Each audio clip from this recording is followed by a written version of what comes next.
Chapter 1, Entering a New World. Host, please confirm the shop's location. The system's voice rang in my mind. I looked around, but aside from a small rundown thatched hut, there was nothing at the foot of the mountain. Will anyone even come to this place for shopping? And wasn't it said this is supposed to be a post-apocalyptic world? I couldn't resist joking, planning to open a graveyard factory? Yet the system just mechanically repeated, please confirm the shop location, host. I'm speechless. Whatever, this system's intelligence is hopeless, asking is pointless. So I randomly pointed at the ruined hut ahead. Confirm, let's go with that dilapidated shack. Congratulations, host. Your shop establishment is complete. The All-Realm Emporium has been activated. Congratulations, host. You've received a new world reward. Please check it yourself. As the system's voice faded, a flash of white light transformed the dilapidated thatched hut into a fresh two-story bamboo house, with a peach tree in full bloom standing not far from the entrance. I chuckled to myself. Well, this system certainly has a soft spot for the tree. Wherever I go, it comes along.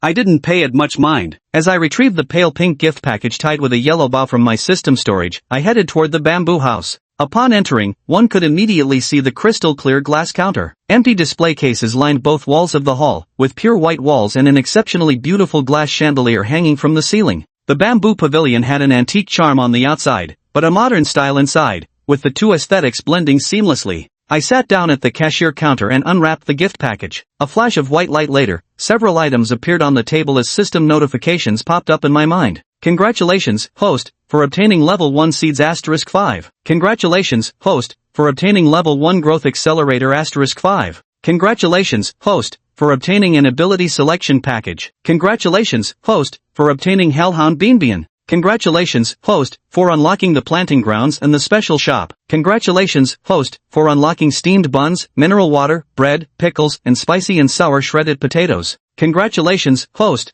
for receiving 1,000 points. Congratulations, host, for receiving 10 free lottery draws. After the reminders disappeared, the system's voice echoed in my mind with a hint of human-like confusion. Huh? Host, did you just curse at me a moment ago? Nope, I replied helplessly. With reaction time like this, can you blame me for calling it brainless? On the table were 5 bean-sized seeds, 5 thumb-sized bottles of growth-accelerating liquid, and a palm-sized black puppy, that's Dowdu. It was wagging its tail and nuzzling against me. I casually picked Dowdu up and set him on the ground, then grabbed the seeds and growth liquid before heading outside. Seems like one of the main items for sale this time will be whatever grows from these seeds, but the system offers different goods in each world, so until they sprout, I won't know exactly what they are. Woof woof, Dowdu barked, his stubby little legs paddling as he clung close behind me. I glanced at Dowdu and smiled. This little fellow was the first pet I picked up, who later followed me through various worlds. The system said bringing Dowdu along required energy, so the new world starter pack was slightly reduced. I didn't mind losing those materials. Having a familiar little companion was nice, and besides, Dowdu could also serve as a guard. I went out specifically to find a planting spot. Just as I stepped outside, I saw vast stretches of cleared weeds and freshly turned soil on either side of the house. This was the planting ground. I used my foot to press small indentations along the edges and planted the seeds. Immediately, I could see detailed information about the seeds. Name, level 1 seed. Type, random. Description, after planting, yields a random plant. Growth time, 2400 hours. Remaining maturation time, 23 hours 59 minutes and 59 seconds, 23 to 59 to 58, ticking down every second. I observed the rapid growth water again. Name, level 1 rapid growth water. Type, auxiliary. Description, can accelerate the growth speed of level 1 seeds by 1/3. I opened a bottle and poured it onto the soil. The growth time instantly jumped to 15 hours 59 minutes and 30 seconds, reducing 1/3 of the time 8 hours exactly. I glanced at the system interface's time, 1600 hours. 4 in the afternoon. They should mature by 8 tomorrow morning, just perfect. So I used the remaining few bottles, nodded lightly, and turned back. As for whether the seeds might get dug up by people or creatures outside, absolutely impossible. Those 2 planting plots are protected by the system's power, no one but me can get close to them. The host has successfully planted. Would you like to name the shop? The system's voice chimed in at the right moment. Without thinking, I replied, Omnipotent Shop. I've grown used to keeping this name all along, and the system truly is omnipotent. It has absolutely everything. Naming successful. Outside the bamboo house, at the crossroads by the planting field, a stone tablet appeared bearing the words, Universal Minimart in bold characters. Main quest activated. Become a divine level shopkeeper. Current world rookie mission. Welcome the first customer. Reward, automatic cooking machine. Hearing this mission, I stroked my chin and remembered I still had a 10-draw lottery unused. Whispering softly, I said, let's draw first. Missions can wait, there's no hurry. The important thing is to enjoy the journey. My mindset is rock steady right now. As soon as the words fell, a roulette wheel visible only to me appeared before my eyes, displaying various items with 2 buttons below, single draw and 10x draw. After a brief silence, I focused my will on the 10x draw. Instantly, the wheel began spinning rapidly, blurring the patterns on it.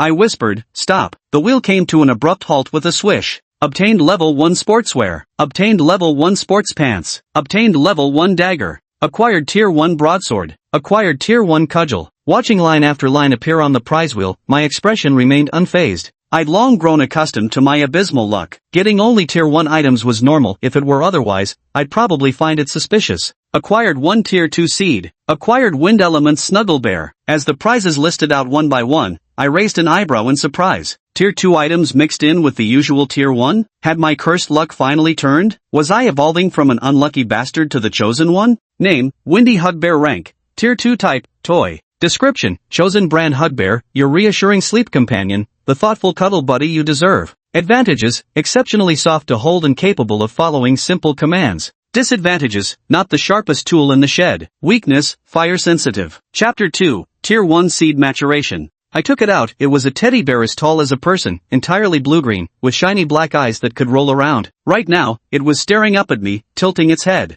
I patted its head. From now on, your name will be number 1. Go guard the door. Naming things is too troublesome. Using numbers will do just fine. Number 1 seemed to understand what I said. He blinked his eyes, clasped his hands together, bowed respectfully, then turned and scampered cheerfully toward the door. The short tail, ears, and fur swayed along with its movements, making it unbearably tempting to give a little rua. I went out again and planted the level 2 seeds, which also randomly produce a type of plant with a growth time of 3 days. Since I don't have any rapid growth fertilizer right now, I can only wait for it to grow naturally. After that, I opened the storefront, divided into a general store and a special store. The general store sells everyday essentials, while the special store has absolutely everything one could imagine. Right now, I only have 1,000 points and still don't understand much about this apocalyptic world. Unlocking special items is too soon for me. Soon, I found exactly what I needed at the moment. Name, fireworks. Type, pyrotechnics. Introduction, boom, whoosh. These celebratory items from pre-apocalyptic times may not seem like the best choice to set off now, but if used wisely, they might just work wonders, who knows. Unlock, 2 points. I spent 2 points to unlock it, then another 18 points to buy 900-shot fireworks. I had the system set them off 1 per hour, costing me an additional 10 points. A total of 30 points spent. This system never lifts a finger without guarantee it won't work for free. After making these arrangements, I opened the last item, the ability selection package. In an instant, various superpower names flashed before my eyes: metal, wood, water, fire, earth, wind, thunder, lightning, ice, space, telekinesis, psychic, body mutation, liquefaction, animal transformation, precognition. Each power had further subdivisions, making my head spin. After some thought, I chose telekinesis. Now everything was ready, all that was left was to wait for customers. I ate a piece of bread, drank some water, then went upstairs to rest in my room. Upstairs, there were 3 rooms and a large living room, all part of my private space, furnished simply and neatly to my taste. I lay down on the soft bed and promptly fell asleep. The fireworks outside lasted almost the entire night, undoubtedly leaving many sleepless. Who in their right mind would set them off in the middle of the night? I slept soundly and woke up a little past 7. Changing into fresh clothes, I had just opened the door when Dowdu scrambled up from the doorstep, bouncing around my feet with excited barks. Woof woof. I bent down to stroke its head before heading to the bathroom to wash up. Dowdu stuck close behind me, its short legs practically a blur as it kept yapping. Woof. Amused, I said, I know you're hungry. Stop following me or I might step on you. Breakfast is coming soon. Hearing this, Dowdu immediately plopped down obediently. After finishing my morning routine, I opened the fridge, still stocked with plenty of ingredients left from the previous world. This is no ordinary fridge, time stands still inside, so there's no issue of food spoiling or expiring. I took some time to make 2 ham and egg sandwiches and boiled a cup of milk. After eating, I glanced at the time, it was already 8 o'clock. Time to check on the harvest. Wherever I went, Dowdu followed me like a little shadow. Dai stood guard by the door, as if he hadn't moved all night. Master, I heard it speak as I passed by, and slightly raised an eyebrow before saying, open the door. Yes, first responded. The door opened to reveal a sight full of zombies. The path between the 2 planting fields outside was crammed with snarling, cadaverous zombies with ghastly purple faces. Last night when I set off fireworks, I expected them to attract quite a few things, but this spectacle was still rather spectacular. With so many zombies here, it's really terrible for business. Without hesitation, I simply waved my hand. Bean, behind me, dashed out in a flash with a loud bark. Woof! A crimson fireball crashed into the horde of zombies. Boom! The sheer force of the impact shook the ground, obliterating every undead creature on the road. At the same time, I finally caught sight of yesterday's cultivation results. Well, that tiny sunflower, swaying its oversized head with an eerily human-like smile, that oval-shaped, person-sized brown object sporting two massive white eyes with mere black dots for pupils, and that green plant with its flattened spherical head and gaping maw. Walking closer, I wasn't surprised by whatever the system decided to sell, but seeing these creations in reality was genuinely amusing, like playing a live-action version of Plants vs. Zombies. I examined their profiles: name, sunflower, tier, first order, type, support class. Introduction, produces sunlight value, generating 50 sunlight each time, which can be used to compensate for the loss of other plants. Hosts can exchange sunlight for already planted plants. Cooldown, 3 hours. Name, walnut level, tier 1 type, defense. Description, forms a substantial nut wall measuring 2 meters in both width and height. As long as it lives, it will never allow any creature to pass beyond it. Defense value, 4,000 inch. Name, Peashooter level, tier 1 type, attack. Introduction, fires peas to attack enemies within 100 meters, an excellent guardian for your home. Attack power, 20. I opened the special store, and sure enough, the first 3 unlocked slots had turned colorful, corresponding to these 3 plants. A sunflower costs 200 sunlight points, which makes sense. With these adjustments, the sunlight produced by sunflowers can be exchanged for already planted flora, saving points, so it's worth the higher price. The walnut and peashooter aren't expensive though, 50 and 100 points respectively. I currently have 2 sunflowers, 2 nuts, and a peashooter.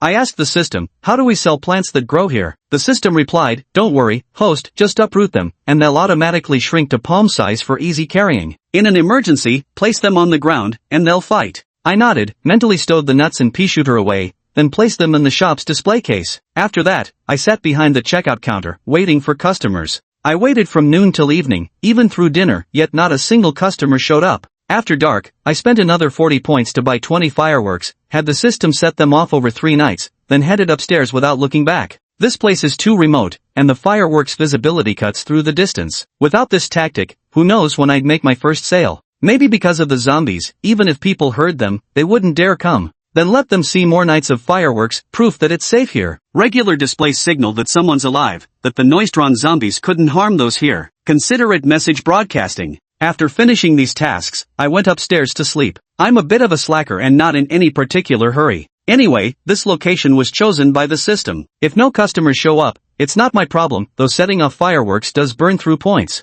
With only 1,000 points total and not earning a single one these past few days, just the fireworks alone cost 80. Keep this up, and I won't even be able to afford the system's assistance next time. The mountain path was rough to navigate. I heard someone called Li Xiaoyu whispering breathlessly, is this the place? The young man ahead looked up and saw a bamboo hut not far away. He nodded slightly and said, this must be the place. The sturdy man behind him complained, this damn place is so hard to find. Li Xiaoyu said with some delight, I wonder what kind of place this is. Could it be someone official? The clothes of all 3 were stained with thick, foul-smelling blood, suggesting they'd gone through considerable hardship to come seeking help. The young man named Subai gazed at the bamboo cottage ahead, harboring little hope in his heart, mostly disappointment. Yet having gone through so much effort to get here, he couldn't bear to leave without taking a look. Li Xiaoyu looked at Subai eagerly and asked, shall we hurry over? Subai remained silent, stepping forward first with Li Xiaoyu and Chen Xiong following closely behind as they made their way toward the bamboo cottage. Universal little shop? Li Xiaoyu murmured softly. Universal, could it really be that all-encompassing?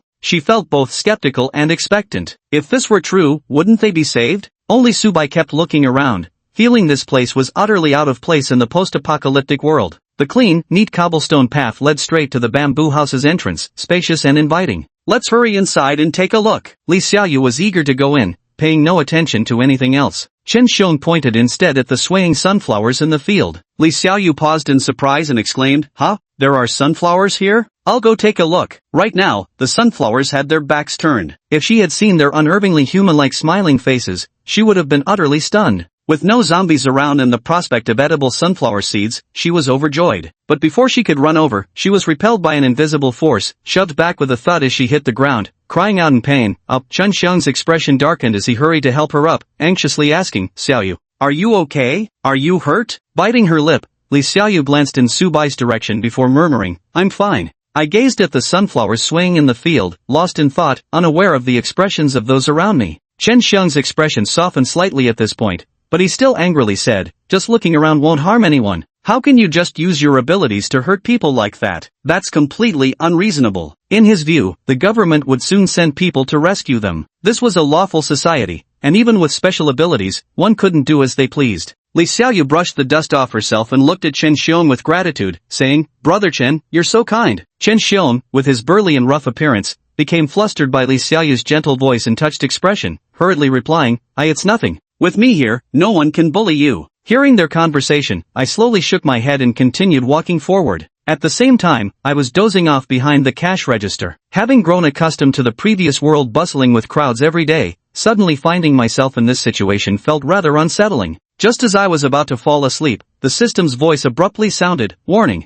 Warning! Someone is attempting to steal merchandise." I immediately opened my eyes and looked outside. A customer had arrived. Although the system warned of potential theft, having a few sunflowers planted outside was bound to spark curiosity. It's only natural that people would want to take a closer look, so I didn't think much of it. I used all the sunlight energy harvested yesterday to exchange for more sunflowers. 2 sunflowers yield 200 units in 6 hours, 3 give 300. After planting the 4th, I was left with just 100 units. But after 8 p.m., I couldn't afford to wait until accumulating enough sunlight energy to exchange more. 12 hours required 800 units, and currently, I have a total of 8 sunflowers. It's worth mentioning that the exchanged items come fully grown, not as seeds. Someone came in from outside, a young man around 20, a girl about 18 or 19, and a burly man in his 30s. I glanced at them and asked, "What can I do for you?" Chen Xiong immediately noticed me alone in this vast space. Eager to vent Li Xiaoyu's anger and impress her, he took a bold step forward and shouted at me, "Was that stuff outside you're doing?" His menacing demeanor suggested he wasn't here to shop but to pick a fight. I narrowed my eyes slightly and replied, "Yeah."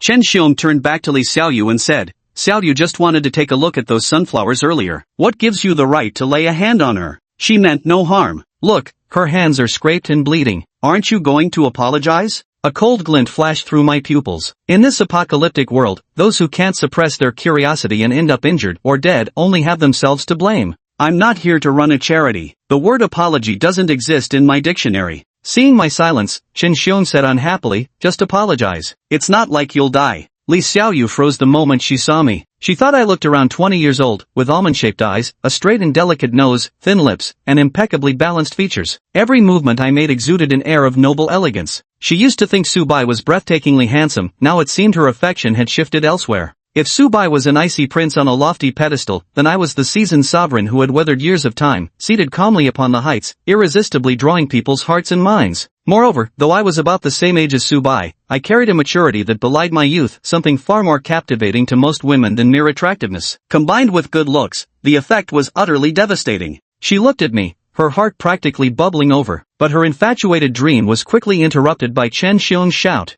Li Xiaoyu gave an angry glance toward Chen Xiong's direction, then hurried forward with a bright smile, saying, "Hey, don't mind him, Brother Chen is just overly protective of me. He didn't mean to blame you. But really, I'm fine, no need for apologies. Just tell me what this universal little shop can do, okay?" She leaned her upper body across the counter, deliberately closing the distance between us, her face brimming with curiosity. I tilted my head back slightly, my gaze flashing with disgust as I spat, "Get lost." The stench of zombie flesh mixed with perfume on her was utterly nauseating. Li Xiaoyu froze under my icy gaze, instinctively retreating a step as prickles ran down her spine. I was just, sob. Chen Xiong, already irritated by her approach toward me, grew even more agitated seeing her tears. "What the hell's your problem?" he barked angrily. "You screw up and won't even apologize? That your excuse?" Li Xiaoyu wept, "Brother Chen, don't be mad. I'm fine." I lifted a hand to gently rub my temples. First customers at the grand opening, I'd hoped to avoid confrontation, but these two were insufferably noisy.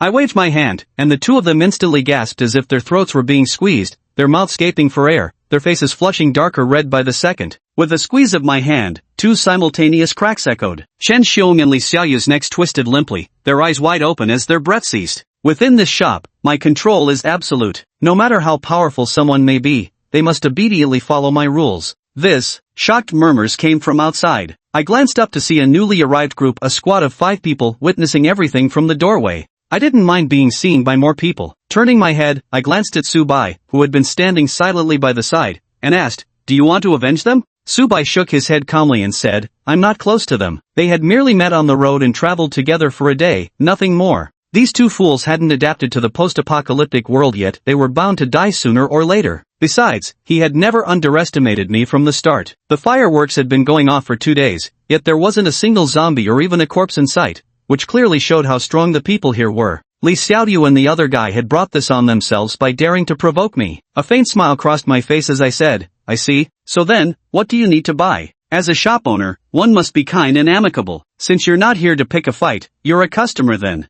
Subai's gaze swept across the room as he asked, may I look around on my own? I nodded and said, of course, make yourself at home. While Subai browsed through the shop, I turned my attention back to the doorway and called out, you've come all this way, gentlemen, wouldn't you like to come in and take a look? The five exchanged uncertain glances, until finally their leader, a woman, spoke up, what about these two? She was pointing at the already deceased Li Xiaoyu and Chen Xiong. I said, oh, these two came to cause trouble, but don't worry, as long as they follow the shop rules and don't cause any disturbances, it's perfectly safe here. First, clean up the floor, I instructed. The first one, who had been standing right next to me along the wall, immediately dashed out. Holding a corpse in each hand, it stomped heavily outside before flinging them far away with a backhanded throw. Then, seemingly out of nowhere, it produced a mop and began meticulously scrubbing the floor clean. Only then did everyone realize the bear that looked like a plush toy was actually alive. After all, the zombie outbreak had only begun half a month ago. They'd never seen such a being before. For a moment, their mouths hung open in shock. One of them, a cute 15 or 16-year-old girl with 2 braids, practically sparkled with excitement as she asked, is this your superpower? It was so fluffy. Its ears and tail swayed incessantly with every movement, adorable beyond words. Out of their 5-person team, only the leader besides her was female. Most girls couldn't resist cute, fluffy things, although their captain remained vigilant. The other 3 members were equally intrigued, since the bear wasn't slow at all and probably quite strong too. I said, no. The adorable girl asked eagerly, then can I pet it? I glanced at Dai. It scooted back slightly. It could understand simple commands, so of course it heard the girl wanted to touch it. Its refusal couldn't have been more obvious. Under the girl's hopeful gaze, I calmly refused, no. The girl froze for a moment before lowering her head dejectedly. Really not. Her crestfallen expression would soften anyone's heart, but I remained expressionless and ignored her. I kept silent, and the girl's face flushed with embarrassment. Just then, Subai walked out from the back to the counter. He opened his mouth, frowned slightly, and said, I smiled. Just call me shopkeeper Chin. Subai nodded and asked, all these can be purchased, right? As he spoke, he placed several items one by one on the counter, 2 bottles of mineral water, 5 steamed buns, 3 plates of pickles, and a serving of spicy and sour shredded potatoes, each bearing the small labeled product of Tianxian. I nodded, yes. Subai then pointed to the corner and asked, what about selling that one? I knew he thought number 1 had second-tier strength and could provide an extra layer of protection if brought alone. Hearing this, the adorable girl's face fell, while the others' gazes remained fixed on the food. Everyone was wondering what it meant to have a place selling food in this post-apocalyptic world, and just who this shopkeeper Chin really was. I glanced at number 1, who shrank back a little. Not for sale right now, I said. Right now, this is my only gatekeeper. I haven't even unlocked its teddy bear hugging function yet, and the floor's already dirty. I'm counting on it to clean up, no way I can sell it. Subai wasn't surprised to hear this. Then let's settle the bill. What do you want in exchange for these? He asked. Now money has become worthless paper, with only bartering left. I told him, use crystal cores or gold. Each world accepts 2 types of items, one being the current world's circulating currency. With zombies now rampant, crystal cores can enhance special abilities, hence why we accept them. The other item is randomly drawn by the system, and my bad luck landed on gold. Moreover, I noticed the required crystal cores for payment were followed by a /, then the characters for spirit crystal, and another / after that, empty for now. I guess this apocalypse wouldn't just have zombies, other calamities were coming. Subai fell silent for a moment before asking, how many crystal cores do you need? After the apocalypse, humans awakened special abilities and unleashed their primal natures. Some became murderous looters, others remained honest, but all were frantically hoarding food. With zombies infesting the streets, venturing outside was perilous, so food had become extremely precious. He felt the crystal cores he had might not be enough. I pointed to the pure white machine on the counter. Put the crystal cores in here. The purchase will be automatically settled once confirmed. Subai didn't hesitate. He took out all the crystal cores he had, kept 2 aside to enhance his abilities, and placed the rest into the machine. The machine's mouth closed and then opened again. The crystal cores vanished, replaced by a pure white card with a golden number 01 in the center and tiny black characters in the lower right corner reading, produced by Tianxian. A line of numbers appeared on the display, 1284. Subai froze as he stared at the card. I glanced at it, smiled slightly, and said, congratulations. He asked, What's there to congratulate? I handed him the card. There are only 10 gold VIP cards in the shop. Only the first customer who makes a purchase and deposits over 1,000 points upon their initial visit can get one. From now on, all items in the shop will be 20% off for you. Subai took the card, feeling its cool, metallic texture. I explained that a first-tier crystal core was worth 100 points, and a second-tier one was worth 200 points. He had just deposited 9 first-tier cores and 2 second-tier cores, totaling 1,300 points. The items he bought only cost 16 points, originally 20 points with the 20% discount applied, so he hadn't even used up a single crystal core. At that moment, Subai couldn't hold back his surprise. Everything was absurdly cheap. The people outside couldn't resist running in, bombarding me with questions. Could they buy things too? How could they get a gold card? How much were the spicy and sour shredded potatoes and steamed buns? And what were those strange green and brown things? Before I could answer one question, another was already thrown at me. I frowned slightly in annoyance. Fang Yuan had been watching my expression and immediately shot her teammates a glare,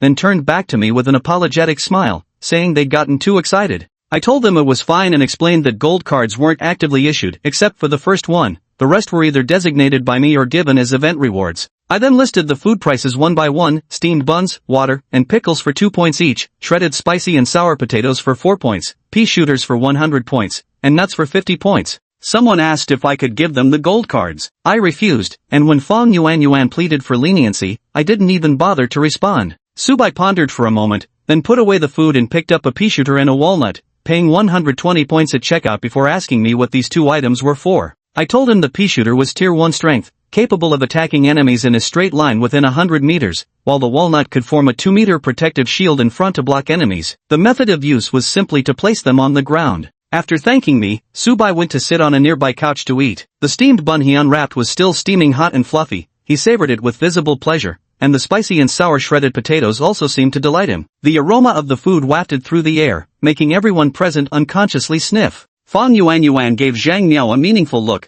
prompting the latter to skip over to the checkout counter. Batting her big eyes pleadingly, she said, "Big brother, we want to buy something too." Fang Yuan was afraid I might dislike her for earlier asking for leniency, which is why she sent Zhang Miao over instead. I glanced at the others, refusing any attempt at familiarity. I don't have any sisters. Besides, I sell goods. You pay, no credit sales. Zhang Miao pouted, understood. Having someone suddenly refuse to play along must have left her feeling unsettled. But having witnessed me kill as coldly as slaughtering pigs, she didn't dare make a scene. After getting confirmation they could continue shopping, she ran back to Fang Yuan's side and whispered, "Sister Yuan, he's so scary." Being fellow supernaturals, did I really intimidate her that much? Fang Yuan immediately covered the girl's mouth with her hand. Shoo! Then she waved the others over to discuss their purchase options. I ignored them, sitting back in my chair with closed eyes to check my rewards. First customer successfully served, automated cooking machine distributed. Current mission, sell 10 plants. Reward, 5 tier 1 seeds, 100 EXP. 100 EXP isn't bad at all.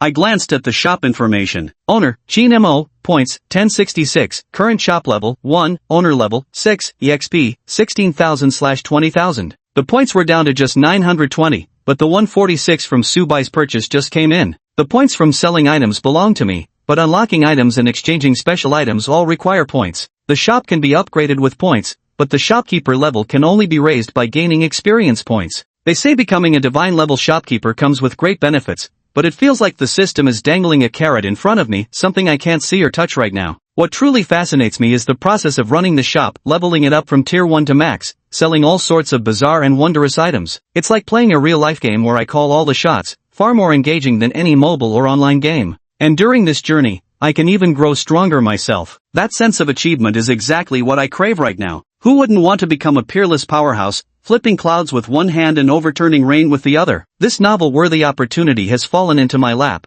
and I won't let it slip away. Most importantly, this game is relaxing and carefree. I can totally afford to slack off. When I checked the store information, I noticed a new machine in the system space. This was the reward. Name, automatic cooking machine. Tier, first tier. Function, can prepare simple dishes and allows independent menu selection. Examining the menu closely, while not extensive, it would suffice for now. Manager Chin. A faint voice came from ahead. Opening my eyes, I saw Fang Yuan and others coming to check out with their selected items. Everyone was cautious, not wanting to disturb my rest, but their hunger forced them to speak up. I maintained a calm expression, as if nothing had happened before. To confirm your purchase, just put the crystal cores into the machine. Fang Yuan immediately nodded and placed 4 crystal cores inside. The 5 of them had pooled together 10 first-tier crystal cores, but as I'd said, only the first customer depositing 1,000 points for the first time would receive a gold card. Since they didn't meet the first customer condition, there was naturally no need for them to spend their entire savings. The machine's mouth closed and then opened again, revealing a plain white card inside. Its serial number was 000000001, far more modest compared to Subai's bold 01 that spanned his entire card. Even the digits were copper-colored, not gold.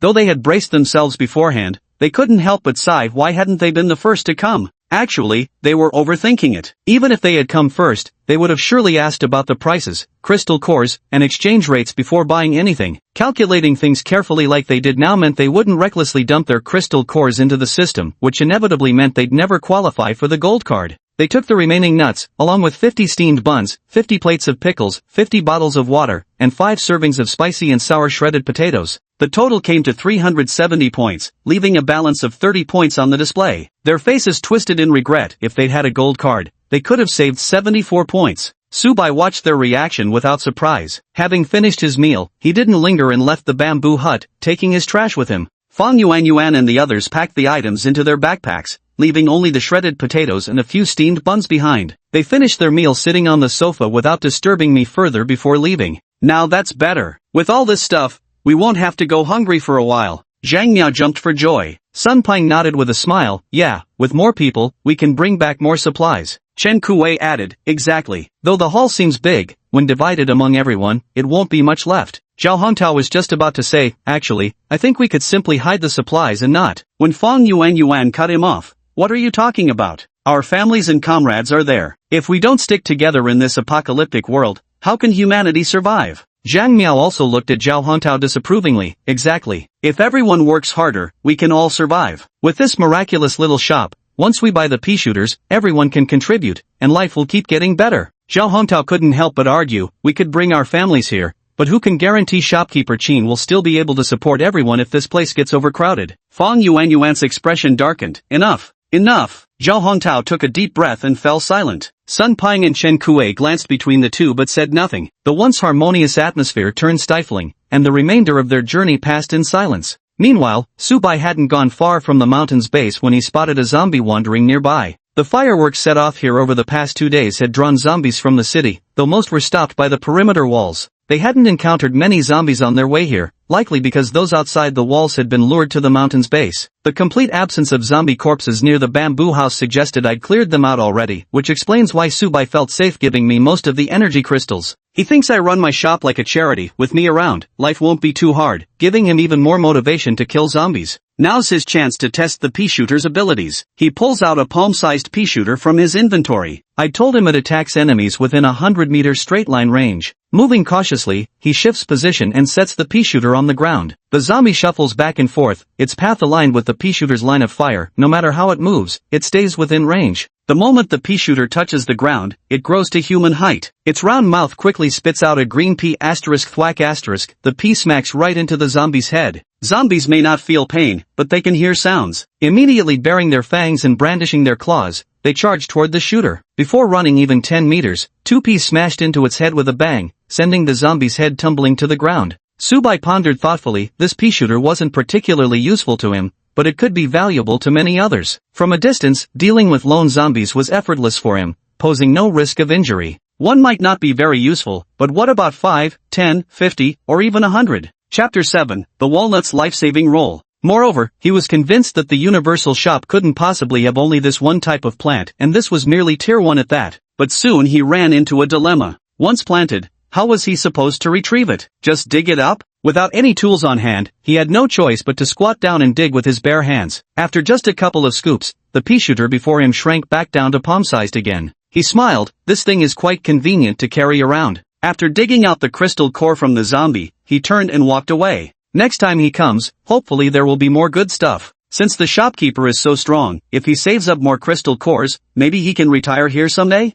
At this thought, he couldn't help but feel a surge of motivation. Meanwhile, Fang Yuan and her 4 companions had spent the better part of the day traveling before finally making it back to Stone City. By this time, evening had already fallen. Once night came, the zombies would become frenzied, so they dared not linger any longer. However, some zombies inside the city were still prowling along the edges of the road, while more were obstructed by the buildings on either side. When they left the day before, they had already gone through great pains to slip past them. Now, although they were in a hurry, they didn't dare make a sound, they could only advance with extreme caution. On both sides of the house, numerous zombies wandered about, far more than when they had left. They held their breath and moved forward cautiously, but unlike their light departure, each of them now carried a backpack filled to the brim on their return. Especially when they were just 2 meters away from the zombies, they barely dared to breathe. Even the slightest sound might attract the zombies' attention, plunging them into grave danger. But the more nervous she was, the more prone to mistakes she became. Zhang Miao had been very careful, but with all her attention fixed on the zombie, she stepped on something sticky as she passed by. Then, she slipped, letting out an involuntary cry, ah! Even though she snapped back to her senses the moment the sound escaped and immediately stifled it, the nearby zombie heard it nonetheless. With a furious roar, it lunged straight for Zhang Miao. That single shout seemed to flip a switch. The zombies in the distance all roared in unison and began charging toward them. Run! Fang Yuan grabbed Zhang Miao's arm and yanked her toward the stone city. Zhao Hongtou and his companions didn't hesitate for a second. Fleeing at full sprint, they couldn't even muster the will to resist. The horde of zombies around them was simply too vast. Stopping for even a moment would mean being swallowed whole by the swarm. If they hadn't already entered the city by now, they would have been surrounded long ago. But human stamina is finite, while zombies know no exhaustion, and with their heavy burdens, this was nothing short of a race against death itself. What should we do? Sun Peng wailed, his face filled with utter terror. Fang Yuan's ability was speed enhancement, and even while carrying Zhang Miao, she easily outran the other 3. But among Sun Peng's group, aside from Zhao Hongtou who possessed a physical enhancement ability, the other 2 were unfortunate souls without any powers. Indeed, in this post-apocalyptic world, failing to awaken an ability made someone a complete loser. After all, even those with supernatural powers couldn't guarantee survival, let alone ordinary people. And now, Sun Peng was lagging behind at the very end. Zhang Miao's face was deathly pale. If she hadn't encountered that problem earlier, they wouldn't now be fleeing like dogs with their tails between their legs. If all the zombies in the city hadn't converged at the city's edge, they'd have been surrounded long ago, devoured as zombie fodder. While running, she fired a few jets of water behind them, but against so many zombies, this effort was utterly futile, like trying to extinguish a wildfire with a cup of water. Fang Yuan's expression twisted in conflict. After a brief hesitation, she finally released Zhang Miao's hand and turned back to run the other way. Zhang Miao suppressed a gasp, her face blanching with terror lest she attract more zombies. Behind them, as Sun Peng was about to be overtaken by the undead, Fang Yuan hurled the nut clenched in her palm with all her might. The nut hit the ground with a crisp crack and instantly transformed into a towering 2-meter-high wall. The zombies crashed into the nut barrier one after another, followed immediately by a series of resounding thud-thud-thuds. The zombies had no consciousness and wouldn't detour. Hearing the sound, they all gathered around it. Fang Yuan had originally acted on a gamble, never expecting it would actually work. For a moment, she was both shocked and delighted, while also feeling immense admiration for shopkeeper Qin. To be able to sell such miraculous items, just how powerful must he be? Sun Peng was still trembling with fear that had been too close. The zombies had nearly caught him. Though everyone's thoughts were racing in different directions, no one needed reminding. They all poured every last ounce of strength into sprinting forward. Only when the zombies had completely disappeared from sight did the group collapse onto the ground, gasping for breath. Who knew this thing would be so incredible? Thank goodness we had it. Without it, we'd all be doomed. Zhang Miao stood up, her head bowed and her face pale as she said, "I'm sorry, it's all my fault." Fang Yuan patted Zhang Miao's shoulder. "Don't blame yourself. Aren't we all fine?" Zhang Miao's eyes brimmed with tears, but she wanted to say that the nuts they'd bought were gone, those things that could have saved lives, and they'd been used up early because of her. Fang Yuan comforted them. All right, it's just half a crystal core, isn't it? We'll go hunt more tomorrow and then buy from shopkeeper Qin again when the time comes." Zhao Hongtao watched the two of them, hesitating to speak.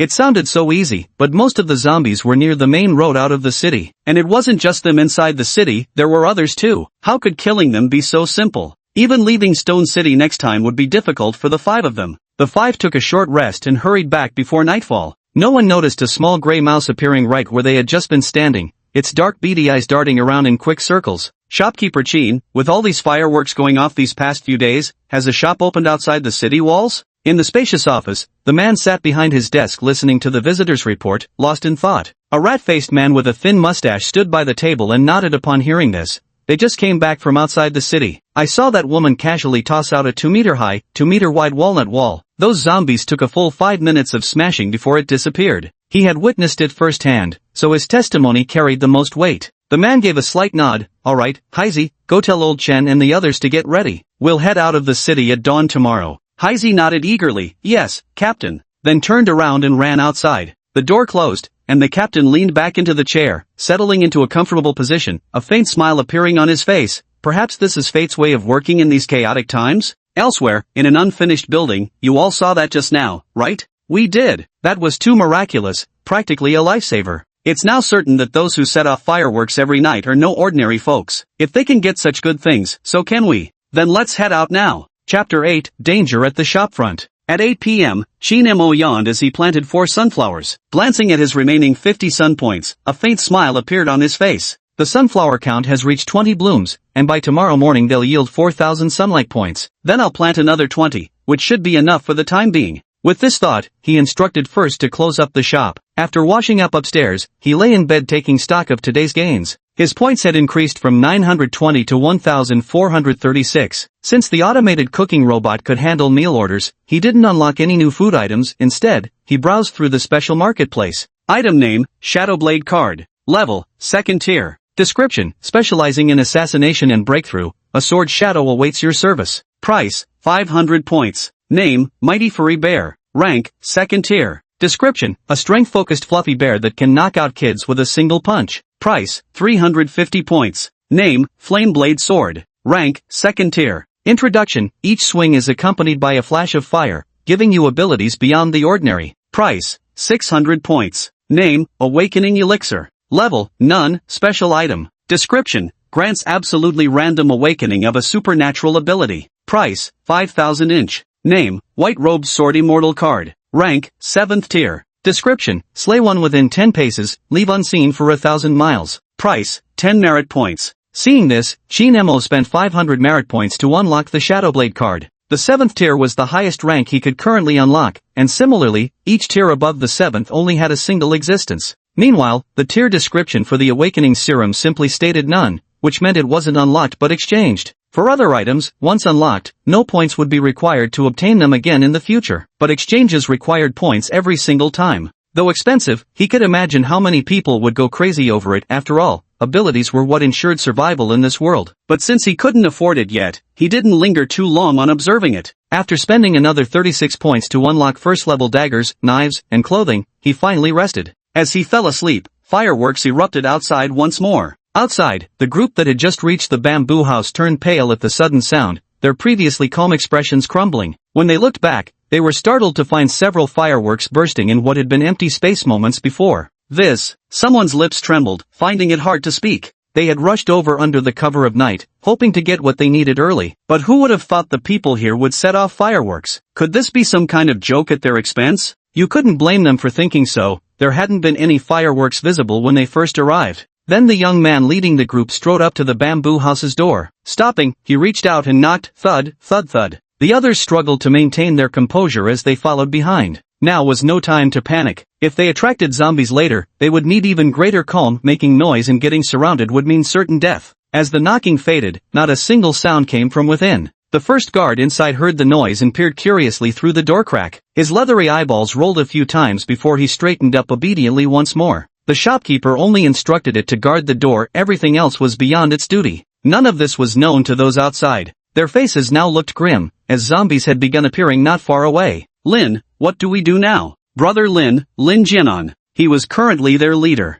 Lin Jianan glanced back. The zombies had already reached the fireworks, but no matter how fiercely they clawed at them, the fireworks remained unmoved. Everyone that shot into the sky and exploded was beautiful, yet none of them had the heart to appreciate the sight. Don't panic, Lin Jianan said. Whoever's here must be powerful. Look at those fireworks. Everyone turned to look at the fireworks crate and realized the zombies hadn't even knocked it over. What's more, dozens of zombies had already surrounded it, yet that utterly ordinary crate remained completely untouched. Truly unbelievable. Let's hurry inside. We'll be safe once we're in, someone shouted. They began knocking on the door again, keeping the sound as quiet as possible. Compared to the fireworks noise, their knocking was utterly insignificant and didn't attract the zombies' attention. But within moments, the number of zombies over there had grown beyond counting, with many already being pushed into the pathways between the planting fields. Though none of them understood why the zombies being shoved forward were all trapped in the middle of the paths, while the originally empty planting fields remained completely free of any undead, their current position was now extremely precarious.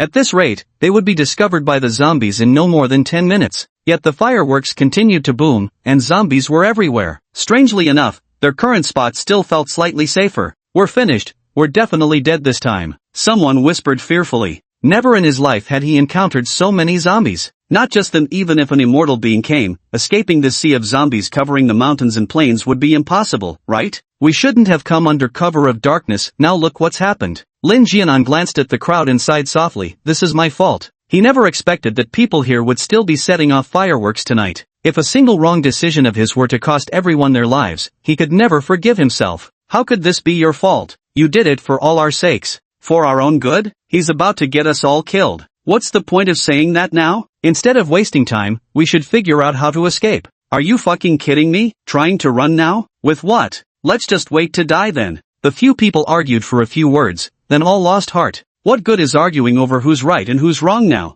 Looking at the group, Lin Jianan took a deep breath. Let's break the door down. At this point, there's no other way. He could no longer afford to worry about whether this might displease the locals. With that, he turned around and raised his palm, his right hand transforming in the blink of an eye into a massive claw. It stretched nearly 2 meters, covered in thick fur, though what kind of beast it belonged to was impossible to tell at a glance. Without hesitation, he brought it crashing down on the wooden door. With a loud boom, the wooden door remained completely unmoved, while he himself was thrown back by the recoil. Only thanks to the swift reflexes of the two beside him, who pulled him back, did he avoid being flung straight into the horde of zombies. How could this be? The short figure nearby gasped in shock. Brother Lin became the strongest among the 7 of them after his beast transformation, surpassing even those with genuine strength-based superpowers. What kind of wooden door is this? It didn't get damaged at all? However, there was no time left for them to think, as the loud noise had already drawn the attention of the zombie horde that was not far from them, and they came rushing over with wild howls. We're doomed, doomed. The zombies are coming. Chapter 9. Where did the zombies come from?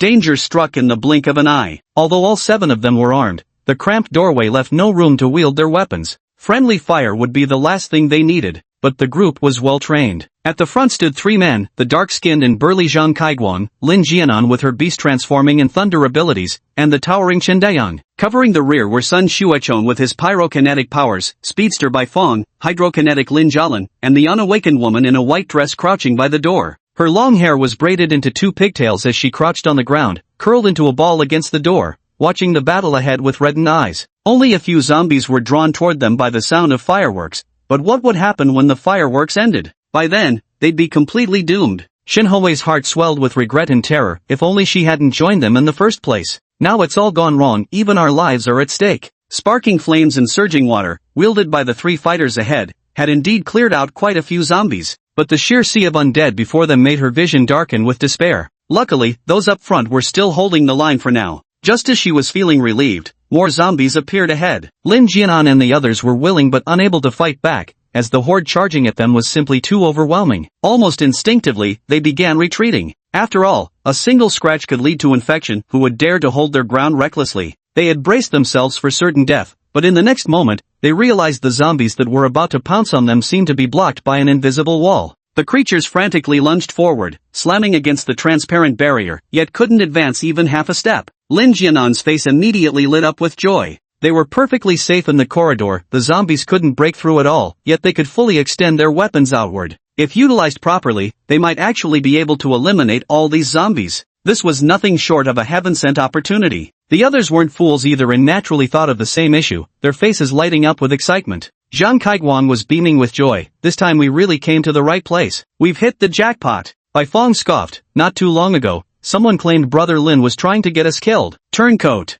Zhang Kaiguang looked somewhat embarrassed, at a complete loss for words. Lin Jianan raised his hand and said, "Alright, let's divide into teams to take down the zombies now. Everyone must be careful. If anyone still gets bitten by a zombie in this situation, then they've got no one to blame but themselves." Sun Xuechong grinned and nodded. Brother Lin is right. In that case, I'll team up with Wei Wei. Hearing this, Bai Fong curled his lips slightly but stayed silent. However, Zhang Kaiguang immediately spoke up. Brother Sun, can I join your team too? Sun Xuechong glanced at him, seeing nothing but an ingratiating smile on the other man's face. Pride swelled within him. Nothing beats the thrill of power, though he kept it hidden, deliberately hesitating before replying, "Fine." Although Zhang Kaiguang hadn't awakened any special abilities, his burly frame and above-average strength made him useful enough. Besides, winning him over now would boost his influence within the group later. So he agreed. Bai Fong looked at Zhang Kaiguang's beaming face and felt a twinge of regret. He shouldn't have been so confrontational earlier, wasn't this just pushing him away? Lin Jialin snorted inwardly. She couldn't stand Shen Hui anyway. Then I'll pair up with Bai Fong, she said. That left Lin Jianan and Chen Daiyang. They split into 3 teams to take action. Sun Xuechong, taking the lead with Zhang Kaiguang, stepped forward first. We'll go first. Then a fireball smashed right into the zombie horde. Shen Hui also picked up the wooden rod that had been discarded nearby and moved to the front. But before she could act, Sun Xuechong smiled at her. Wei, you're frail, go rest over there. Leave this to us. Shen Hui nodded softly, giving a shy smile. Thank you, Brother Sunday. Grouping up allowed for more efficient zombie killing while giving others time to rest and avoid exhaustion. As for the crystal cores obtained from slain zombies, naturally, they belonged to whoever killed them. Sun Xuechong grinned with a flash of teeth. You're welcome. Then he turned his full attention to slaughtering zombies. These were just first-tier zombies, and since they couldn't get past the corridor in front of the door, the 2 of them had no difficulty killing them. The others were all resting. Lin Jialin gave Shen Hui an annoyed glance and let out a silent snort. Their team was quite formidable, everyone except that deadweight Shen Hui. Every time zombies are killed, she just hides behind others, useless, always whimpering and crying. She's a girl too, so why isn't she like this? Sometimes when there's danger, we have to protect her first, yet Sun Xuechong is perfectly happy to keep her around. Everyone else earns their keep by killing zombies for cores, and we share the food daily, but Shen Hui just lounges around eating without lifting a finger. Before this, apart from Sun Xuechong being willing to take care of Shen Hui, everyone else harbored some dissatisfaction toward her. She glanced at her eldest brother resting nearby once more. However, this dissatisfaction was suppressed by Lin Jianan. Because Sun Xuechong, with his fire-based abilities, indeed possessed considerable lethal power, they wanted to keep him around. Many hands make light work. That's what the boss always says. She sighed inwardly. There was no way around it. Now that it was the apocalypse, the zombies were growing stronger. Something's wrong. Her gaze suddenly changed. In recent days, the zombies have been growing increasingly powerful, and second-tier zombies are now quite plentiful. But after fighting for so long just now, why didn't we encounter a single second-tier zombie? With such loud fireworks, it's impossible they'd only attract first-tier zombies while leaving out the stronger ones, right? Why hadn't they seen a single second-stage zombie the whole time?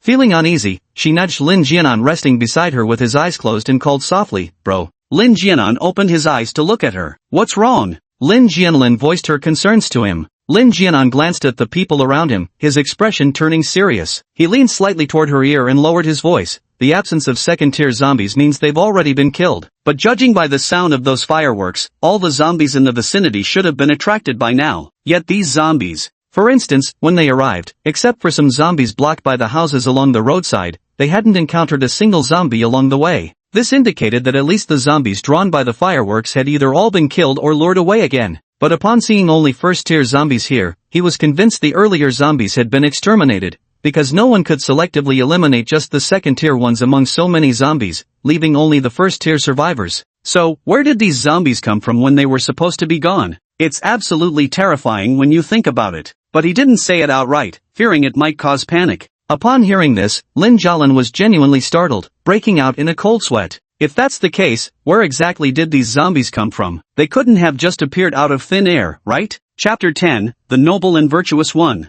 If that's really the case, then how terrifying would that be? She was worried, but she also knew this matter couldn't be made public, because once spoken, it would cause massive panic. Fortunately, everyone else was quite exhausted too. Apart from Sun Xuechong and his companion who were still fighting zombies, the rest were taking advantage of the time to rest. And so, the group split into 3 teams, taking turns to kill zombies until the sound of fireworks completely faded away, until a glimmer of dawn appeared at the horizon. After a whole night, although they had killed quite a few zombies, the area around them still remained an overwhelming sea of the undead, daunting to behold. Just as the entire group was panting from exhaustion and had stopped moving, the door behind them gave a faint creak. In an instant, the entire group turned to look in that direction. When they saw a young man in a black t-shirt and casual pants walking out, several of them instinctively stepped back. Lin Jianan, you are. Qin Mo gave them a glance. The shopkeeper here. Just call me shopkeeper Qin. I never expected someone would be foolish enough to rush over while he was setting off fireworks. No wonder I woke up this morning to find the system alerting me about someone attacking the shop in the middle of the night. No need to guess, they clearly didn't know zombies couldn't approach the shop, so they had no choice but to try breaking in.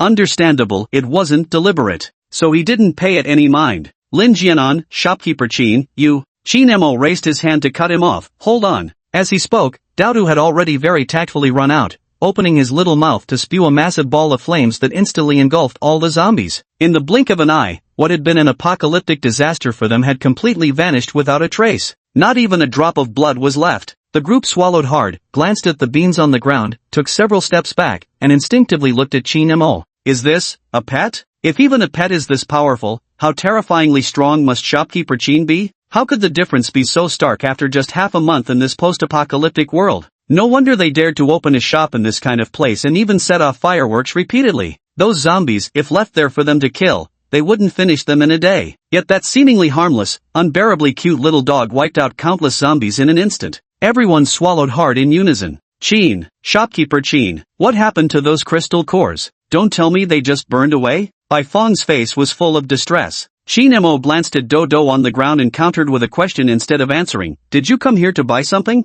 His psychic abilities could indeed be enhanced using crystal cores, but the cores he obtained from killing zombies couldn't be converted into points. Improving through cores was too slow, so these past few days all the collected cores had been kept by Dodo as snacks. But naturally, he wouldn't mention this matter. The group exchanged glances before Lin Jianan nodded. That's right. Though losing so many crystal cores pained everyone, since the other party clearly didn't wish to elaborate, further questioning would be meaningless. Chin Mo gave a slight nod and turned around. Come in. The group nodded repeatedly. Upon entering, they realized the shop was truly massive, with display cabinets filled with all sorts of mouth-watering food items. Steamed buns, bread, water, pickled vegetables, spicy and sour shredded potatoes. Beyond these, there were also knives, swords, and clean, neatly folded clothes. The group exchanged glances, their eyes filled with greed. These were precisely the kinds of scarce supplies they lacked. But that wasn't the main point. Lin Jianan suppressed his craving for food and approached the counter. Shopkeeper Chin, may I ask, did anyone purchase something resembling nuts here yesterday? Chin Mo turned to look at Lin Jianan upon hearing this. He had wondered who would be foolish enough to come to this desolate wilderness in the middle of the night. It turned out they had seen that group using the nuts earlier. But since a customer had proactively asked about these plants, he was naturally happy to answer, yes.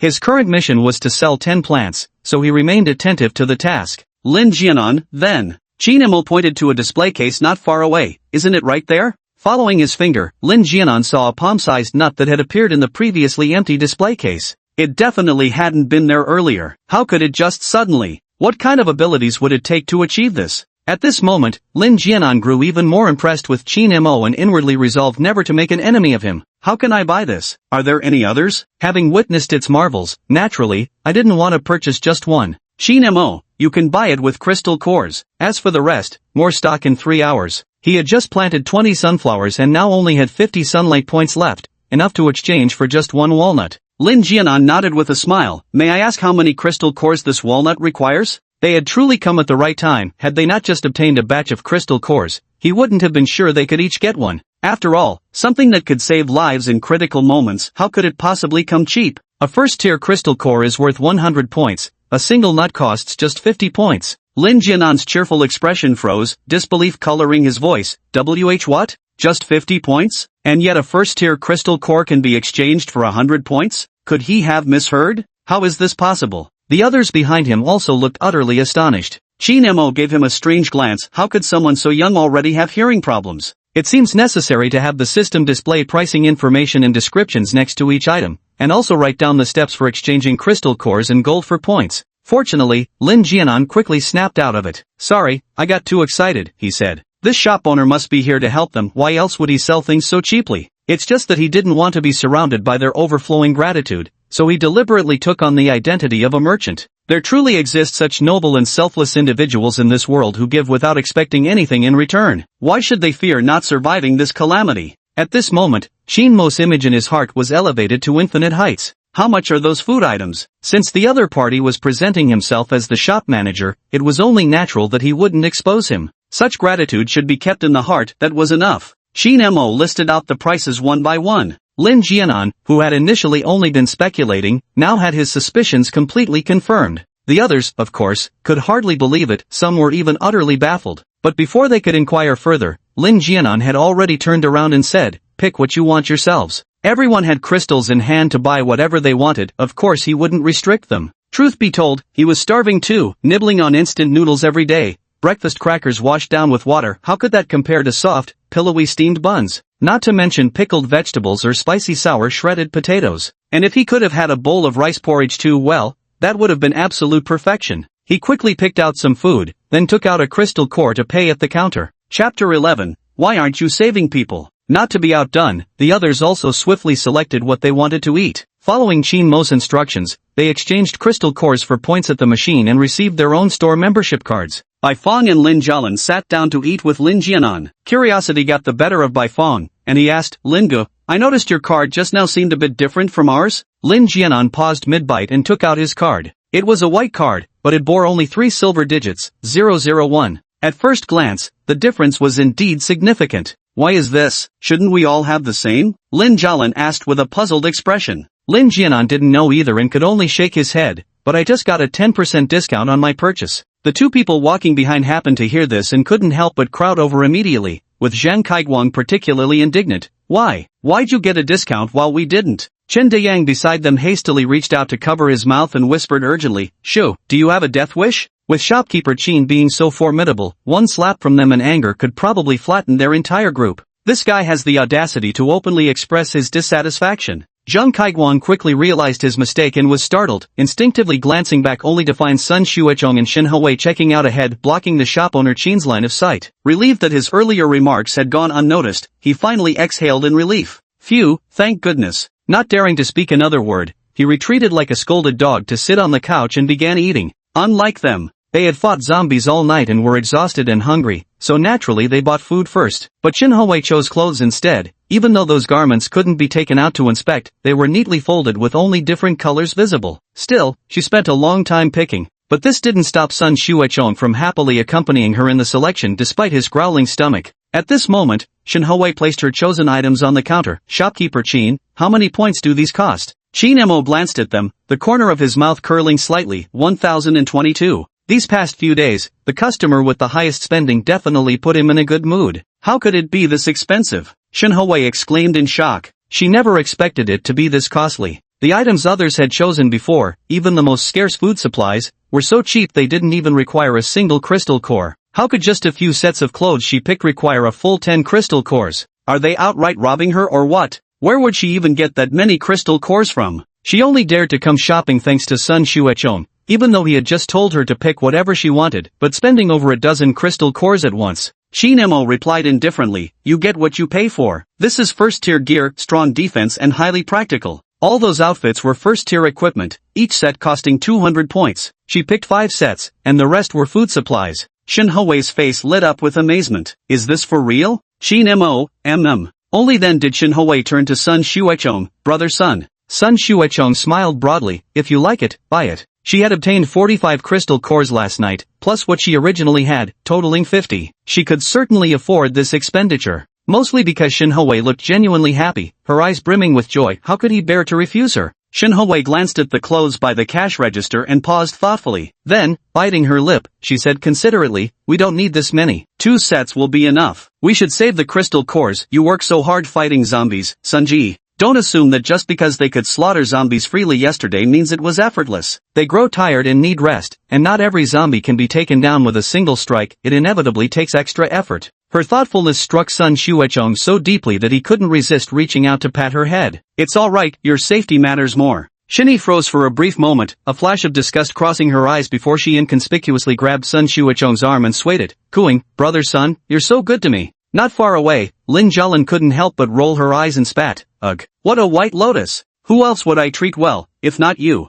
As he spoke, Sun Xuechong retrieved 13 crystal cores from his backpack behind him, casually picking out a set of clothes for himself while at it. It's called a set, but it's really just a jacket and pants. In the end, Sun Xuechong paid 1222 points, packed the clothes into his backpack, and got ready to grab a meal. However, Shen Hewei wasn't in a hurry to leave. She stood where she was and asked curiously, store owner Qin, if you're this skilled, why don't you go out and help people? With your abilities, you'd definitely become a hero admired by everyone. She figured that if store owner Qin was willing to join them on their journey, they'd be completely safe. Plus, he had so many useful items they could benefit from. It must be said her daydreaming skills are quite impressive. Qin Mo saw right through her intentions at a glance, couldn't even be bothered to acknowledge her, and simply closed his eyes to rest. Besides, not everyone wants to be some so-called great hero. In Qin Mo's view, loafing around while still leveling up is a far more carefree and comfortable way to live. Moreover, he's just a stranger from another world after all. He has no interest in meddling in others' affairs. Seeing that the other party ignored her, Shinhoe pouted slightly. But Chin Mo was simply too formidable, she dared neither say much nor show dissatisfaction, so she reluctantly turned and followed Sun Xuechong.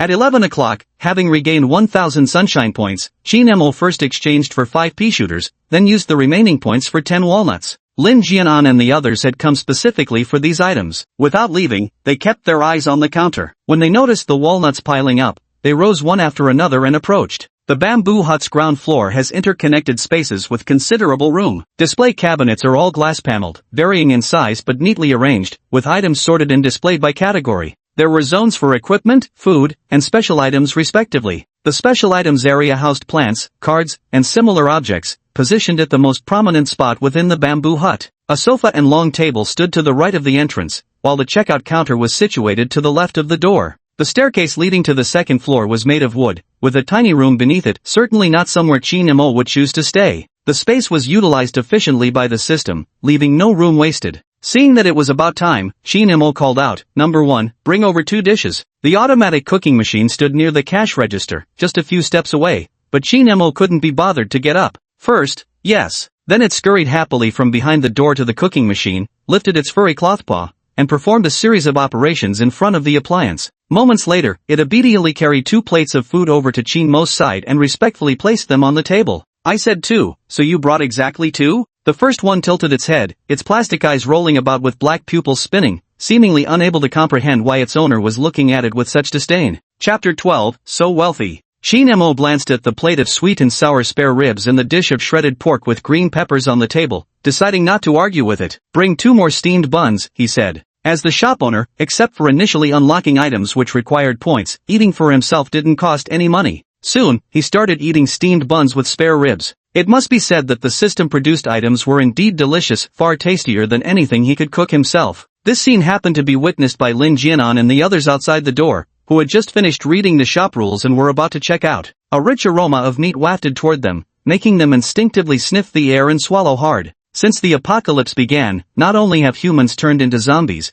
but even animals haven't been spared. They haven't tasted even a morsel of meat for nearly 2 weeks. Chin Mo remained indifferent under the envious gazes of the crowd. At this moment, Bai Fong quickly walked toward the automatic cooking machine, spotting the names and the extensive selection of food items displayed on it. Just that plate of spare ribs Chin Mo had eaten earlier cost a mere 15 points. Is this seriously so cheap? Without any hesitation, he followed the prompts on the screen and ordered sweet and sour pork ribs and a plate of kung pao chicken, then placed his card on the payment scanner below. The total came to 25 credits, leaving him with 63 remaining. 3 hours earlier, he had bought water, 3 steamed buns, pickled vegetables, and spicy and sour shredded potatoes, which totaled 14 credits. Apart from Sun Xuechong, the others spent about the same as him, meaning Lin Jialan only ate 2 steamed buns. Seeing his actions, how could the others hold back any longer? Meat, even nuts and such were no longer urgent purchases. Seeing them all busy ordering food, the newcomers couldn't help but gather around the automatic wok machine. But they didn't have cards. "Captain, we." Heisey watched everyone eating so heartily and couldn't help but swallow hard. "What kind of earthly paradise is this? There's actually meat here." They rushed over early in the morning, hadn't even eaten breakfast, but none of them knew how to sell it. The other 2 also looked toward the young man who seemed to be their leader. The man addressed as captain walked toward Chin Mo and said politely, "Hello." Those people in the shop were as timid as quails. He wasn't a fool, so of course he wouldn't be stupid enough to provoke anyone's anger. Chin Mo glanced up amid his busyness and said, "Welcome, Captain. No need to be so half-hearted about it." He let out a breath. "How do I buy these things?" Chin Mo pointed at the machine on the counter. "Put the crystal core in, and you'll get a card." The team leader glanced at the shifty-eyed blackie nearby, who promptly handed him the backpack behind him under his signal. The team leader poured out all the crystal cores inside and dumped them all into the machine. Soon, the crystal core inside disappeared, and in its place appeared a card bearing the numbers 002. The captain took out the card and frowned slightly. "Shopkeeper. Just call me Shopkeeper Chin. Shopkeeper Chin, what is this card?" Someone had already come yesterday, and now this group today. Even if each group only used 1 card, it shouldn't be number 002, right? Moreover, when he looked at those people just now, everyone except the woman with twin braids had a card. Chin Mo had already finished eating by now. He placed the remaining food on the floor along with the plate to feed Daodu, who was flapping around with its tail wagging excitedly. Wiping his mouth with a tissue, he finally said, "This is a membership card that gives a 10% discount on store items. Yours is the second one issued." The captain nodded and asked, "How can one obtain this card?" Hearing this, Lin Jianan and his group also pricked up their ears to eavesdrop. Oh, the first one is awarded when you reach 1,000 points. Yours is for reaching 5,000 points. As he spoke, he glanced at the captain. He appeared to be around 25 or 26 years old, dressed neatly and genteelly.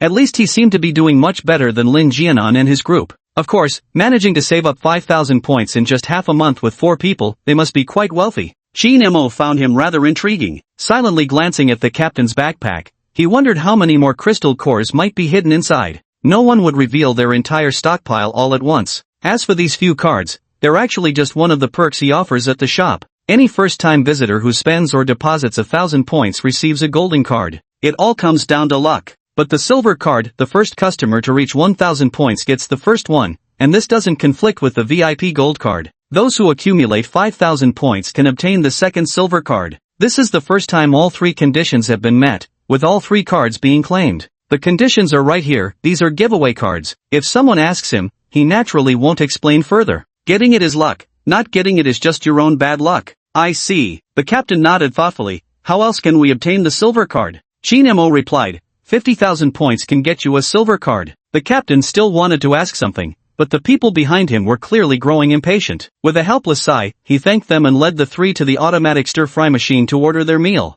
The 3 of them took disposable boxes and squatted aside to eat. Though hungry himself, he wasn't in a hurry to eat. Instead, he wandered around the display cabinets. Finally, he stopped in front of the walnuts and Peashooters. Lin Jianan had almost finished eating and quickly rushed over when he saw this, just as the team leader had already picked up a walnut in each hand. Lin Jianan took one look and thought, how could this be allowed? He quickly reached out to grab them too. He immediately scooped up 4 in his hands, leaving the remaining 4 beyond his reach. The team leader tilted his head to glance at him. Lin Jianan flashed a faint smile, just about to call for reinforcements to seize them, when he saw the young man already slipping the 2 in his hands into his pockets before gathering up the remaining 4 effortlessly. Lin Jianan. But that wasn't all. The figure then tucked the items back into pockets, carefully storing away the 5 gently swaying Peashooters as well, and finally, the card bearing the silhouette of a shadowy figure beside them. Lin Jianan was dumbstruck. Damn, they really took everything down to the last feather. Is it really necessary? Before he could speak, Sun Xuechong and the others had finished eating and gathered around,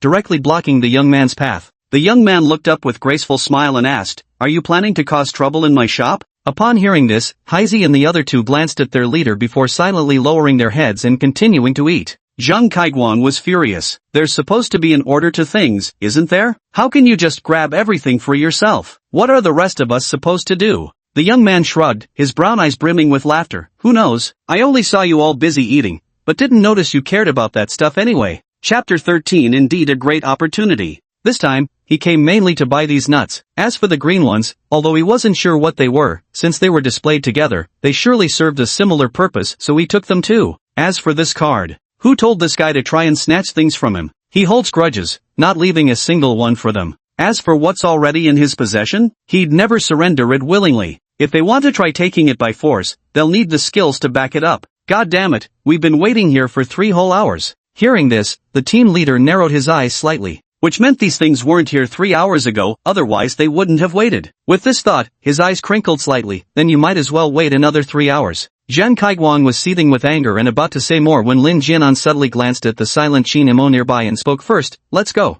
Zhang Kaiguan looked at Lin Jianan in disbelief. Why? Lin Jianan didn't want to cause trouble in the shop and upset shopkeeper Qin. Clearly, the other side was trying to provoke them into making the first move, using it as a way to test shopkeeper Qin. When the time comes to investigate, they were the ones who struck first. The other party could not only absolve themselves of responsibility but also confirm shopkeeper Qin's abilities. However, Lin Jianan, having personally witnessed shopkeeper Qin's formidable power, was no fool. He had no intention of being used as a pawn. Faced with Zhang Kaiguan's probing questions, Lin Jianan's expression turned cold. Why should there be so many reasons? With that, he turned and strode off decisively toward the checkout counter. As soon as he left, the others followed. Zhang Kaiguan was seething with frustration and still wanted to argue, but Chen Dayang nudged his shoulder in motion toward the counter. His eyes landed on the checkout desk, and his body involuntarily trembled. Swallowing his words, he silently trailed after Chen Dayang, utterly deflated. The intimidation Wei Mo exerted on them was simply too overwhelming. The mere thought of that person made him dare not act recklessly. Seeing everyone had left, the young man paused momentarily on the spot, his eyes narrowing slightly.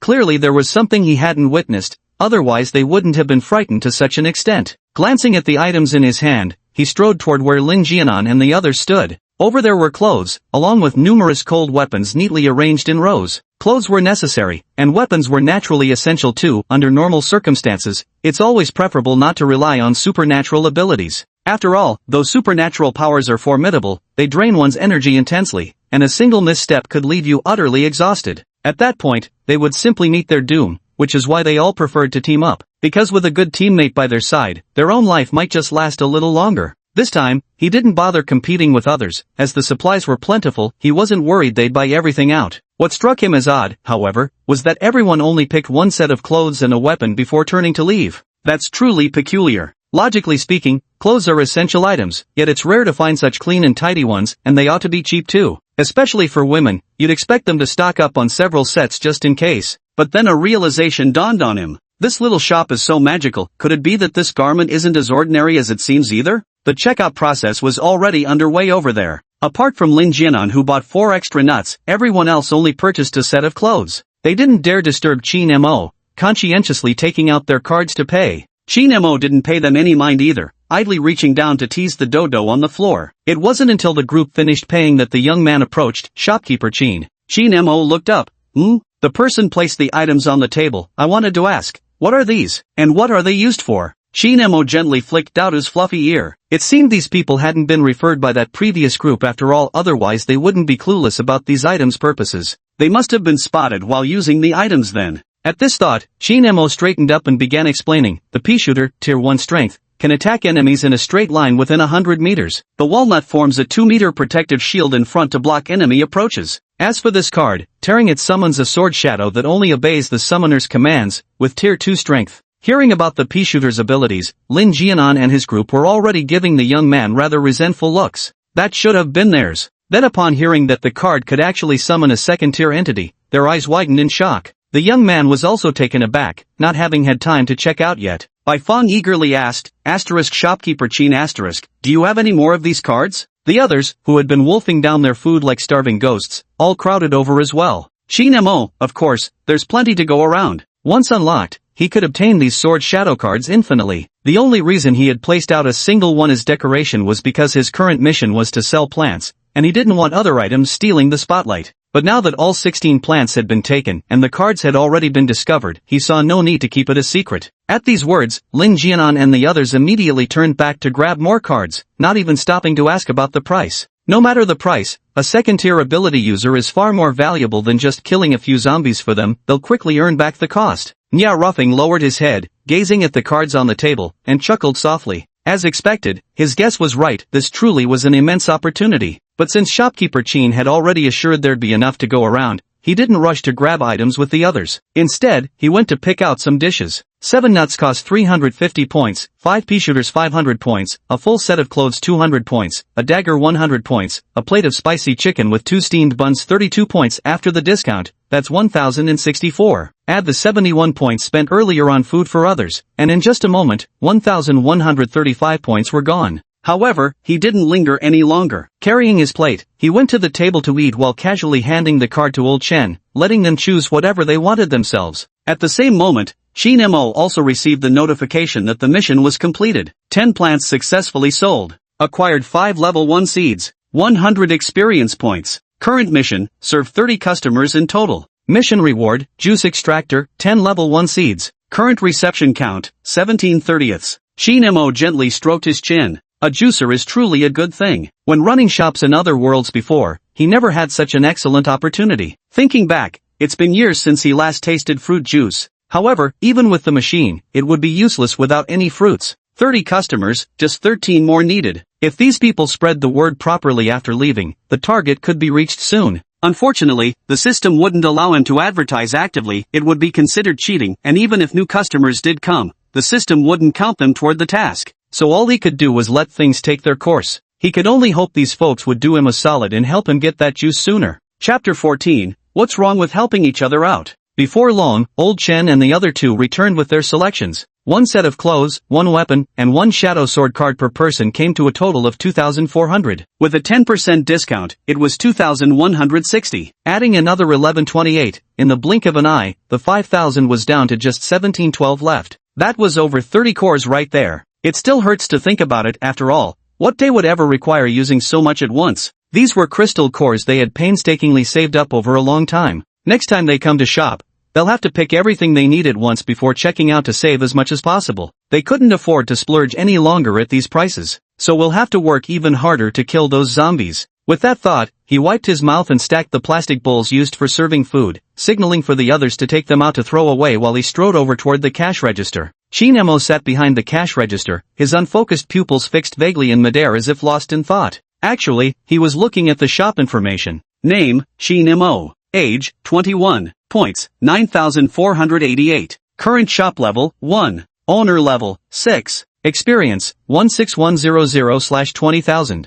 The points surged to over 9,000, bringing them tantalizingly close to the 10,000 mark. Nia Ruffing, Sun Xuechon, and Lin Jianan emerged as the top contributors to the recent point influx among the newcomers. Just these three individuals alone accounted for nearly 6,000 points. The remaining contributions came from the other four, though Bai Fong and Lin Jialan were the only ones who also purchased Shadowblade cards. Chen Dayang and Zhang Kaiguan merely bought clothing and weapons, yet even these transactions amounted to no small sum. As a girl, Lin Jialan intentionally bought 2 sets of these clothes for changing and washing. Earning this many points on the second day of opening was truly a first, though upgrading the shop still remained a long and arduous task ahead. Closing this panel, he summoned his personal information interface. Name, Shin-emo. Gender, male. Age, 21. Status, shopkeeper. Cultivation level, not yet unlocked. Spirit pets, Daodu, Xuan, Lele. Abilities, telekinesis. Level, first tier. Points, 9,488. This one's familiar yet still locked. Every time he enters a new world, his cultivation is temporarily sealed, only gradually unlocking after completing specific tasks. But he's in no hurry. Whenever those special missions appear doesn't matter to him. Inside the shop, he's invincible. Only Dodo's name among the spirit pets appears in normal white text, the other two remain grayed out. This too is familiar. An initial store opening gift package randomly unlocks one each time, leaving the others still inaccessible. The rest also depend on missions. As the system puts it, the energy required to bring them from other dimensions is immense. Not charging him for it is already an act of mercy. Just as I was about to ask the system when there would be a mission to bring Xuan and Lula back, I heard a voice from ahead. Shopkeeper Chin. Shin-emo raised his head. What's wrong?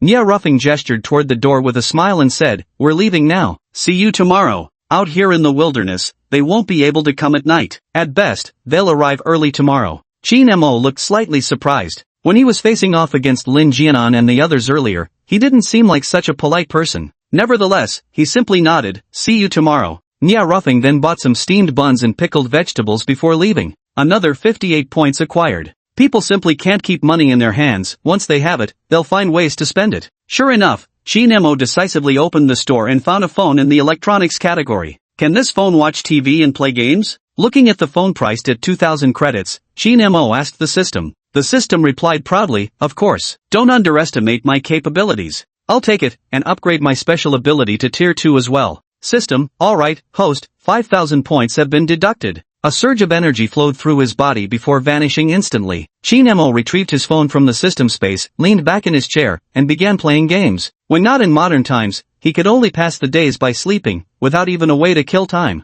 Next time he went somewhere else, no matter how many points it cost, he'd have to make sure the system let him keep this phone thing. Otherwise, he'd go mad in the long run. After all, if you can boost your strength just by lying down, why bother training hard? Wouldn't that just be tormenting yourself? But upgrading from Tier 1 to Tier 2 requires 3,000 points, Tier 2 to Tier 3 costs 30,000, and Tier 3 to Tier 4 demands 300,000, and so on. The road ahead is arduous and long. Scarcely a second after this lament, the character on his phone screen fell to the ground with a splat. Shin-mo's face darkened. Damn it, got careless, didn't dodge in time. How could he stand for this? A few seconds later, when his character respawned, he immediately controlled it to go seek revenge. Lin Jianan and his group had already moved quite far from the small shop. Along the way, they didn't encounter any zombies, but aside from Bai Fong and the Lin siblings, the other members of the group didn't look too well. Lin Jianan's silver card, it's hard not to be tempted, especially for Sun Xuechong. Spending nearly 20 crystal cores at once was nothing short of crippling for him.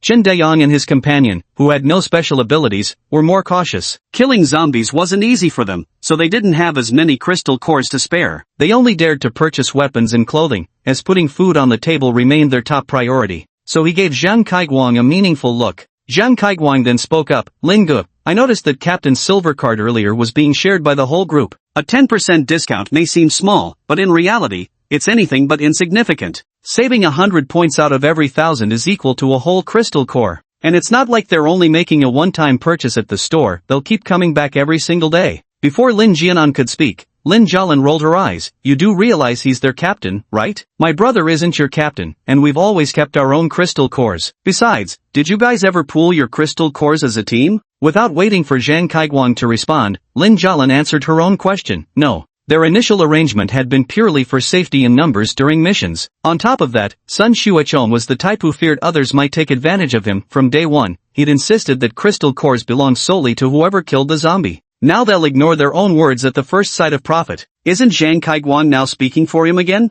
Zhang Kaiguang glanced at Sun Xuechong and continued, that may be so, but aren't we a team? Helping each other shouldn't be a problem, right? Qin Dayang, standing nearby, couldn't help but chime in, he has a point. Shin Hui smiled faintly, exactly, we're all in this together. At most, we'll just need to charge points to your card for whatever we need, it just takes a bit of time. But time is the one thing we have plenty of now, right, brother Sun? With the logic laid bare before him and it being in his favor, Sun Xuechong naturally nodded. Turning to Lin Jianan, he added, besides, the more we save, the longer we can survive. Chapter 15, You're wrong, my heart isn't kind. The shameless words of these people made Bai Fong unable to hold back and start cursing. You really are like dogs that can't let go of meat once they catch its scent. Who the hell was the idiot back then insisting we split things separately? Weren't you also terrified of getting shortchanged? You had to agree? Did any of you even stop to think what use the crystal cores are to you? And did any of you lift a finger to kill those zombies back then? Before Sun Xuechong came, these two were both timid as mice, always hanging back when encountering zombies. If not for others protecting them, they'd have been dead long ago. But when they heard each could keep their own crystal cores, they suddenly became as fierce as roosters in a fight, throwing themselves into battle. Now that you see the benefits, you immediately want free rides again. Think you can do whatever you want? Pah! How dare you try guilt-tripping me here? Have you no shame at all? The more he thought about it, the angrier he grew.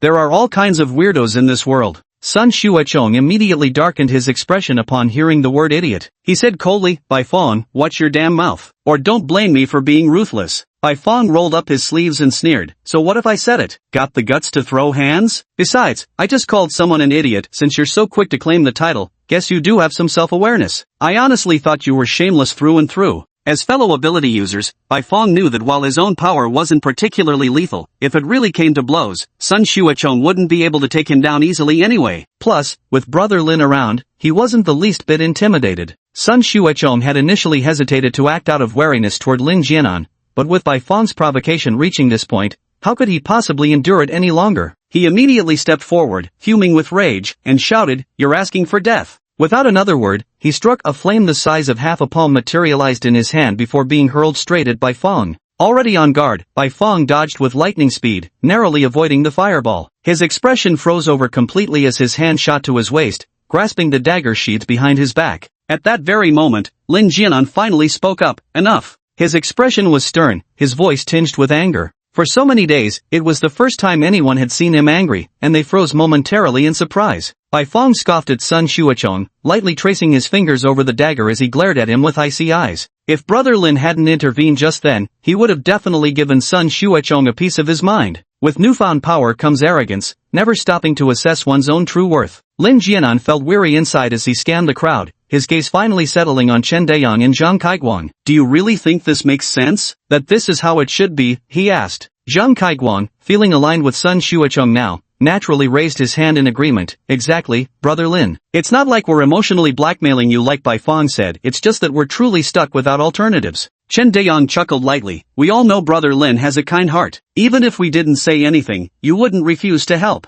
Lin Jianan glanced at him and smiled. You're wrong about that, my heart isn't kind. At these words, Sun Xuechong and the others froze. None looked more bewildered than Sun Xuechong himself. Back when zombies had hunted him down, it was Lin Jianan who'd led the rescue, only afterward had he awakened. The joy of gaining such power at that moment nearly set his whole heart ablaze. In this post-apocalyptic world, possessing supernatural abilities, especially the highly destructive fire element, was bound to carve out his destiny. But all too soon, he discovered that Lin Jianan not only had beast-like transformations in his hands but also wielded lightning-based powers. A dual-element wielder. Although he didn't know exactly how rare dual ability users were, they were certainly far more powerful than him. He immediately felt discouraged, thinking that if this were a novel, wouldn't he just be the protagonist's sidekick? But this wasn't fiction, he had his own abilities and naturally didn't want to remain as someone's subordinate. So he planned to leave. Out of respect for his benefactor, he mentioned his intention to depart to Lin Jianan. However, after hearing the analysis of the dangers outside, he ultimately decided to stay. But he had no intention of living under someone else's roof, so he proposed that whoever killed the zombies would take the crystal cores. Lin Jianan had no objections to this. Back then, he thought the other person had abilities but none of the pride typical of an awakened superhuman. What a waste for such power to be bestowed upon him. Two tigers cannot share one mountain. Had he been Lin Jianan, he would never have agreed to such a demand upon hearing it. Not only that, Lin Jianan was also notoriously soft-hearted. Sometimes, if someone couldn't find food, he'd even share his own spare rations. But now, what had Lin Jianan just said? That he wasn't kind-hearted? How is this possible? Sun Xuechong sighed softly, his face full of helplessness. We only make this request out of necessity. Please don't be angry. If you're unwilling, we won't blame you. These words were spoken with such sincere tenderness that Lin Jialan and Bai Fong were utterly astonished. Won't blame him? How dare he blame them? What right does he even have? Really think you're someone special, huh? Lin Jialan snapped, if you're asking for help, then ask properly. Don't come spouting nonsense with that shameless attitude, this is truly eye-opening. Lin Jianan rubbed his head wearily. It wasn't that he refused to share with them, but he wasn't running a charity. Earlier, when they were just traveling together, he hadn't coveted their energy cores. He'd shared food simply to prevent anyone from dying. After all, more people meant more collective strength. Moreover, he usually wouldn't bother keeping tabs on them. After all, he'd drawn a clear line in his heart, never truly considering them as part of his inner circle. He was well aware of his own limits. Protecting himself and his sister was already more than enough. He simply didn't have the extra energy to micromanage every little thing they might do. And who knows when we might part ways. But today, with this all-purpose little shop at his disposal, he harbored the intention of winning people over, and the silver card in his hand was the key opportunity. Before he could even speak, these people were already clamoring. There was a difference between him offering voluntarily and others demanding it, especially when they wielded moral blackmail like seasoned pros. Had they simply asked politely to borrow instead of immediately throwing another captain in his face for comparison, he would have lent it readily, even seizing the chance to win some goodwill with a few well-placed words. But now, having crossed this line, there was no reason to keep these fools around any longer. He was easygoing and mild-tempered, not some naive saint. In this apocalyptic world, compassion is the last thing you can afford. Sun Xuechong could lash out at Bai Fong or even resort to violence, but Lin Jialan was someone he wouldn't dare touch. Miss Lin, you know I didn't mean any harm. I just want to survive.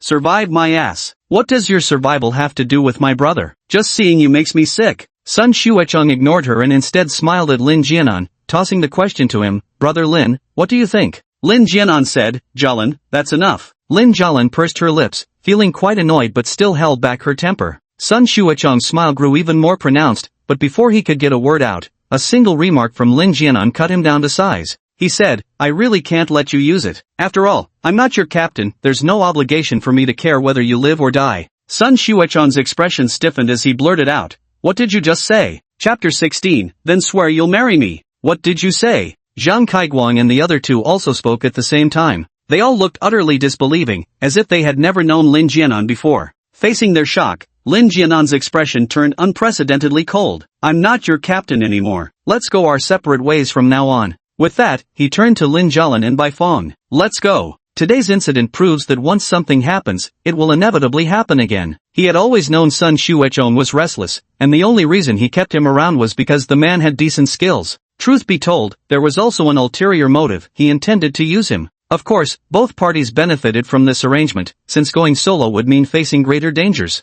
But now he no longer saw any reason to keep him. The necessity had vanished. Especially for such unruly individuals, keeping them around would only bring more trouble. Today, the Universal Shop and the Silver Card acted as catalysts, but even without this incident, they would have parted ways sooner or later. It's just happening earlier now. Lin Jialan immediately broke into a radiant smile and grabbed Lin Jianan's arm. Great, we should have parted with them long ago. All they do is hold us back and create trouble. She had long been annoyed with them, especially that shameless woman Shin Hui, who not only flirted with Sun Xuechong but also deliberately inched closer to her brother whenever she had the chance. Fortunately, her brother didn't like this woman. Otherwise, if such a sister-in-law entered the family someday, she'd be absolutely furious. So when she heard Lin Jianan's words, she was so elated she nearly jumped for joy. Bai Fong also inwardly heaved a huge sigh of relief. Now that they had shadow sword cards and other items, their safety was much more assured. There was truly no need to continue traveling with them. Seizing this opportunity to part ways would actually be for the best. To save them from doing something stupid again. It's just a pity about Chun Dae-young. Usually such a decent fellow, how could he have been blind enough to choose the wrong side? But that was his personal choice, and he wouldn't comment on it, keeping close behind siblings Lin Jianan and Lin Jiamin as they moved forward. Sun Xuechong stood completely dumbfounded on the spot. No matter how he tried, he could never have imagined things would turn out like this. For a moment, speech completely deserted him. The other two weren't much better off either. Shin Hawei was the first to snap out of it, quickly pushing Sun Xuechong as she urged anxiously, "Hurry up and chase after them. What are we supposed to do if they leave?" Sun Xuechong came back to his senses, gazing at Shin Hawei's utterly desperate face, and fell silent for a moment. Seeing his inaction, Shin Hawei clenched her teeth. "If you won't go, then I will." With that, she made to dash after them, but Sun Xuechong grabbed her wrist sharply. "Why are you in such a hurry? Do you really think I can't protect you without Lin Jianan around?" Shin Hawei was desperate to break free from his grasp, completely oblivious to the oddness in his tone. She blurted out, "We'll be safer together. Let me go, or we'll lose them soon." Sun Xuechong snorted coldly. At first, he was indeed stunned by Lin Jianan's words and didn't react immediately. But soon, he realized Lin Jianan must have been dissatisfied with him for a long time. That's why, upon encountering this shop,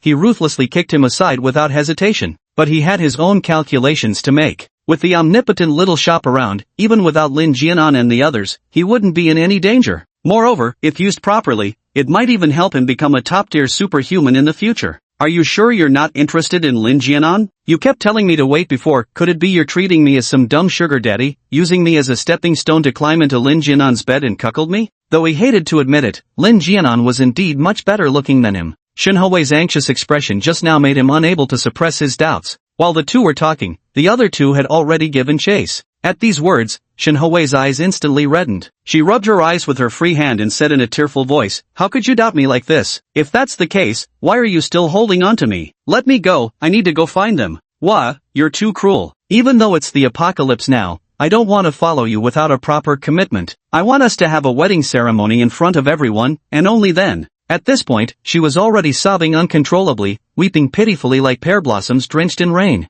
Listening to her words, Sun Xuechong felt overwhelming joy surge in his heart. She wanted to marry him. "All right, I'm sorry, it's my fault. I shouldn't have doubted you. I like you so much, I was afraid. Wei, I was wrong. Please don't cry anymore, alright?" Sun Xuechong hugged Shin Hawei, patting her back gently with a pleading smile on his face. "I'll never doubt you again. Your crying is wrenching my heart." Buried in his embrace, Shin Hawei lifted her tear-streaked face with red, swollen eyes and looked at Sun Xuechong. "Really?" Sun Xuechong raised his hand in a pledge, his face full of sincerity. "Really, I promise." Shin Hawei, "Good, then swear you'll marry me and never have another woman." Sun Xuechong, Sun Xuechong, swear that in this lifetime, there will only be Shin Hawei for me. I won't even glance at another woman. If I break this vow, may I be struck by lightning. "Hey!" Shin Hawei looked startled and quickly covered his mouth with her hand. Meeting his gaze, her eyes flickered before she pouted and said, "Are you stupid? Why would you make such a deadly vow?" Sun Xuechong gazed at her delicate, charming face, her pouty lips glistening red like an invitation for a kiss. His heart itched with longing, and he couldn't resist leaning down to give her a peck on those tender lips. With a grin, he teased, "Worried about me? Don't be. I won't fall for anyone else." Shin Hawei stiffened for a split second, suppressing the urge to wipe her mouth. Feigning bashfulness, she buried her face against Sun Xuechong's chest and lightly punched his shoulder. "You're awful. Stop taking advantage of me." Sun Xuechong felt his entire heart soften, every cell in his body dancing with exhilaration. Yet he still remembered Shin Hawei's words and didn't push his luck, merely holding her a little tighter in his arms. Shin Hawei's body was soft, making it wonderfully comfortable to hold her like this. This was the scene that greeted Zheng Kaiguang and Chen Dayan when they returned. The two exchanged glances, each seeing profound envy reflected in the other's eyes. Shin Hawei was the campus belle of Stone University's Fine Arts Department in Stone City, beautiful inside and out, the goddess in countless hearts. Yet now, she was nestled so obediently in someone's arms, so surreal it felt like a dream. Such a scene would have been unimaginable before the apocalypse. But envy aside, the most pressing matter was Lin Jianan truly abandoning them. Brother's son. At the sound of the voice, Shin Hawei immediately flushed with embarrassment and pushed Sun Xuechong away. Her gaze flickered over the two of them, revealing a trace of disappointment before she quickly turned away, pretending to smooth her hair as she lowered her head. Though she was disappointed that Lin Jianan and the others had actually left, her top priority now was to maintain good relations with Sun Xuechong. Chapter 17, Intentions for Establishing a Base. Sun Xuechong had already grown suspicious of her, so she didn't dare ask anything. Her survival now depended entirely on this naive boy beside her. She certainly wouldn't slow down for Sun Xuechong because of Lin Jianan. The warmth in his arms vanished, and Sun Xuechong's expression instantly darkened as he glared at Zhang Kaiguan with visible displeasure. Yet upon seeing Shen Hui's bashful reaction, he couldn't help but chuckle foolishly before pulling her back into his embrace possessively. Why did you guys come back? Weren't you supposed to be looking for Lin Jianan and the others? Chen Daiyang's face twisted with bitterness. They really abandoned us. Deep down, he already felt some regret for ever speaking up with them, especially since he wasn't even that close with Sun Xuechong to begin with. But now he couldn't just leave on his own, could he? I had no choice but to come back with them. Zhang Kaiguan grumbled discontentedly from the side. I truly never expected Lin Jianan to be this kind of person. We just wanted to borrow the silver card for a bit. It's not like we were going to keep it. Was it really such a treasure to him? And here I always thought he was a good guy. Sun Xuechong scoffed with undisguised disdain, right? At the end of the day, it's all because of that universal mini-store. Now that he has it, he's suddenly so eager to shake us off. He wasn't saying any of this when he begged me to stay before. At this thought, Sun Xuechong's expression grew even more disdainful. If he's ruthless today, then don't blame me for being heartless. With this shop here, who can say for sure who'll be stronger or weaker in the future? He'll surely regret today's decision. Chen Daiyang knew that Sun Xuechong and Lin Jianan were each their own masters, neither would listen to the other. But now that things have come to this, there was no turning back for him. He could only chime in with forced optimism. Since we can all buy things from the shop now, things are bound to get better from here on out. Sun Xuechong remained non-committal. We're going to kill zombies now. The more zombies we kill now, the more items we can afford to buy. For them, time literally meant money now. Then where are we heading? Head to Stone City. They walked the entire way without encountering a single zombie, which meant all the undead in the area had already been lured to the front of the shop by the fireworks earlier and taken care of by shopkeeper Qin. They had no choice but to venture into the city. Zhang Kaiguan voiced his concerns, but with how loud those fireworks were last night, the zombies have probably all gathered together again, and there are so few of us. As he spoke, he instinctively glanced at Shen Hui not far away. Previously, they had 3 or 4 superhumans among them. Facing zombies posed much less risk. But now, only Sun Xuechong remained as their lone pyrokinetic, while he and Chen Daiyang merely possessed some brute strength, barely enough to handle 1 or 2 zombies if pressed. And with deadweight like Shen Hui slowing them down while those zombies clustered together in hordes, what difference was there between heading over and marching straight to their deaths? Sun Xuechong said, didn't we just buy clothes and weapons? If we don't use them now, when else would we need them? Chen Daiyang and Zhang Kaiguan both brightened up, but then hesitated slightly. It's just, we're not sure how useful these things really are. Sun Xuechong added, I also bought shadow sword cards, second-tier ones at that. They'll definitely keep us safe. Shen Hui, being particularly attentive, naturally noticed Zhang Kaiguan's gaze and instinctively grabbed Sun Xuechong's arm. Sun Xuechong patted her hand and couldn't resist ruffling her hair. We're going to hunt zombies. Find a safe spot to wait, and be good until I come back, alright? Shen Hui nodded obediently. Okay, but you must protect yourself. Her concern lifted his spirits. Don't worry, I still have to marry you. Nothing bad will happen. And so, the 4 of them set off towards Stone City. They hadn't been gone for long when Nia Ruffeng and his group arrived at the spot where they had just paused. Almost immediately, a small gray mouse scurried over from nearby to Nia Ruffeng's feet. Nia Ruffeng looked down at it. The mouse, no larger than a palm, gradually transformed into human form. It was none other than Heisey, who had been in the shop earlier. Captain, that group of people just had a fight and split up, Heisey said. Nia Ruffeng smiled. Seems like they're just a bunch of disorganized fellows. No need to mind them. Our top priority now is to establish ourselves here. Old Chen looked puzzled. Establish ourselves here? Aren't we supposed to head to Liheng Base? The only woman among the 4 glanced at Old Chen with obvious disdain in her eyes. With this shop here now, what's the point of going to Liheng Base? Old Chen looked somewhat simple-minded as he scratched his head. Well, that's true. Then what should we do next? Nia Ruffeng narrowed his eyes briefly, the smile at the corners of his lips deepening. Naturally, we'll establish a base in Stone City. At first, they planned to stockpile some food before setting out for Liheng Base in Xiajiang. Although the zombie outbreak had only begun half a month ago when the apocalypse descended, many bases had already been established worldwide. Earlier, their radio had intercepted a signal confirming the existence of Liheng Base in Xiajiang. After discussing it, they decided to head for Xiajiang. However, with this all-purpose shop suddenly appearing in Stone City, Nia Ruffeng changed his mind. Old Chen's initial hesitation was just a momentary lapse in understanding, but now that everything had been laid out clearly, he naturally had no objections. Zhou Min and Heisey naturally followed their captain's lead. So how can we rally the others to join us? Nia Ruffeng stroked his chin. Heisey, you go scout out the locations of survivors across the city. Old Chen, Zhou Min, you two continue exterminating the zombies.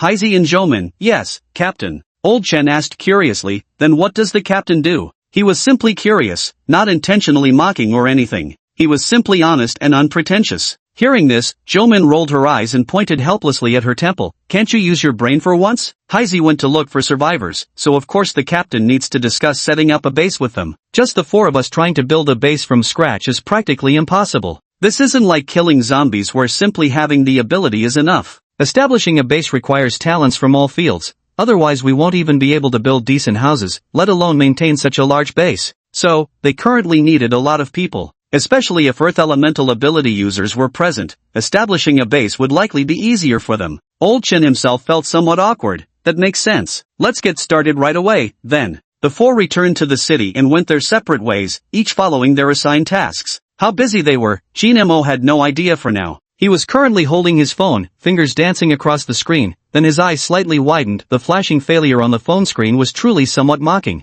It could truly be said, like a tiger's fierce charge in battle, only to check the score at 0 kills, 5 deaths. I refuse to believe I can't win this. With 20 plus years of singlehood reflexes, can I really lose to some elementary school kid? Chapter 18, Shop Rules. Minutes and seconds ticked by. After Nya Rufang and his group left the place, not a single soul appeared until nightfall. The dodo plant at his feet started hopping around him impatiently, clearly starving. Woof woof. Jinmo glanced down, hungry? Daodu, woof. I know, no need to hurry. Jinmo was also a bit hungry himself. Frowning, he placed his phone on the table and glanced outside at the sky, only then realizing he'd been playing games all afternoon. And during all that time, not a single customer had come by. Seems those people still didn't dare leave the city in the afternoon. He stood up and stretched, then instructed DE to close the shop door. After ordering a few dishes from the automatic wok, he headed upstairs with Dodo. In the past, without such high-tech conveniences, he had to cook all his meals himself, a real struggle for him, though his culinary skills had improved quite a bit since then.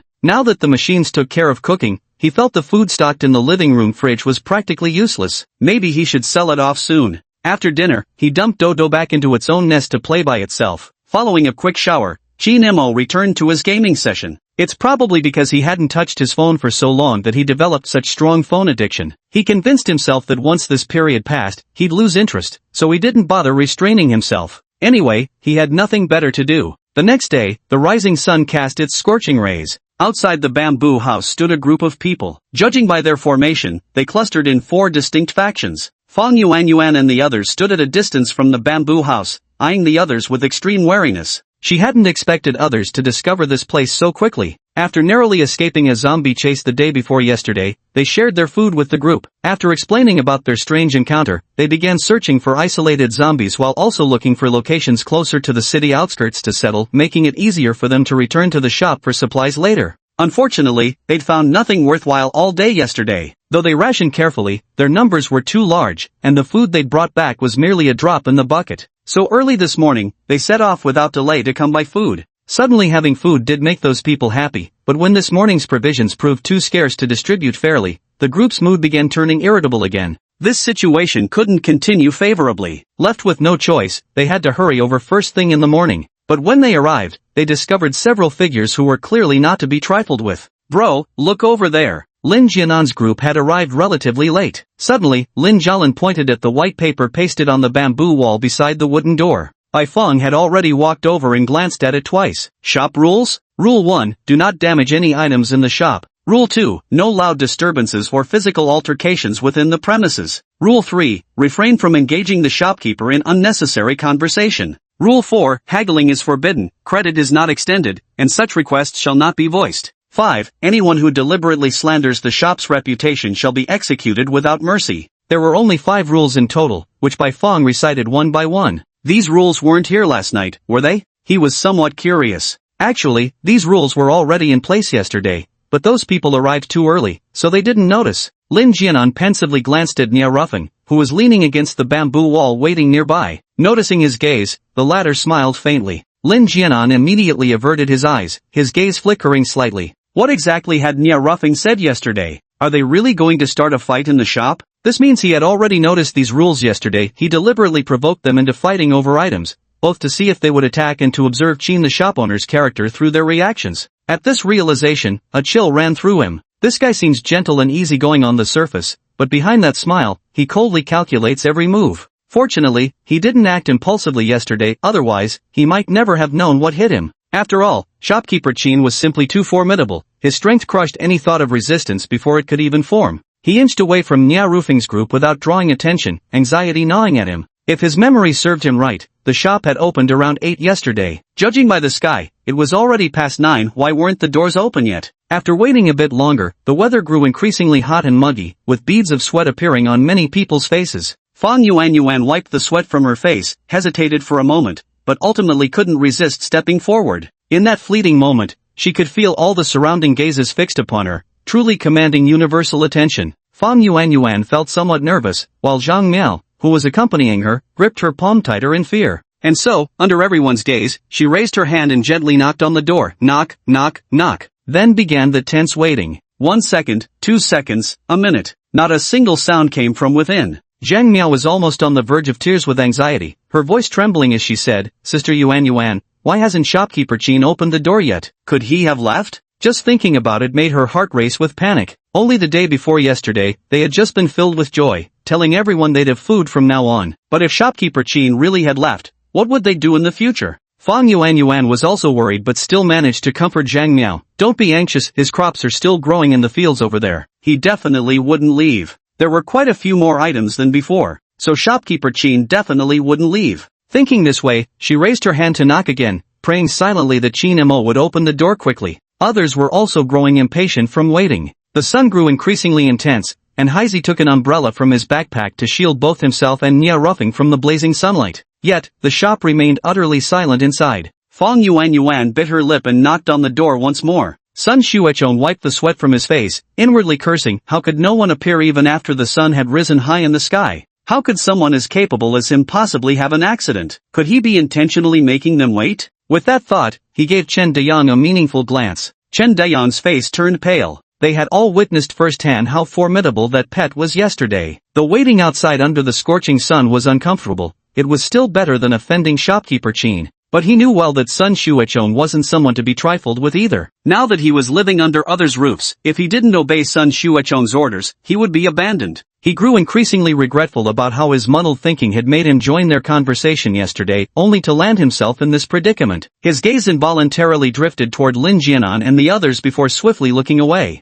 Cupping his hands like a megaphone, he shouted at the top of his voice, Manager Chin. This shout made many people pale. Heisey, holding an umbrella, was furious. Are you trying to get us all killed, you bastard? As he spoke, he handed the umbrella to old Chen and was about to teach the offender a lesson. However, Nia Ruffing stopped him. Heisey. Heisey halted in his tracks, confused. Captain? Nia Ruffing shook his head lightly, signaling him not to act impulsively. Lin Jianan and the others remained calm, presumably because they had arrived late yesterday and missed whatever had occurred. This was precisely why they showed no hesitation in shouting so loudly. Just what could it have been? Chapter 19 The me of tomorrow will be beyond your reach. Fang Yuan and her group had arrived at the small shop one day ahead of them, yet they still wore expressions of fear when Chen Dayang spoke up. They had set off early enough yesterday, yet still lagged far behind Lin Jianan's group. Did this mean the other party had already arrived at the shop the night before last? Thinking a bit more, the fireworks from the night before must have drawn many zombies. The fact that they could act so recklessly, aside from shopkeeper Chin being strong enough that the zombies couldn't touch him, likely left no other explanation. No wonder they were so patient yesterday. In this post-apocalyptic world, most people are consumed by fury, with order in complete disarray. Nations have become mere ornaments, and without the constraints of law, humanity's moral boundaries have plummeted without limit. At the slightest inconvenience, they would shout about killing and fighting. Not only did he take their stuff a step ahead, but he also deliberately provoked them with a smile. Yet they didn't make the slightest move. Even their leader, Lin Jianan, didn't utter a single harsh word. TSK. He was growing increasingly curious about just how powerful shopkeeper Chin truly was. Of course, this also made him reassess Chin Mo's level of danger once again, marking it even higher. He became an existence that must never be provoked. Truth be told, Nia Ruffing was exceptionally clever. With just a few scattered details, he managed to deduce some conclusions that were startlingly close to the truth. Apart from Chin Mo never having any intention of saving anyone, the rest was practically accurate. While he was lost in thought, under Sun Xuechong's prompt, Chen Dayang continued shouting, Shopkeeper Chin, open up quick, we want to buy something. Shopkeeper Chin?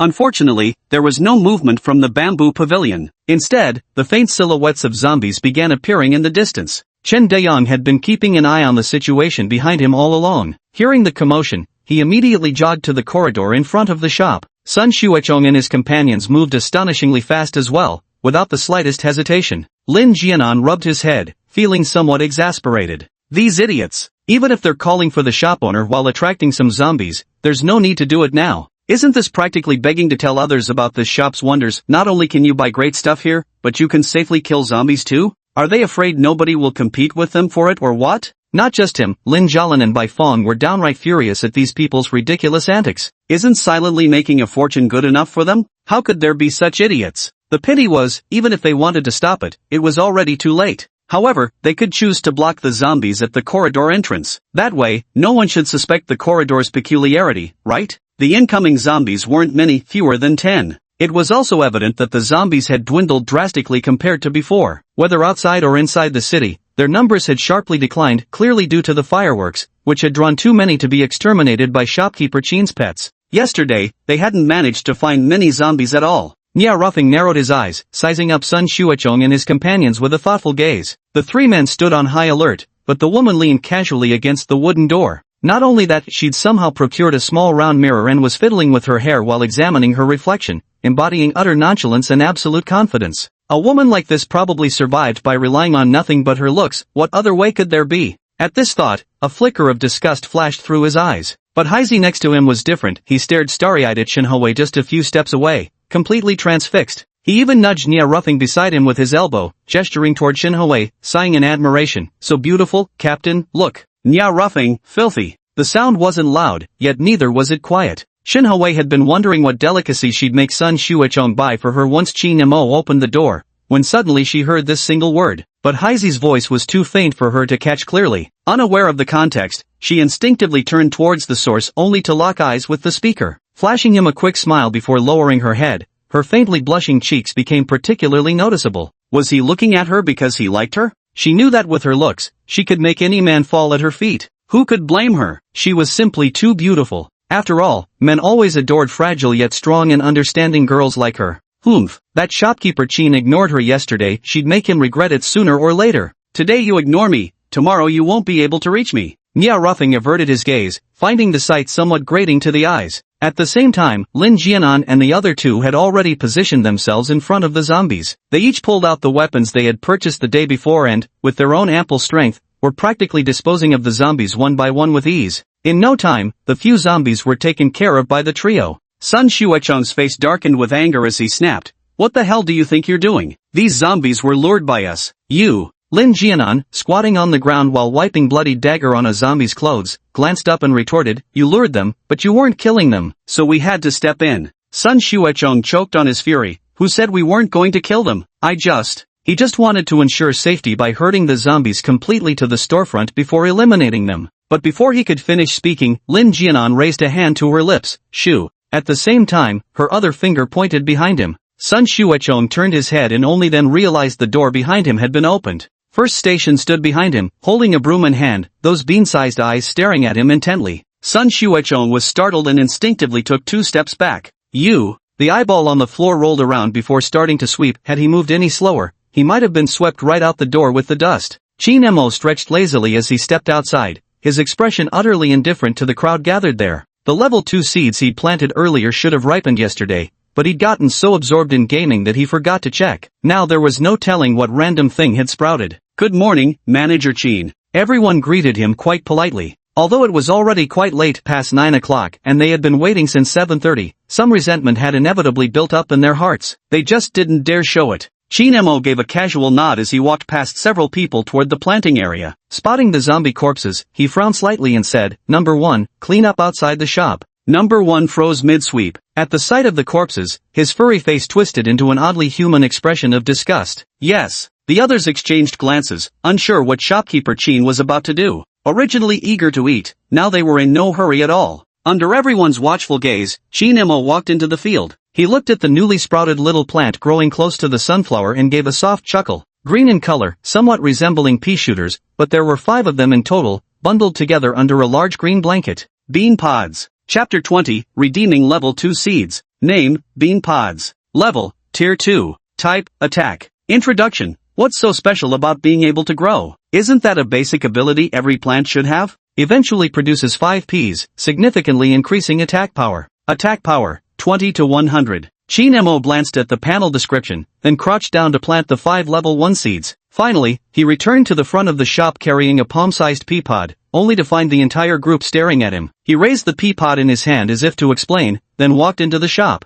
Nya Ruffing was the first to lead the group inside, with Heizi following behind muttering under his breath, "Is that thing a new kind of plant? It's so densely packed it's enough to trigger trypophobia." Jomin nodded in agreement, chiming in, "It's making my skin crawl." They were still doing alright, just verbally expressing their amazement, but Lin Jialin nearby couldn't help rubbing her arms and shivering slightly. For someone with trypophobia, it did look somewhat terrifying, but if it could help deal with zombies, she could endure it. Chi Nemo returned to the shop, placed the pea pods in the display cabinet, selected a dish from the automatic cooking machine, then sat down at the cashier counter to eat. He stayed up late playing games last night, so exhausted that he woke up later than usual. After quickly finishing his meal, he glanced at the sunlight value. 15,000 sunlight points. 40 sunflowers generate 16,000 sunlight points every 24 hours. Having spent 1,000 yesterday, this was what remained. It's more than enough. He was just considering what plants to exchange with these when the system's voice suddenly rang in his ears. "Host, 10,000 sunshine points can be exchanged for 1 level 2 seed. Would you like to proceed?"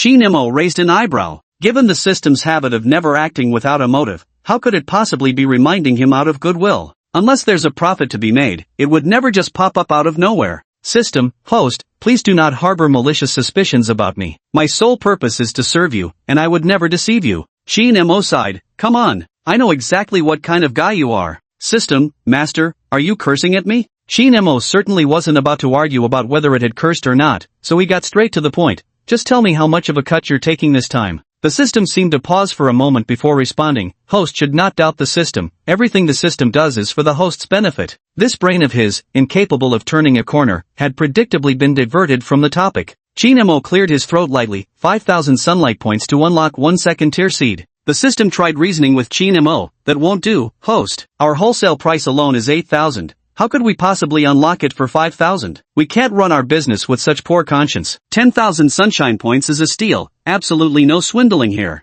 Chi Nemo twitched his lips. Make it 6,000 then. Anyone who believed its nonsense about an 8,000 wholesale price would be thoroughly swindled. After all these years, this creature's IQ has actually improved somewhat. It even learned to deliberately pretend to reveal the original price. Under normal circumstances, anyone hearing its words would certainly seize on this price to pressure it, eventually closing the deal while it struggled to defend itself. But Chi Nemo was not about to be fooled again. Seeing that Chi Nemo wasn't taking the bait, the system grew somewhat anxious. Our wholesale price is 8,000 sunlight points. 8,000, not 6,000. Chi Nemo remained firm. 6,000 at most. The system spoke in a somewhat dejected tone. 6,000 it is, then. Host, will you use 6,000 sunlight points to exchange for new seeds? Chi Nemo replied, yes. For him, the sunlight points' greatest utility was earning more credits. They served no other purpose. And since higher tier seeds came with steeper price tags, he naturally wouldn't skimp on investing in his business. Even if it's 6,000 sunlight points, the system still makes a profit, just a bit less. As he mentioned, proper investment makes the system feel it's profiting and prevents trouble, while also saving him from unnecessary expenses. That's a win-win. Moreover, it keeps the system obedient, allowing him to win yet again. This long-term deal wasn't the least bit unprofitable for him.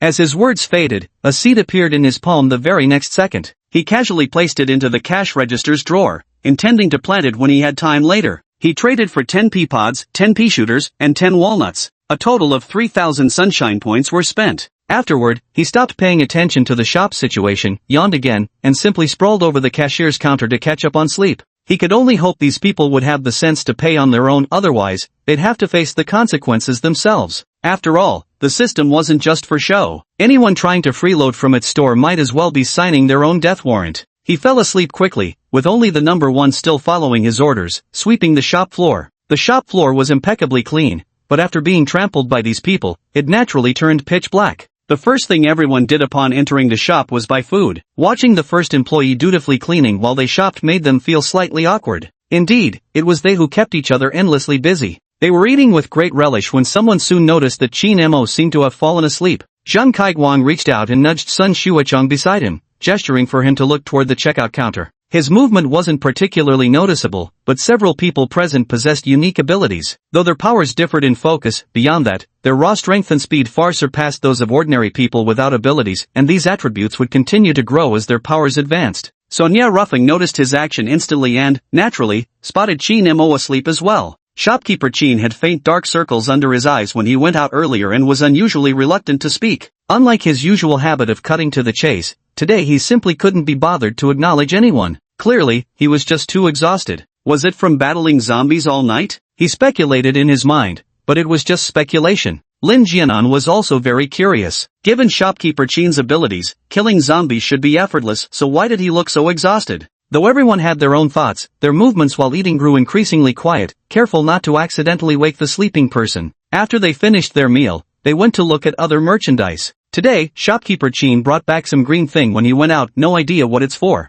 Yesterday afternoon they had already tried those plants, their uses were truly incredible. If this little shop could really stay open here permanently, perhaps they could eventually live like they did before the apocalypse. This place is practically paradise on Earth. Name, Peapod. Level, 2nd tier. Type, attack. Introduction. What's so special about being able to grow? Isn't that every plant's basic ability? Ultimately, it can produce 5 Ps, significantly increasing its attack power. Attack power, 20 to 100 inch. Soon enough, they saw this line of text. Chapter 21, can't we just get it for free? Not only that, but there were also descriptions for the Peashooter and Walnut. Each of these descriptions was placed beside the plants, marked by a small card featuring miniature images of them. To the right of the images were neatly arranged text introductions, lined up in orderly rows and columns, clear and straightforward at a glance. The card appeared to have a substantial texture, not the kind that could be easily crafted, especially considering the lack of tools here. Everyone was curious about Chin Mo's special ability, just what kind of power could achieve such extraordinary feats? But they suddenly realized their imaginations seemed rather lacking, they simply couldn't think of anything at all.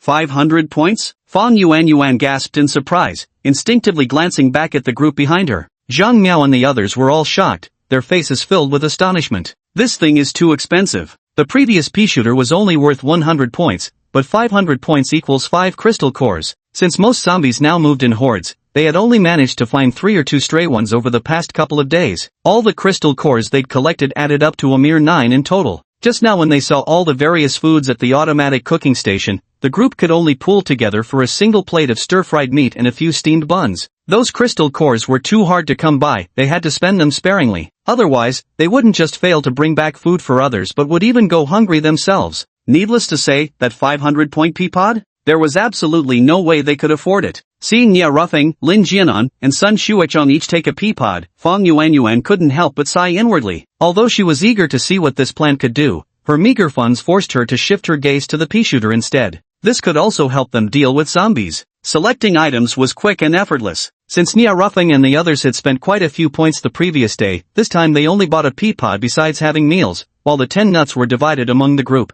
Nia Ruffing walked up to the cash register, hesitated for a moment as he looked at Chin Mo sleeping soundly, then placed the items one by one on the counter before sliding the card into the machine. 1 Peapod, 2 Peashooters, 3 walnuts. The meal for 4 earlier cost 100, making the total 950. With the discount, it came to 855. Seeing the remaining balance on the card, he couldn't help but wince in pain. 50 energy cores, barely 2 days, and they were nearly all squandered. Killing zombies isn't particularly difficult for them, otherwise there's no way they could afford to be so extravagant with their resources. Lin Jianan stood right behind him and also paid his credits. His group only had 3 people, Peapod, 3 nutcases, plus 60 for meals, totaling 710 credits. After the discount, it cost 639 credits. Since his card didn't have sufficient credits, he had to take out 10 more crystal cores to deposit into it. Fang Yuan led a group of people, each carrying a dozen steamed buns in their arms along with a few bottles of water. Aside from that, they only had 2 nuts and 3 Peashooters. The whole haul cost them 500 points, leaving everyone with pained expressions. To say it wasn't expensive at all would be accurate, but when it all added up, the price was still steep.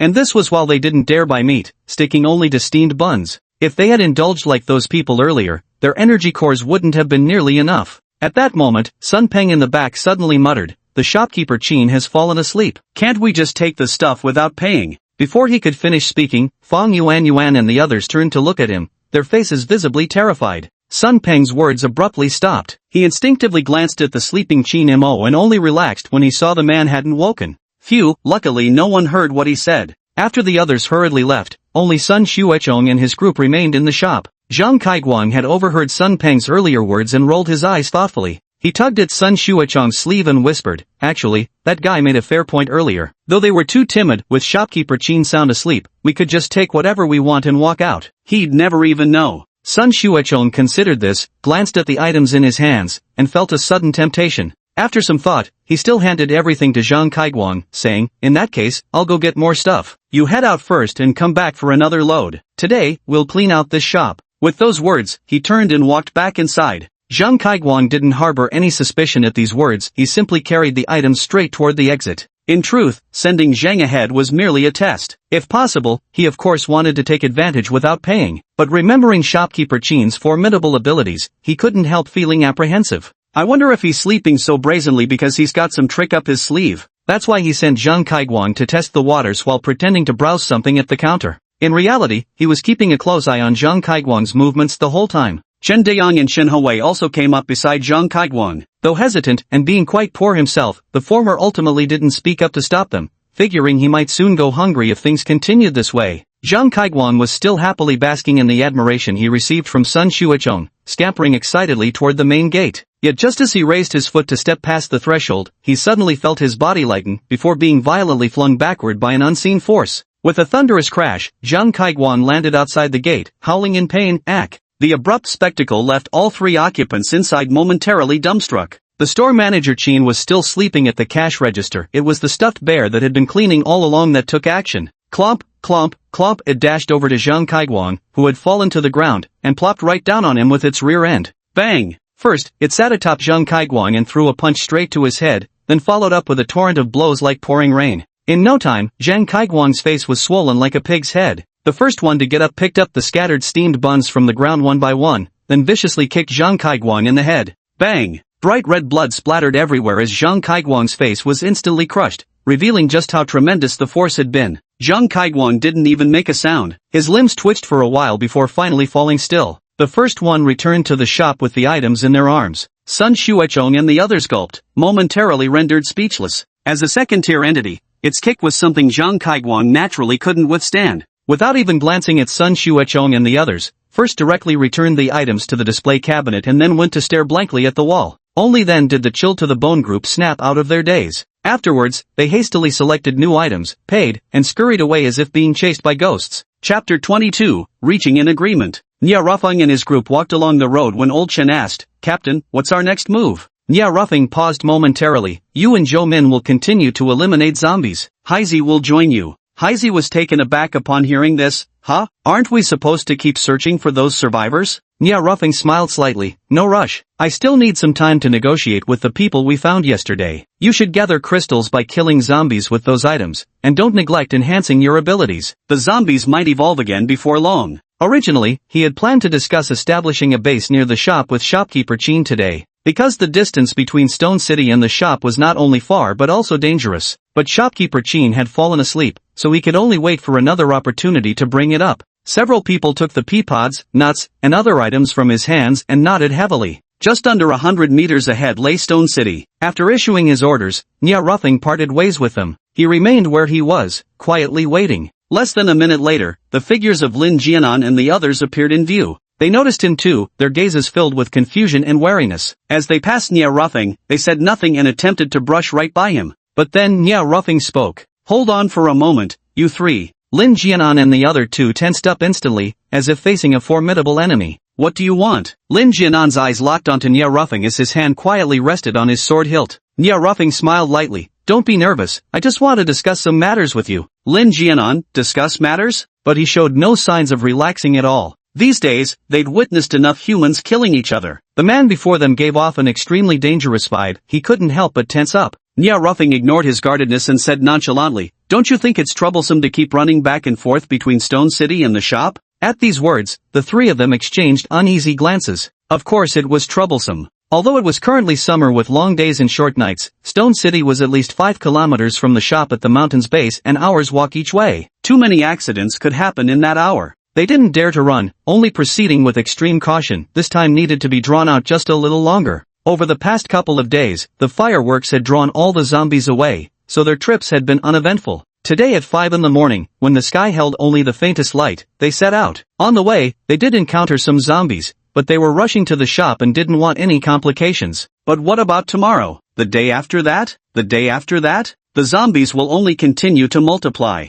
By then, their movement will become even more difficult. With limited food supplies in the city, excluding what's already spoiled or inedible, finding provisions has grown increasingly challenging. Their living space is shrinking bit by bit, unless they can cultivate their own crops and become self-sufficient. And failing to produce food will ultimately lead to extinction. Now the universal shop offered them a glimmer of hope, but it also came with great peril. They remained silent, yet Nia Ruffing showed no impatience. Leaning casually against the large tree behind him, he waited quietly. After a brief pause, Lin Jianan spoke up. What does trouble matter? To survive, we have no other choice. Truthfully, if this were just idle chatter, it certainly wouldn't be happening here. But he had a feeling that this person must have found a way to cooperate with them, which was why he added a few more words. Despite knowing in his heart that Nia Ruffing was an extremely dangerous man, that the slightest misstep might land them in deep trouble. But as long as we can survive, cooperation isn't impossible. Nia Ruffing remained calm. Of course there's a way. As long as we establish a base near the shop, all dangers will naturally be resolved. What do you think? Lin Jianan and the other two were momentarily stunned. Building a base. If the base is indeed built, they won't need to roam around anymore, just hunt zombies near the base. Moreover, they'll have a safe shelter, and after the shop closes, they won't have to worry about returning to the city. As for food, with the all-purpose little shop around, they won't have any concerns. It's a triple win. But his idea was rather bold. Building a base cannot be accomplished overnight, and manpower is absolutely indispensable. With just these few people of theirs, it would probably take ages to complete the construction of the base. Yet despite being aware of these difficulties,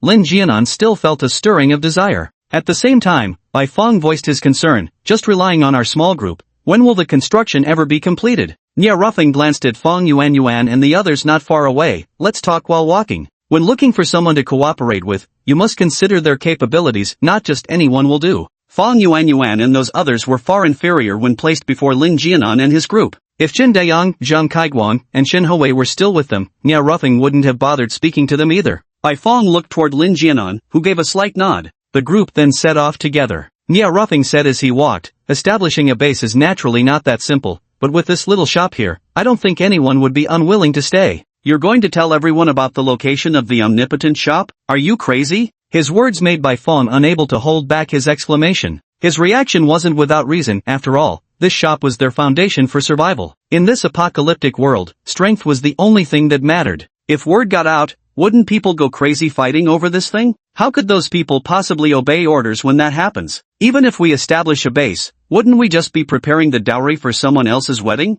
Nia Ruffing neither confirmed nor denied. Why do you think I sought your cooperation? Only with sufficient strength can we suppress those people. Otherwise, if the base were built but ended in chaos, even he wouldn't be able to live peacefully. As he spoke, he turned to Lin Jianan with a bright smile. So, will you think it over? Lin Jianan, no need to think. I agree. There was no reason to refuse such an offer. After all, even without them, he would have sought out someone else. By then, they would be in a passive position. If it could truly be built, it would be a great achievement. If not, there would be no loss either. So he agreed. Nia Ruffing was not at all surprised by his agreement. Then come with me. The rest of you, get back to whatever you were doing. Lin Jialan, who had remained silent all this while, couldn't help but tug at Lin Jianan's sleeve, her face filled with worry. Lin Jianan gave her a reassuring look, signaling her not to worry, and then followed Nia Ruffing. Seeing her full of worry, Bai Feng comforted her. Don't worry, Brother Lin is so capable, he'll definitely be fine. Let's hurry and go kill some zombies. Once the base is established, there'll be more people, and without enough crystal cores,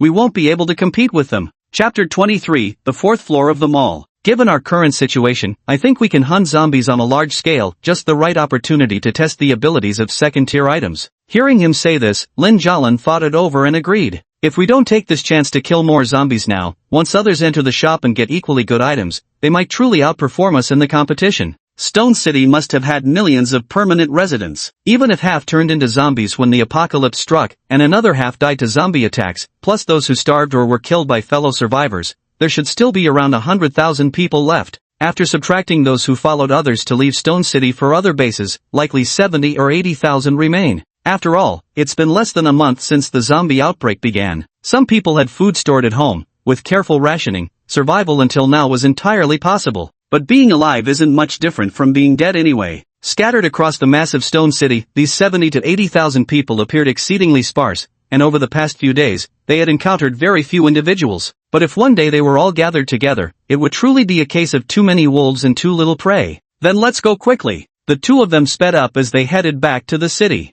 The group behind Fong Yuan felt puzzled. They didn't seem like they were together earlier. How did they end up grouped up now? While they were still trying to figure it out, they didn't notice Sun Xuechong and a few others catching up from behind. At the sight of Fong Yuan and the others, Sun Xuechong's eyes narrowed into thin slits. After Zhang Kaiguang's death, he had settled the bill and left with the belongings, only to realize moments later that Qin Dayang hadn't followed. He was still lingering in the shop. His meaning was already quite clear. This was meant to separate their courses of action. Chen Dayang's actions infuriated him. If not for temporarily wanting to avoid returning to that small shop, he would have surely made Chen Dayang pay the price for his choice. But at the same time, there was one thing he had to admit. Without Chen Dayang and Zhang Kaiguang around, he'd have to protect Weiwei while simultaneously fighting zombies. This wasn't ideal for him. What if something went wrong and he failed to protect Weiwei? So when he spotted Fong Yuan and her group, an idea sprouted in his mind. These people look weak. If we rob them, we should be able to get something. Thinking this, he couldn't help but lick his lips, but after glancing back at Shin Hui behind him, he restrained his emotions somewhat.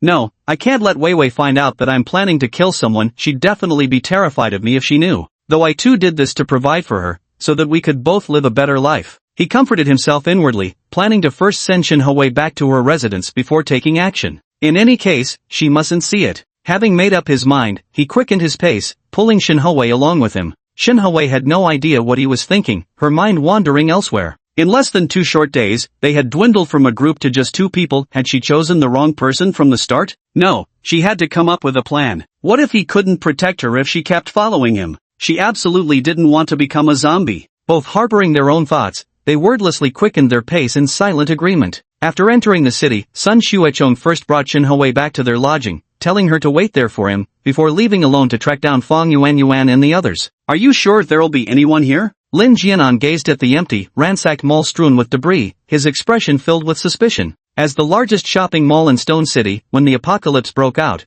the number of zombies here was unsurprisingly the highest, making it the most perilous place around. Who in their right mind would stay here waiting to die? Along the way, Nia Ruffing had already explained their specific plans to him. Their goal was to convince those with similar abilities to join forces with them. As for those stronger than themselves, they naturally filtered them out. They lack the capability to suppress the other party, they're just inviting trouble for themselves. Nia Ruffing smiled and said, of course. There are 5 people hiding in the 4th floor staff room. Earlier, the fireworks drew away quite a few zombies, so it's no surprise someone would return here. After all, the most dangerous place is the safest, isn't it? Lin Jianan gave a speechless twitch of his lips. The most dangerous place is the safest definitely isn't applicable when dealing with zombies. Those guys are all brainless, they don't think. They just chase after sounds. But what intrigued him was how Nia Ruffing had known there were people hiding on the 4th floor. Everyone has their secrets, so he suppressed his curiosity and didn't ask. Nia Ruffing climbed the stairs while quietly asking, do you have any food on you? Lin Jianan nodded. Of course, he had to prepare lunch and dinner for himself. Nia Ruffing was about to speak when he spotted a zombie prowling back and forth near the elevator entrance on the 2nd floor. The massive supermarket had long been unmanned, so the elevators were naturally out of service. They took the conveyor belt-style escalators commonly found in supermarkets, now motionless, forcing them to proceed step by step. The 2nd floor was the women's clothing section. To get past the corner, they had to deal with that zombie first, otherwise, they'd be easily spotted. Because that zombie was right around the corner, turning that way would practically put them face to face with it. Nia Ruffing took a step forward, drawing the dagger from his waistband and quietly moved closer with light steps. Lin Jianan, who was a step behind, could only follow silently. Nia Ruffing halted about a meter away from the zombie, swiftly raising his hand and plunging the dagger into its temple. The zombie didn't even have time to react before it was utterly dead. Nia Ruffing gently lowered the zombie to the ground with both hands, careful not to make a sound, then skillfully extracted a white crystal core from its head. Lin Jianan approached quietly, murmuring in admiration, these first-tier weapons are incredibly handy. Ordinary weapons could never pierce straight through a zombie's skull like that. Nia Ruffing wiped the crystal core in his hands on the zombie's clothes before standing up to continue leading the way. He was determined to capture the few people on the 4th floor, as one of them was an earth elemental ability user. All the zombies encountered along the way were dealt with by the 2 of them, and they soon arrived on the 4th floor. The 4th floor was the electronics section, where shelves had toppled one after another and many items lay shattered. The staff room was essentially just a place to change work uniforms and also stored some goods. The space inside wasn't very large, but it could still accommodate 5 people. Lin Jianan glanced at the tightly shut door, then turned his gaze to Nia Ruffing, silently asking with his eyes what they should do. Then he watched as Nia Ruffing confidently strode forward and boldly knocked on the door without hesitation. Lin Jianan instantly tensed up all over. Chapter 24, This sword shadow doesn't seem very bright. Bang, bang, bang. The crisp knocking echoed through the silent 4th floor, sounding exceptionally clear in the stillness. Almost the moment the sound faded, rustling noises erupted around them as if something in the corners had begun rushing toward them. Lin Jianan's eyebrow twitched violently, and inwardly, she cursed Nia Ruffing to the depths of hell. Even if they wanted to prove their strength to the people inside, did they really have to be so blatant about it?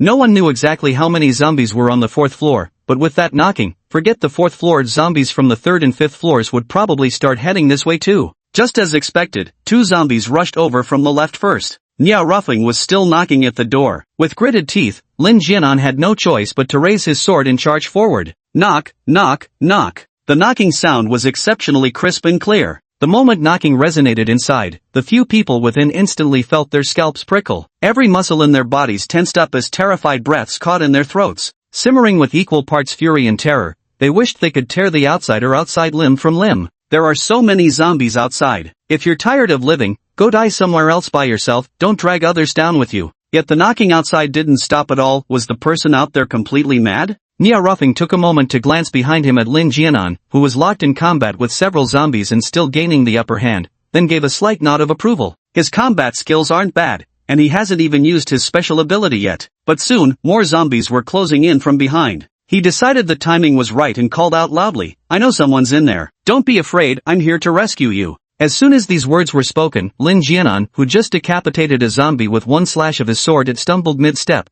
his lips twitching involuntarily. Who in their right mind would believe this was a rescue after you caused all this chaos? Unfucking believable. Sure enough, there was not a single sound from inside. Just as Lin Jianan had expected, they didn't believe a word of it. In fact, after exchanging glances, a few of them had already cursed their ancestors 18 generations back. Damn it, here to rescue us? Do you really think we're idiots? We'll believe whatever you say? You led so many zombies here, some rescue this is. You'd have better luck taking us to meet the king of hell. The more they thought about the person inside, the angrier they grew, yet none uttered a word, praying the madman outside was bluffing and would leave when met with silence. As for the zombies drawn by the commotion, surely they'd disperse soon as long as no one made a sound? They comforted themselves with these thoughts, though in reality, sweat dripped from every tense body in that cramped space. Nia Ruffing wasn't the least bit surprised by this situation. Speaking unhurriedly toward the interior, he said, "If all the zombies have been dealt with and you still refuse to come out, we'll go assist others instead." There were at least 50 zombies closing in, if not 100. Lin Jianan fought while retreating, already tapping into his abilities. But the numbers were overwhelming, and he couldn't handle them all at once. Hearing Nia Ruffing's words, he glared at him and snapped, "Why aren't you moving? Waiting for me to die?" Nia Ruffing raised an eyebrow and produced a playing card-sized card from his pocket. Lin Jianan was taken aback when he saw the person tear it in half without hesitation. In an instant, a flash of white light passed, and a pitch-black, shadow-like humanoid figure appeared before Nia Ruffing. It held an equally dark sword in its hand, standing tall and imposing, looking incredibly formidable. Immediately, the sword's shadow cupped its fists in greeting to Nia Ruffing. Though it had no mouth, a voice emanated from it. "What orders does the master have?" Nia Ruffing himself hadn't expected the painting on the card to be so lifelike. It was practically identical. It didn't even have a proper form. He pointed ahead, "You're at 2nd-tier strength. Handling these 1st-tier zombies shouldn't be a problem for you?" The sword shadow gave a slight nod before charging toward the zombie horde with blade drawn. Before Lin Jianan could react, the head of a zombie before him had already rolled to the ground. The sword shadow's speed was incredibly fast, at least twice his own. Not only that, but his strength was overwhelming. It was like slicing through watermelons, one slash for each, simply so easy. He was stunned. Is 2nd-tier already this powerful? That's a full 50 zombies. Just as I was thinking this, I heard a loud crack. Jianying's sword actually broke while hacking at a zombie's neck for the 2nd time. At that exact moment, a nearby zombie lunged at Jianying, who kicked it away with lightning speed before feeling around his waist, then froze in place, utterly stunned. Lin Jianan was dumbfounded. Just a moment ago, he had been marveling at Nia Ruffing's wealth and extravagance, how casually he used the 5 crystal cores to activate the card without a second thought. But this scene completely shattered his understanding. 50 zombies, at least half of them were still standing. Nia Ruffing's mouth twitched involuntarily. So without a sword in hand, the swordsman just forgot how to fight? Sure enough, once the sword vanished, the sword shadow dodged the lunging zombies with remarkable speed. But the moment it had any breathing room, it would stop in place and grope at the empty spot where its longsword should have been over and over again. Nya Ruffing was speechless. He turned to Lin Jianan and said, "Give him the sword." Not forgetting to shout at Jianying, he added, "Catch the sword." Otherwise, given the sword shadow's dismissive attitude, it would likely just ignore the thrown sword. Lin Jianan snapped out of it, "Oh, right." Then he hurled the sword over. The moment Nya Ruffing spoke, those zombies charged straight toward his direction. Fortunately, Jianying leaped up midair to catch his sword, instantly regaining his former prowess. He charged forward and swiftly decapitated several zombies with his blade. Nya Ruffing and Lin Jianan simultaneously heaved sighs of relief. While 25 zombies posed no real threat to them, they knew more undead would follow. A prolonged battle would have left them disadvantaged and undermined their deterrent effect. Moments later, Jianying stood triumphantly amidst a circle of corpses after eliminating every last zombie, sheathing his sword with a flawlessly dramatic flourish. This deliberately cool act made Nya Ruffing and the other person highly suspect whether this guy's earlier clueless and clumsy behavior had been an act. Lin Jianan even looked at his empty hands. That was his sword. Nya Ruffing instructed Jianying to dig out all the crystal cores while he walked to the door. "All the zombies are dead. You have 2 minutes to decide. Do you want to come with us? Do you want to live?" Then he sat down to one side. The few people inside exchanged glances. They could clearly hear the fighting outside just now, but now everything has gone quiet, yet the one knocking at the door is still alive. Which means, he must be truly powerful. Could it really be someone coming to save them? But in this apocalyptic world, could someone truly be so kind? They doubted, they feared. What should we do now? Don't go outside. That guy out there is definitely no good. He'll be the death of us. Have you forgotten what we saw yesterday? Chapter 25, Tier 1 Pet Egg. Yesterday they witnessed someone pushing others into a horde of zombies to buy time for their own escape. Now that someone suddenly sought them out, it was difficult not to be suspicious. If they're already this powerful, why would they still need to look for them? Isn't this obviously a pig butchering scam? Receiving no response from inside, Nya Ruffing frowned and threatened, "If you don't come out now, I'll break the door down." The 5 people inside were dumbfounded upon hearing this. Didn't they agree that if they didn't come out in 2 minutes, he would leave? What's with this sudden development? At this point, no matter how unwilling they were, they had no choice but to open the door and step outside with bitter reluctance. Another swarm of zombies was approaching. When they opened the door, they saw a shadowy figure wielding a long sword and cutting through the horde. However, the ground was already littered with dead zombies, so only a few remained alive. Staring at the countless zombie corpses strewn across the ground, their eyes widened in shock. How long has it been since the knock on the door? And what in the world is that pitch-black thing over there? Is this a superpower? Seeing the group emerge, Nya Ruffing smiled with satisfaction and straightforwardly said, "I'd like to discuss a collaboration with you." Their expressions were grim, but that mere sword shadow alone had already crushed any thought of resistance in their hearts, never mind the 2 intimidating figures standing here. They didn't dare move. But this isn't the place for conversation. We'll discuss matters in detail elsewhere later. Understood. When Shinemo woke up, First was already wiping the counter with a cloth. Still groggy from sleep, he remained silent for a moment before rubbing his head. He then walked over to the automatic cooking machine, fetched some dishes, and grabbed 2 steamed buns, mentally noting that he should unlock rice for dinner later. Steamed buns were nice to eat occasionally, but for him, rice would always be his favorite. On the table lay a plate of stir-fried potatoes, green peppers, and pork shreds, accompanied by a small bowl of black chicken soup. He ate leisurely, not minding that there was no one in the shop at the moment. After finishing, he stretched and took out his phone from his pocket again. Just as he started a game, he heard the system's voice, "Host, you're finally awake." Shinemo kept his attention on the phone without looking up. What's wrong? Did something happen while I was asleep? The system said, "That's right, someone tried to freeload and got dealt with by first." Shinemo paused momentarily. He genuinely hadn't expected anyone would dare attempt such a thing. In all his years of running the shop, this was the first time he'd encountered someone like this. But since they were already dead, there was nothing left to say. "Host, would you like to check the mission?" Shinemo raised an eyebrow. "Oh?" Then, amidst his busy schedule, he spared a moment to glance at the mission panel. Main mission activated, become a legendary shop owner. Current mission, serve a total of 30 customers. Mission reward, juice extractor, 10 tier 1 seeds. Both the main mission and the current mission are fine, but there's a time-limited mission added below. Time-limited mission, as the future god-tier shopkeeper, how can you let people freeload? Not even in their thoughts. Deal with the instigator who encouraged customers to skip payment within 3 days. Reward, 200 EXP. 200 EXP, that's quite a lot. Looks like the system is genuinely angry. 3 days was still early. He wasn't in a hurry, so he immersed his consciousness back into the game. About 2 hours later, the sound of victory came from his phone, and Shinmo's lips curled slightly. Indeed, skills need more practice to become truly proficient.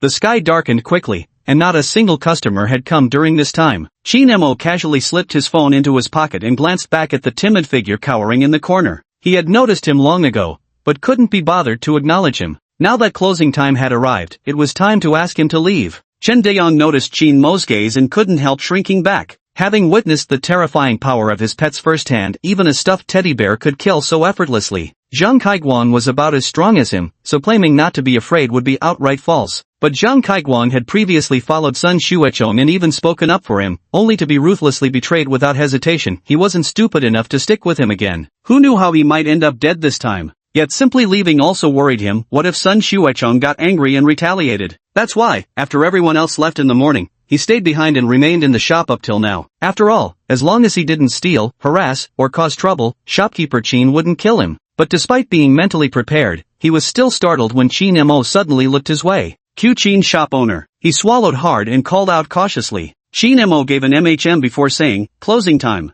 The unspoken implication was that it was time for him to leave. Chen Daeyong's heart leaped with joy as he quickly nodded, I'll leave right away. After all, he could stay in the corridor outside the shop and there wouldn't be any zombie threats there either. Without pausing, he hurried out of the small shop. Shin Mo ordered door 1 to close, took 2 dishes from the automatic cooking machine, then turned to go upstairs to cook rice. Chen Daeyong outside fished out a small flashlight from his backpack. Although he really wanted to rest here, he knew if Sun Xuechong truly came for him, how many days could he possibly hide in this place? With few crystal cores on him and no more support from Lin Jianan's group, he had no choice but to carve out his own path. As someone without special abilities, confronting those with powers was naturally impossible. But with enough crystal cores to sustain himself while hiding daily in the shop, who could possibly harm him? So, he was going to kill zombies. After finishing his meal, Shin Mo lay on the bed and glanced at his remaining points. 7,600. Sure enough, the way to get rich quick was to keep releasing new products. Yesterday's customers had already contributed a lot of points, but today they still gritted their teeth and bought the pea pods, earning him nearly 3,000 points in total. It's now a few minutes before 11, with a sunlight value of 15,000. Since sunlight can be exchanged for new plants, naturally the more sunflowers the better. After all, waiting for mission reward seeds might take who knows how long. Without hesitation, he waved his hand and exchanged all the sunlight for sunflowers. 200 each, 75 plus the previous 40 plants, now reaching a total of 115. By 8 o'clock tomorrow, after 3 rounds of sunlight production, it'll be 18,750, plus the 2,000 contributed by those 40 plants at 11 o'clock, totaling a whopping 20,750. He promptly used 10 points to unlock rice, then after some thought, spent another 30 points to unlock Coke and Sprite, before settling his gaze on the level 1 pet egg. It requires 2,270 points to unlock. Thinking that in the apocalypse, having a pet for each person would likely increase survival rates, he clicked to confirm the unlock. After completing all this, seeing the remaining 5,300 points on the interface, he lay back down on the bed to sleep. Having slept poorly yesterday and won at the game today, he didn't feel much craving anymore. He needed a good night's rest tonight. Chapter 26. The plants mutated. After all, in this vast world, sleep reigns supreme. The cold moon hung like a hook as the summer wind carried a tinge of stifling heat. Chen Daeyong stood holding a flashlight in one hand and the short knife he'd bought earlier from the shop in the other, his expression quite solemn. The surroundings were eerily silent, not even a bird's chirp could be heard. Chen Daeyong unconsciously took a deep breath. Somehow, everything felt different from before. Since the apocalypse descended, he had never ventured outside at night. After all, it was far too dangerous. In ordinary times, he would never have come out after dark. Now he was alone, forced to carve out a path for himself. Even if Sun Xuechong didn't care about him, without spirit crystals, survival itself would be nearly impossible. Fortunately, the clothes he was wearing now were first grade, and his weapon was also first grade. Not only that, when Zhang Kaiguan died earlier, Sun Xuechong was in such a hurry to leave that he didn't search the body. Later, Chen Daeyong ran out, found 5 energy cores on Zhang Kaiguan, as well as an iron rod. He didn't even spare the clothes on the corpse, stripping them all off. There was also a card, though he had no idea how many credits were left inside. No wonder Zhang Kaiguan had wanted to take the items while shopkeeper Qin was asleep. After all, their savings were running dangerously low, yet the prices in the shop kept rising. How could they possibly afford anything now? 100 meters away from the little shop, he spotted a zombie standing motionless in a daze. Normally, when there were no people around, these zombies wouldn't move at all, they just stood in place motionless. He turned on the flashlight and swung it toward the distance. Sure enough, zombies lurked in the shadows beneath the trees on both sides. He couldn't understand, hadn't the fireworks from the other day drawn all the zombies away? Didn't the shopkeeper eliminate all of them back then? Why were there still so many zombies here? Though puzzled, he didn't dwell on it. Gripping the short knife in his hand, he tucked the flashlight under his armpit and pulled out a Shadow Blade card. After inheriting Zhang Kaiguang's belongings, he had bought this Shadow Blade card. If danger arose, he could tear it immediately, it might just save his life. Zombies had no vision, blind yet able to hear and smell. As he drew closer, every fiber of his being tensed with alertness, not for any other reason, but because there were over a dozen zombies lurking within dozens of meters around him. If he couldn't kill the zombie in front of him with a single strike, he'd have to flee immediately. As these thoughts raced through his mind, he had already closed the distance to the dazed zombie. Without the slightest hesitation, he thrust the short knife in his hand straight toward the creature's head. The zombie had already sensed something amiss, but before it could make a sound, the blade pierced through its skull. Chen Deyang had killed zombies before, so he was somewhat accustomed to it. However, the eerie atmosphere of the night was so terrifying that his heart kept pounding wildly in his chest. After surveying the area to confirm no zombies were nearby, he cautiously bent down and carefully dug out the crystal core. Then he crouched and crept toward the lone zombie. It was a female zombie lost in thought beneath a tree, her clothes in tatters, flesh rotting on her legs, and her face, needless to say, was especially clear in the moonlight. Chen Deyang suppressed his nausea and raised his short knife, ready to strike, when suddenly he heard a rustling sound. He froze for a moment, unable to comprehend what was happening until the zombie in front of him let out a blood-curdling roar and lunged at him with bared claws. His eyes widened as he instinctively tried to dodge, but suddenly felt his feet tighten. Before he knew it, he was hoisted upside down in midair. The zombie lunged at empty air, but had managed to draw the attention of other nearby undead. With no time to hesitate, he ripped the card in his hand to shreds. The pain in his ankle was excruciating, like 1,000 needles piercing bone. The branches of a nearby tree rustled wildly, swaying as if alive, and that's when it dawned on him. The plants had mutated. The next day, at 8 o'clock,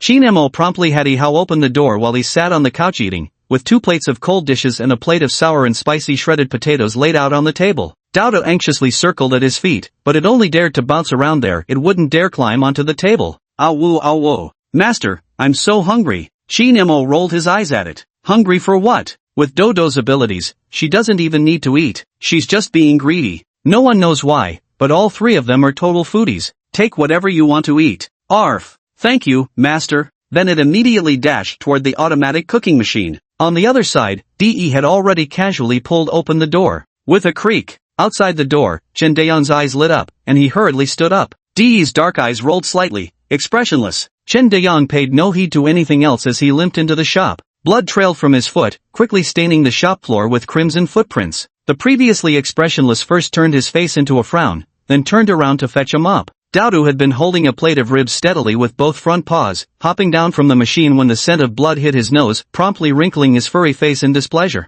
Even the slightest hint of blood odor was unbearably pungent to it. Covering its nose in disgust, it quickly dashed upstairs. Shopkeeper. Qin Mo turned his head to glance backward. The newcomer was none other than the young man who had been reluctant to leave his shop last night. Now he appeared to be limping, and what's more, there was a distinct blood-red welt around his waist, as if something had tightly constricted him.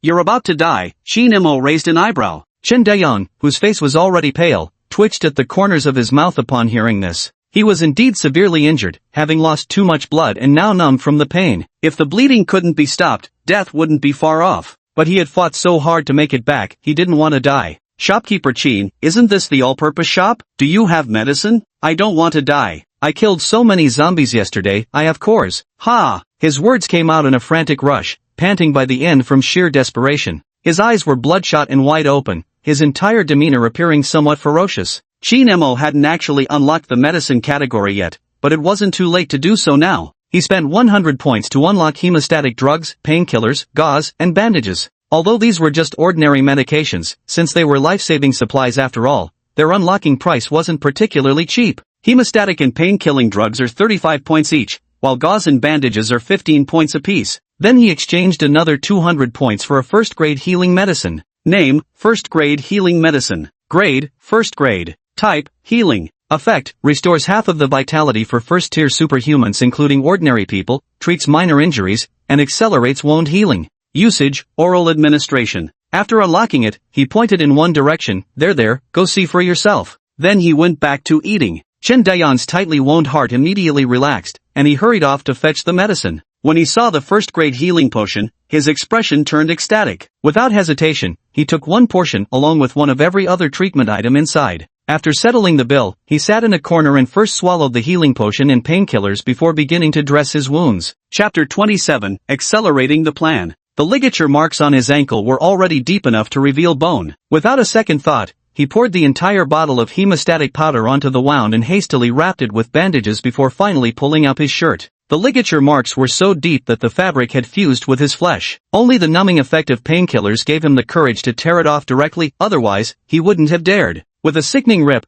the shirt came off along with a large flap of skin. The gruesome sight of mangled flesh was painful just to look at. Just as the sound echoed, Shin Emo happened to finish eating. He tilted his head toward the noise, casting a puzzled glance in that direction. This wound wasn't caused by zombies, which means something unexpected happened outside. What could it be? But he wasn't particularly curious, whatever it was had little to do with him. After tidying up the trash, he walked outside and planted the second-grade seeds he'd exchanged yesterday. Glancing at the field of sunflowers standing tall under the sunlight, Shin Emo smiled. 200 sunflowers were more than enough for now, especially since business was slow at the moment. That's right, exactly 200 flowers. Early this morning, he spent 15,000 sunshine points to exchange for 75 more, bringing the total to an even 200. He still had 5,750 sunshine points left, enough for today's use. By around 10 o'clock, the level 1 plants planted yesterday would sprout. He didn't know what would randomly appear yet, but it would still take a while. Naturally, he wouldn't wait outside. Returning to the cash register, he sat down and pulled out his phone from his pocket. Soon enough, the others arrived. By now, Shin Dae-young had already finished applying medication and was undergoing the final bandaging. Although he was in the corner, these people had become highly sensitive to the scent of blood, so they quickly noticed Shin Dae-young's presence. Almost instantly, they all froze in surprise upon seeing him. These injuries clearly weren't caused by zombies, they'd just been away for one day. What on earth had happened here? Bai Fong was startled. Wasn't he supposed to be with Sun Xuechong and company? How did things end up like this? Unable to contain himself, he walked over and asked, "What happened to you?" Chen Dae-yang set down the clothes and lifted his head toward the source of the voice, letting out a bitter laugh. "I went to hunt zombies last night, but who knew the plants had mutated? Didn't see it coming at all, so this." He didn't hesitate to admit it. "If it weren't for the Shadow Sword card saving me in time, I would've. But that giant tree was at least second tier, and the Shadow Sword got entangled." Since he'd already slighted Lin Jianan and the others by siding with Sun Xuechong's group earlier, they would inevitably find out about this news sooner or later. It'd be better to tell them directly now and earn some goodwill. At these words, the group exchanged glances, their expressions a mixture of surprise.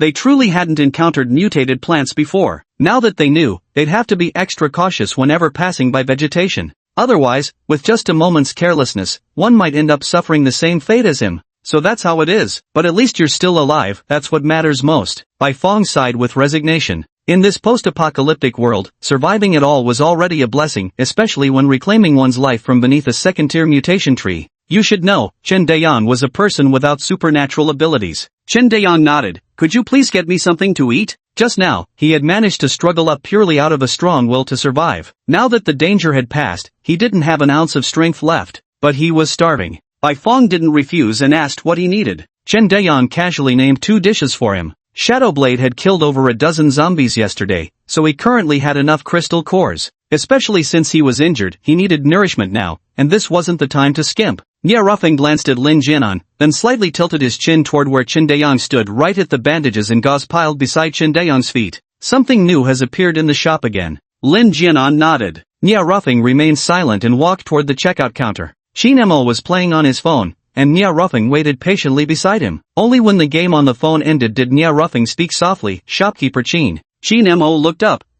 Something the matter? What's this big shot doing here instead of shopping?" Nia Ruffing smiled. "There's a matter I'd like to discuss with you." Shin Emo turned off his phone, casually set it aside, and slightly lifted his chin. "Speak." "Nia Ruffing, I was thinking the shop is a bit too far from our stone city, making the trip inconvenient. I'm planning to build a base nearby, and I wonder if shopkeeper Chin could offer some advice?" Shin Emo raised an eyebrow slightly. This fellow happened to suit his interests. Building a base would mean more foot traffic, leading to increasing customers for his shop. That would allow him to level up even faster, a definite advantage. He clasped his hands on the table, his expression calm. "Just follow your own thoughts on this matter. I have no advice to give." This sort of troublesome affair, he had no desire to get involved. Unlike the system that could erect buildings in an instant, even the smallest base was essentially a miniature city, not something that could be built on a whim. Moreover, he didn't believe for a second that this person had genuinely come seeking his opinion. Nia Ruffing pondered for a moment before smiling. Thank you, shopkeeper Chin. His main purpose wasn't to solicit advice, but to gauge shopkeeper Chin's attitude toward his plan to establish a base. Now it seemed the shopkeeper didn't particularly care about such matters. Didn't this mean his all-purpose little shop would continue operating here indefinitely? Having obtained the desired answer, Nya Ruffing thanked him and went to check out the shop's new items. Shin Mo didn't pay it much mind. This time, instead of playing games, he pulled out a TV series to watch. Due to the nature of his world, what he watched was post-apocalyptic themed. So, what did shopkeeper Chin say? Seeing Nya Ruffing approach, Lin Jianan moved a step closer and asked in a low voice. Nya Ruffing replied, "Let us do as we please." Lin Jianan breathed a slight sigh of relief. He had been genuinely concerned. After all, with this shop established here, they had tacitly acknowledged that this mountain belonged to Chin Mo naturally. He had worried that shopkeeper Chin might refuse. Now that consent had been given, and there were no further obstacles on this front, they could proceed without restraint. That's good. Some new things have indeed appeared here: Coca-Cola, Sprite, not just gauze and bandages, but also medicine. This is the most joyous thing. In a world previously overrun by zombies, it was indeed quite useless. After all, if you got scratched by a zombie, you'd turn into one. Having medicine wouldn't make a difference. But now things are different. The plants have mutated too, and judging by Chin Daeon's earlier reaction, getting injured by a mutated plant wouldn't cause you to turn. Stock up on medicine and food. We need to move faster. We won't be coming back for the next few days. Yesterday they visited several places and managed to negotiate deals with people by relying on their strength and the food they offered. However, Stone City is vast, and there are still many places left to visit. He wanted to get things done sooner so he could settle outside permanently without having to travel back and forth. Chapter 28, When in doubt, consult the system first. Lin Jianan had no objections to this. Yesterday, because Nya Ruffing played the Sword Shadow card to showcase their strength, all the food used for demonstrations and feeding came from Lin Jianan's supplies. As a result, he didn't even get to eat his fill. No wonder I asked him if he had any food at the beginning. I've never met someone so shameless. Clearly, he wanted to know the strength of the Shadow Blade card too, and it's not even a consumable item. But there's no point talking about this now. Since it was food prepared for others, steamed buns were naturally the main offering. Even the cheapest buns would cost 1 crystal core for 50, and after distributing them to everyone, there'd hardly be anything left. Besides, they still needed to recruit more people to work. Not paying wages was one thing, but how could they even justify not providing food? At this thought, Lin Jianan couldn't help but sigh inwardly. While preparing food for them, I also had to keep up with the pace of launching new products, otherwise, the day some powerful outsider discovered this shop, we'd inevitably be left behind. They straight up bought 1,000 steamed buns plus 1,000 plates of pickles. The cheapest ones alone cost a full 4,000 points, so the expensive ones were completely out of the question. Besides these, water was also essential, so they prepared 300 bottles. They packed everything into several large sacks while filling their backpacks to capacity, ready to take everything away when they left. Then it was time to prepare his own meal. 7 people sat around the sofa. Having just prepared so many things, they suddenly felt impoverished, and Bai Fong's face even crumpled with visible distress.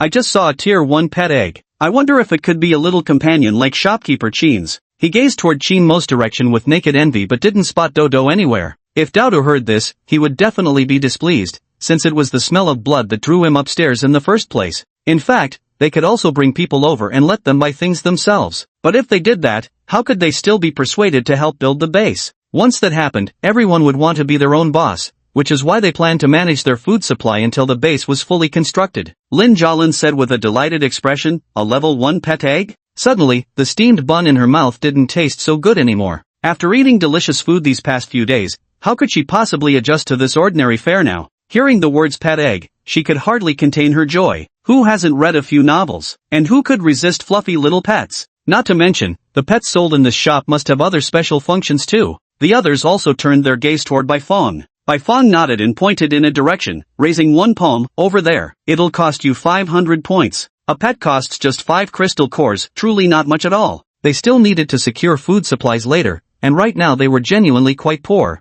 Lin Jialin looked at Lin Jianan with expectant eyes. Lin Jianan spread his hands helplessly. "We need to save the crystal cores for emergencies now. Come back yourself to buy them in a couple of days." The 3 of them had pooled all their crystal cores with Nya Roofing's group as joint capital, keeping only enough for their own meals. There really aren't any extra pet eggs for sale. Lin Jialin lowered her head in frustration as she ate, secretly resolving to hunt zombies with utmost determination. When she got back, she absolutely had to get that pet. At this moment, Zhou Min, standing nearby, took the silver card handed to her by Nya Ruffing and rose to walk toward the spot Bai Fonggang had just pointed to. She quickly took out a pet egg, paid, and came back, handing everything to Nya Ruffing. From what I gathered from the description, you just need to open it. A pure white egg, approximately 30 centimeters long. Hearing the word open, Nya Ruffing directly gave it a punch. Probably like those shadow sword cards, when opened, a little creature would appear, right? With a crisp crack, a fine fissure appeared on the pet egg in his hand, which then split neatly in two. Several pairs of eyes stared fixedly as a small furry head emerged. It was a gray bird about the size of two palms put together. No one could tell its species,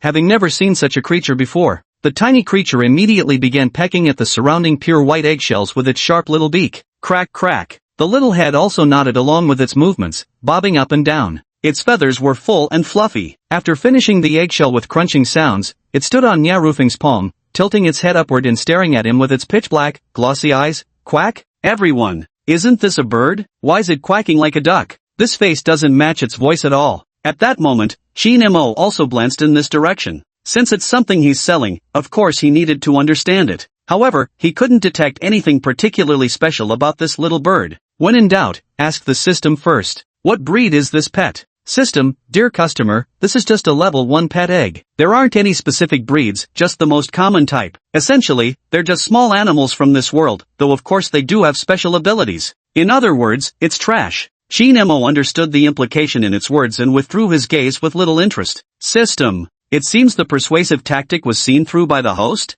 Ha! The bird cried out once more at Nya Ruffing. Nya Ruffing couldn't help himself and pinched its beak shut. Stop squawking already. From now on, your name is Big Gray. What, Captain, isn't that name too harsh? It's clearly so adorable. Jo Min, standing nearby, reached out to touch the bird's feathers, expressing discontent. Nya Ruffing looked at her. Then what would you call it? Jo Min, Little Gray is way cuter than Big Gray, alright. As she spoke, she gently stroked Little Gray's feathers again. Right at that moment, Little Gray broke free from Nya Ruffing's grasp and turned its head to give Jo Min's hand a sharp peck. Ow! Jo Min gasped in pain and looked down to see a small bloody hole where the bird had pecked her hand. Before she could get angry, Little Gray had already flapped its wings and landed on Nya Ruffing's shoulder. Quack! This tone sounded much heavier than before, almost mocking. Jo Min, you. At the same time, Lin Jialan said, this thing seems to recognize its owner. When Brother Nya pinched its beak earlier, it didn't even peck him. Jo Min's eyes lit up with amazement. Nya Ruffing reached out towards Little Ashy, stroking its feathers. Little Ashy immediately tilted its head and gently pecked Nya Ruffing's hand with its beak, as if confused. Quack? And this confirmed Lin Jialan's earlier words.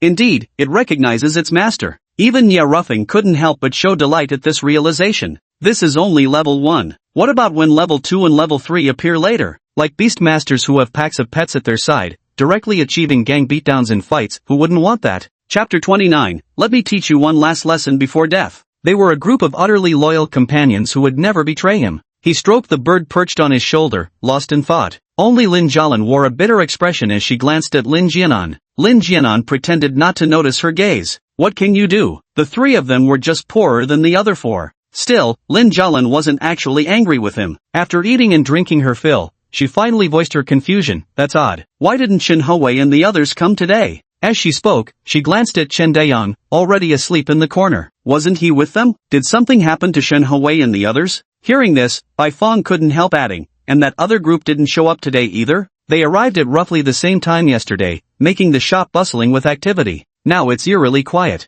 Shin Mo couldn't help but feel curious too. With so many fewer customers in the shop, it meant far fewer credits were flowing into his account. There's a saying that holds true, speak of the devil and he shall appear. No sooner had Bai Fong finished speaking than someone rushed in through the door. Zhang Miao ran in sobbing, her hair disheveled and face streaked with tears, utterly heartbroken. Woohoo! Shin Mo frowned slightly. Crying in his shop? Manager Qin. Zhang Miao had already rushed over without restraint, seeing Qin Mo as if he'd spotted some lifeline. Qin Mo, something wrong? Zhang Miao sniffled. Yesterday someone was following us, they killed so many people. I barely managed to escape, hid in the city all night before. Before she could finish, Qin Mo raised his hand to silence her. So? He had no time for her sob stories. This is the apocalypse, people die every day. What's it to him? Zhang Miao's sobs hitched for a moment, as if she hadn't expected Qin Mo to be so indifferent. Remembering how everyone had died last night, she felt her entire body shiver with cold. How could he say something so heartless with such chilling calm?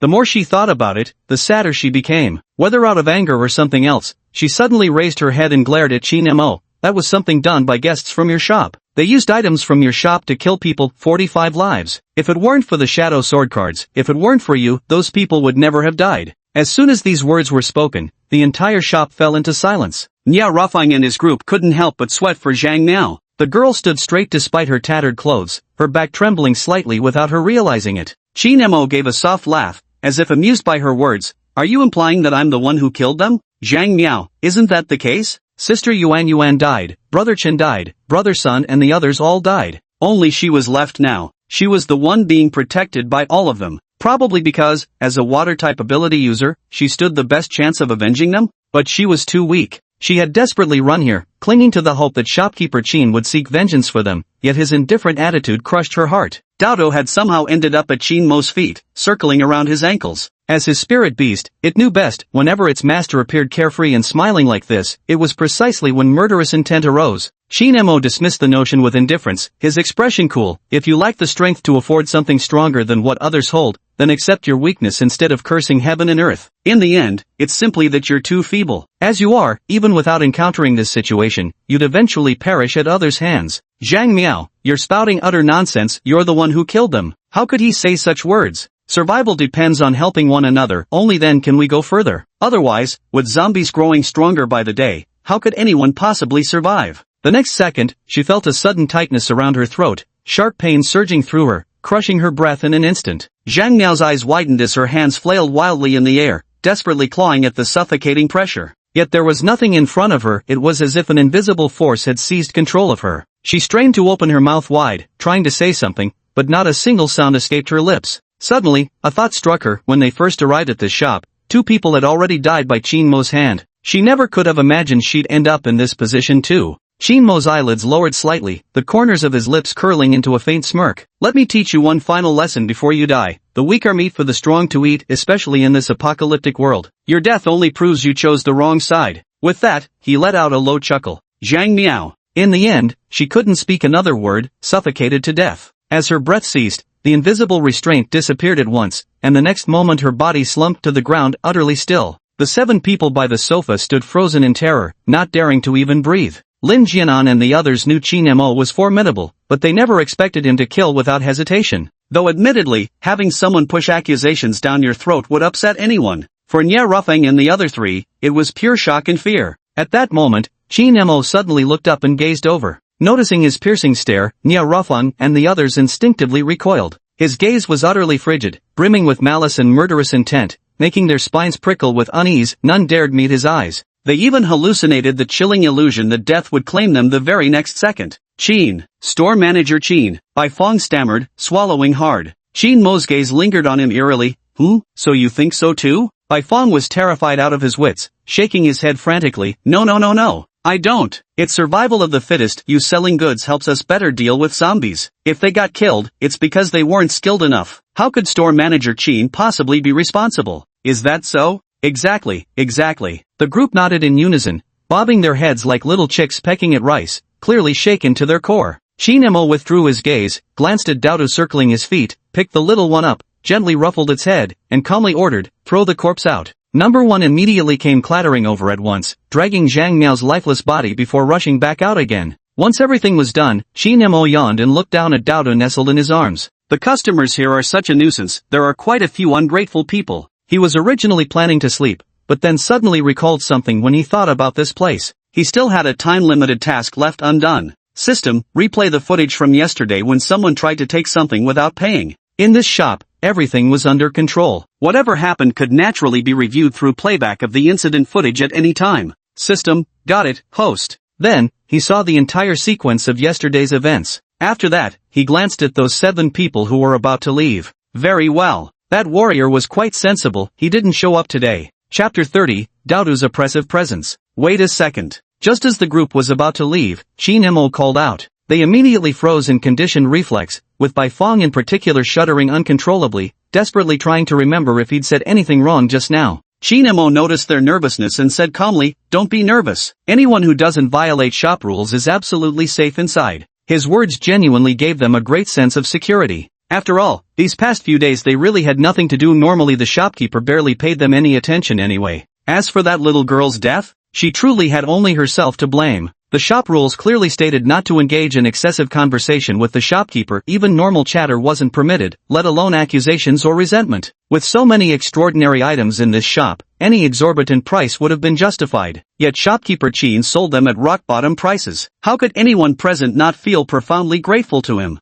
And for a shop like this, having certain rules makes sense, otherwise, things might just descend into chaos. Moreover, the shop rules clearly indicate that shopkeeper Chin is a reclusive and aloof expert who dislikes noise and trouble. This can be seen from the second rule prohibiting loud disturbances or physical altercations, as well as the third rule forbidding excessive conversation with him. For a true recluse master, no amount of eccentricity would seem strange. Yet despite his clear aversion to noise, he still opened this shop. At this thought, awe rose in everyone's hearts. Shin Mo didn't know their thoughts, nor did he care. Nya Ruffing turned back. May I ask what instructions shopkeeper Chin has? Whatever we can do, we certainly won't refuse. Being on good terms with the shop owner is a stroke of incredible luck. Of course, we can't miss it. Shin Mo waved his hand. Instantly, a transparent screen appeared in midair, displaying the scene from yesterday where Sun Xuechong handed the items to Zhang Kaiguan, telling him to leave first while he stayed behind to continue browsing the shop's goods. Lin Jianan and the other two were stunned. This guy really has the guts of a bear and the courage of a leopard. Even after witnessing shopkeeper Chin's overwhelming power, he still dares to make such a decision. But he really wasn't stupid, knowing how to use others as sacrificial pawns. The scene of Zhang Kaiguan being beaten to death was deliberately zoomed in. His bloodied, mangled flesh and agonized screams were truly unbearable to watch.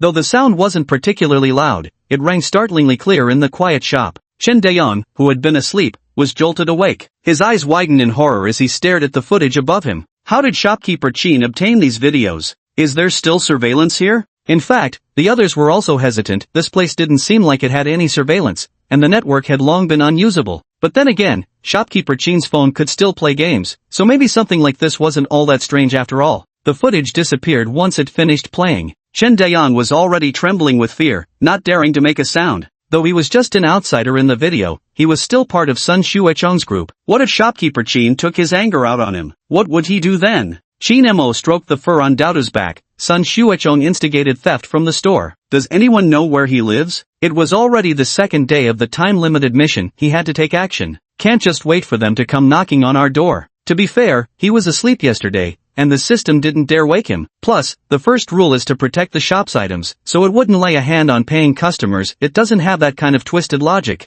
Nya Ruffing and Lin Jianan exchanged a glance. We don't know, but if shopkeeper Chin wants to find out, we'll mobilize all our resources back at base 2. Before he could finish his sentence, Chen Dayan loudly cut them off. I know. I was with them before. The wounds on his body began to ache from sheer excitement, yet he couldn't be bothered by such trivialities. In this world of today, even those entirely unrelated often get dragged into trouble, let alone someone like him with actual connections. All he wants now is to atone for his guilt with meritorious service. His words instantly drew the gazes of Lin Jianan and the others. Chen Dayang didn't want to offend them either, stumbling over his words. I wasn't with him yesterday, so I don't know if he'll change locations. This was also the truth. Sun Xuechong hadn't even shown up today and had gone to rob others instead. There was no telling whether he'd left his previous dwelling or not. Shin Mo pondered for a moment and patted the dodo in his arms. In that case, you go with him. Dodo had been comfortably purring when suddenly patted. It let out a woof, and instantly darted out of his arms. In the blink of an eye, it was already by Chen Dayang's side. Chen Dayang trembled in fear and staggered backward repeatedly. He was already backed into a corner, with absolutely no room to retreat. Despite its small size, having witnessed it annihilate entire hordes of zombies left a shocking impression deep in his heart. In his subconscious, Daodu instilled more fear than Shin Mo ever could.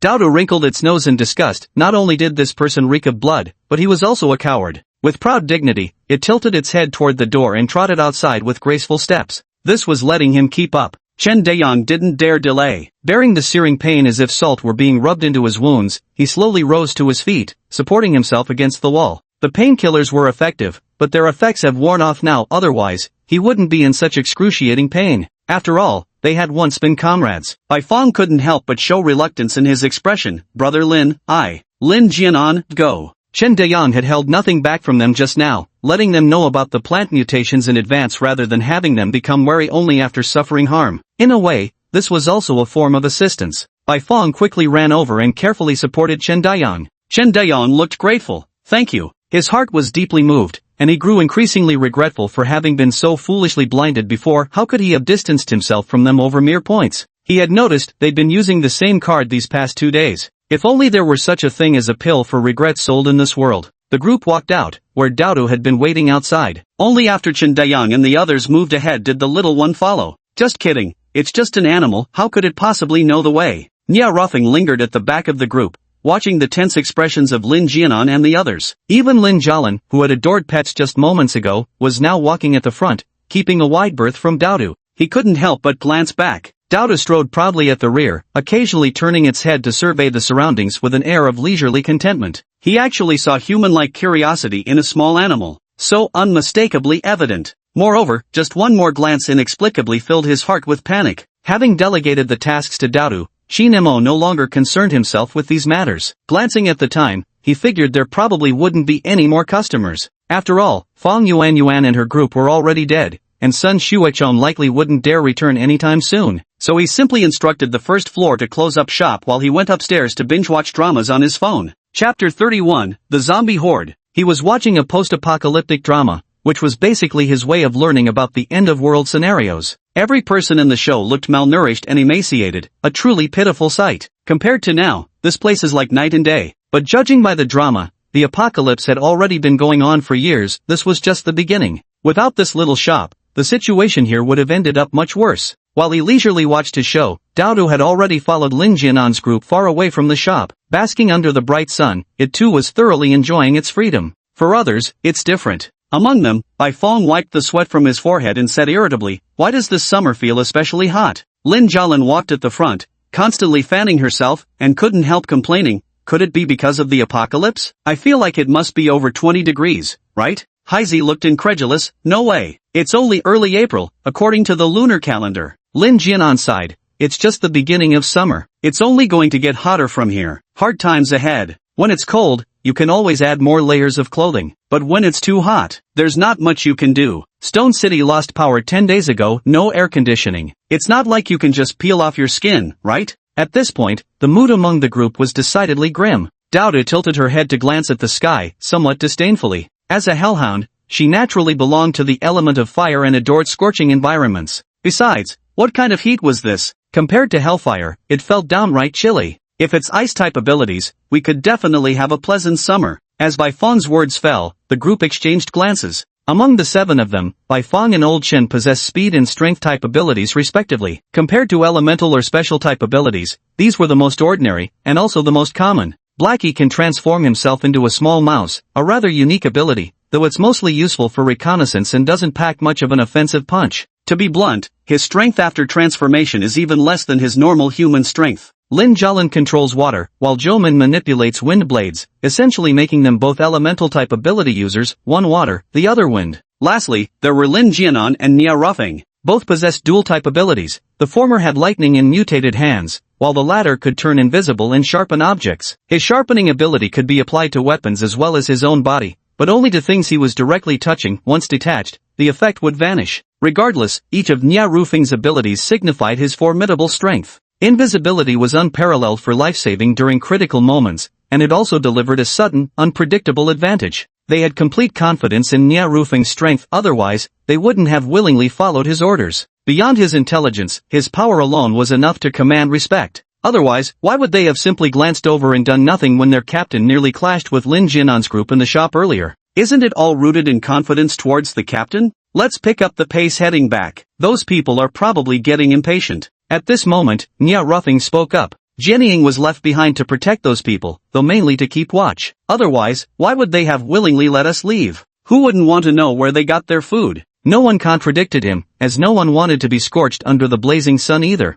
Nia Ruffing instructed Old Chen to carry Chen Dayang on his back. At the pace Bai Fong was helping Chen Dayang move, if they continued like this, it would probably be dark by the time they returned to the city. Just like that, they quickened their pace. But unfortunately, their respite was short-lived. After walking only a little farther, a zombie emerged from the thorny bushes nearby. It was a zombie no taller than 4 feet, its appearance not that of a child but unmistakably an adult. It looked straight at them the moment it emerged. It seemed different from the other zombies, almost as if it had known they were here all along. As soon as this thought crossed Nia Rufing's mind, he couldn't help but shake his head. Impossible. If this is really happening, wouldn't that make these zombies way too overpowered? Though he inwardly denied the possibility, his hand still quietly reached for the dagger at his side, secretly applying his sharpening ability to the blade. Beside him, Lin Jianan frowned and murmured, "There's something off about these zombies." In the next instant, Nya Ruffing felt a chill run down his spine and instinctively shouted, "Use the sword shadow card." Without a moment's hesitation, the three members of Black Squad immediately pulled out the shadow sword cards they always carried and tore them to pieces. Swish, swish, swish. 3 streaks of white light flashed consecutively, and 3 pitch-black sword shadows materialized before them. Nya Ruffing continued, "Give them the weapons." During the brief hesitation of Lin Jianan's trio, the 3 shadow swordsmen had their weapons swapped out. Upon closer inspection, a few more zombies staggered out from the thorny bushes lining the right side of the road ahead. Their flesh was torn and hanging loose, yet they paid no mind. Missing limbs hardly seemed to affect their movements at all. Without the sensation of pain, it meant that aside from headshots, they were like emotionless machines, unafraid of life or death. Nya Ruffing didn't even need to say another word. Lin Jianan and the other 2 immediately activated their sword shadow cards. No one had expected something like this to happen today, so Lin Jianan hadn't bought any weapons from the shop. Fortunately, Chen Deyong still had an iron rod on hand that could be used. Just like that, they armed themselves to the teeth. It's not that they didn't want to leave or insisted on fighting these zombies, they had no choice but to return to the city. Out here in the open, they had nowhere to hide, making them nothing but sitting ducks. And from behind, zombies were also emerging, slowly surrounding them. Combined with those in front, there had to be at least 200 zombies closing in.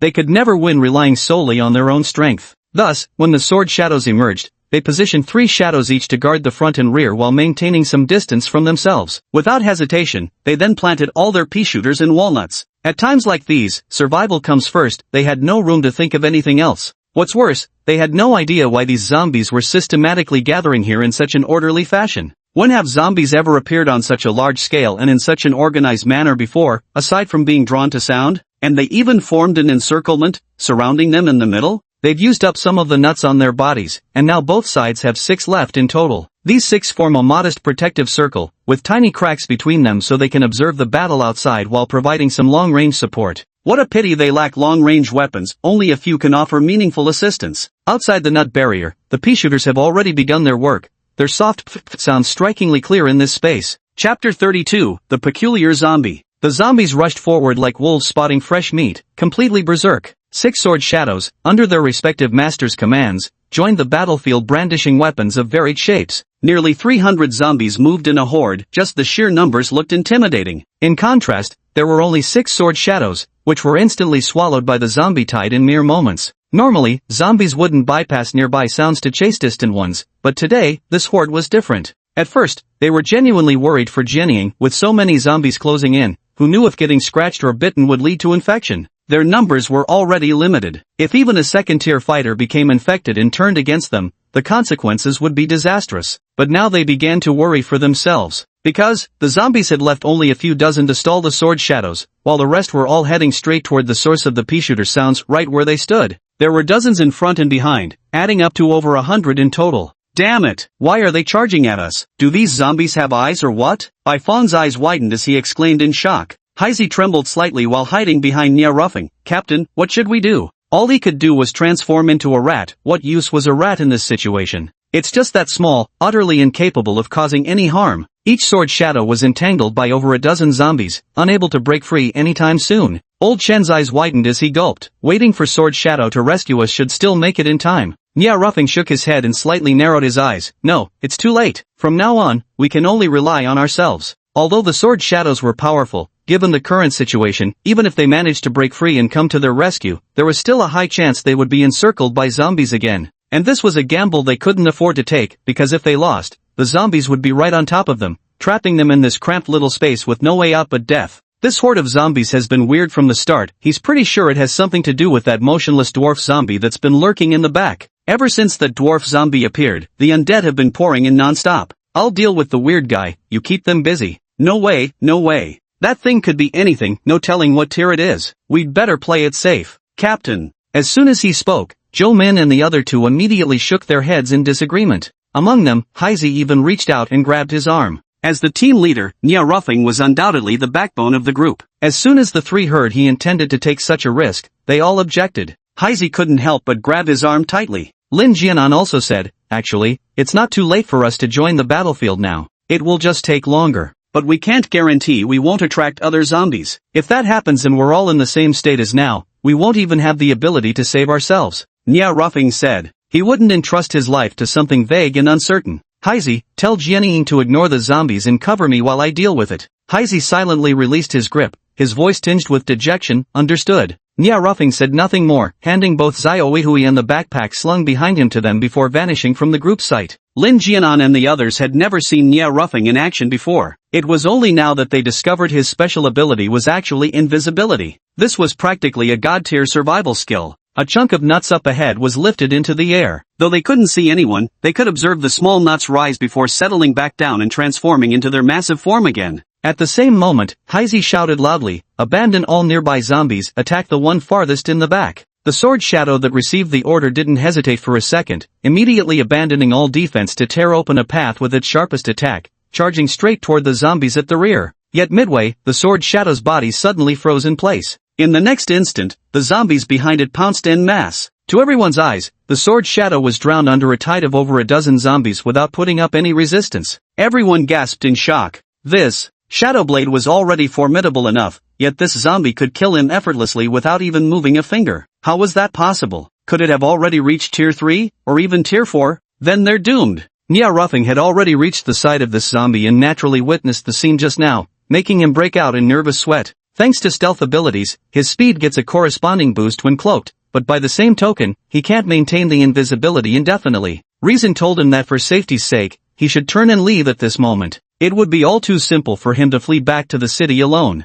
But it was just about time to start building the base, and he had gone through so much trouble to gather these teammates in the first place. If he walked away now, everything would be lost. Thinking this, he finally made up his mind to act. If he failed and was discovered, and the situation truly became untenable, then it wouldn't be too late to consider fleeing. With his mind set, he hesitated no longer. Taking another step forward, he channeled his ability to sharpen the dagger in his hand before swiftly thrusting it out with a sharp swish. There was just a bang sound. The zombie's head was surprisingly fragile, like a balloon, popping with the slightest poke. As his movement ended, the other snarling zombies rushing toward the nut barricade seemed to lose their target, halting abruptly. Then came the sounds of fighting and furious roars between the remaining zombies and Phantom Blade. They quickly joined the battle. Was the crisis resolved just like that? Everyone felt as if they were in a dream. Nia Ruffing remained silent for a moment before drawing his dagger and extracting a second-tier crystal core from the zombie's skull. Just second tier. Then how did it render the sword shadow utterly powerless? How did you manage to make these zombies obey you? Could it be that zombies, just like humans, form gangs and factions?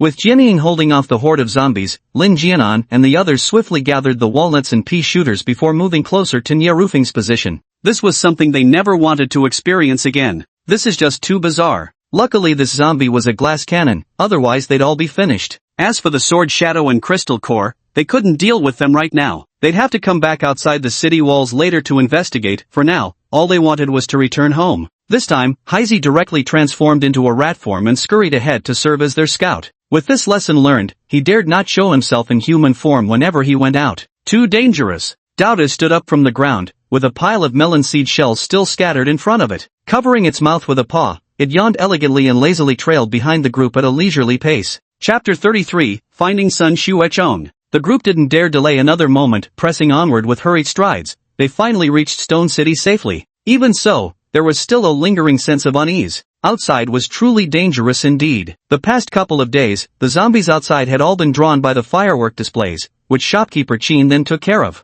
No sooner had the fireworks stopped for 2 days than they encountered such great danger. If it weren't for that sword shadow card, it would have been hard for them to escape. In Stone City, the zombies that once roamed both sides of the highway were long gone. They were also somewhat tired and stopped to rest for a while. Bai Fong sat on the ground and couldn't help but sigh. I think we need to prepare a car. That way, things wouldn't be so dangerous. Chen Dayan clutched his abdomen, his expression filled with pain. The layer of white gauze faintly showed traces of fresh red. The wound had split open again from being jostled while carried on someone's back during their escape. He had to endure the pain without painkillers. Most likely, it was my wound that attracted so many zombies, Chen Dayan said bitterly. I've dragged you all into this. The medicine only sped up his recovery slightly. It couldn't heal him instantly. He still needed some proper rest. Besides, the bloody scent clinging to him was impossible to hide. If it weren't for him, they wouldn't have ended up like this. The more he thought about it, the more he blamed himself. Bai Fong opened his mouth slightly, feeling that his words made perfect sense, and for a moment, he didn't even know whether he should console him or not. The others remained silent too. After all, they weren't acquainted with him. The only reason they'd been keeping him around was to serve as a guide for Daodu.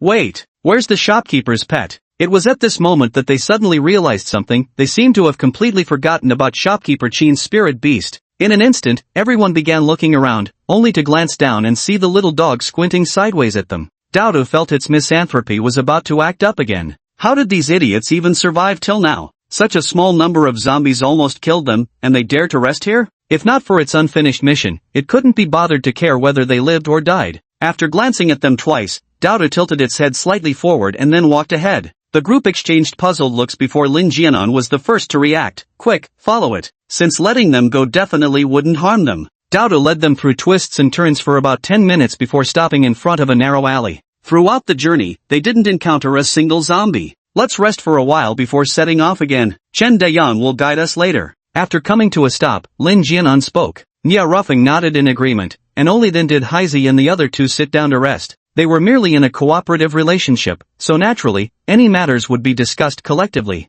Unbeknownst to them, after they left, a 3-meter-tall zombie appeared in the spot where they had been standing. His tall figure stood imposing, with arms hanging at his sides like long blades, pacing back and forth as if patrolling his territory before eventually wandering off again. Had Lin Jianan and the group lingered in place any longer, they would have been caught red-handed by this zombie. This is the place. You can let me down now. Chen Dayang struggled to utter a single sentence. He was starting to worry. How was he supposed to get back to the shop later? With his current physical condition, even a few steps would leave him breathless, and outside, there were so many zombies. When he left, he didn't even have time to prepare any food. Once he found Sun Xuechong and they separated, he'd probably be as good as dead. Bai Fong was indeed quite exhausted, so he set him down and switched to supporting him by hand. During their journey, Nia Ruffing had Old Chen and Zhou Min return first with several sword shadows and large sacks of food. There are far fewer of them now. Chen Dayan looked at Dodo and said, "It's apartment 202, unit 1, building 3 in the neighborhood ahead. Should we go there now?" Only a few zombies wandered on the road ahead, with several more shuffling near the residential complex's entrance. Who could have imagined this once bustling city would now lie as silent as a ghost town? Dodo glanced at Chen Dayan, thinking this person was practically at death's door yet still straining to give directions. What a tryhard. Seriously, what's even the point? Nodding slightly without a word, it bolted forward at blinding speed. Nia Ruffing and the others only caught a blur before realizing all the shambling zombies along the road had collapsed. Wherever it passed, not a single zombie remained standing intact. Bai Fong clicked his tongue in awe. Damn, even a dog passing by would get kicked. Before he could finish the sentence, Lin Jianan clamped a hand over his mouth. What time is it now, and you're still trash-talking? Is it kicking itself? Let's go take a look together. Nia Ruffing said and followed after them. Bai Fong didn't dare act recklessly this time and obediently followed behind. But seeing the zombies on the ground, his fingers itched again. Unconsciously, he began glancing around only to lock eyes with Old Hay, whose shifty expression mirrored his own. The two men instantly recognized the same thought in each other's eyes. Without a word, they nodded in unison and headed straight for the zombie corpses. It was pure habit. When they saw dead zombies, they simply couldn't resist looting the bodies. Before they knew it, the pair had fallen behind, failing to collect even a single crystal core while ending up drenched in a vile stench. By the time they caught up with Lin Jianan and the others, they were met with a chorus of disgusted looks from the group. If not for knowing what these two were up to, they'd surely suspect them of sneaking off to eat shit behind their backs. They had just arrived in front of room 202 on the second floor when they spotted Dodo parked by the doorway. Why stop now when we've already arrived? Dodo glanced at them before edging closer to the doorway, ears perked up as if listening for something. Several people exchanged puzzled looks and quietly moved closer to the door, where they could faintly hear voices inside. I kindly let you stay here for the night, and you dare to seduce my woman? I'll kill you. Was that Sun Xuechong's voice? This was immediately followed by an unfamiliar male voice. Bullshit. You're as ugly as Ruhua. How could Wei Wei possibly like you? Take a piss and look at yourself. Sun Xuechong was seething with rage. Damn it, I'm gonna beat you to death today. Oh ho, just a few days apart,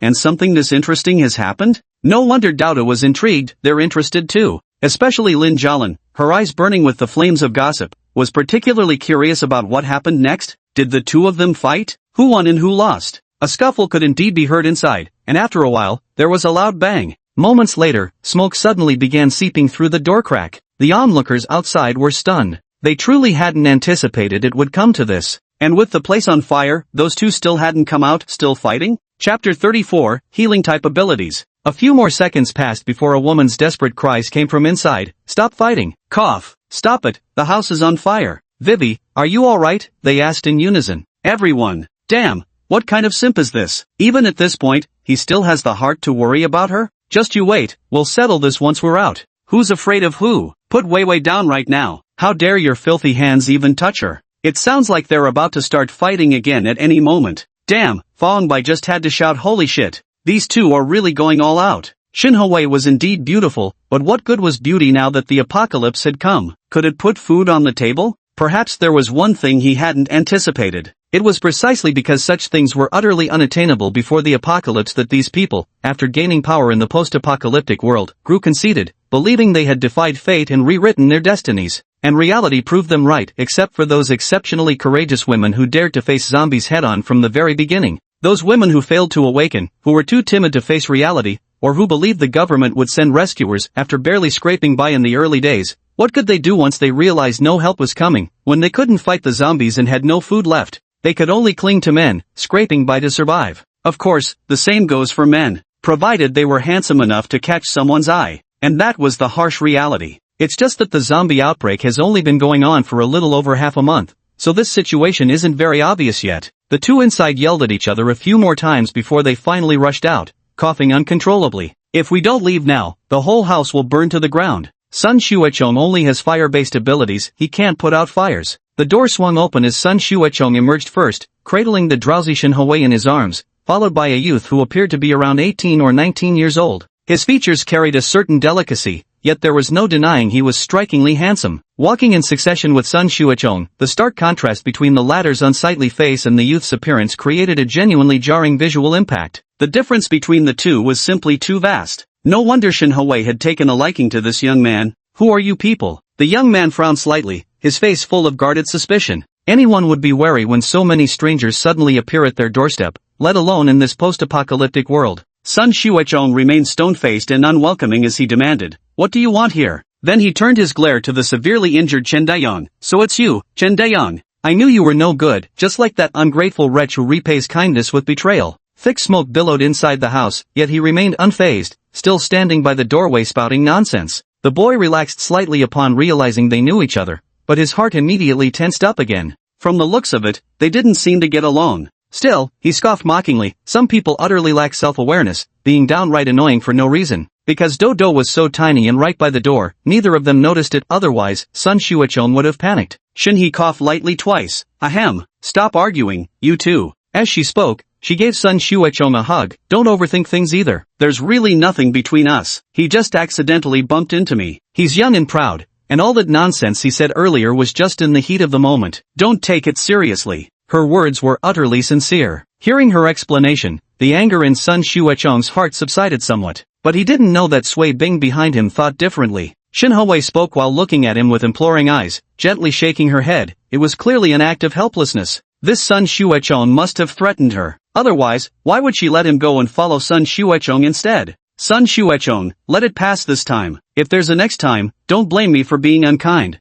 Even if it was a misunderstanding, he had to issue a warning. With so many watching, he didn't want to become their laughingstock. Shin Ho-wei gently patted his shoulder. Alright, let me down now. He's injured, I need to treat his wounds. This sentence truly left Lin Jianan and the others quite astonished. Healing? Did she awaken an ability? Seeing Lin Jianan's reaction, Sun Xuechong said somewhat smugly, Wei Wei just awakened a healing ability last night. Did their previous cold treatment bother them? Healing ability. Now they understood why these two were arguing to the point of flushed faces and straining necks, unwilling to let go. If it were under different circumstances, placed upon them, they'd fight for it too. That was a healing type ability, after all. Sun Xuechong made no move to put Shin Ho-wei down, continuing to carry her forward while saying, why save him? Yesterday he left without even saying goodbye to us. For someone like that, saving him would just be a waste of your abilities. Shin Ho-wei gave him a light smack and protested, what are you saying? Saving a life is nobler than building a 7-story pagoda. Besides, he's our friend. If he left without saying goodbye, there must have been a reason. Now put me down.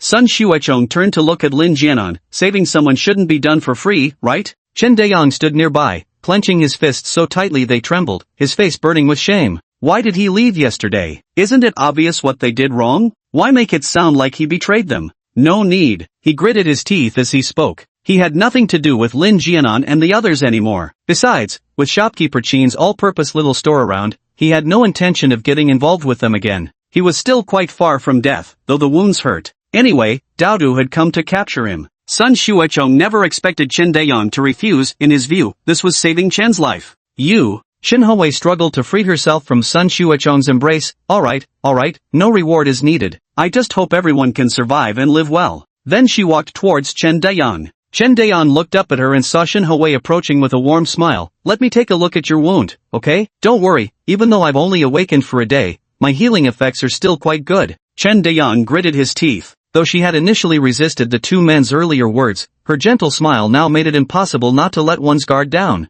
She truly was kind-hearted, her desire to save him must be genuine. His injuries still hindered his movements. If they could really be healed, given the chance to live, how could he possibly want to die? So he fished out a crystal core and handed it to her. Consider this my payment for healing your injuries. Xinhui pretended to decline for courtesy's sake, but ultimately accepted it under Chen Dayan's insistence. She had only intended to showcase her abilities before the crowd, never expecting this unexpected windfall. While many other supernatural abilities were commonplace, healing was different. It held the power to save lives. The universal shop may have food and drinks, but it can't provide treatment for those with supernatural abilities. But she can. Chapter 35, I've long had it with you, you bastard. Little did she know, the shop now carried medicines for sale. If she knew the ability she treasured as priceless could easily be replicated in the shop, I wonder what she would think. Wei Wei is just too kind-hearted, Sui Bing said disapprovingly, shooting Chen Dayan a glance. Sun Xuechong instinctively retorted with a cold laugh. If Wei Wei weren't so kind, would you even have the nerve to stand here acting arrogant today? Ungrateful bastard. Although Wei Wei had already explained, he still couldn't stand the sight of him. Sui Bing rolled her eyes at him exaggeratedly and silently walked a few steps forward. The fire in the building behind grew increasingly fierce, but it wouldn't affect the corridor anytime soon. Xinhui, eager to demonstrate her abilities, immediately began treating Chen Dayan on the spot. Her eagerness wasn't without reason. Encountering such a perfect opportunity to showcase her abilities to these people, they would inevitably try every means to win her over, even offering substantial benefits. By then, she could finally break free from Sun Xuechong. Staying with him wasn't safe at all. Last night, he actually abandoned her here alone. She couldn't stay by his side any longer. Seeing that the two had stopped arguing and fighting, Douda found it boring. She lifted her little paw and waved it dismissively in Sun Xuechong's direction. An invisible gust of air rushed straight towards Sun Xuechong. Caught off guard, he felt a sharp pain in his calf, stumbled, and nearly fell to the ground. Sun Xuechong, already in a foul mood from being made a fool of, exploded with rage and glared at Lin Jianan and the others. Damn it, you wanna fight, huh? Don't think I'll back down just because you outnumber us. But strangely, no one made a move. His sudden outburst immediately made everyone realize something was off. Without hesitation, Bai Fong roared like a wild beast and lunged at him. Fuck this bastard. With a loud thud, Sun Xuechong was instantly slammed to the ground, followed by a torrent of slaps raining down on him. Bai Fong rode on top of him. Bang! I've long been sick of your damn face, strutting around like you own the place. At the same time, Heizi, who was also disliked by everyone for his foul odor, charged forward as well. Though intimidated by hordes of zombies, after all, he could only mutate into a rat. Heizi punched hard when facing Sun Xuechong. Just a single person and a sinner personally designated by shopkeeper Qin at that. He was simply doing the shopkeeper's bidding. With the squad leader backing him up, he wasn't the least bit afraid. The two unleashed a flurry of wild punches that completely stunned Sun Xuechong. Coming to his senses, rage surged through him. You're looking to die, you. I'll kill you. Ugh. Despite his threats, he kept retching violently, as if wanting to cough up his very innards. The two of them froze for a second, then started fighting even more enthusiastically. After digging through zombie brains with their bare hands, of course they'd stink. Who would have thought biochemical warfare could be so effective? It practically knocked out an ability user. Of course, this only worked because Sun Xuechong reacted too slowly, taking the full brunt of it. But the two showed no fear. Bai Fong even deliberately shoved his hand straight into the guy's mouth.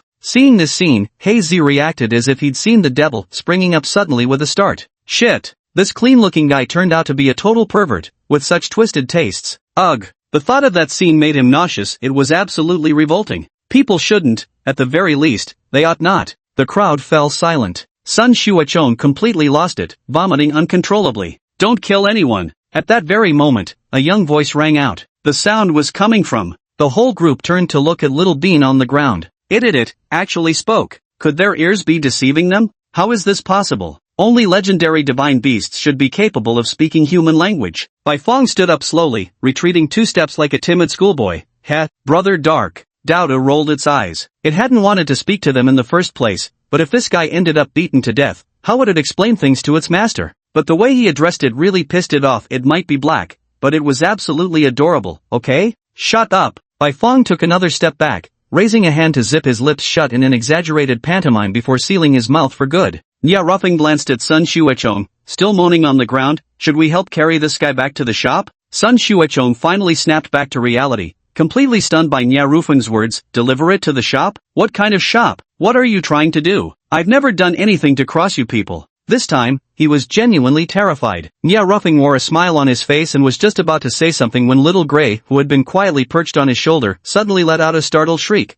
Gah! Although no one could understand birdsong, the terror in those chirps was unmistakable. Yet Nia Ruffing, its owner, somehow instinctively grasped its meaning. The bird was warning him to run. His eyes swept the surroundings, landing on a shadowy figure standing at the stairwell's turn. He was a stout man about 5 feet 3 inches tall, but his girth was astounding. His belly stretched nearly 6.5 feet at its widest point. His face was entirely covered with rotting flesh, even his eyeballs had burst out, making one wonder what condition might lie beneath his clothes. But Nia Ruffing had no time to think at that moment. He was the first to dash toward the stairwell. Run! The others hesitated not even slightly, immediately breaking into a sprint. If that thing reached the stairwell, it could block the entire passage completely. If they didn't run now, what would they do when escape became impossible later? What's happening to this world? First it was just first stage zombies, second stage zombies, and now these bizarre zombies keep appearing one after another. There was one outside the city before, and now this one too. Just the sight of them fills people with terror. It's charging straight at me. This damn thing could kill a person on impact. Sui Bing's face drained of color. He was all too familiar with this thing. It was because of this very creature that he got injured yesterday, so he even ran faster than Nia Ruffing. In an instant, only Sun Xuechong, still lying on the ground struggling to get up, and Dao remained at the scene. Even Shen Deyang hadn't been abandoned, he'd been taken away too. Thud, thud. The zombie wasn't walking fast, but with every step it took, the ground emitted a slight tremor and emitted a heavy sound. Precisely because of this, it exerted even greater oppressive force. Sun Xuechong watched in horror, his face twisted with terror, and without even thinking, he hurled a fireball at the creature. With a soft pop, the guy didn't even dodge, letting the fireball hit him squarely without taking any damage. But soon, he flailed his hands to pat out the flames, and upon seeing a hole burnt through his clothes, he flew into a rage and charged straight at Sun Xuechong with thundering footsteps. As he ran, he screamed in terror, "No, don't, help!" Chapter 36, Sister, I'll protect you well. Even with his powers, how could he not feel fear when facing an enemy beyond his capabilities, one that rendered even his proudest abilities useless? After all, before the apocalypse, he was just an ordinary, impoverished student. Dao stopped in place and spat out a small ball of flame. Having just had its clothes burned, the obese zombie tried to dodge, but the flame came too fast. It failed to react in time and took the hit directly. In an instant, the flame erupted as if doused with oil, swelling rapidly and reducing the zombie to ashes within moments, leaving nothing behind. The sound of something heavy hitting the ground suddenly vanished, leaving the group downstairs listening quietly to the commotion above them. Though they had fled, they hadn't completely left the area. After all, Dao hadn't come down yet. If they lost shopkeeper Qin's spirit pet, they'd surely be in deep trouble. Having finished its task, Dao looked at its front paws, then at Sun Xuechong who had already run down the stairwell, and sighed like a weary adult. So I'll have to get those people down there to tie this guy up first. Going downstairs and seeing Sun Xuechong still alive didn't come as much of a surprise to Nia Ruffing and the others. Just now, Dao told Bai Fong and the others not to beat the man to death, indicating they planned to take him to see the shop owner. They definitely wouldn't let anything happen to him right now. On the contrary, both Shen Hui and Sui Bing acted rather oddly. They were well aware of his capabilities, especially Sui Bing. Judging by his previous encounter with Sun Xuechong, there was no way he could have been a match for that obese zombie. So, how did he manage to escape and make it here? Before anyone could speak, they heard Dao's familiar voice, "Tie him up." Bai Fong was itching to give it a try, but unfortunately he didn't have any rope on him, so he simply took off his jacket, intending to use it to tie someone up. The moment Sun Xuechong saw Bai Fong, he couldn't help but recall the earlier scene. He wished he could kill him right then and there. But with Dao still here, he didn't dare hesitate for even a moment and just wanted to get away from this place as quickly as possible. At this moment, he couldn't even spare a thought for Shen Hui, whom he liked the most. After all, what was liking someone compared to staying alive? When it came to saving his own life, everything else had to take a back seat. Just like when we encountered that obese zombie earlier, Shen Hui ran faster than anyone. Did you see her turn back to pull me up? If you don't want to die, get the hell out of my way. Sun Xuechong roared at Bai Fong, trying to push past him to leave. But his shout only made things worse. Nia Ruffing and the others immediately blocked his path. Sun Xuechong's eyes burned crimson. You won't be happy until you've gotten me killed, will you? Bai Feng had already approached him. Just as he was about to strike, he found himself completely immobilized, forced to watch helplessly as he was tied up. Finally unable to contain himself, he erupted with a torrent of curses, F*** and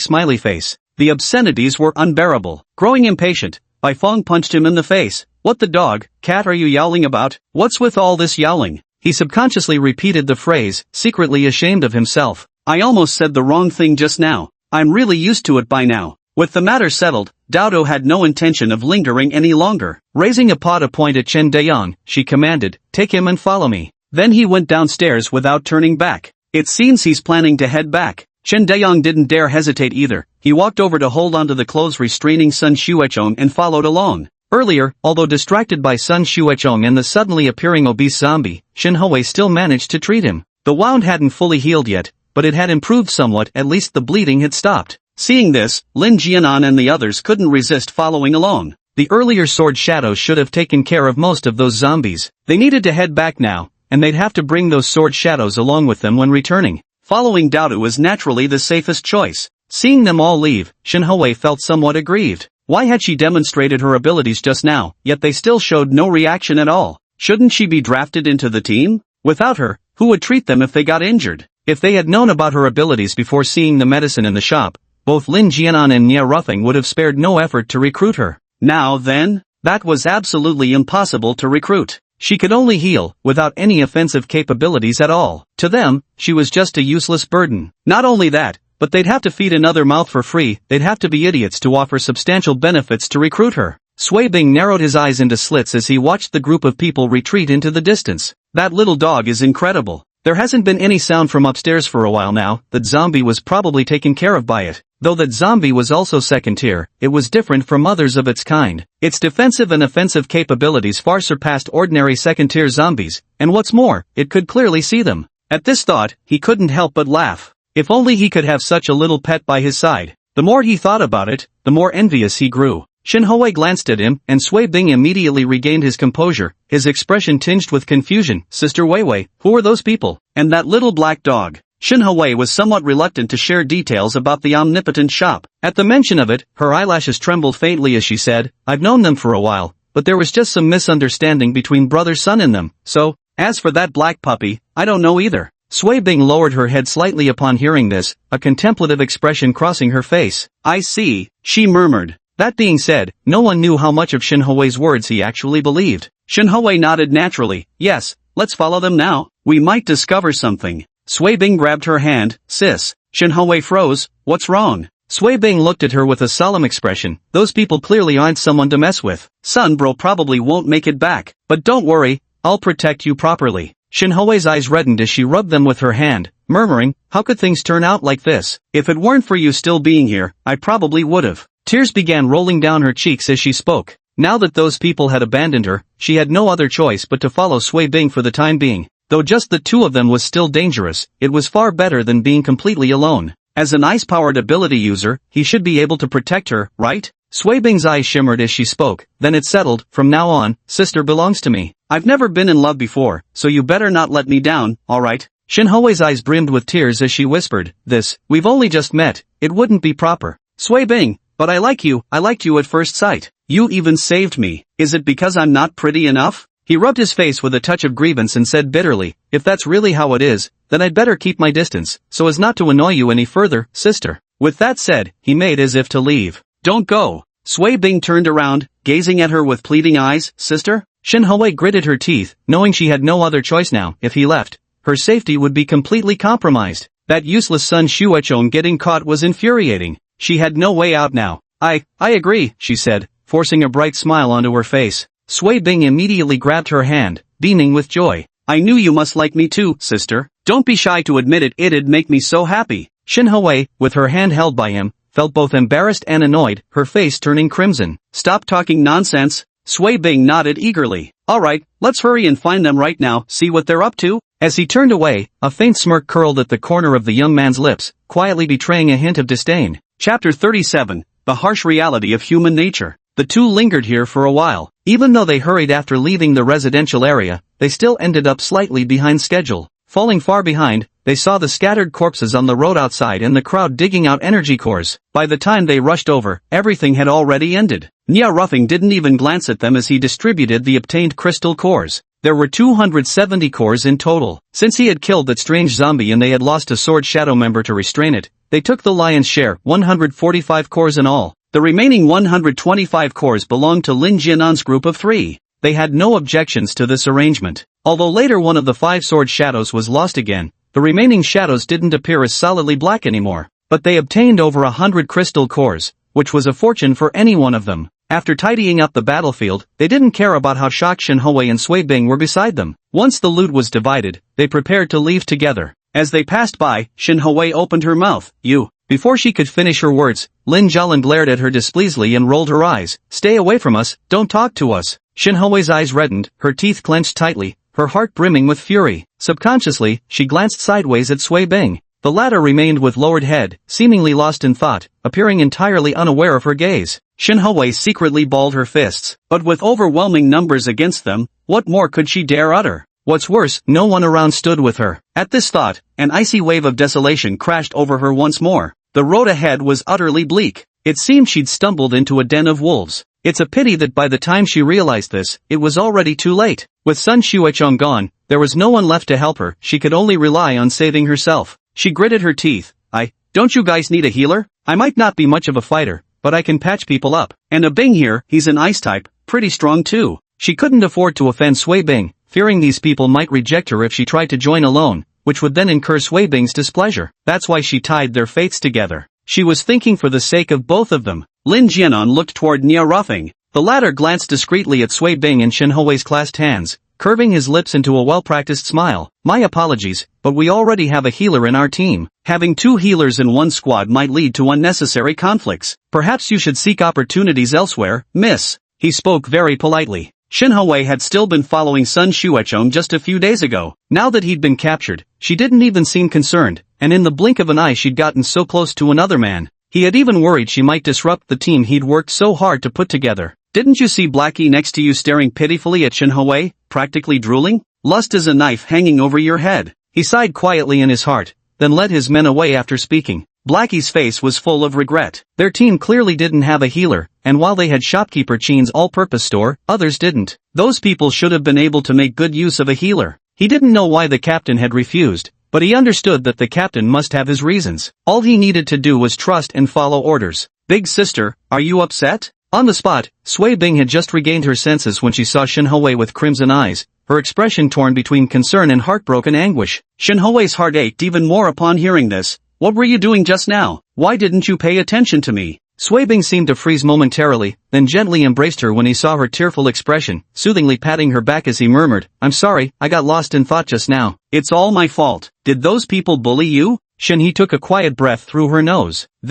She was on the verge of tears as she spoke. Sui Bing quickly comforted, they're there, no more crying now. Don't worry, I'll definitely help you get revenge. Shenhui, it's nothing really. He just scolded me a couple times, nothing major. The young man said with an extremely grave expression, that won't do either. Bullying you is the same as bullying me. If you can tolerate this, I certainly can't. Shenhui buried her face in his embrace, a quiet sigh of relief escaping her heart. It seems he was genuinely lost in thought and not intentionally ignoring her. That put her mind slightly at ease. Meanwhile, in a place beyond her sight, Sui Bing curled the corner of his mouth. How gullible. If it weren't for her healing abilities, why would he bother humoring her here like this? Though she was beautiful, she had other men, which naturally made him look down on her. He just couldn't show it. Not only that, he had to put in extra effort to show his attraction and satisfaction toward her, ideally making her develop feelings for him. Only then could he keep her bound to his side. Thanks to this face of his, girls were something he could summon with just a beckoning hand. And in this post-apocalyptic world, there were evidently no exceptions.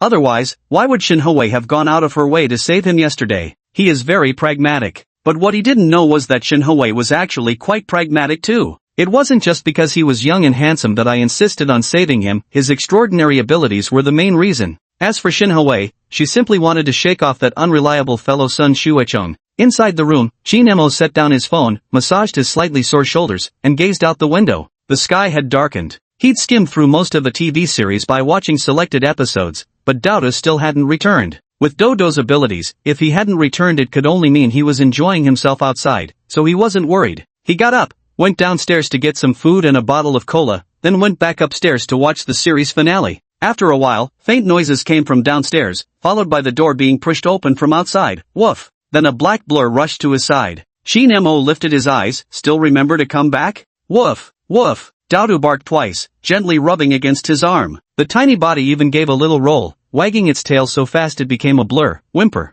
It made faint whimpering sounds in its throat, putting on an utterly adorable display of affection. Shin Mo flicked its forehead with amusement. I knew you wouldn't come back unless you were starving, too busy having fun. Daodu bounced back from the flick but stubbornly nuzzled up to him again. Shin Mo, alright, I know you've done well. Go ahead and take whatever you want to eat. Oh whoa! Having gotten the answer he wanted, Daodu let out another "oh" before darting off again. Shin Mo shook his head and went back to looking at his phone. By the time he finished reading the ending, another 10+ minutes had passed. Now then, it was time to go meet that brave warrior. Chapter 38. Just a transaction. Downstairs, the shop's lights were still on. Dodo was curled up on the sofa, while Sun Xuechong stood in the middle of the store with his hands tied. The first stood guard inside the closed door. Hearing footsteps descending, Dodo immediately flew over to greet him. Woof! Shin Mo smoothly bent down and picked up Dodo, his pale, well-defined fingers gently stroking the dog's fur. He stepped forward and sat down at the cash register. Sun Xuechong saw him and instinctively began backing away, his face deathly pale at the memory of Zhang Kaiguang's gruesome fate the day before. Shopkeeper Qin, he stammered.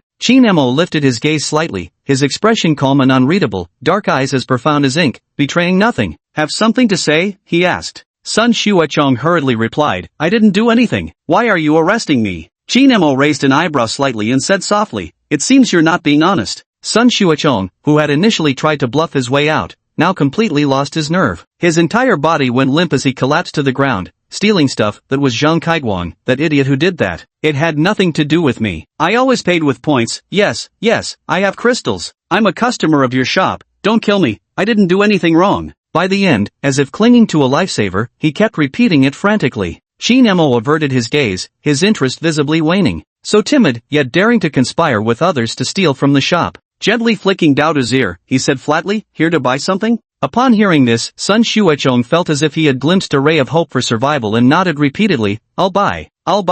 In his mind, since Shin Mo had said that, it meant as long as he spent money, he would be spared. Shin Mo waved his hand and untied him, saying, go on. Killing him outright would merely add some snacks for Daodu by obtaining the crystal core. Only customers who spend in his shop truly earn him points. Since Sun Xuechong was being so considerate, of course he couldn't refuse such kindness. After all, once dead, the belongings would still be his. Sun Xuechong, yes, I'll go right now. He ran to the display cabinet and started picking items. He still had dozens of crystal cores on him, enough to buy whatever he wanted. Medicine, pea pods, shadow sword cards, whatever was most expensive, he grabbed it. Then he carried an armful of items to the checkout counter and tossed in both his card and all the crystal cores he had. All these items cost exactly 3,300 points in total, leaving less than 10 points in his card. Though he'd spent all his points, to him, as long as he could stay alive, it was all worth it. Once he got out, he'd settle scores with those people, especially by Fong and Hazy. He'd make sure they paid dearly. Shopkeeper Qin, I'll be leaving now, then? A faint curve played at the corner of Qin Mo's lips as he cheerfully remarked, I never said I'd let you go. Sun Xuechong bristled with shock and anger. You. Unfortunately, the moment he opened his mouth, he realized he could no longer speak. Shin Mo stroked his chin, and after a moment's thought, he delegated the gruesome task to the system. System, flay him and break his bones. Make his death a slow one, I want him to suffer. System, alright. Help me. Spare me, please. I know I was wrong. I'll never dare again. I've given you all my crystal cores, my shadow blade sec still. I'll fucking Screams rang out one after another, so piercing that listeners couldn't help but shudder. How pathetic must this be? Outside, Jin Deyang sat on the corridor listening to the screams inside, his heart in turmoil as he unconsciously curled himself into a ball. So terrifying. Better die than ever dare to covet anything from the shop again. About half an hour later, the wooden door behind him suddenly swung open. He was startled and quickly stood up. Standing by the door was the first one, shaped like a teddy bear. He saw the brightly lit interior and also spotted a pool of bright red blood on the ground. Qin, shopkeeper Qin. He spoke with trembling fear. Shin Mo glanced at him and flicked his fingers toward him. A streak of white light flew over. Chen Deyang resisted the urge to dodge, and the moment the light entered his body, he realized all his pain had vanished in an instant. His injuries were healed? Chen Deyang was so overjoyed he nearly jumped, tears welling up in his eyes as he stammered, thank you, shopkeeper Qin. Shin Mo dismissed it casually, just a simple trade. He led the way to find Sun Xuechong, whose recovery had been predetermined as part of the agreed exchange. His injury would have healed on its own within 2 days anyway, the whole thing only cost 50 points. With that, he carried Daodu upstairs while first he clicked the shop door shut again, its pitch-black eyes darting around before turning to fetch a mop to clean the bloodstains from the floor. After bathing, Shin Mo returned to his room to review the day's gains while listening to Daodu recount what he had seen and heard. The temporary mission was complete, and the experience points had been credited. Now, his shop panel looked like this. Name, Shin Mo. Age, 21. Points, 15,568. Current shop level, 1. Shopkeeper level, 6. Experience, 16,300/20,000. The points have exceeded 10,000. Today, Nia Ruffling and his team contributed 6,968 points. Previously, buying food used up 4,642 points, 20 hemostatic agents and painkillers each cost 1,600 points, 5 first-tier healing potions cost 1,000 points, discounted to 6,518 points. Later, a pet egg was purchased separately at a discounted price of 450 points. Next was the 3,300 points contributed by Sun Xuechong just now. After that came Chen Dayang's expenses for food, medicine, and bandages, totaling 350 points. The price to unlock an item isn't necessarily its selling price. Take the painkillers and hemostatic medicine he unlocked today, they only cost 35 points to unlock but were priced at 40 when sold. A level 1 pet egg costs over 2,000 points to unlock, yet sells for just 500. He hasn't quite figured out the pricing pattern himself. In any case, he only needs to unlock things once, everything sold afterwards is pure profit. While these points may seem substantial, they're still insufficient for upgrading supernatural abilities. They should be enough, however, for upgrading the shop itself. No sooner had the thought settled than the system chirped up, "Host, wanna upgrade your shop? Unlock exciting new features, yay. How many points?" Shin Mo asked. The system's voice turned downright gleeful. On sale, on sale. Not $9.98, not $998, just $99.98 and it's all yours. Where did you learn those sales pitches? Good job, but don't do it again. The system pouted. Oh, but I scoured the internet for ages to find those. Everyone said they worked. Upgrade. At these 2 words, the system practically heard heavenly music, nodding joyfully, yes. Points deducted, shop upgrade successful. Current shop level, 2, superpower training room unlocked. Please check at your convenience, host. Shin Mo's expression remained impassive, understood. You may leave. System, yes, my dearest master. Chapter 39, few customers, but they die quick enough. He was all too familiar with the two-faced nature of the little system, long since accustomed to its duplicity. The newly unlocked training room wasn't really relevant to him,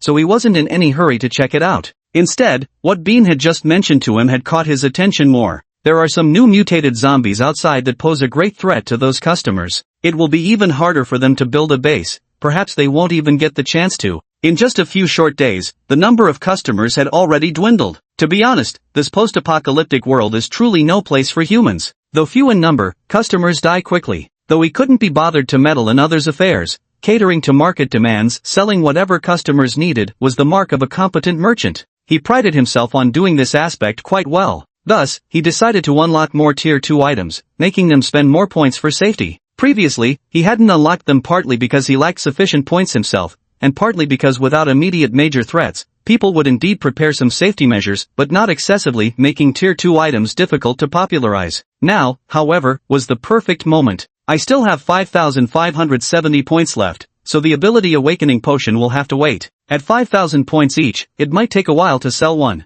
Name, Mighty Fluffy Bear. Tier, 2nd grade. Introduction, the Power Panda, renowned for its strength, can knock out kids with a single punch. Price, 350 points. Name, Speed Panda. Rank, Tier 2. Introduction, a teddy bear renowned for its speed and agile fatty. Price, 350 points. Name, Healing Teddy Bear. Tier, 2nd tier. Introduction, your best companion, it could save your life in critical moments. Price, 600 points. Name, Flame Sword. Tier, 2nd tier. Introduction, every swing comes with a flash of fire, granting you abilities beyond normal powers. Price, 600 points. Name, Protective Shield. Tier, 2nd level. Introduction, generates a protective shield with a 50-meter radius, safeguarding everyone within and essential for survival. Price, 2,000. Name, Vigilance Bell. Tier, 2nd order. Introduction, detects potential dangers within a 1-mile radius. Don't you want one before heading out? Price, 1,000.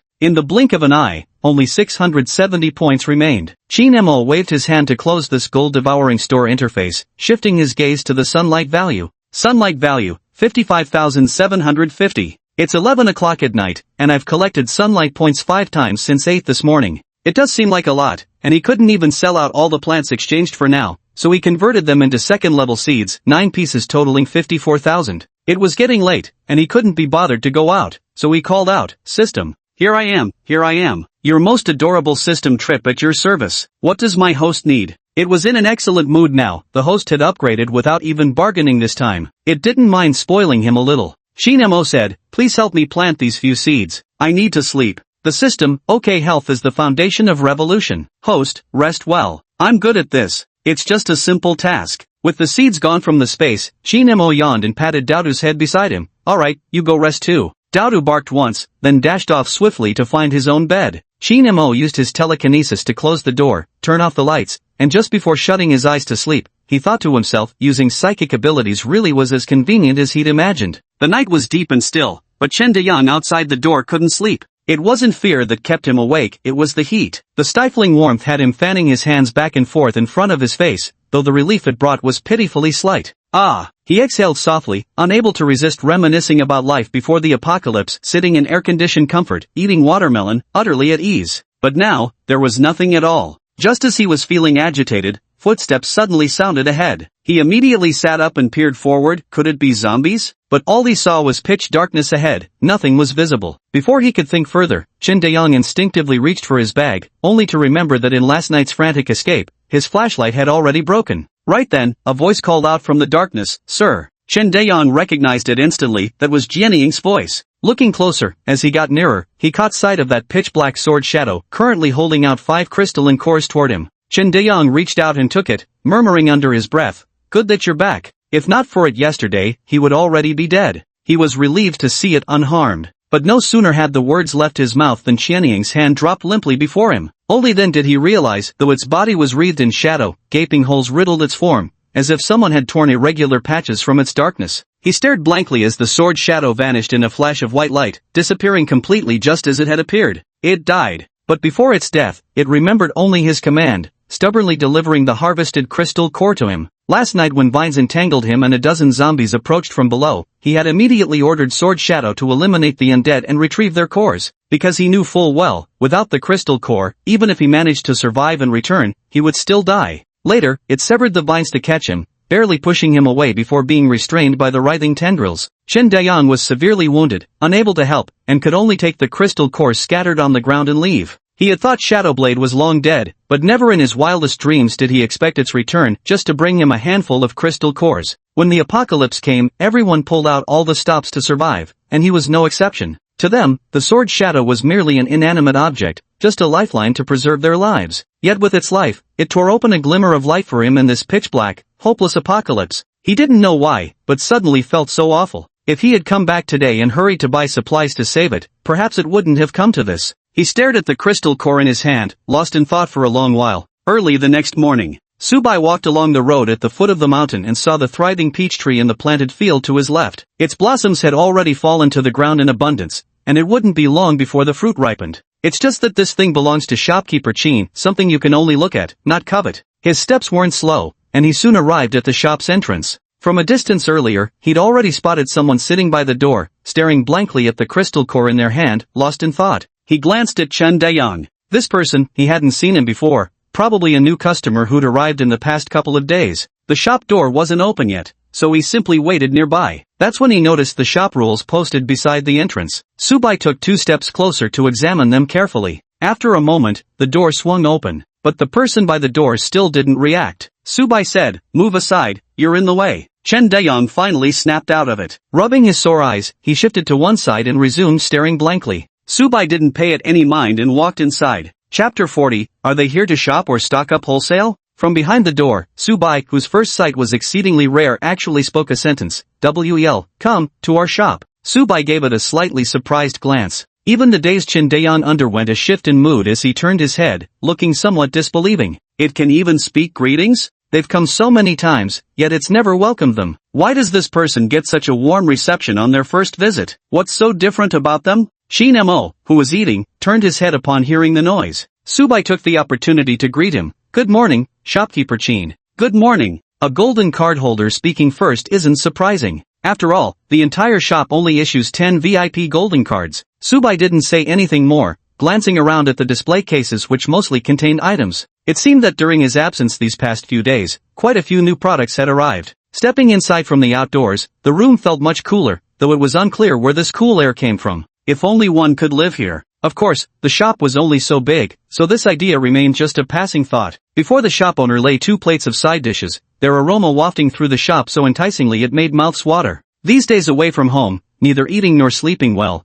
Subai headed straight for the food section the first chance he got. A glance told him nothing had changed here, yet the meal the shopkeeper was eating clearly didn't belong to this place. Not wishing to disturb Chin Mo during his meal, he shifted his gaze instead to the entity called first. The moment their eyes met, Subai waved at it. De tilted its head, slightly confused and hesitant, but still walked over. Subai asked, "Where's the food in front of the shopkeeper?" He knew it could understand. The first one indeed turned his head and pointed toward the automatic cooking machine near the cash register. Subai nodded, "Thanks." With those words, he strode toward the automatic cooking machine. Every item now came with descriptions, so he didn't need to ask. Quickly, he ordered 5 dishes, 4 main courses and 1 soup, 2 vegetarian and 2 meat options. After paying, he headed straight for the sofa area. Actually, mornings are usually when people eat lighter meals, rarely indulging in rich foods like meat. But Subai hadn't tasted even a speck of meat for over half a month, and this was with him restraining himself, otherwise he could have ordered an entire table full of dishes. Perhaps because of his increased daily physical activity and higher energy expenditure, he noticed his appetite had grown significantly. Of course, it could also be that his awakened ability demanded more nutrients. But for everyone in this current era, that was hardly good news. If you don't eat enough, you won't have the strength to fight. If you can't kill zombies, you'll be killed by them. Squinting with pleasure, he savored the meal. That tiny machine could store so many things, how it worked was a mystery to him. What's more, this food tasted even better than anything he'd ever eaten at 5-star hotels. Before he knew it, he had devoured every last bite without feeling the slightest bit greasy. A full stomach tends to make one drowsy. However, this wasn't the place to sleep, so he rubbed his eyes and went inside to pick things out. Originally feeling rather sleepy and walking slowly, he soon became wide awake after reading the descriptions of various items. Name: Strength Fluffy Bear. Type: Attack. Tier: Second Order. Introduction: Known for its strength, the fluffy bear can knock out kids with a single punch. Price: 350 points. Name: Flame Sword. Type: Offensive. Tier: Second Class. Description: Each swing is accompanied by a flash of fire, giving you abilities beyond those without superpowers.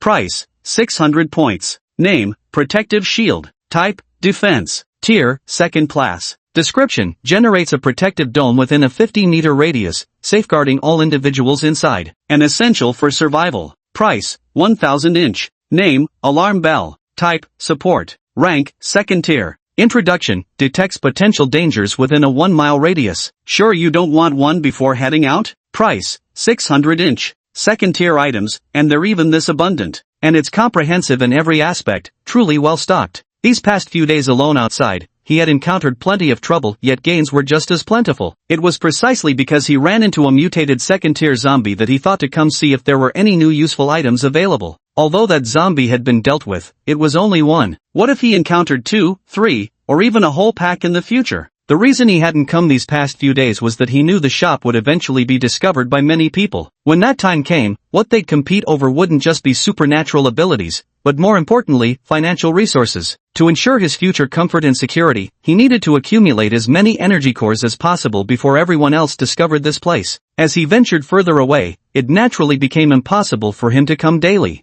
Subai began collecting merchandise. Level 1 Pet Egg ×1. Blazing Sword ×1. Alert Bell ×2. Protective Shield ×1. Healing Teddy Bear ×1. First Aid Potion, Tier 1, ×3. Hemostatic and Analgesic Medicine ×3. Bandages and Gauze ×3. In case anything went wrong while treating Fluffy the bear, he had even specially prepared medicine. He made several trips back and forth, quickly filling up the space in front of the checkout counter. Shin De-young had been feeling quite down, but now he was astonished by this young man's extravagance. Was this guy here to shop or to stock up on wholesale goods? After placing the final jug of water and loaves of bread on the counter one by one, he asked Chin Mo, "Boss, why don't I see those little plants from before?" There were only 3 new plants, 2 that came in pairs, and 1 that stood alone. Chin Mo wore an expressionless face. The first thing he did upon coming down was to eat. He hadn't even swapped out the plants yet. Then he gestured toward the shop's interior and said, "They're ready now." Now, the sunflowers could generate 10,000 sunlight points every 3 hours. From 11 p.m. last night to 8 a.m. this morning, the accumulated sunlight points totaled 35,750.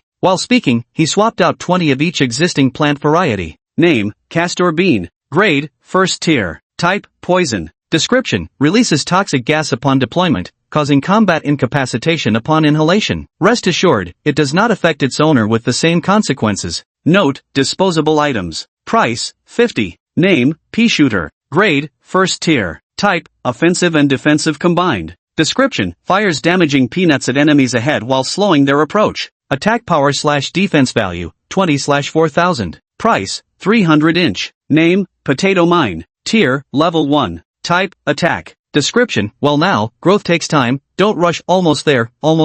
Requires a 10-second wait before detonation. Damage, 200. Price, 100. Note, disposable items. This is an introduction to the new plant obtained yesterday, and after exchanging 20 of each of the 6 plants, there were still 13,750 sunlight points remaining. It's practically endless. On the other side, Subai quickly selected the items he needed based on the descriptions. 5 potato mines, 3 chili peppers, 3 walnuts, 5 pea shooters, and 3 peanut shooters. Chapter 41, Superpower Training. When checking out, Subai directly took out a large pile of crystal cores and placed them into the machine. Chen Deyang was dumbfounded. How rich is this person? Just how powerful must this person be to possess so many crystal cores? That's so many, must be at least 100, right? The final price came to 7,100. Besides these, Subai only prepared 10 portions each of bread and water, roughly enough for 3 days. Other stuff can't be set off in this scorching heat, buying them would just be a waste. The total cost after discount was 5,680.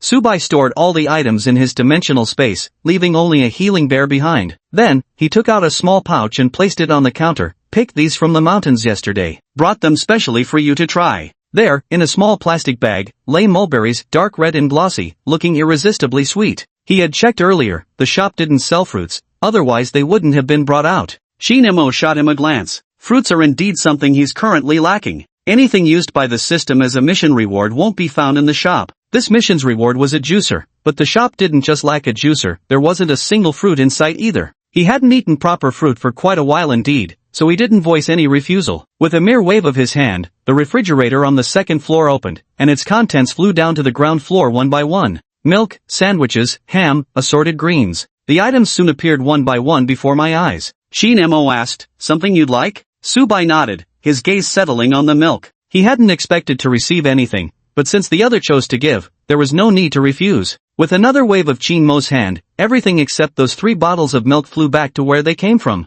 Bring me fruits to trade if you have any these days. Subai accepted the milk with a smile. Alright, thank you, shopkeeper. Trading mulberries for these clearly left the shopkeeper at a disadvantage. This shows the shopkeeper wanted absolutely no ties with customers. After all, where there are human connections, there will be exchanges. But a deal is a deal, as long as there's profit, at least it won't breed resentment. Though he had only meant to express gratitude at first. If it weren't for this little shop, he probably wouldn't have been able to hold on. But now, just thinking about hoarding more crystal cores so he might slack off in the future fills him with motivation. Moreover, his abilities had improved quite a bit these past couple days. Otherwise, he wouldn't have been able to handle that mutated zombie alone. By the way, boss, what's that little room over there for? Shinemo glanced in the direction he pointed. After last night's upgrade, the shop became noticeably cooler, and the space expanded slightly as well. This expansion was none other than the newly unlocked facility by the system, the Ability Training Room. He hadn't yet inspected this new facility, so there was no description posted outside either. That's an Ability Training Room.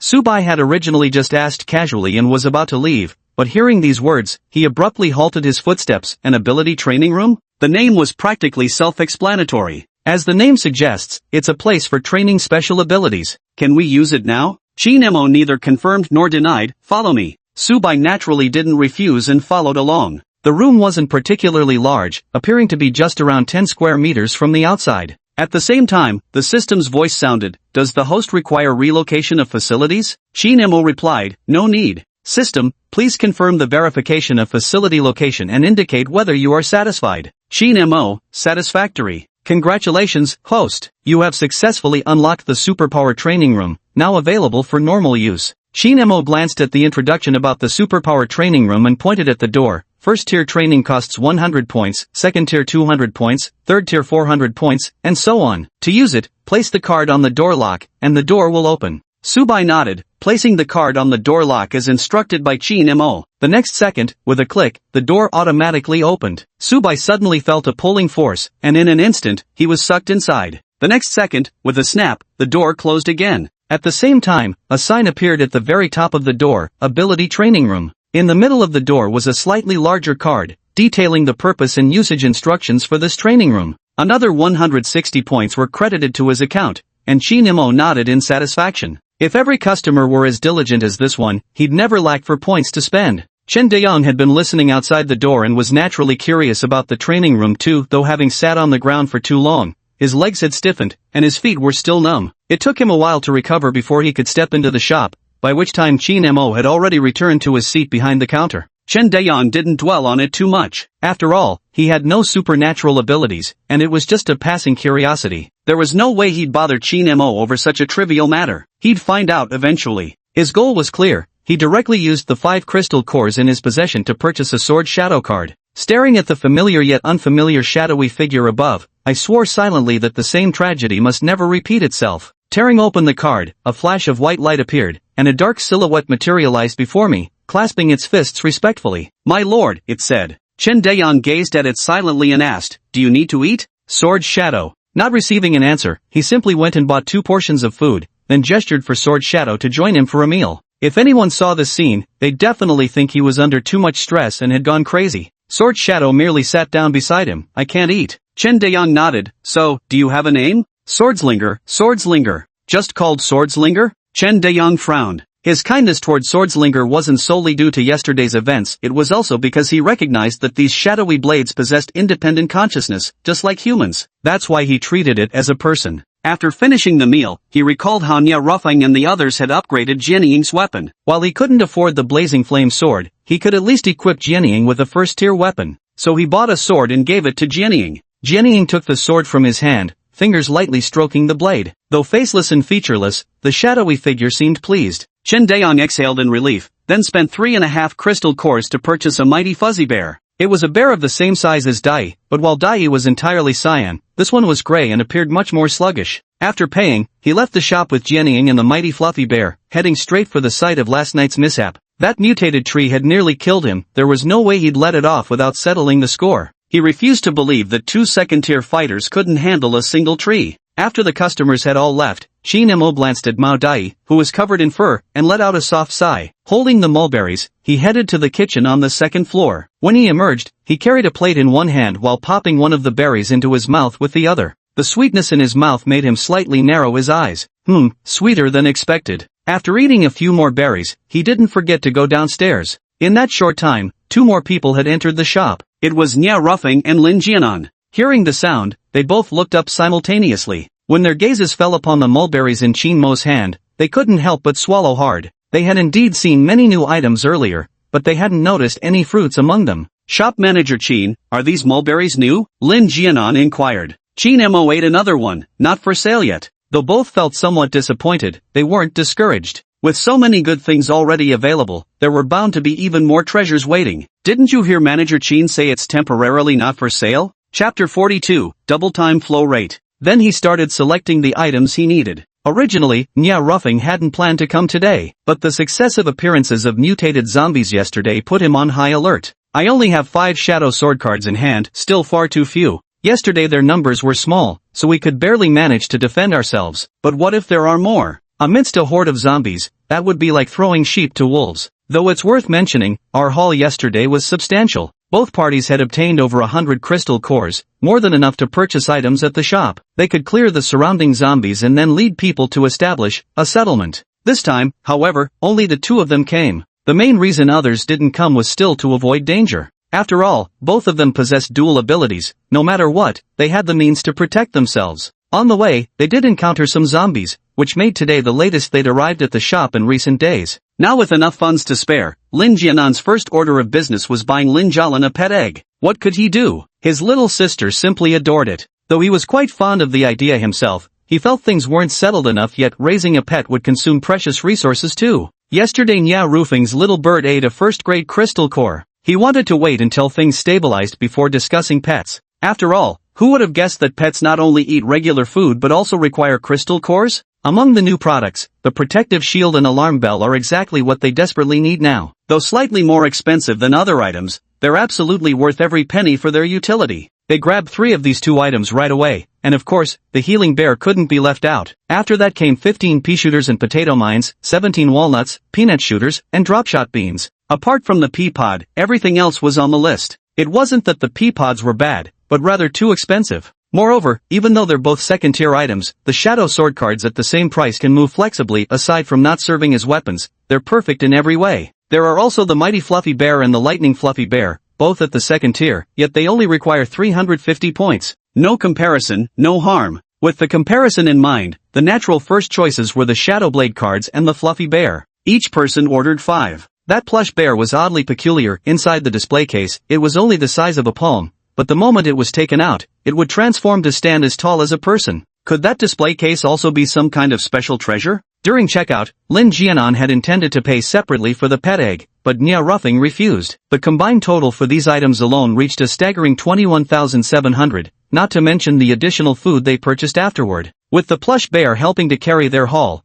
they certainly couldn't let this trip go to waste. A total of 24,000, and even after the discount, it still cost 21,600 points. Converted into crystal cores, that's 216 of them. In just these 2 days, they had spent nearly 300 crystal cores. The combined funds allocated for this operation from both sides had already run out. Fortunately, they would soon clear the roads and start earning crystal cores again. By the time they left the shop, Shin Mo had also finished eating the mulberries. He looked at the numbers on his balance of points, and the corners of his mouth lifted slightly. See, this is the profit from catering to the market. The points have reached 29,390, just a bit more, and he could upgrade his special ability to the 3rd tier. Compared to yesterday, the points in his hand had nearly doubled in just a short time. But with those 2 gone, there wouldn't be any other customers for the moment. He told First to go upstairs and wash the dishes while he turned and headed to the special ability training room. How could I not understand the things I'm selling? I'd better go in and take a look myself. Reaching out to twist the doorknob, inside lay pitch-black darkness. Though the shop was brightly lit, not a single ray of light could penetrate within.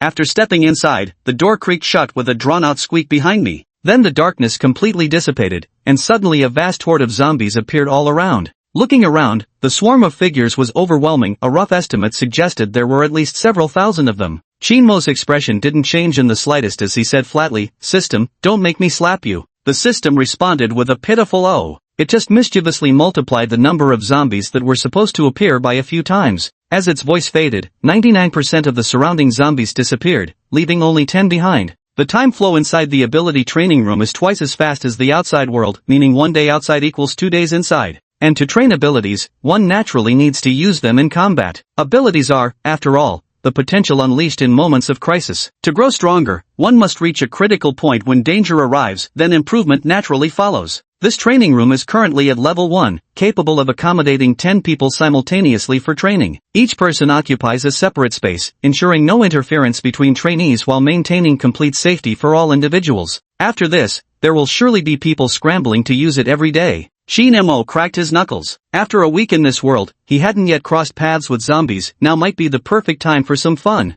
Just before the zombies lunged at him, he casually asked, "Do we get any rewards for taking out these zombies?" The system was utterly speechless. "If you want something for free, just say so. Cut the crap about rewards." Put. "No, my dear host." Shin Mo wasn't surprised. How could his stingy, foolish system understand something as sophisticated as give a slap, then offer a candy? With just a wave of his hand, the charging zombies froze in their tracks. It was as though they were trapped by some unseen force. Only their eyeballs could still twitch, utterly powerless to break free. A second-tier entity indeed held absolute dominance over first-tier ones. He folded his hands together and gently pulled them apart. The necks of all 10 zombies were snapped by an invisible force, their bodies thudding to the ground. The scene fell silent, and those corpses soon vanished without a trace. Shin Mo, carry on. System, understood, host. Lin Jianan and the other returned to their dwelling with 11 plush teddy bears. It was a sizable underground warehouse, a relatively safe spot they'd discovered just 2 days prior. The surrounding zombies had already been cleared out, and everyone who'd managed to regroup was now gathered here.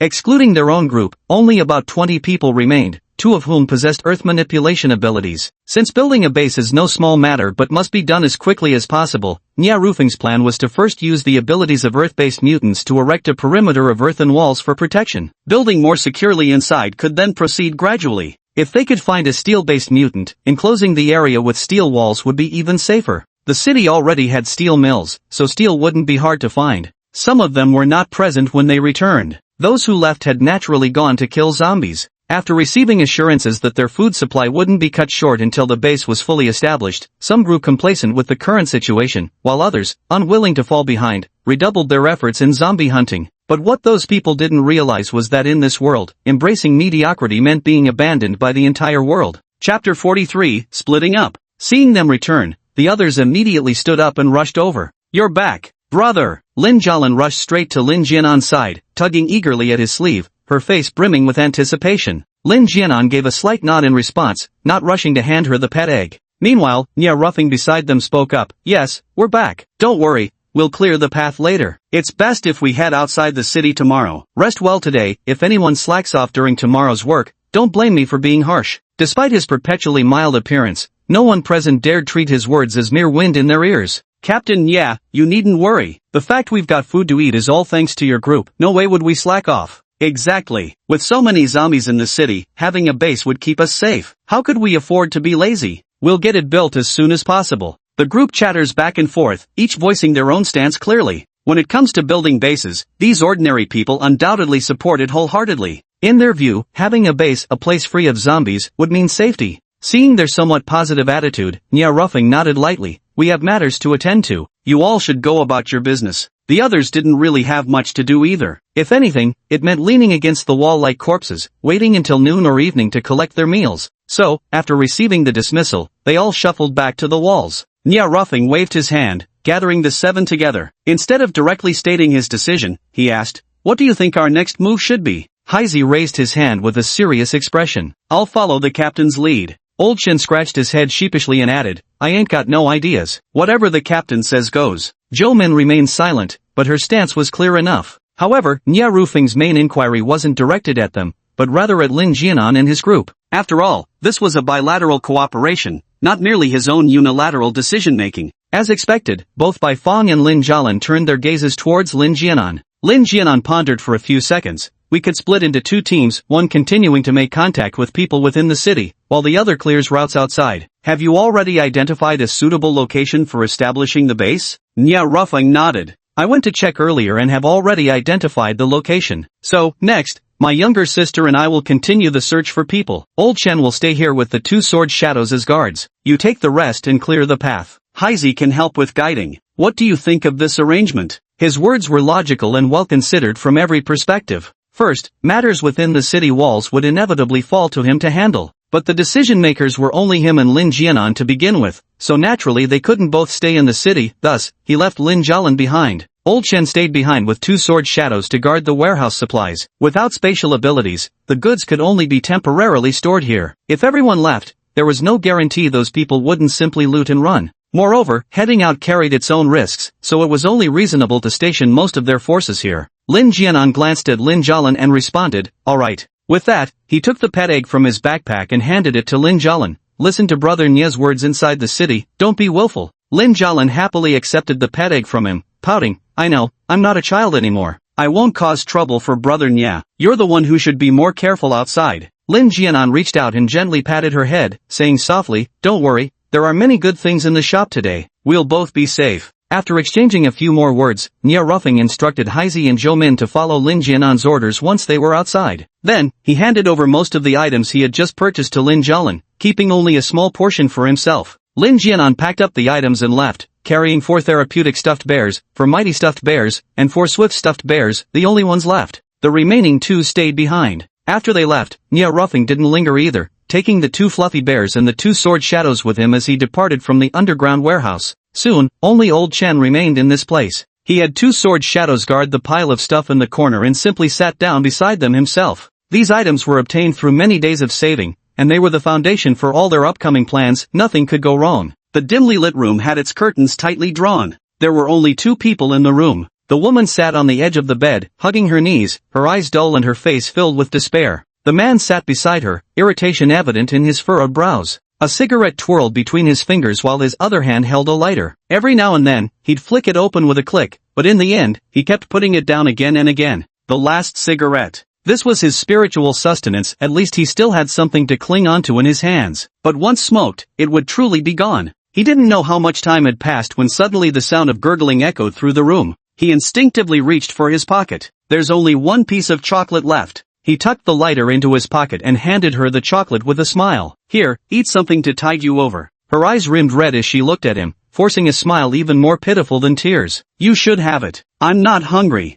The man let out a heavy sigh and scooted closer, wrapping her in his arms. Gently rubbing her belly, he murmured, Come now, there's a baby in there. Don't fuss about whose turn it is right now. With that, he tore open the wrapper and pressed the chocolate to her lips. Open up, hurry and eat. Tears in the woman's eyes could no longer be held back, falling with a soft plop. She took a bite and began crying even harder, her grief uncontrollable. Why had the world suddenly changed so drastically? Why had food and water been frantically snatched up in an instant? Why were they cursed with such misfortune? The more she thought about it, the more distressed she became. Tears fell drop by drop onto the back of her hand. The man's palm stiffened for a moment before he cautiously wiped her tears away. This is my fault. I shouldn't have argued with you and made you angry. Don't cry, dear. The woman sniffled, choked with sobs. I know you're under pressure. I'm just upset. Food is so hard to find now. We don't even know how long we can keep surviving. It's been half a month already. Why hasn't anyone come to rescue us? Even when crying, she dared not sob too loudly, terrified of drawing the zombie's attention.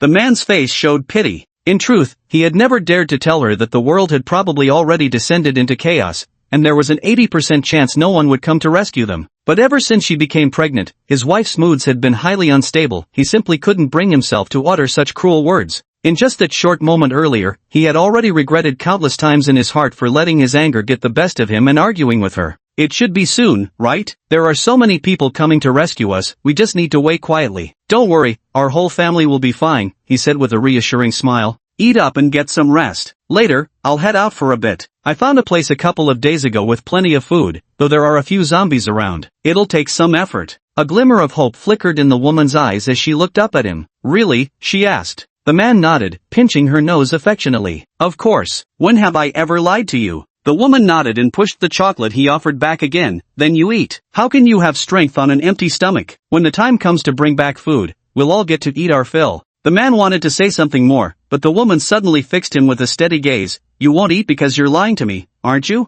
Because there might be no food in the future, that's why I'm afraid she won't eat. The man laughed. How could that be? Let's split it in half then, otherwise I won't feel at ease leaving you alone when I go out. The woman reluctantly nodded. Okay. Only after they finished eating and the woman fell asleep did the man carefully step out. Chapter 44 Blame Mom. The man had barely stepped out when the woman, who'd been asleep on the bed, opened her eyes. She sat up, gently touching her belly with a bitter smile. Baby, your timing isn't great. Mom and Dad can barely survive ourselves. How could we possibly raise you? Truth be told, when they'd learned about the pregnancy months ago, the couple had been overjoyed. Both sets of parents sent over a lot of nutritional supplements for this, and she herself had started preparing baby clothes a month in advance. But alas, the good times didn't last. Who could have imagined the apocalypse would come so suddenly, or that zombies would emerge without any warning? That day happened to be a Sunday. After completing the prenatal checkup, they returned home and stayed indoors all afternoon, which was precisely why they managed to escape the first wave of devastation.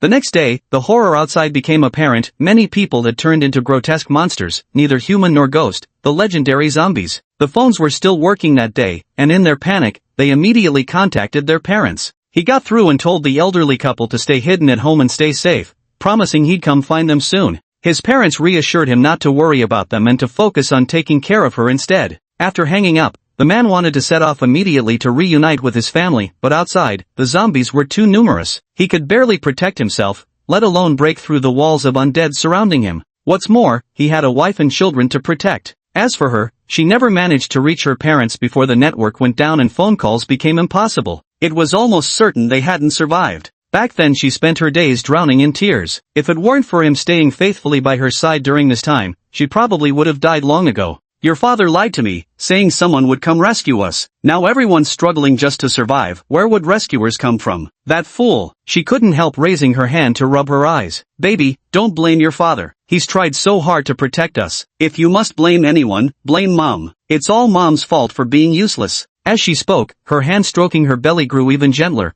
a faint smile tugging at her lips. Even if the child were born, they couldn't raise it. As long as she and the baby were gone, he could live better on his own, and might even find his parents. He'll live on, carrying us both with him. Now be good, don't move too much, alright, she murmured, as if bargaining with the unborn child. She mustn't die here. She had to go as far as possible, to make him believe she'd left with another man, to let hatred and resentment fuel his survival. She rubbed her legs, got up from the bed, and walked into the living room. After confirming through the peephole that there was nothing outside, she cautiously stepped out. Inside the residential area, Lin Jialin held a gray and white tabby cat in her arms, gently stroking its back while asking the person beside her, "Brother Nya, which building are we going to?" The kitten looked to be only 3 or 4 months old, but its cuteness was undeniable. When Lin Jialin opened the pet egg and saw the kitten inside, she was overjoyed, because it was simply too adorable. And it was very well behaved, staying obedient the entire journey without making a single sound. Nya Ruffing looked up and surveyed the distance ahead, then pointed his finger in a certain direction. "That's the place." After recruiting this Earth-type ability user, all we'll need left are some young, able-bodied ordinary survivors. The addresses were all scouted out by Kuriko these past 2 days, working tirelessly day and night apart from visiting the universal shop.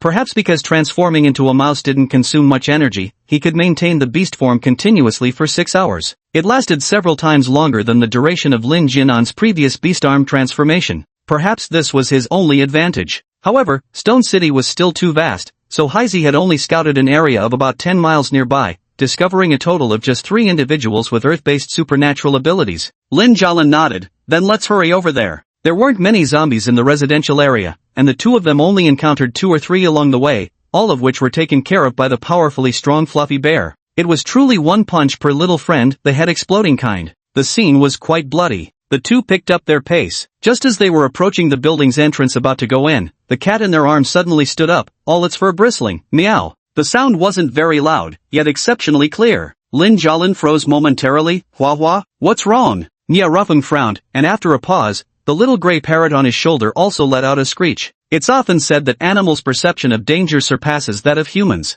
These two pets being so human-like suggests there must be some troublesome characters in this building. However, he felt slightly reassured after touching the vigilance bell in his coat pocket. It was no larger than a bottle cap. The vigilance bell's function was to sound an alert when a presence stronger than the wearer appeared within a 1-mile radius. It could be used 3 times in total. Of course, if the opponent was too powerful, even one alert might render it useless. The alarm bell wasn't ringing now. The sudden sounds from ash and flour indeed suggested potential danger, but it was still within controllable limits. After all, excluding himself, they already had 4 second-tier superhumans. Just as a precaution, he sent one of the Shadow Swordsmen upstairs to scout ahead. The Shadow Swordsmen could communicate, though they were a bit dim-witted. But these 2 furry bears, whether the strong one or the speedy one, were genuinely clueless. It can only execute some simple commands and does not allow for communication. "Let's wait here for a while." As he spoke, he patted the little gray fur ball on his shoulder, signaling it to stay quiet. Lin Jialin gently stroked the cat's fur as she followed Nya Ruffing to take cover by the side. Meanwhile, Jianing had already gone inside, leaving them to wait quietly for his return. After a while, Lin Jialin crouched down and placed Hua Hua on the ground, not because she no longer liked holding her, but because the heat had become unbearable for both her and the cat. She tugged lightly at the sleeve of the person beside her. Nya Ruffing tilted his head to look at her, his eyes silently asking, "What's wrong?" Lin Jialin whispered, "Isn't it a bit too quiet here?" They had encountered very few zombies along the way. Before arriving at this residential area, they had fought their way here with Jianing by their side. Nya Ruffing had noticed this issue from the beginning, but he remained silent, only shaking his head slightly. Lin Jialin said nothing more. Before long, Jianing returned. "Someone's coming." "Someone?" Nya Ruffing had Sword Shadow and Fluffy Bear hide first, while he and Lin Jialin pretended they had just arrived and were about to go upstairs. As they reached the first floor, they saw a woman slowly descending the stairs while clutching her belly. When their eyes met, the woman trembled in fright, but relaxed slightly upon noticing there was another woman present. In recent days, she and her husband had encountered other survivors in the city, none of whom welcomed her as a pregnant woman, even though her husband was a rare ability user.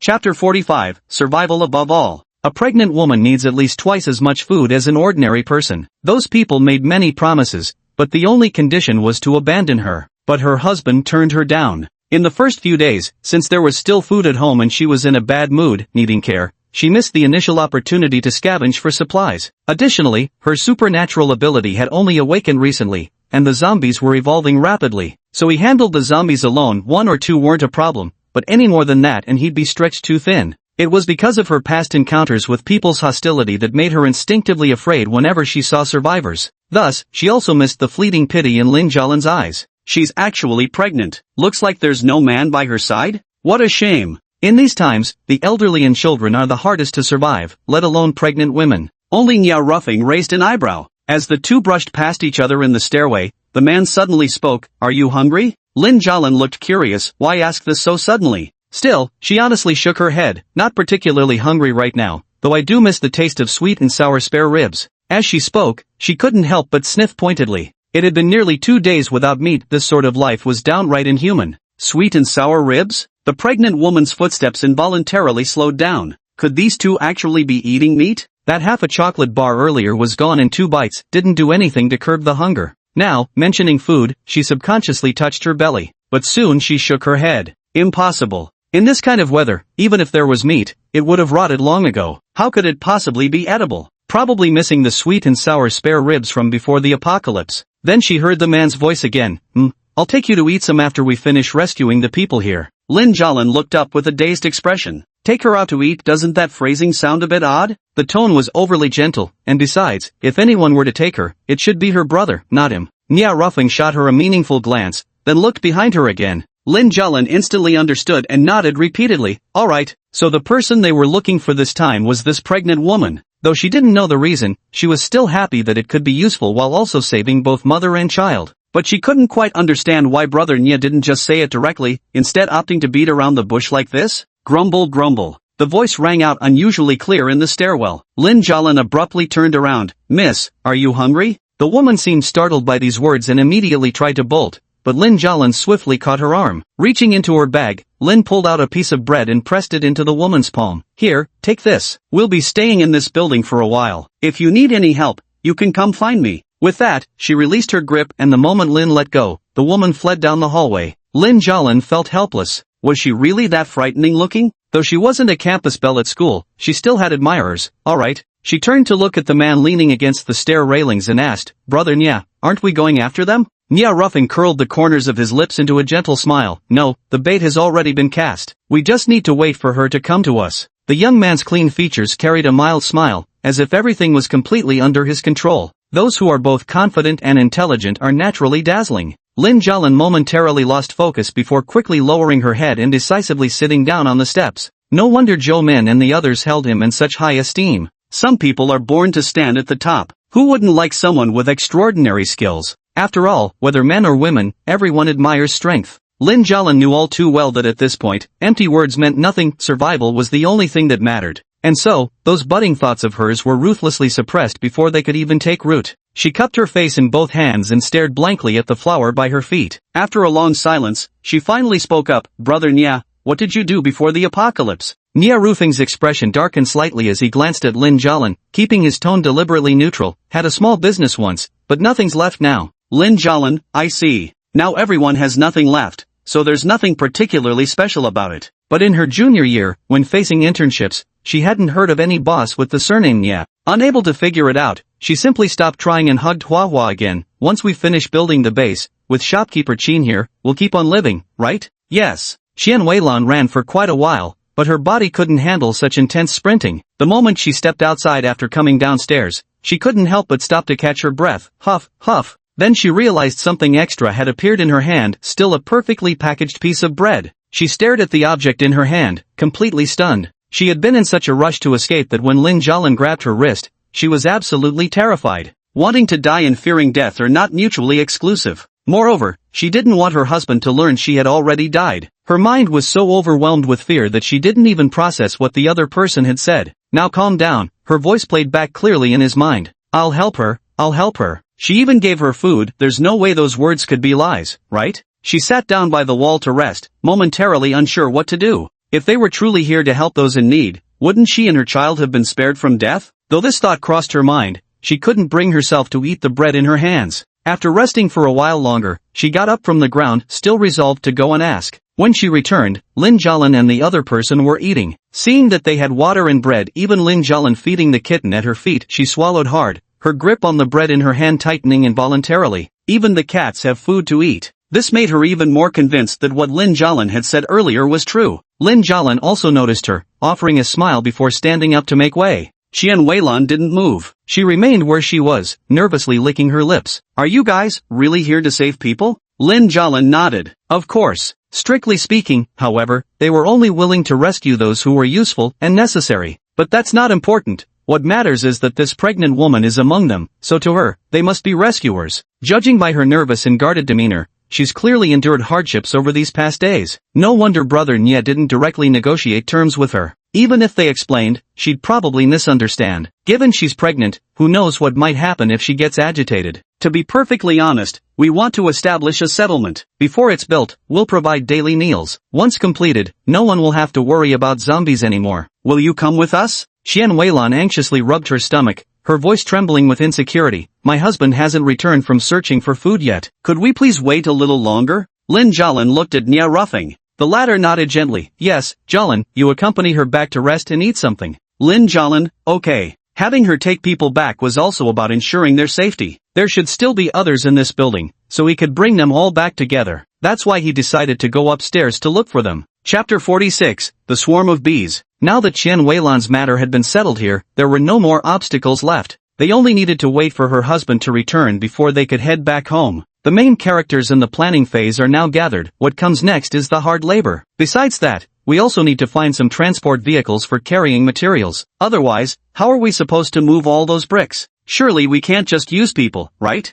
When will that ever happen? At the same time, the group led by Lin Jianan fought their way directly from the city to the outskirts, practically bulldozing through everything in their path. They didn't even need to lift a finger, just the sword shadows and a few fuzzy bears were enough to wipe out all the zombies. Still, Lin Jianan led the group to join the battle. Power only truly belongs to you when it's in your hands. As zombies grow stronger, one might rely on the omnipotent shop, but what about encounters with other people? The other party also possesses these miraculous and powerful items, yet their strength far surpasses my own, doesn't it? Never take peace for granted, and never underestimate human nature. Once they left the city, they deliberately avoided any vegetation. Chen Dayong's words still rang in their ears, no one could afford to ignore them. If they encountered the same situation and got entangled, they'd be the ones to suffer. But vegetation couldn't be severely damaged otherwise, they might as well set the whole place ablaze and be done with it once and for all. Lin Jianan had a few speedy fluff bears approach the trees as they walked. Their swift movements meant they could dodge any real danger in time.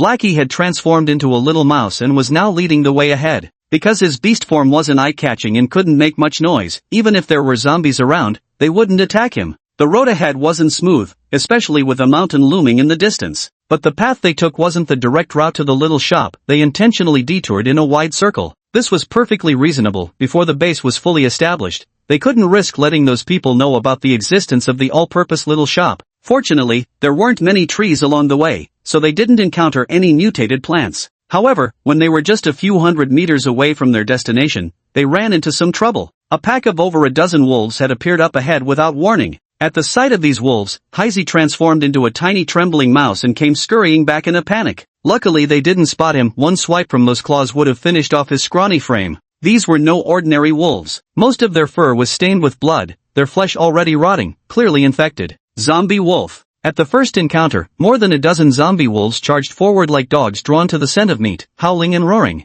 Without needing orders, the two phantom swords and a few fuzzy bears instantly moved to intercept them. Unfortunately, among the wolves were 5 second-tier zombie wolves. While 4 of the speed fluffy bears could keep up with their pace, the remaining one managed to slip past the sword shadows and charged straight toward Lin Jianan's group. Jianing wanted to come help, but was blocked by the remaining dozen or so first-tier zombie wolves. This was no time to be frugal. Lin Jianan hurriedly tore open 2 sword shadow cards. Not enough speed? Make up for it with quantity. This couldn't be helped. It wasn't like dealing with those slow, dull-witted zombies. This zombie wolf was no slouch when it came to speed, sense of smell, or attack power. And so its target was crystal clear, the few of them standing there. Although Jianing was strong in combat, his speed was indeed his weak point. That's why the 2 of them barely managed to block the approaching zombie wolf. It wasn't that they couldn't fight, but rather that their speed couldn't keep up. The zombie wolves were too fast and showed no interest in swordplay. Their sole focus was devouring humans, making it naturally more challenging to hold them back. Lin Jianan had only recently advanced to a second-tier ability, making it difficult for him to fare well in a direct confrontation with this mutated zombie wolf. His lightning-based powers weren't weak, but no matter how strong you are, what good does it do if you can't land a hit? Now he could strike at any moment while they're locked in fierce battle, delivering a fatal blow with a single move. But he wasn't just observing the fight over there, he also had the other three planting defensive vegetation around their perimeter. 2 concentric rings of walnuts were planted closest to their position. The sounds of fighting here might attract who knows what, so it's better to err on the side of caution. Suddenly, he raised his hand and released a bolt of lightning. With a loud crackle, the lightning struck the second-tier zombie wolf entangled with the 2 sword shadows. Its body, which had leaped into mid-air, instantly crashed to the ground. The 2 sword shadows were well trained, swiftly and deftly thrusting their blades into the zombie wolf's skull. At first, everything went smoothly, and the zombie wolf died. But as the swords were being pulled out, there was a crisp snap. Both swords in the figure's hands had broken. Lin Jianan's lips twitched, as unreliable as ever. But too many crystal cores were consumed today, they couldn't equip Jianying with weapons. After some thought, he had Bai Fong and Zhou Men hand over their own weapons. The weapons they're using now, though ordinary, are considerably sturdier than the swords these sword shadows come equipped with. With the first-tier zombie wolves dealt with, for sword shadows joined Fuzzy Bear's battlefield, swiftly concluding the previously deadlocked fight. However, this period did attract quite a few zombies. They planted the plants according to their specific functions. The buckeye and potato mines were positioned at the front, with the peanut shooters and pea shooters in the middle. About 10 meters behind them stood the nut walls. If Chi Nemo had seen this, he definitely would have remarked, they've truly mastered this real-life game. Over 100 zombies, yet not a single one could get close to them. Just then, ding! A crisp sound came abruptly and unexpectedly. Lin Jianan instinctively touched the alarm bell in his pocket, his internal alarms blaring. Not good. The alarm bell ringing could only mean that the newcomer was at least 3rd tier, or perhaps a large group of 2nd tiers approaching. Thinking this, he didn't keep the remaining 3 phantom sword cards either, directly tearing them all up before swapping their own weapons with the opponents. There was no choice but to make the exchange. Once a phantom sword breaks, its combat effectiveness plummets drastically, enough to make anyone gasp in shock. Aside from him, the other 3 also wore tense expressions. Along this journey, it was the first time the warning bell had sounded, meaning this would be the greatest crisis they'd face. No sooner had they dealt with the first-tier zombies than they spotted dense clusters of bird egg-sized creatures fluttering their wings and swarming toward them. Buzz! Are those bees? Heisey shuddered, having barely maintained human form for a short while before transforming back into a mouse. Looking around, the swarms upon swarms of bees were enough to make one's scalp crawl. And each one was the size of a bird's egg. What kind of normal bee grows like that? Zhou Men and Bai Fong widened their eyes and gulped in unison. Gulp. Bai Fong even shuffled a bit closer to Lin Jianan. Lingu, these bees, they aren't all 2nd tier, are they? There must be hundreds of them. Chapter 47, Honey. Bees this large were utterly unheard of and unseen before the apocalypse. No one knew what purpose they might serve. Were they the same as their pre-collapse counterparts? Would a single sting prove fatal? Most importantly, their Peashooters and such were designed to deal with ground targets. They couldn't do any damage at all to those flying bees. Following the mutation of plants, animals began mutating as well. Humanity's living space will probably only grow smaller. Lin Jianan's expression turned grave. Later, have Jianying and the others lure away these bees. Where there are so many bees, there must be honey. Hearing this, the previously anxious Bai Fong's eyes lit up subtly. The little mouse on the ground even hopped excitedly. I'll go look for it right now. Honey. This was something even shopkeeper Qin didn't have in stock. There probably wasn't a single person present who wasn't salivating over it. But only it could go search. Bai Fong watched with envy as the little mouse swaggered off, feeling quite envious. Why hadn't his awakened ability been animal transformation? Only Zhou Men silently took off her coat, crouched down, and covered her head and arms with it. Her actions filled Bai Fong with curiosity. What are you doing? Zhou Men's voice came muffled from beneath the clothes. When we used to poke hornets' nests, my brothers would cover their heads with clothes and squat motionless. They said the hornets would mistake people for cow dung and wouldn't sting them. Bai Fong's lips twitched. For a moment, he couldn't decide whether to call her clever or not. You do know that was referring to hornets, right? But these are honeybees, okay? There's still a certain difference between the two. Lin Jianan turned her head away, barely suppressing a laugh. Who would have thought that Zhou Men, usually so reserved and expressionless, could have such a childish side? He ordered Jianying and the others to provoke the swarm of bees first, then lead them away. Those teddy bears were all made of fur and cotton, and Jianying was just a shadow. They shouldn't fear bee stings. Normally speaking, as long as you don't disturb the bees or make sudden movements in front of them, they usually won't attack. But these guys didn't look normal at all now, so they had to make a decision before the bees fully closed in on them. The sword shadow's attacks were still powerful, and the bees' bodies were quite fragile. Just one slash easily killed several at once. But there were just too many of them. A few creatures were like a drop in the bucket compared to the hundreds swarming around. It also provoked a frenzy among those bees. Buzz buzz. The sound grew increasingly louder as the swarm madly charged towards the sword shadows to surround them. Faced with such an overwhelmingly dense mass, even the sword shadows dared not confront them head-on, they simply turned and fled. Though they struck fiercely against the ruthless wolves, when encountering these bees that were less than half as formidable, they could only flee in disarray. Soon, most of the bees were lured away, leaving only about a dozen or so buzzing around aimlessly like headless flies. Lin Jianan raised his hand and summoned a few lightning bolts, instantly charring several bees, which dropped to the ground.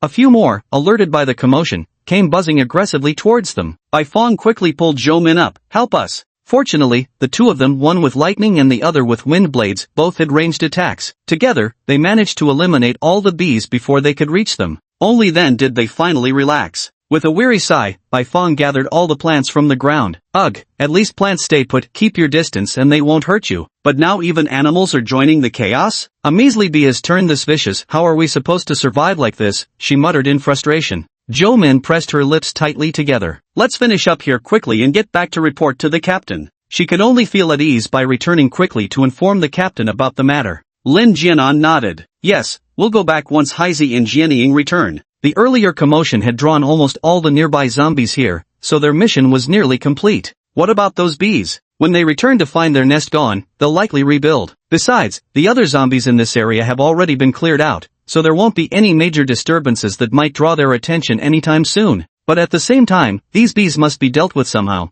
or they'll become a disaster sooner or later. When that happens, it'll be them who suffers. Unless they left Stone City, but that was impossible. Several people dug for crystal cores while waiting for He Gang to return. 5 second-tier crystal cores, over 100 first-tier ones, yet another bountiful haul. And this wasn't even all they'd gathered on their journey. After a long while, Haizi finally came running from afar, cradling a half-eaten honeycomb in his arms, waving excitedly at them. Zhou Min emptied her backpack to store the honey, filling all four of them with joy. After all, this honey is good stuff, so they were quite lucky. After waiting a while longer on the spot, the 7 sword shadows and 8 fluffy bears all returned. At a glance, nothing seemed visibly different about the sword shadows, it just felt as if their original black hue had somewhat faded. The plush bears were in quite a state, with Brawny the plush bear faring the worst, his fur was all tangled and messy. Fortunately, the quantity was still complete. At Lin Jianan's command, they began retracing their steps. Along the way back, they cleared even the roadside weeds with thoroughness, and just like that, a proper pathway was formed. The underground warehouse was already dim by the time I returned, it must have been past 7 o'clock. The others were gathered together eating and chatting. After being away for just one day,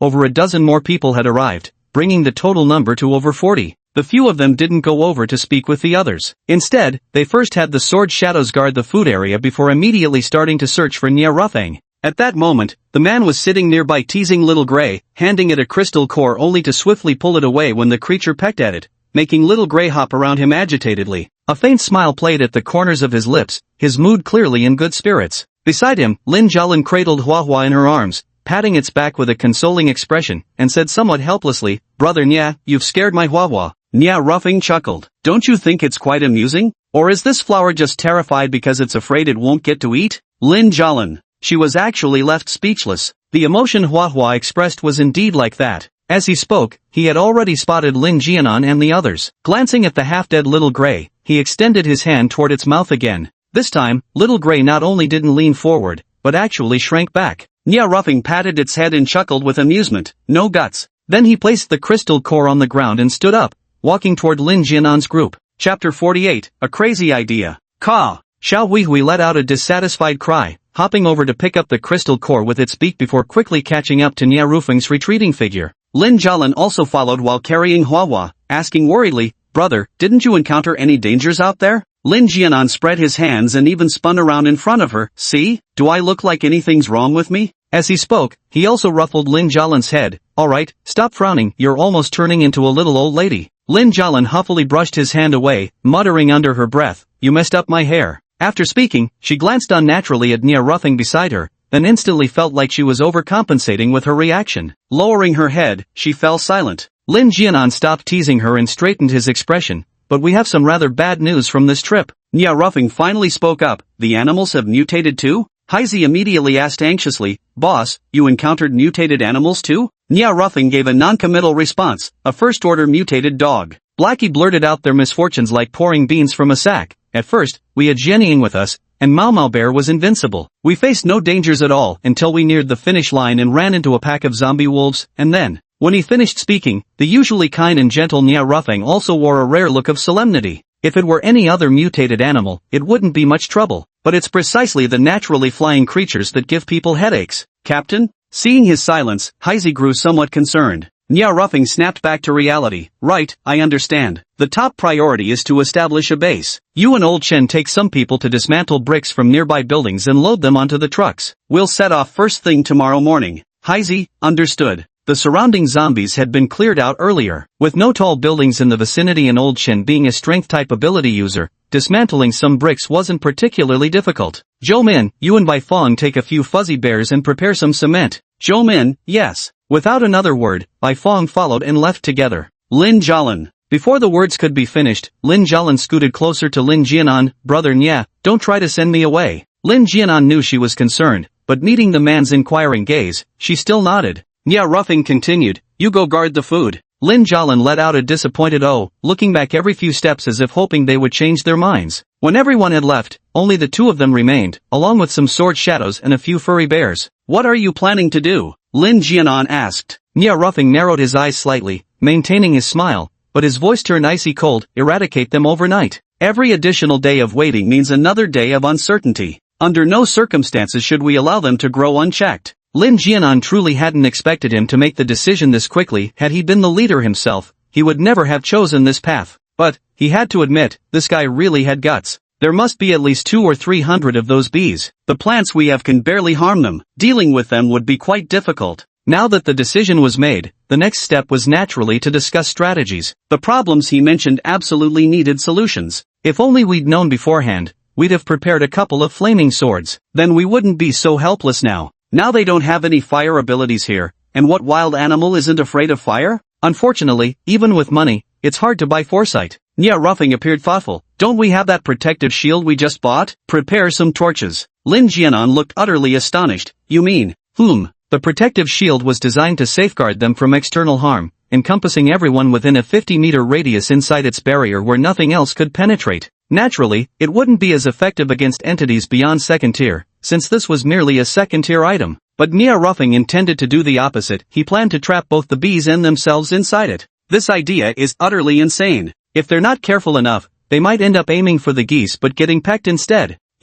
For a moment, he didn't know what to say. Nya Ruffing, no big deal. Are you, a mighty thunder user, really afraid of a few bees? Lin Jianan. The tone sounded somewhat flippant, quite unlike his usual demeanor. But he understood his meaning and nodded as well. You're right, better to strike first and suffer later. We can't just wait for them to come to us. By then, it might already be too late. Then let's get ready to go. The two packed all the previously discarded ordinary clothes they had changed out of, leaving no messages behind, and set off under the cover of night. They didn't bring a single teddy bear with them. Those things were afraid of fire, and whether they could actually harm those bees was beside the point. The real concern was accidentally burning them later, which would be a huge loss. After all, bees can't leave behind crystal cores for them. As 8 o'clock approached, Qin Mo sprawled lazily on the sofa, his whole body looking as if he had no bones. Daodu crouched beneath the sofa, glancing at his owner from time to time. He had no idea what had gotten into his master. After coming out of the ability training room, his master had just silently lain down on the sofa like a corpse. Had something shocked him? Its tiny head was filled with big doubts, and it couldn't help but pat its little belly with its tiny paw. So hungry. But its owner doesn't seem to be in a good mood. It would rather stay hungry for now. Just as I was thinking, a soft click of a closing door sounded from deep inside the shop. Subai emerged with a ghastly pallor, head hanging low, eyelids drooping, and arms dangling limp by his sides, utterly dispirited. Qin Mo heard the sound, opened his eyes, and turned his head to look. Subai immediately straightened up and smiled at Qin Mo. Boss, this ability training room is quite useful, huh? I didn't see you when I came out earlier, so I went back in. He secretly gritted his teeth. Useful it was, if nothing else. Just the double time flow alone was enough to make all ability users flock to it. But it's truly exhausting. No matter what injuries you sustain, nothing serious will happen. You won't even die inside there. But the pain, that absolutely won't be alleviated. Qin Mo shot him an expressionless glance. In the ability training room, the number of zombies increases exponentially. What's worse, you can only use your abilities, even basic attack moves are impossible to execute. When Subai was knocked out, he was still in the ability training room, but later, there were too many zombies, and he had overused his abilities, leaving him completely drained. That was why Doubtu saw him in that state. Subai averted his gaze under such scrutiny and murmured, "I should head back first." Truth be told, he really wanted to ask if he could stay at the shop for the night. He'd pay with credits, because right now his situation was rather dire. But the other person's gaze was unsettling, and the words died on his lips. After saying this, he quickly left the small shop. The moment he stepped out, the first person waiting behind the door immediately snapped it shut with a loud bang. Shinemo withdrew his gaze and lay back down. He would never enter the ability training room again. Right now he was utterly exhausted, too weary to take even a single step. He waved at Doubtu. Doubtu looked at him puzzled. "Woof, take me back to my room." Doubtu, ack. Then the tiny creature transformed into a 1-meter-tall giant dog. Then it carried its owner upstairs. Outside the door, Subai heard the sound of the door closing behind him. His legs gave way, and he collapsed to the ground. Too exhausted to get up, he simply sat down, leaning against the door. Chen Dayang stumbled toward him, covered in blood. Before he could even catch his breath, he came upon this scene. The two locked eyes, falling into an uncharacteristic silence. After a long moment, Subai nonchalantly averted his gaze, while Chen Dayang sat stiffly, slowly moving to the opposite side of the door. His spectral sword and the plush bear stood guard beside him. Only upon seeing these two companions did Subai suddenly remember he needed to heal the stuffed bear. Will it possibly relieve the pain? With that thought, he spoke up, "Healing?" But the healing teddy just stared blankly at him before raising its paw. A beam of white light shot toward Chen Dayang. Feeling his wounds healing at an accelerated rate, he turned to Subai in astonishment. Turns out this guy was actually a decent person. "Thanks," he said to Subai sincerely. "Subai, you're welcome." Subai averted his gaze, pressing his fingers to his forehead with a hint of helplessness creasing his brow. This healing bear seems a bit stupid. Chapter 49, Mutant Tree Fruit. But it appears it can only heal injuries, not alleviate pain. Otherwise, even if this stupid bear was really that dumb, it wouldn't have applied the healing to someone else. Precisely because he wasn't injured, the healing bear assumed he wanted it to treat the person beside him. Besides, the person had already thanked them. How could he suddenly demand healing for himself instead? What's more, shouting would have been pointless and unnecessary anyway. He was utterly exhausted and closed his eyes, intending to rest right in front of the shop for the night. Just then, the person beside him spoke again. Boss, could you help me heal Sword Shadow?" Each word made sense on its own, but strung together like this, he just couldn't wrap his head around it. Subai glanced at him, his gaze inadvertently sweeping over the Sword Shadow not far away. Heal the Sword Shadow's injuries? Had this guy's brain been slammed in a door? He remained silent. Chen Dayang gritted his teeth and produced a greenish fruit from his pocket. "I got this from a mutated plant. Can I trade this with you?" He didn't want to just give away something so valuable, but aside from this, he truly had nothing else noteworthy to offer. Subai gave him a long, searching look before reaching out to take the fruit,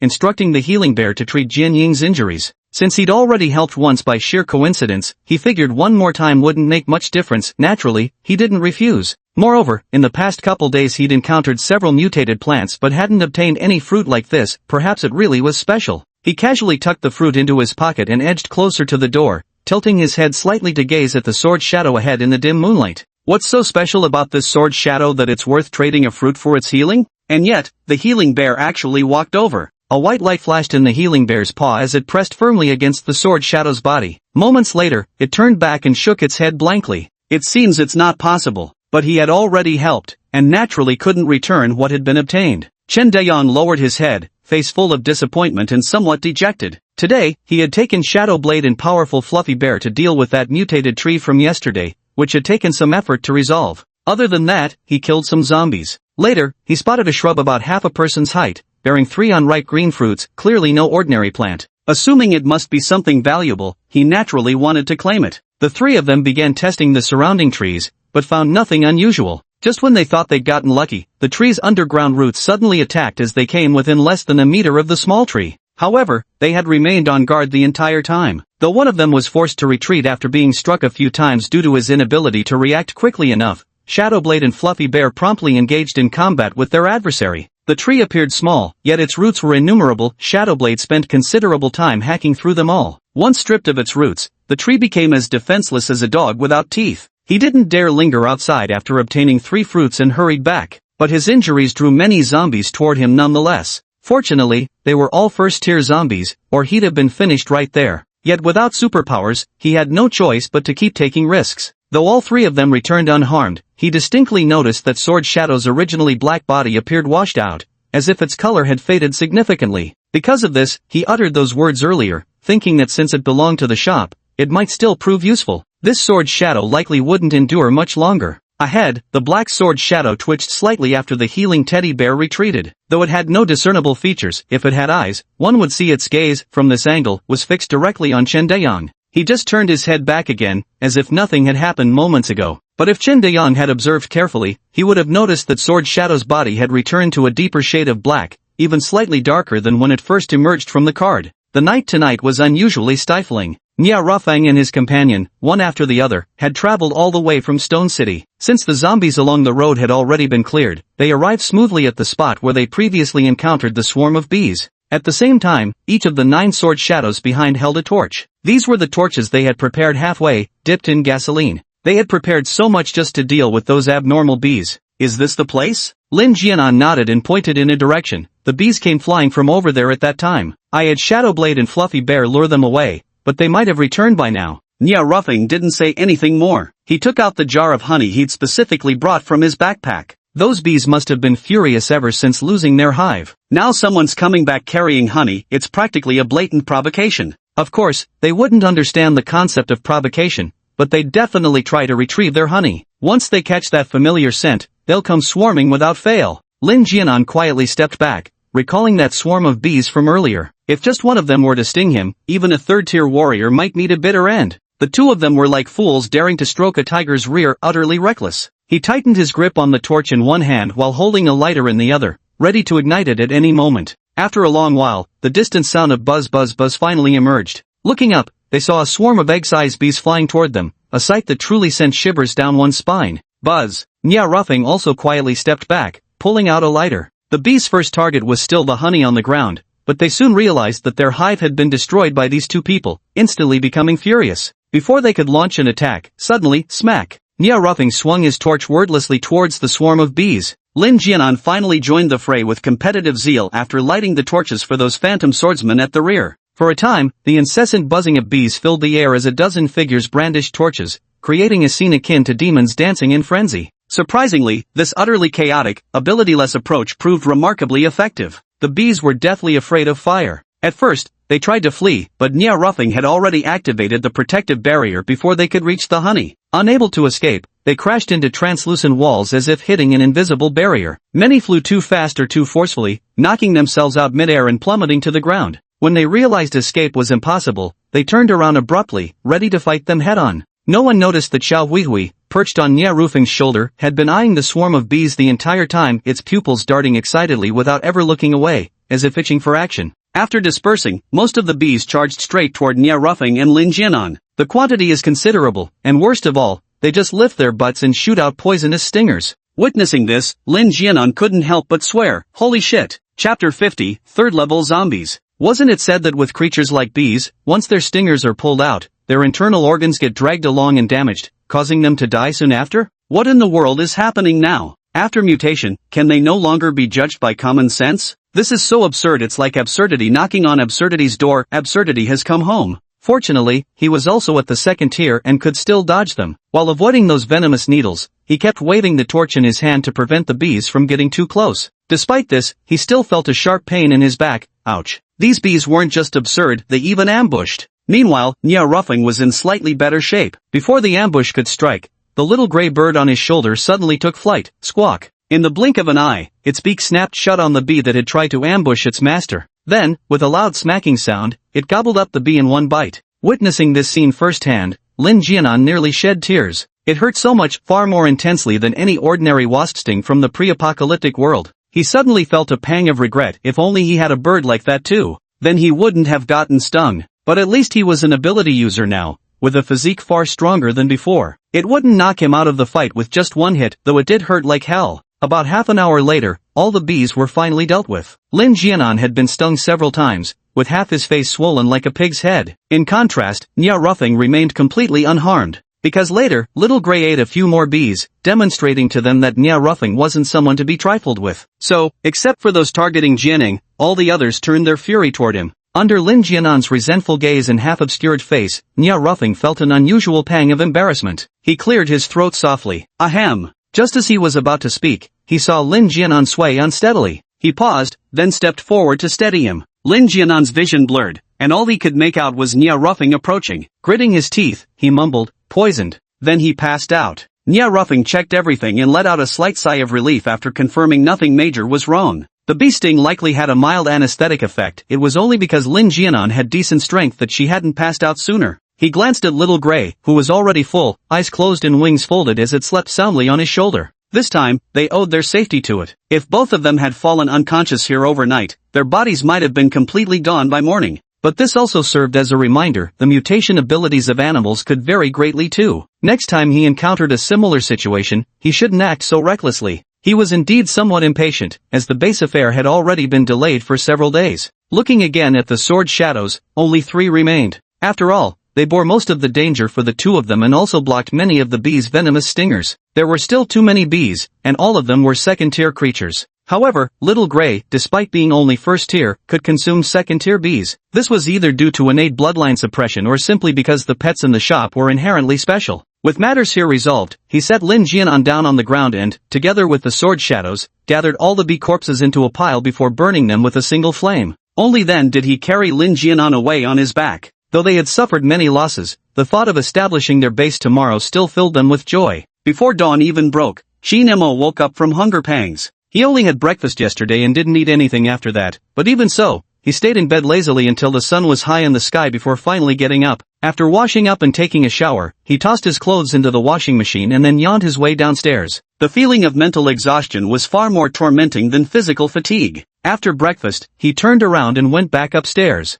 System, host, your. Shin Emo replied casually, catching up on sleep. If he hadn't been so hungry, he wouldn't even have bothered getting up. The system sounded exasperated. The sun's already high in the sky. Shin Moran had already laid back on the bed and closed his eyes. Shoo. System, host. The words reaching its lips, the system forcibly swallowed them back. This host's morning temper was quite frightening. Better wait until he's properly awake. Hurry up! Hurry up! In front of the underground warehouse, Old Chen and Bai Fong guarded the staircase entrance outside, where 2 large open-top mountain tricycles were parked. One was stacked neatly with bricks, while the other was half-filled, leaving the remaining space for others to sit. Everyone quickly got into the car. This type of tricycle is relatively easy to drive, just a little basic skill is enough to handle it. Once everyone was on board, Lao Chen and Heizi started up the vehicle. Boom, boom, boom. The car let out a deafening roar as soon as it started, a sound that carried far into the distance, making everyone on board instinctively break into a nervous sweat. But it was surprisingly fast. Though hundreds of zombies heard the noise and gave chase in a swarming horde, they were left far behind, utterly unable to keep up.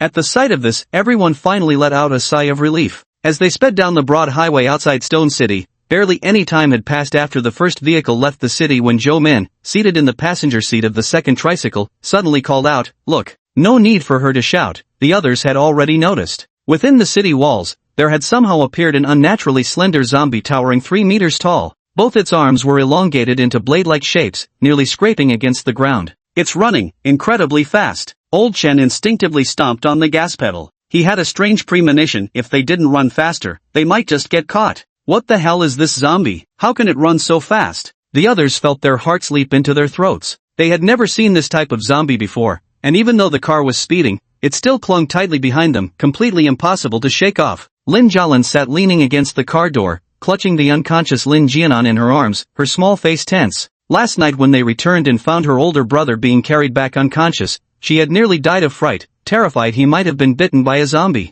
Fortunately, it was only unconsciousness, nothing serious. But a whole night had passed, and her brother still hadn't woken up. Now, she was utterly disoriented, and to make matters worse, this new trouble had arisen. Just as everyone was worrying, Nya Ruffing had already sent Mau Mau Bear and Sword Shadow down to intercept that zombie. When he saw that slender zombie, he recalled how Dodo had led them away before. Perhaps that zombie had been there even back then. They were truly fortunate not to have encountered it during their previous trips, because the moment this zombie appeared, the warning bell it carried began to ring. This must be at least a third-tier zombie. These zombies are evolving far too quickly. With their current strength, there's simply no way they could handle this. The 3 Sword Shadow figures were faint, as if they might vanish at any moment. They could also be injured, and would die once their wounds reached a certain severity. Their strength was far inferior to before. Though the teddy bear situation was slightly better, they were too dull-witted to coordinate actions effectively. Now that Lin Jianan remained unconscious, he was the only second-tier member left in the entire team. Can't fight it, and absolutely can't let it keep following, so the only option is to delay it. If I return to Stone City in the future, I'll have to take a longer detour to avoid this area at all costs.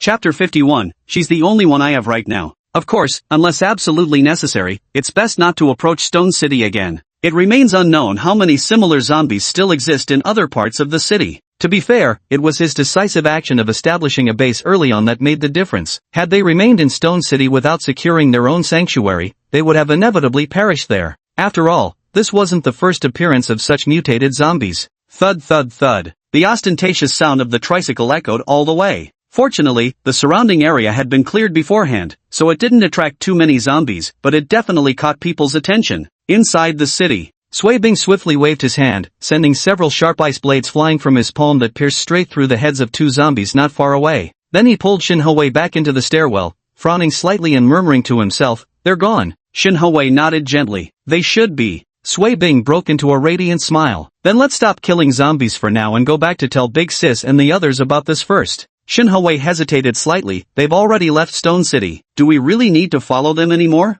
With that little shop backing them, what could those people possibly use to fight against them? It wasn't that she didn't want to tell them about the shop's existence, but she'd already kept it to herself by claiming she didn't know where Dodo came from. If she brought up knowing about the shop now, wouldn't that be clearly telling Sui Bing she'd lied before? Right now she felt fine. All she needed was to casually let Sui Bing discover the shop during their next outing. Then naturally, they'd have everything they wanted. Sui Bing looked at her with concern, tilting her head slightly. "But they killed our people. Big Sister specifically asked me to keep an eye on this area. If we don't report it and they find out, then..." Shinhee let out a faint sigh, her voice filled with worry and helplessness. "I'm concerned too. Haven't you seen those strange things of theirs? Even though we outnumber them." Sui Bing reached out to gently pinch her cheek, speaking tenderly, "It'll be fine. We just need to pass the information back. The rest isn't our responsibility. Didn't Big Sister say so? We're free to do as we please." Shinhee seemed on the verge of saying something but ultimately just nodded in silence. Ever since he brought her back, with her being a healing ability user, the team's leader was overjoyed and asked what she wanted. There wasn't much she really wanted after all. What could compare to the treasures from the all-purpose little shop? So she simply said she disliked too many restrictions. The leader readily agreed, promising not to interfere with her as long as she healed his brothers. Similarly, Sui Bing wouldn't be forced into dangerous missions either. This was personally promised by the woman everyone called Big Sister, but Sui Bing's trust in her was still a bit naive. Seeing her in low spirits, Sui Bing gently comforted her. "Moreover, I'm also very curious about where they got those things, aren't you? If we could obtain the same items, the inner city would develop better and better. Who knows? We might even restore the prosperity from before the calamity in no time. And that little black dog must be a mutant, right?" Shin Howei nodded slightly. Then let's head back." Okay. Compared to other cities, Stone City was neither too big nor too small. But very few knew that the innermost ring of the city was quickly seized by a group of people after the apocalypse. Now the two of them were part of this group. The pair quickly returned to a place within the inner city. Sui Bing stroked Shin Howei's hair as they walked inside. "You go take a bath at Old Cheese Place first. I'll be back soon." Shin Howei had no desire to see Yang Qianyu in the first place, so she immediately nodded at these words. Old Seven was a water element ability user. Normally, others couldn't get water so easily. But Shin Howei was different. Though she might not hold any grand title here, she still had status enough to bathe daily. Moreover, after a trip outside, she'd be exhausted, drenched in sweat, and splattered with rotting flesh and brain matter from zombies. The stench was unbearable. "Then I'm off. You come back quickly, okay?" Sui Bing wrapped his arms around her waist, planted a kiss on her cheek, and said with a mischievous grin, "I haven't even left yet, and you already miss me?" Shin Howei's face flushed red as she hurriedly raised her hand to hit him. "Oh, let me go quickly, someone might see us." "Alright," Sui Bing replied, taking another playful bite at her lips before whispering, "Wait for me." Only then did he release her, turning to stride away with long, decisive steps. Meanwhile, Shin Howei also headed in a different direction toward the residence of Old Chi, whom Sui Bing had mentioned. In the deepest building of the villa, Sui Bing's expression had long since returned to normal. He went up to the second floor and raised his hand to knock on one of the doors. "Come in." He pushed the door open and walked inside. "This is a temporarily converted office space." Yang Qianyu sat in the executive chair, a desk before her, currently looking down at something. Only when he entered and closed the door did she raise her head to look over, then slightly raised an eyebrow. "No longer flirting with your new little girlfriend? What brings you here?" Sui Bing spread his hands and retorted without hesitation, I'm not like you. If you're waiting to find a man as outstanding and persistently single as you are, you might as well stay single forever. Yang Qianyu's expression turned icy, and with a sudden wave of her hand, a crackling bolt of violet lightning shot toward him. Looks like someone's itching for a beating. Sui Bing swiftly dodged, his face a mix of innocence and grievance. Cousin, I was wrong. I'll never fool around again. Yang Qianyu snorted coldly, spit it out, why have you come looking for me? This guy was a master at feigning innocence. She didn't believe for a second that he'd truly behave. Sui Bing got straight to the point, they're gone, and drove right out of Stone City. Yang Qianyu, their departure is fortuitous. Have our people accelerate the process of gathering the remaining survivors in the city. 2 days ago when he returned with Shin Hui, he had mentioned those people to her. She had sent operatives to surveil them discreetly, but the agents ended up dead. Those individuals' vigilance proved formidable indeed. That's precisely why she instructed Sui Bing to keep tabs on the situation there. Now that they've left, it won't affect her plans anymore. After all, a strong faction like that would always be an unstable factor for her scheme to take over the entire city. Sui Bing's eyes gradually darkened as a faint smile curved her lips. Cousin, they possess many miraculous items. Miraculous? Shadows that can converse with people, a teddy bear pillow that moves like a living creature, and a bunch of magical plants capable of attacking zombies. I've specifically tested the clothes on Weiwei. A single first-tier zombie finds it hard to penetrate them. If we had equipment like this, wouldn't surviving in this apocalyptic world be much easier? Yang Qianyu stepped out from behind her desk with a grave expression. You go inform Lao Lu to track their movements, while I'll discuss this with my father. Sui Bing nodded in agreement. All right. Yang Qianyu reached the door and turned back. Rein in that temperament of yours, keep some distance from other women. If Shin Hui runs off because of this, I won't let you off easy. Sui Bing flashed a radiant smile. Relax, she's the only one for me now. Yang Qianyu said nothing more, pulled open the door, and left. With her departure, the office sank into silence. Sui Bing lowered his head, a grin slowly creeping into his eyes. He didn't mention anything about the puppy to her. After all, this was what he wanted most. Even if she was his cousin, she couldn't take it from him. Chapter 52, Opening Hours. Outside the small shop, Chen Dayan glanced at Subai eating beside him, swallowing involuntarily as he secretly wondered, it's almost noon already, why hasn't shopkeeper Qin opened for business yet? He was practically starving to death. Just as I was thinking, I heard a strange clanking sound. Big shot, did you hear that? Some lunatic's driving around on that noisy broken tricycle. The sound was unmistakably the noise made by a three-wheeled vehicle. Subai took a sip of milk, his expression completely unchanged. Yep, clearly, they weren't the least bit curious about this matter. Seeing him show little interest, Chen Dayan wisely stopped chatting and kept quiet. The stifling hours dragged on until the sun climbed high, baking the world with unbearable heat. Then suddenly, the wooden door at the back let out a creak as it swung open. Chen Dayan immediately scrambled to his feet, his face wrinkling up with joy. The door was opened by first. Like a starving wolf, Chen Dayan dashed straight in to grab some food. The shop's so much cooler. Being outside nearly roasted me alive at this rate. People dropped dead from the heat. Subai entered much more composed, taking his time. Chinemo sat behind the cash register, a bottle of cola placed on the desk and his phone propped up by it. After watching for a while, he shook his head disapprovingly. System, next time the shop upgrades, replace this chair with a recliner for me. Sitting is so tiring. The system barely suppressed its urge to retort, alright, can't even sit properly, damn it, you're cursing me in your heart again? Shinemo didn't need to guess to know what the system was thinking. The system hastily denied it. No, of course, the host can make any requests they want, but the host must open the shop on time from now on. Shinemo raised an eyebrow. Fine, I'll open the shop on time every day. The system seemed satisfied at last. That's more like it. Shopkeeper. Subai had walked over at some point without them noticing. Shinemo didn't even look up. What is it? Subai produced the fruit from last night. I wanted to ask if the shopkeeper knows what kind of fruit this is. Only then did Shinemo deign to glance up. 20 points.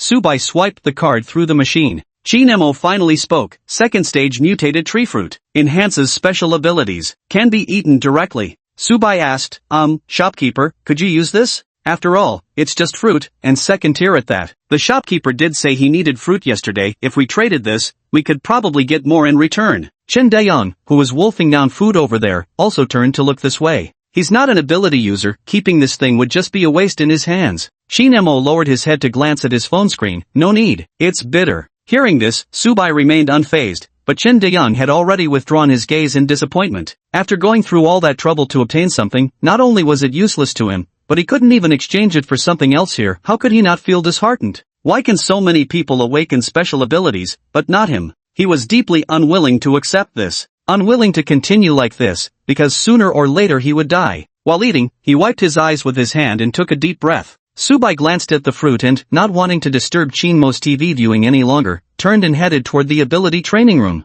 Spending a day in the ability training room progresses you much faster than killing zombies outside, and without any life-threatening risks. Now he still has quite a few points on hand, enough for him to train for a while. It's not too late to go kill zombies after the points run out. After finishing his meal, Chen Dayang also went to check out the back area. When he realized it was an ability training room, his expression grew even more dejected. Everything in the shop seemed to be tailor-made for ability users. The zombies were growing stronger by the day. Without abilities, he couldn't kill high-level zombies. No zombie cores meant no points, and without points, he simply couldn't afford the shop's merchandise. This is a dead-end loop. How could he ever compare to those powerful supernatural ability users? Can't compare. The more he thought about it, the more hopeless he felt inside. With no customers coming in, Shin-mo couldn't be bothered to exchange for plants either. By the time an episode of the TV drama ended and the closing theme began playing, he pulled out a black marker from the drawer and walked toward the shop entrance. Chen Dayang curiously followed behind and saw him adding another line to the paper listing the shop rules. Opening hours, 10 a.m. to 5 p.m.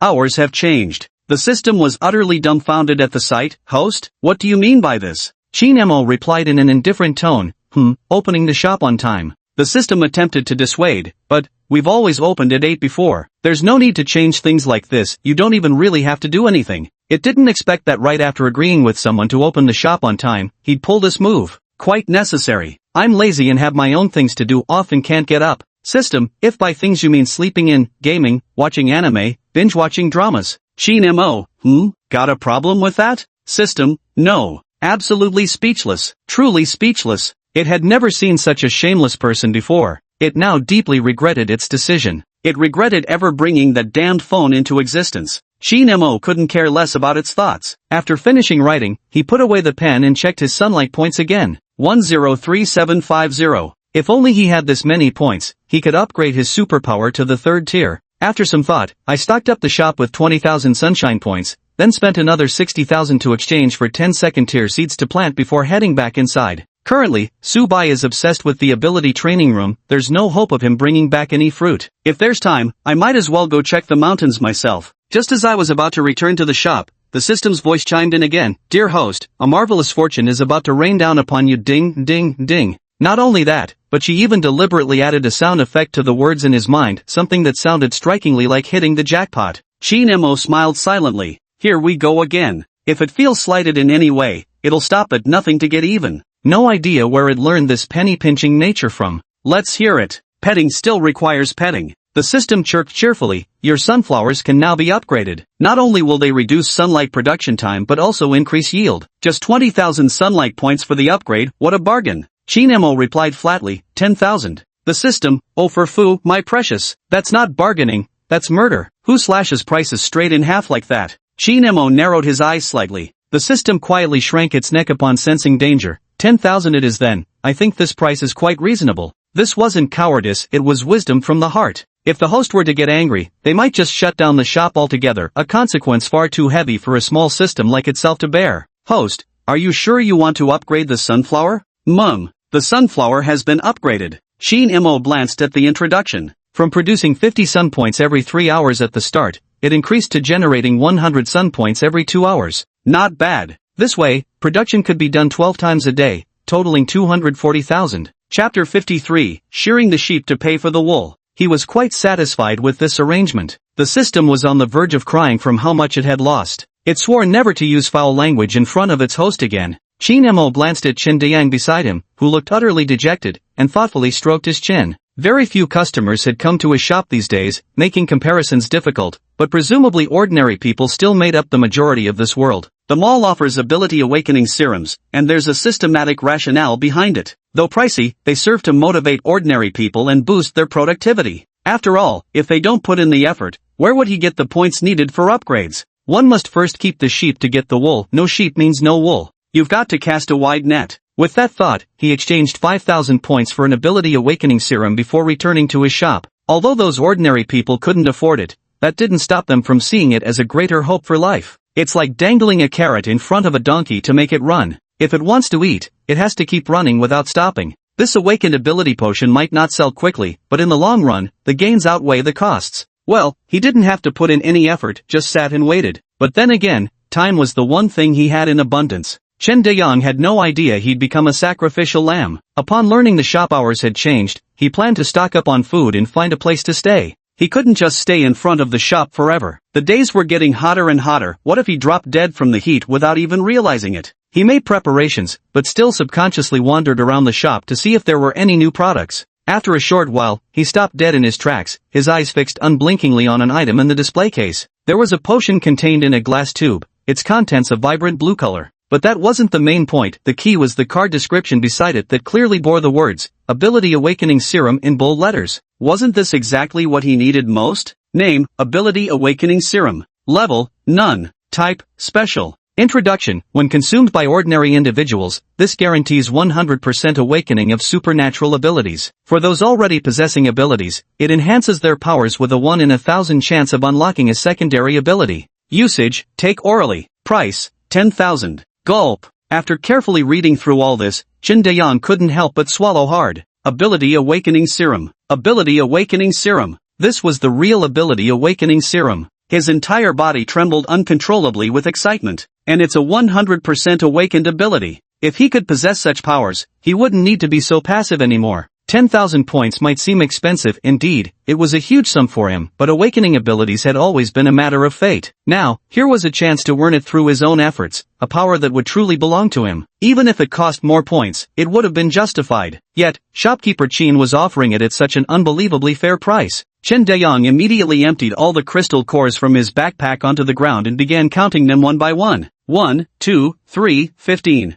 In total, there were still 18 crystal cores. His card still had over 200 points, bringing his total to more than 2,000 points. He clenched his fist tightly before finally releasing it after a long moment. Go big or go home. Take the gamble. With this thought, Chen Dayang no longer hesitated. He grabbed 2 shadow sword cards, 3 tier 1 long swords, 1 swift fluffy bear, a single tier 1 healing potion, 2 painkillers and hemostatic pills, 4 loaves of bread, and 2 bottles of water, spending all his remaining 2,022 credits in one go. He even equipped himself with a sword, preparing to spend the next few days hunting zombies alongside 3 sword shadows and 2 fluffy bears. If points could multiply indefinitely to buy a superpower awakening serum, then naturally it'd be time for the oppressed to sing in triumph. Every last bit of savings was spent. Now it's do or die. He had originally planned to check how many points were on Zhang Kaiguang's card, but when placed on the payment terminal, it displayed not the points balance but a line of text. Current cardholder is not the original owner. Unauthorized use prohibited. This one's unusable. He looked somewhat regretfully at Qin Mo and asked, Shop owner, can items here be exchanged for other things? Must we use crystal cores only? Yesterday, Subai traded mulberries for milk. Perhaps the shop owner might need other items too?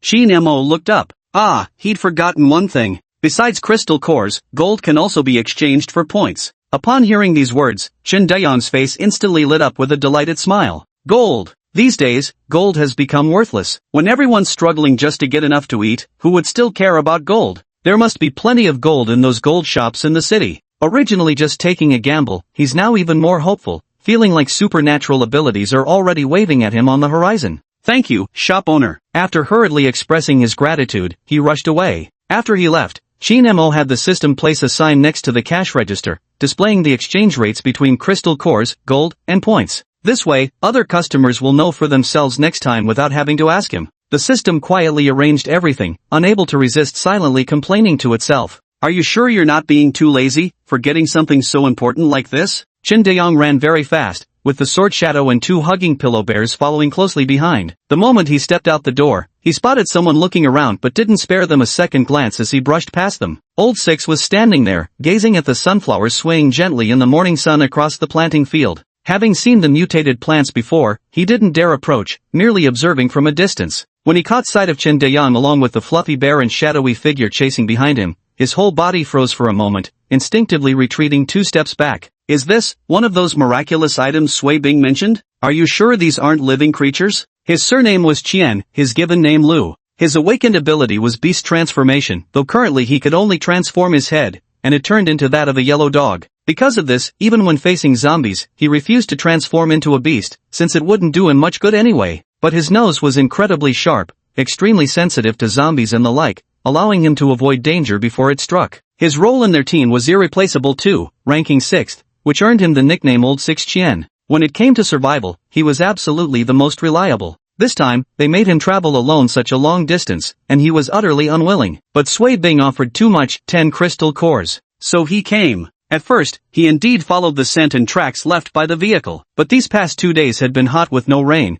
and he faintly caught a familiar scent on the wind. It was Shin Hoei's scent. Shin Hoei had been here. So he abruptly changed direction, determined to investigate this place. What was a healer like her, who couldn't even wring a chicken's neck, doing outside the city walls? What was she hiding from them? Chapter 54, Old Man 6. Yet, he never expected to come across this bamboo hut at the foot of the mountain. And that ridiculously outrageous name, Universal Shop? If there really were such a thing as a universal shop in this world, how could this goddamn apocalypse still exist? Hey, buddy, wait up. Chen Dayong paused his steps and hesitated before turning to look back. This person isn't going to the shop to eat or buy anything, why call out to him? Did you need something from me? Xian Laolu asked, brother, did you buy all these from the shop? What do you need to buy stuff? And what's the shop owner like here? Since he was alone and concerned about safety, he decided to get some information from the customers in the shop first. Shin Hoei's trail ended right at the bamboo house's doorway. She must have gone in, otherwise she wouldn't have come here. Yet she clearly knew where those things came from,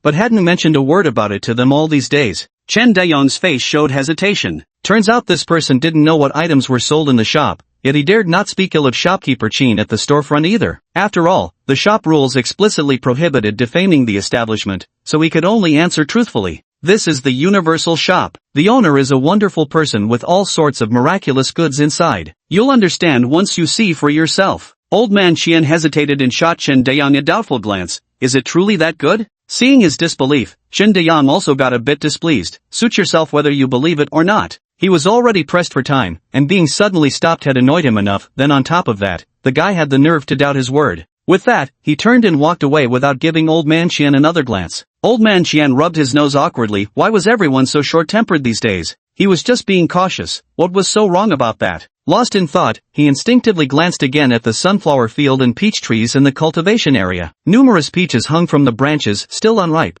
yet enticing enough to make one's mouth water just by looking. He averted his gaze and tiptoed toward the bamboo building, all the while sniffing the air and remaining alert to his surroundings. Just kidding, he survived this long entirely thanks to his dog-like nose. Reaching the corridor, he didn't rush inside immediately. After checking his surroundings, he spotted the posted shop rules. Rule 1, do not damage any items in the shop. Rule 2, do not make noise or resort to violence within the premises. 3, do not engage in excessive conversation with the shopkeeper. 4, no haggling, no credit, don't even ask. 5. Those who deliberately tarnish the shop's reputation shall be executed without mercy. Opening hours, 10 o'clock 1700 hours. Seems like this shop owner isn't the most approachable type. And this door opening time is even more enjoyable than the corporate drone life before the apocalypse. Craning his neck to peek inside, the display cases inside were neatly arranged, and the shop was remarkably clean and spotless, without a speck of dust. A young man sat behind the cash register, his head lowered so his features were unclear, but a bottle of cola rested on the counter in front of him.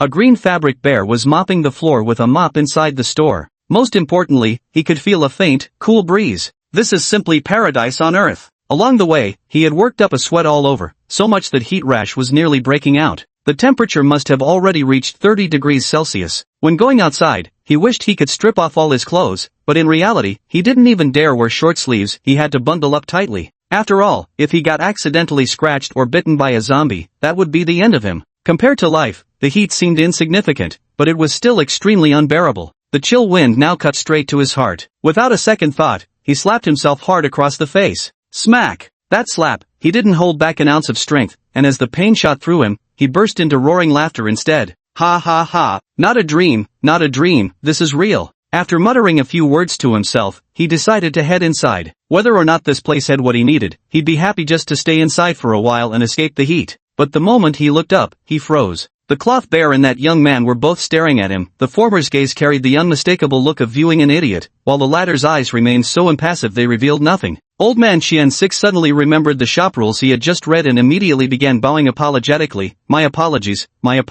got a bit too excited there. As a 6-year veteran of the corporate rat race, his greatest strength was adaptability, knowing when to bend and when to stand firm. His motto, if I don't feel awkward, then the awkwardness belongs to someone else. Shin Mo withdrew his gaze, the corners of his lips curling faintly. Here comes a customer. A guest approaches. Please don't let it be someone blind, otherwise who knows when he'll ever get that juice maker he wants. Old man Xian 6 wandered aimlessly through the store as soon as he entered. This shop is a completely different world compared to the outside. If the outside is hell, then this place is heaven on earth. At first, he didn't quite believe Qin Dayan's words, but his skepticism vanished the moment he stepped inside. When he saw the diverse array of items displayed in the showcases, his eyes widened in disbelief. He even doubted if his vision was failing him. There were actually so much food and water here. Peashooter, potato mine, shadow sword card, fluffy bear, alert bell, protective shield. There's even an awakening potion for superpowers. Was it really just a hallucination from the heat? Otherwise, how could he have returned to a place like a fairyland on Earth?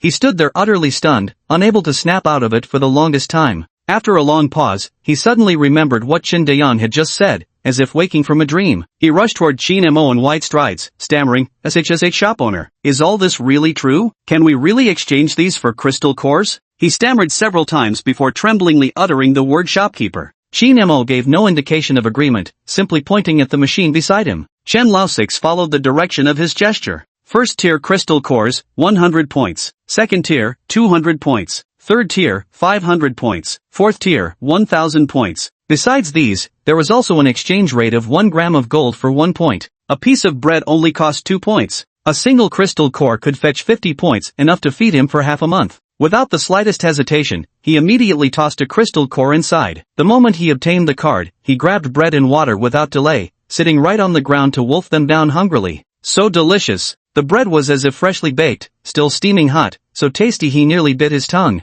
He couldn't remember how long it had been since he'd tasted such delicious food. After devouring 3 loaves of bread in one go until he couldn't eat another bite, he unwillingly gulped down half a bottle of water before finally tilting his head back in satisfaction. Bliss. Chapter 55. Think of your sister. Being able to eat his fill like this, stuffing himself until satisfied, was something he'd never even dared dream of, yet today, it had become reality. It was simply unbelievable. But since things had turned out this way, he might as well make full use of the shop's merchandise. Aside from the 10 crystal cores given by Sui Bing, he had also saved up 13 himself, enough to purchase some items. He took 3 sword shadow cards and 2 first-grade healing potions, adding them to the food he'd just consumed. The total came to 1908. The only reason he chose the Shadow's Word card was because it was easy to carry. It wasn't until after paying that he noticed the automatic stir-fry machine by the cash register, leaving him momentarily silent. The frustrating thing was he couldn't even drink water now, let alone eat anything. He'd have to wait until next time. Before leaving, he couldn't hold back his question.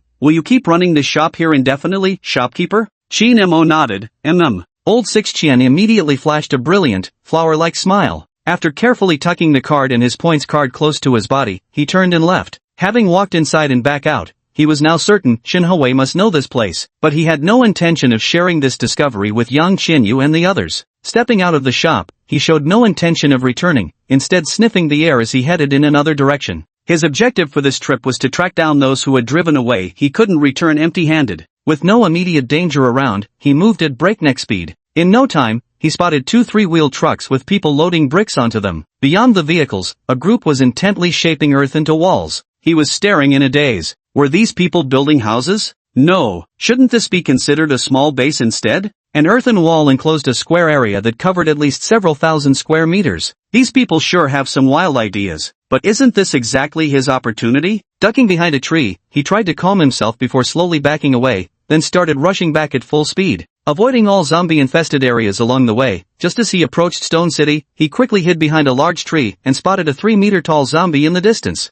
Seeing this scene, he couldn't help but widen his eyes, feeling his heart was about to leap out of his chest. This zombie exerted terrifying pressure. Even from over 50 meters away, he had the eerie sensation of death enveloping him. Another one of those bizarre zombies. Chen Lu stood frozen in place until the other party disappeared. Only then did he cautiously enter the city. Remembering that gold could be exchanged for points in the shop, he decided to look around nearby. Just a few hundred meters ahead, there's a gold shop. Skillfully avoiding the surrounding zombies, he quickly noticed that the shop's glass door had been smashed open. Inside lay several female zombies dressed in work uniforms, while all the jewelry in the store had been cleared out. Qian Lu's expression darkened. He clearly remembered passing by this place when leaving the city. The door had been intact back then. So how could? He sniffed carefully and understood immediately. That guy beat me to it. Then it would be very difficult for him to find gold around here, so he'd have to return and make new plans. Inside the villa, Yang Qianyu led the group as they waited in a room on the second floor. Just then, someone pointed out the window and said, "Old Six is back." Others followed where he pointed, and one of them snorted coldly, "Finally here, keeping so many of us waiting this long. Wasn't he supposed to be out gathering intel? Gathering intel this slowly? So many of us gathered here, if not for Sui Bing, who knows how badly we'd be suffering from this heat." Sui Bing smiled at the speaker. In this room, there was a basin placed in each of the four corners, all filled with ice. Without these, none of them would have been able to stay here. Ever since 2 days ago, they had started occasionally asking Sui Bing for ice replacements. His ability is truly too niche, and he's timid to boot. Calling him Old Six is really undeserved. Qian Lu appeared to rank 6th among them, but in truth, everyone looked down on him. They believed such a coward didn't deserve to stand as their equal. Just as the group voiced their complaints, Yang Qianyu tapped the table lightly and said, "Shut up, all of you." The crowd exchanged glances and obediently quieted down. Before long, there came a knock at the door. "Yang Qianyu, come in." Qian Lu pushed the door open and entered, immediately bowing slightly as he greeted respectfully, "Big sis." Yang Qianyu waved her hand dismissively. "How did it go? Did you find those people?" Qian Lu whispered, "Found them, but it's too hot outside,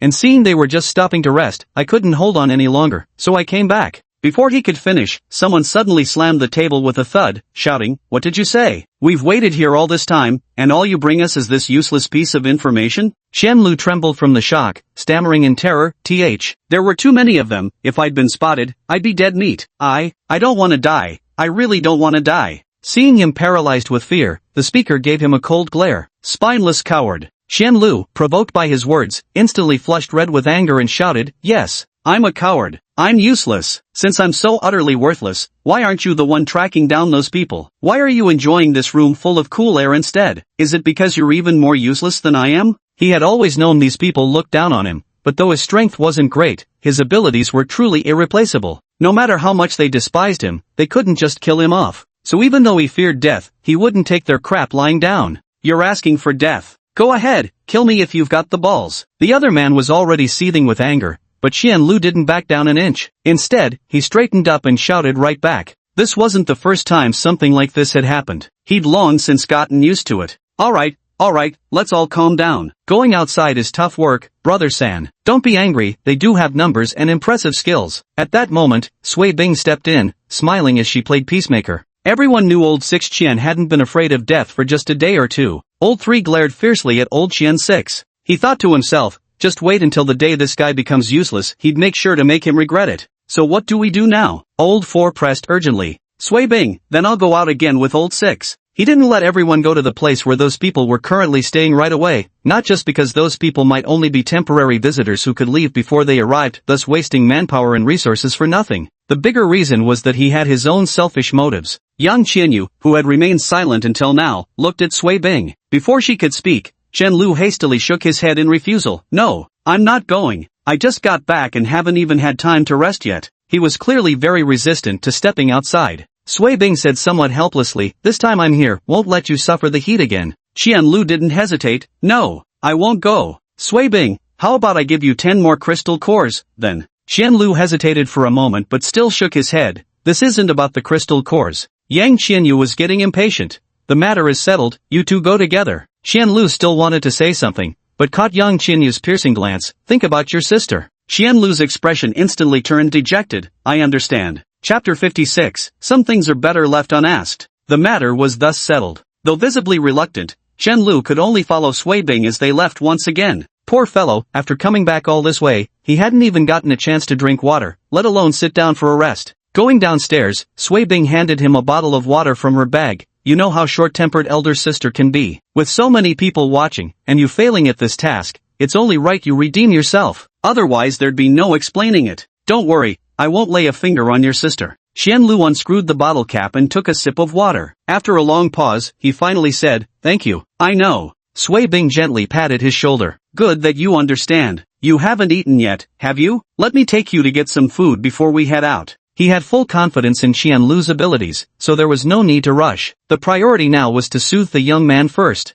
Otherwise, it wouldn't be good if we grew distant. Qian Lu, MHM. The villa was spacious, with its own large courtyard. On the third day after the apocalypse broke out, Yang Qianyu awakened her supernatural ability, prompting the young family to decisively seize control of a small section within the inner city. The city had long descended into chaos, with the government reduced to a mere facade. Neither the military nor the police were spared, so they took over the granary in Stone City and transported all the food supplies to their villa. Though vegetables were scarce, at least this group of over 100 people wouldn't starve in the short term. And aside from grain, it gathered quite a lot of other food over these past few days. Many hands make light work, and this saying holds true even in the apocalypse, especially under the suppression of firepower. What are zombies? Don't they still have to obediently lie down under gunfire? Hearing Sui Bing's words, Qianlu couldn't help but lick his lips. His thoughts drifted back to what he'd eaten at the shop at noon. Not starving is just not starving. The amount each person eats every day is strictly rationed. When others earned merit, they could eat as much as they wanted, but he had to share his portion with his sister, meaning he could never truly eat to his heart's content. He was like a mascot, indispensable, yet not always called upon to prove his worth. Only Sui Bing was kind enough here to share food with him when he didn't have enough,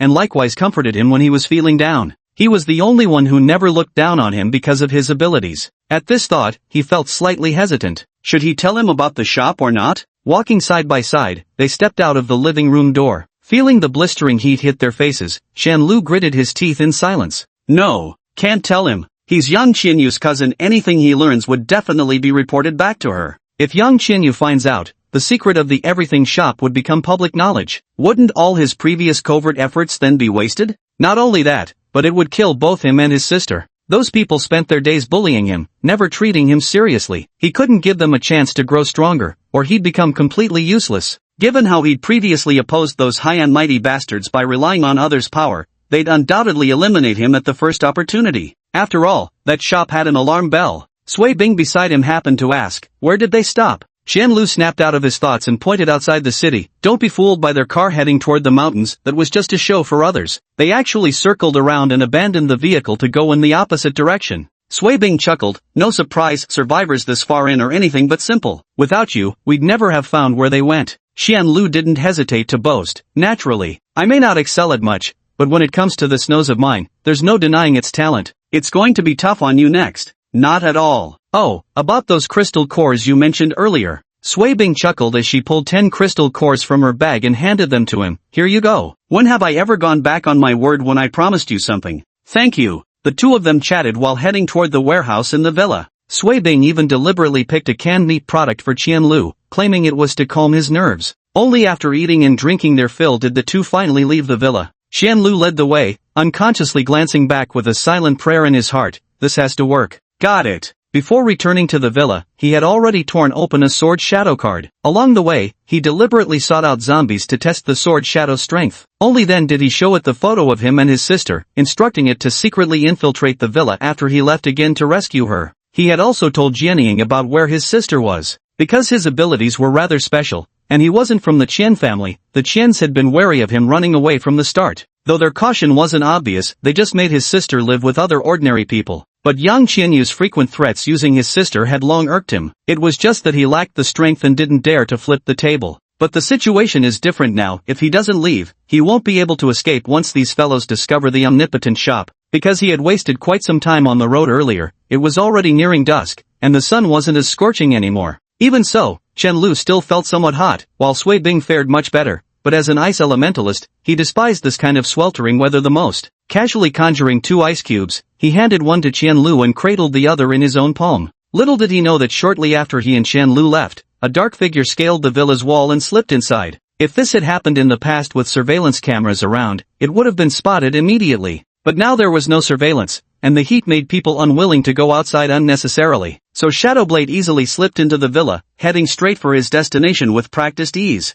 On the road, Qianlu tugged at Sui Bing's sleeve. When I was coming back, I spotted a huge thing outside that I'd never seen before. Sui Bing paused mid-step, and then, I'll mention it to my cousin when we get back. It'd be best not to go near that area from now on. This time they took the opposite route, heading in the direction directly away from the little shop. Qianlu's original intention had been to warn Sui Bing, wanting to prevent him from accidentally encountering that monstrous creature and losing his life. Unexpectedly, this turn of events brought him immense satisfaction. If they avoided that area, they'd never discover the omnipotent little shop. What could be better than that? In that case, he'll have plenty of time to grow steadily and secretly. At 5 o'clock sharp, Qin Mo closed the shop. During Subai's first exit from the ability training room, he was informed about the 5 p.m. closing time, and sure enough, the training room released him shortly before 5. Still, Subai sipped his milk with some hesitation. Shutting the door, how did I end up locking myself out? That's right. Though it was still the first gate's door, the shop owner and Dodo found themselves standing outside.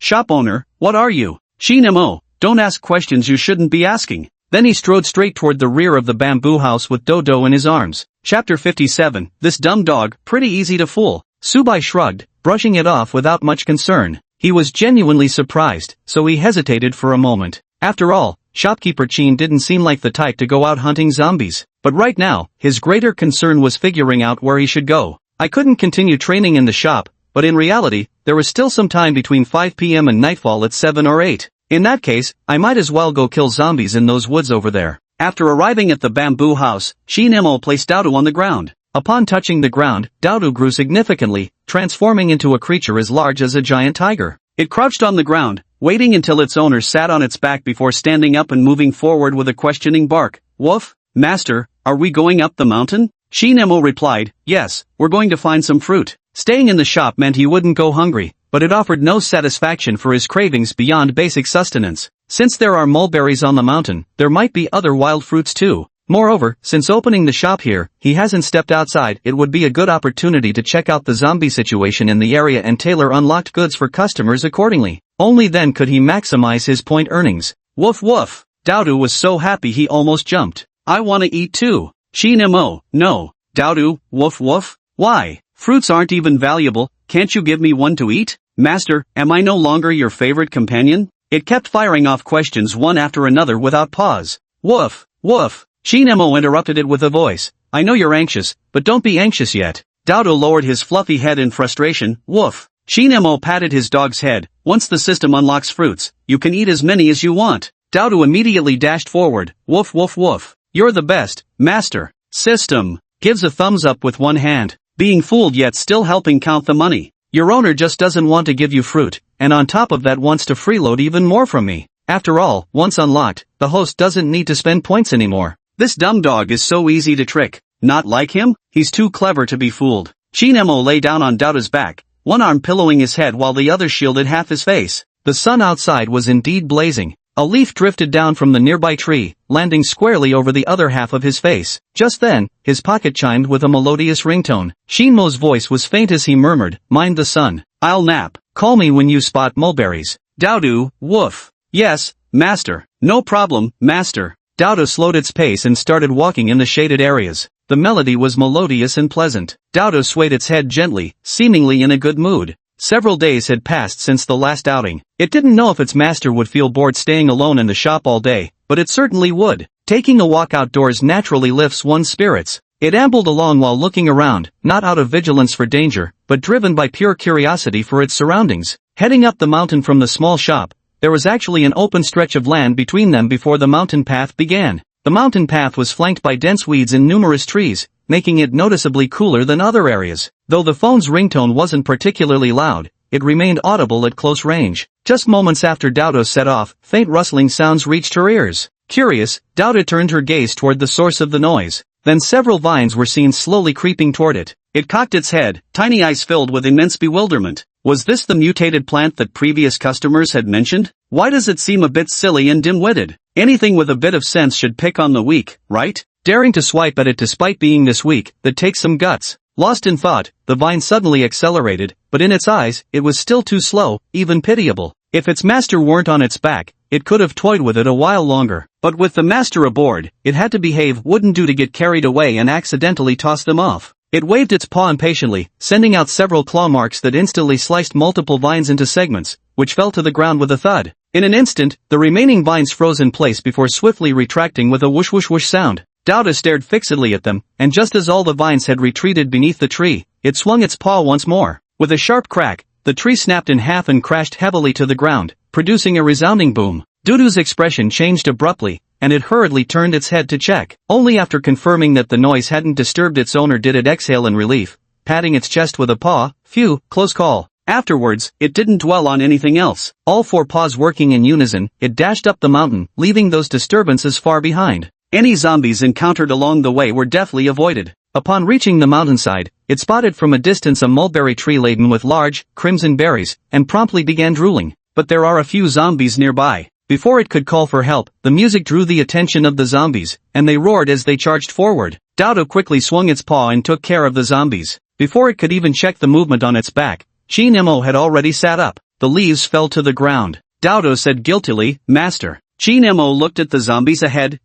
Did you encounter many zombies on the way?" "Dodo, not that many, just a few dozen maybe." Chinemo nodded and jumped off its back, heading toward the mulberry tree. "What else did you encounter?" Dodo then recounted the events of the journey to him. Logically speaking, no one lived on this mountain, so there shouldn't have been any zombies here in the first place. The fact that setting off fireworks during the first 2 days of opening the shop attracted so many zombies daily was already quite thought-provoking. It seems this world isn't so easily solved. As he listened to Dodo's story, he took out a plastic bag and willed it. The mulberries on the tree all flew towards him, landing one by one into the bag. Soon, it was completely full. Glancing at Dodo's eager expression, he waved his hand in amusement. The next second, Dodo darted out like an arrow. It vanished completely, only to reappear on the mulberry tree, happily devouring the berries. It just knew its owner was the best to it. Chinemo sat where he was for a while, waiting until Dodo had finished all the remaining mulberries on the tree. Then he lay back on its back again and said, "Let's go back. It's so hot, he couldn't stand this damn weather any longer.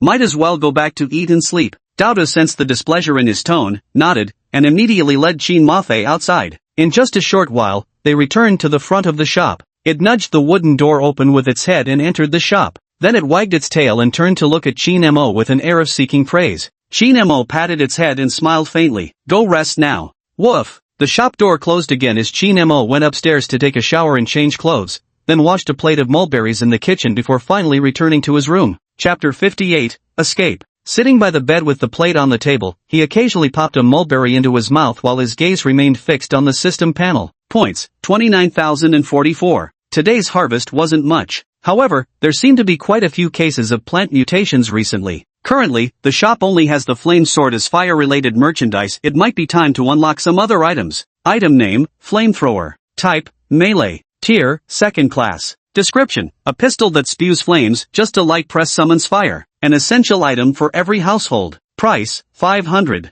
Name, Molotov cocktail. Type, auxiliary. Tier, second order. Description, that's right, it's exactly the Molotov cocktail you're imagining. But never underestimate the power of this incendiary masterpiece. Price, 300 inch. Name, Fire Elemental Doll. Type, attack. Tier, third tier. Introduction, a humanoid fire elemental doll. Just give it some food, and it will ensure your safety. A completely reliable bodyguard, ready to serve you. Price, 2,500. The price of third-tier items skyrocketed exponentially compared to second-tier ones. Apart from that special auxiliary shield that rivaled the price of the third-tier fire elemental puppet, the rest fell far short. However, being an area of effect support tool, it's understandable that the price would be a bit higher. After exchanging these three items, Chinemo leaned back against the pillow with his phone in one hand while occasionally reaching for mulberries with the other. After a while, he called downstairs, "Dai, bring up 2 pieces of bread and a bottle of cola." He was now completely absorbed in playing mobile games, not even wanting to use his telekinesis. The figure guarding the door slowly turned its head to look upstairs, its eyeballs rolling around in their sockets. Was the master calling for it?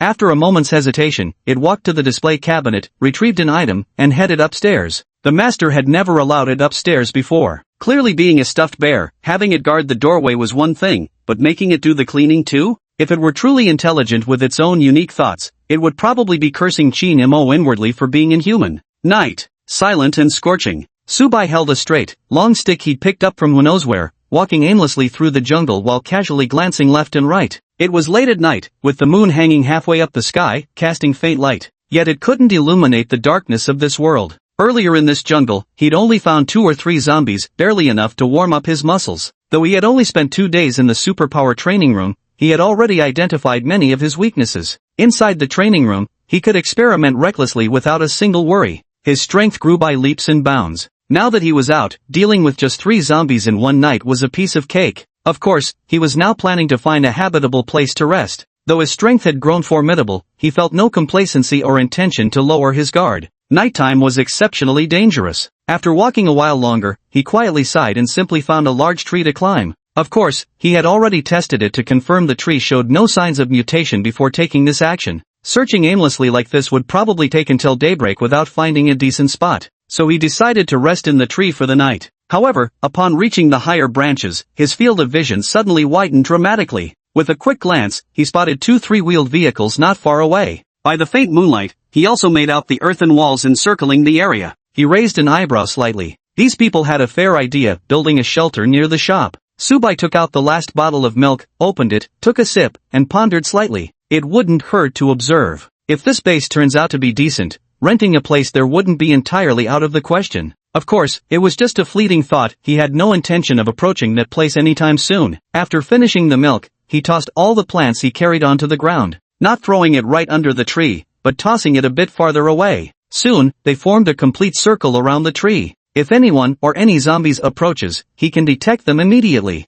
After finishing all this, he closed his eyes. At that time, Qianlu was walking through the forest with a woman who bore a slight resemblance to him. Along the way, they perfectly avoided all the zombies and encountered no danger whatsoever. With Sword Shadow clearing the path ahead, they wouldn't be harmed even if any plants mutated. Qianlu experienced the joy of slaughtering zombies for the first time today. The Phantom Blade was simply too powerful, slicing through zombies one by one as easily as cutting melons. Yet after only 20-some kills, the sword in Phantom Blade's hands shattered. This sudden turn caught him completely off guard, but fortunately he still had 2 Phantom Blade cards as his ace in the hole, and so he left the city with Qian Yuan. Of course, he wouldn't dare provoke the zombies now. Qian Yuan followed behind him, lips pressed tightly together without uttering a word. All she knew was that she'd originally been resting inside the house. It wasn't a private room but rather a communal sleeping area where over a dozen girls lived together. Since the food they received was limited, they normally reduced physical activity to conserve energy. Many girls had already been taken away by the big shots in the villa. Her looks were rather delicate, and thanks to Qianlu's protection, she hadn't been bullied by those men. But when she woke up after this rest, she found she had already left the villa. At first, she thought other superpowered individuals had attacked, that young Qianyu and the others had been overpowered, and that ordinary women like her had been taken as spoils. Yes, in this world, people are treated like goods. Those with power rule, while those without become mere playthings. Which of those superhumans in the villa doesn't have 1 or 2 women hidden in their rooms? By the time she saw her younger brother and heard his explanation for deliberately bringing her away, even now she still couldn't shake off the shock. A one-stop shop, anything you want, everything you need. They could leave the villa and no longer live under someone else's roof. Jian Ying's strength was indeed intimidating, clearly superior to Qianlu's, yet he dutifully protected them both. This, in turn, gave Qian Yuan a glimmer of hope. Their prolonged stay in the city earlier was largely spent evading relentless pursuit from the villa's forces. After learning she had been taken away, they all went out to search for her. Once they were found, they were as good as dead. But who could blame Qianlu when his ability was just that peculiar? It allowed him to perfectly evade the pursuit of young Qianyu and her group. Now Qianlu planned to seek refuge with those people he'd seen during the day. After all, he had nowhere else to go besides this place. Chapter 59, Not So Good News. Led by Qianlu, the two walked slowly through the woods. Their luck held fairly well, as they encountered no unforeseen incidents along the way. As they approached the vehicle's location, someone came forward to meet them. "What brings you here?" The speaker was Old Chen. Everyone had been busy all day, and even now they hadn't stopped. But someone needs to guard the gate, so now it's Old Chen and Bai Feng keeping watch. Qianlu said softly, "We're refugees who fled the city. When we saw people here, we thought, maybe we could stick together?" Old Chen furrowed his brows and was about to refuse when Bai Feng beside him tugged his sleeve, then said to Qianlu, "Wait here a moment. I'll go ask our boss." With that, he turned and walked back inside. Old Chen followed in confusion. "What are you going to do?" "Strange. The captain never mentioned taking in other people. Right now, it's just about building the house. It's already quite generous not to immediately drive away anyone approaching. Why would he need to report to the captain? Isn't this a waste of time?" Bai Feng said. "Take a look at what's behind them." Only then did Old Chen notice the phantom sword shadows following the pair. Bai Feng continued, "They're also customers of the shop. If that's the case, there shouldn't be any problem with having everyone stay together. The shop has everything, no need to worry about not being able to buy what you want, nor any need to fight over items. Zombies seem endless to kill, but the base needs to be maintained, and naturally, it needs people. Taking in the shop's customers is better than taking in outsiders." That's why he wanted to go ask about it. Old Chen nodded and stayed where he was, following no further. Inside the earthen walls, the group remained busy as ever. Today, the 3 earthbenders had exhausted their powers, all sitting on the ground with pale faces to rest. Yet their gains for the day had also been immense. Not only were the 4 outer walls solidified, but inside, several roofless rooms had also been formed with earthen walls. The door was made of wood, though somewhat irregular. It looked decent enough for what it was meant to be. Meanwhile, as the superhumans busied themselves, the ordinary survivors, led by Haizi and Lin Jianan, built brick and cement walls within the earthen perimeter. Though the water outside was no longer drinkable, it was still usable for mixing cement and sand. There were quite a few people, so things moved along at a decent pace. Lin Jianan drew up the layout plans for the entire area. As a civil engineering graduate, drafting diagrams was hardly challenging for him. Little did he expect that his first major project after graduation would be designing a base. It was rather unexpected. Now we're down to the wire. The bricks are about to run out, and then we'll have to go to the city to get more. If only they had spatial abilities, the base would be built in no time. Unfortunately, up to now, they haven't encountered anyone with spatial abilities. Just then, Bai Fong arrived with Qianlu trailing behind. Brother Lin. Lin Jianan glanced at the person beside him, putting down the wooden stick he was temporarily using as a ruler. Carry on, he said. Then he led Bai Fong and the others away. What's this? Lin Jianan's gaze rested on Qian and Lu, his eyes questioning. Bai Fong glanced at the spot where the sword shadows had appeared, then moved a bit closer to Lin Jianan. Covering his mouth with the back of his hand, he whispered, I saw sword shadows behind them, probably customers from the shop. Right now, there are only 3 of us? I was thinking. As he spoke, he discreetly glanced in Nia Rufing's direction. Over there, Haizi, Nia Rufing, and Lin Jianlin were dividing food into roughly 40 equal portions on a wooden board, waiting for everyone to finish their tasks before eating. Because I worked hard all day today, I made sure to give everyone an extra steamed bun. After all, only when everyone is well fed and rested can we have the energy to work harder tomorrow. As for Bai Fong, he was thinking that although they were currently in a cooperative relationship, his side had fewer people. If he could recruit a customer from the same shop, it would be a good thing. At the very least, it would prevent them from being at too great a disadvantage. What I just said to old Chen was merely an excuse. Lin Jianan glanced at Qian Lu, who was feigning composure. The latter slowly exhaled. I have an ability, though it might not be of much use to you right now. His ability was animal transformation, though currently only his enhanced sense of smell had manifested. It will definitely come in handy later, and he's not exactly defenseless either. What kind of ability? Bai Fong asked. Qian Lu felt somewhat embarrassed. After all, turning into a dog was never something to boast about, no matter the circumstances. Beast transformation. I can't fully transform yet, but I have an extremely keen sense of smell. I can detect scents within 50 meters, and have no problems tracking or avoiding zombies. He was still very aware of his strengths. Although there was an alarm clock in the shop, wouldn't that cost crystal cores? Hearing this, Bai Fong felt somewhat helpless. It wasn't about looking down on anyone, but this ability indeed sounded rather insignificant in practical terms. Lin Jianan gave a slight nod, then turned his gaze to Qian Yuan. Qian Yuan pressed her lips together nervously, about to speak when Qian Lu cut in first. She's my sister. I'm already saving up crystal cores, and soon I'll buy an ability awakening serum from the shop. We definitely won't hold you back. Superpower awakening serum? Both of them showed astonished expressions. Was there a new product in the shop again? And something that could awaken superpowers at that? They already thought this shop was impressive enough, but unexpectedly, it still had even more astounding things up its sleeve. The mere appearance of this thing completely defies the current state of the world, doesn't it? Bai Fong even began to suspect, could the arrival of this apocalypse somehow be related to shopkeeper Qin? If even supernatural abilities can be sold, is there anything he can't trade? Brother Lin? Bai Fong looked at Lin Jianan. Lin Jianan nodded lightly. Take them over there and wait to eat together later. I need to discuss something with Brother Nia. Bai Fong, alright. Without another word, Lin Jianan turned and headed toward where Nia Ruffing was. Lin Jialan was still arranging food in front of the wooden plank, while Nia Ruffing sat on a tree stump nearby. Blackie, standing beside him, whispered in his ear, Captain, did you see that Bai Fong just brought 2 people with him? They wouldn't be trying to recruit others to compete with us over something, would they? Nia Ruffing tilted his head slightly with a gentle smile. They're here now, aren't they? Blackie followed his gaze and saw Lin Jianan approaching. He curled his lip faintly and took 2 steps back. Brother Nia. Lin Jianan stopped beside him and called out. Nia Ruffing nodded. You don't look too well. What happened? Lin Jianan let out a faint sigh. I've got some rather bad news. The shop has produced an ability awakening potion, though we don't yet know its exact effects, but the name is so straightforward.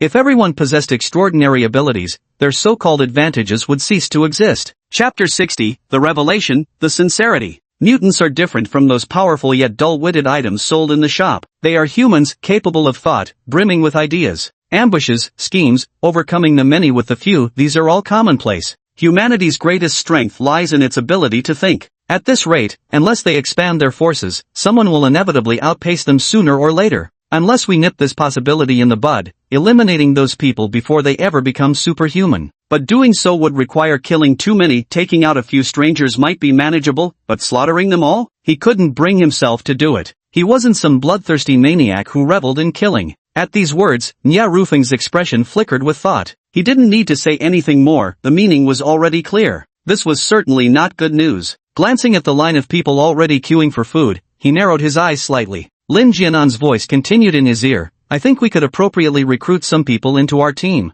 Nya Rufeng nodded thoughtfully. But do you know the price of the ability awakening agent? Hearing this, Lin Jianan was genuinely startled for a moment. Earlier, he had been preoccupied with the potential troubles the emergence of the ability awakening agent might cause and had completely forgotten to ask about the price. If it was cheap, they would need to act even quicker. If it was expensive, however, they could afford to proceed more gradually. We'll discuss it in detail tomorrow. Nya Rufeng stood up. Everyone should eat and rest early. He was already preparing to leave as he spoke. Lin Jianan nodded. All right. The others had been waiting to eat for a while, and as soon as the food was being distributed, they all rushed forward. By the time they finished eating, it was already very late. They all returned to their own dwellings. These were actually just a few earthen houses near the base's gate, without even proper roofs, unable to block the rain but enough to shield against the wind and keep the zombies at bay. But this still isn't safe enough. Since we're in the outskirts, these earthen walls alone won't suffice. Currently there aren't many earth houses either. Aside from Lin Jianan's group having one each, only 3 remain. One of these 3 was given to other ability users among them, while the remaining 2 were for ordinary survivors, one for men and the other for women. When conditions didn't permit, no one cared about such arrangements. But now with enough housing available, maintaining this division doesn't cause any problems. Lin Jianan let Qian Lu stay in Bai Fang's house for the night, while Qian Yuan stayed with Lin Jialan. After everyone had gone back to rest, Lin Jianan still hadn't returned. After a while, Nya Rufeng and Hazy also came out fully armed. Their eyes met, and Nya Rufeng gestured casually. Shall we work together? Lin Jianan nodded without hesitation. Yeah. He had been waiting here precisely for this. Although this guy gave off dangerous vibes, he'd proven reliable during their days working together. At least he wouldn't turn on his own people. When choosing teammates, one naturally picks those they can trust. When he learned about the ability awakening potion, this idea had already taken root in his mind. Moreover, he truly respected Nya Rufeng as their leader. Nya Rufeng said, let's go, bring the healing bear with us. Today, in order to escape from that third-tier zombie, they lost all the fluffy bears and sword shadow bears, only the healing bear made it back. All they had left was this healing bear. Busy with the base during the day, they hadn't had the chance to hunt zombies. Now they could scout the nearby area, not venturing too far. They'd take down as many as they could find, while also clearing out the perimeter again. By now, anyone still alive must have realized these zombies were endless, appearing as if out of thin air. They left the barely formed base, with only Old Chin standing guard outside while the others were asleep. They hadn't gone far when Lin Jianan spoke up, even before encountering any zombies. There's something I should tell you now, it's about time. Nya Rufeng raised an eyebrow. Oh, what is it? He had always known these people were keeping things from him, but he also understood that pressing them wouldn't help. So, he either pieced together clues through observation or simply waited for answers to surface on their own. Either wait for him to say it himself. Now it seems the emergence of the ability awakening serum isn't entirely a bad thing. Lin Jianan, I never mentioned what happened when we arrived at the shop before you all, because I truly had personal motives. Saying this out loud wasn't particularly embarrassing either. It was only natural for them to be wary of each other from the start, having never truly been allies. Nya Rufeng remained non-committal. He understood his approach perfectly. Every man for himself, survival of the fittest. In this era, death is always around the corner, so everyone remains vigilant. Heizi's eyes widened in disbelief. They actually kept secrets from them? Lin Jianan smiled. We arrived at the shop entrance in the evening, but the owner hadn't opened yet. We were all waiting outside while setting off fireworks. The first time I saw such a miraculous shop, even if that day was as uneventful as any other, it was still unforgettable. Heizi immediately pressed on, then how did you survive? Did the shopkeeper come to rescue you? Seeing his anxious expression, Bai Fang teased, guess? Already scratching his head in agitation, Heizi glared at Bai Fang for joking at such a moment, then turned his pleading gaze toward Lin Jianan. Lin Jianan, zombies can't enter the shop's corridor. We can attack the ones crowding outside from inside here. Lin Jianan actually planned to deliberately lure all the zombies to the shop entrance tonight. He could gun them down however he pleased. The reason I didn't do this before was because after forming a partnership with Nya Rufeng and his group, we operated together, there simply hadn't been an opportunity. At that time, he didn't want anyone else to know about this matter. The impact of this sentence is overwhelming. Really? I couldn't possibly be hearing this right? Heizi exclaimed incredulously. You're saying the zombies outside can't even get remotely close to the shop's corridor? Not to mention him, even Nya Rufeng was now experiencing waves of unimaginable shock in his heart. Everyone knew Qin Mo was formidable, but who could have guessed that even a simple bamboo tower could possess such extraordinary power? If they could also have such a treasure, why would they fear zombie attacks? Who knows where shopkeeper Chin gets all these peculiar yet incredibly useful items? It's as if they come from a civilization obviously advanced beyond their own, beyond imagination. Yet, by the same token, no one would dare to ask. Everyone has their secrets. To pry into shopkeeper Chin's secrets and ask so many unnecessary questions is practically asking for death. Nia Ruffing stood still for a long moment. Heisey, standing beside them, widened his eyes upon hearing their affirmative answers, as if struck by overwhelming joy. Nia Ruffing also slowly curved his lips, his eyes revealing a faint, barely detectable smile. Chapter 61 I am willing to accept punishment. Inside the villa in Stone City, over a dozen people were gathered in the spacious house. Sitting at the head was young Qianyu, with a middle-aged man beside her. Behind them stood 10 or so bodyguards holding guns, a rather intimidating sight. Suppressing her anger, young Qianyu spoke, "So what you're saying is, you failed to catch them?" Before anyone could speak, she suddenly slammed her palm heavily on the table. With a sharp crack, she roared in fury, "A bunch of useless fools. So many of you couldn't even catch 2 people, and you let them escape? Big sis, you know how sharp his nose is. He's familiar with our scents, so he must have sensed us coming." Yang Qianyu's gaze instantly snapped toward the third brother who had spoken. "Sensed us coming? What? Weren't you always looking down on Qian Laolu's ability? Thinking he wasn't fit to stand beside you? If you're so capable, how did you let them slip right under your nose?" Old Third shrank his neck back. The others cast a slightly pitying glance at Lao San before silently lowering their heads again. When this elder sister is already furious, how dare you still argue back? Don't you know the saying, the bird that sticks its neck out gets shot? Serves him right to be scolded. But since someone had drawn the attention away, they were happy to stay out of it. Yang Qianyu ignored the stammering Lao San who couldn't get a word out, turning instead to the silent Sui Bing beside her. Bing, what about you? Qian Lu left your side, didn't you notice at all?" Sui Bing hung his head low, his expression dark and sullen. He truly hadn't expected Qian Lu to actually run away. After all, as a powerless ability user, it was already difficult for him to stand his ground nowadays. At least with them, he could eat his fill every day, and they still had his sister in their grasp. Yet abruptly, the other party summoned some shadowy figure. Not only did it block him, allowing its master to escape, but it even rescued Qian Yuan from their clutches. Though discovered quickly, they still failed to catch up with that shadow. Now the questioning had turned to him. Immediately composing his expression, he raised his head with a bitter laugh. "This was indeed my negligence. I am willing to accept punishment." Of course, he could explain the matter, but he knew full well that explanations at this moment would only sound like excuses. Better to simply admit his mistake. Moreover, Yang Qianyu was furious right now, and he had no desire to walk straight into the line of fire. "How could this be your fault? It's Qian Laolu who's ungrateful, repaying kindness with treachery. The man doesn't know what's good for him. Lao Jiao, you treated him so well, yet he still framed you like this. Next time we see him, we definitely can't let him off easy. Yeah, don't be too hard on yourself either. Big sis, don't be angry either. Stone City is just this small, we'll find him sooner or later." Sui Bing usually had a good relationship with them and often spoke highly of them. Besides, he was Yang Qianyu's cousin. How could he possibly face any serious punishment? That's why everyone present spoke up to console and plead on his behalf. The black leather-clad man sitting to Yang Qianyu's left let out a disdainful sneer. "Ha, see him again? Do you know why you can't find him now? Doesn't that guy have a nose like a bloodhound? He can always slip away in advance." Lao San retorted indignantly. The leather-clad man laughed outright. "You know that, do you? Then what are you going to track him with? That big mouth of yours?" His words were indeed too blunt, without any courtesy. Old Third's expression turned somewhat awkward. He looked at the person who had spoken, his heart seething with discontent, yet he dared not show it on his face. "Then, what do you suggest we do?" What he said was true. Without solving this problem,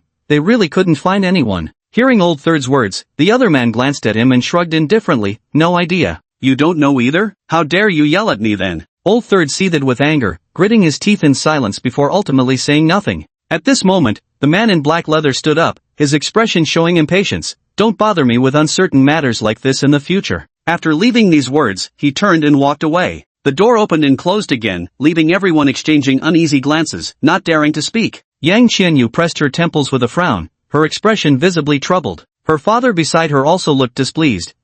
Has he always been this disrespectful and arrogant?" Before young Qianyu could respond, Mr. Yang continued, "Does he really think having special abilities means he can act lawlessly?" He waved his hand dismissively to those behind him. "You lot, go and teach him."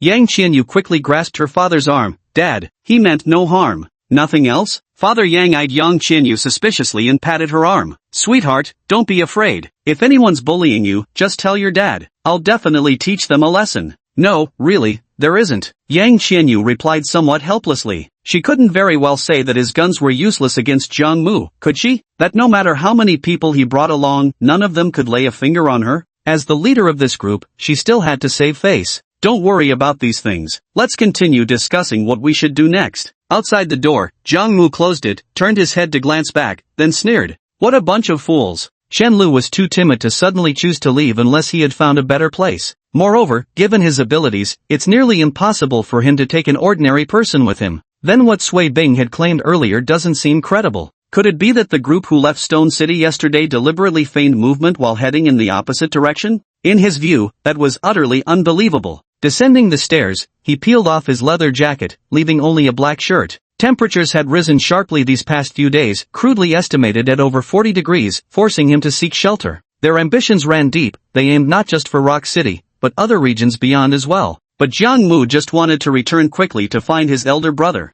At the start of the zombie outbreak, he had left the neighboring Sun City near Stone City. Midway, he crossed the river alone by boat and nearly died when encountering danger. Fortunately, he awakened a supernatural ability at the critical moment, barely saving his life. After finally arriving in Stone City, he discovered the zombies had also evolved, and their growth wasn't slow at all. It was precisely because of this that he was forced to stay in Stone City for several days. Originally, he had planned to gather some supplies, make some adjustments, and then leave this place. A few days ago, he encountered Yang Qianyu's group. After a brief skirmish, he was temporarily recruited by them. But now he believes that the so-called miraculous item Sui Bing kept mentioning might be the key to quickly reaching his destination and finding his elder brother's opportunity. He wants to give it a try. He mounted the motorcycle in the villa's courtyard and sped straight out of the property. Chapter 62, Jiang Mu. After leaving the villa, he headed straight for the city outskirts. Before long, over a dozen zombies had begun trailing his vehicle, and their numbers continued to steadily grow. But he wasn't the slightest bit anxious. After all, he'd shake off these zombies far behind him soon enough. Vroom, vroom, vroom. The sound attracted many survivors peeking nervously from their windows. Upon seeing a horde of zombies sprinting behind, they recoiled in fright, hastily retreating back indoors. Chen Dayong stood in a gold shop, holding a cloth bag filled with his day's haul. What infuriated him was, goddamn apocalyptic world and all, why were people still refusing to let go of gold? He'd visited several stores already, and their gold reserves had noticeably dwindled. Had this not been the case, his spoils would have been far greater. He let out a light sigh as he stepped out of the shop. At the moment, he had no idea how much gold was inside or how many points it could be exchanged for. But he still wanted to gather as much as possible before those people started searching for gold. If they began, there would be none left for him. As he walked, he was planning to go further into the city when he heard the sound of a motorcycle in the distance. The most frustrating part was that the sound was coming straight toward him. What kind of lunatic had a death wish? Without a second thought, he turned around and headed back, determined to get away from this madman as quickly as possible. The footsteps behind him clung like a shadow, drawing nearer by the second.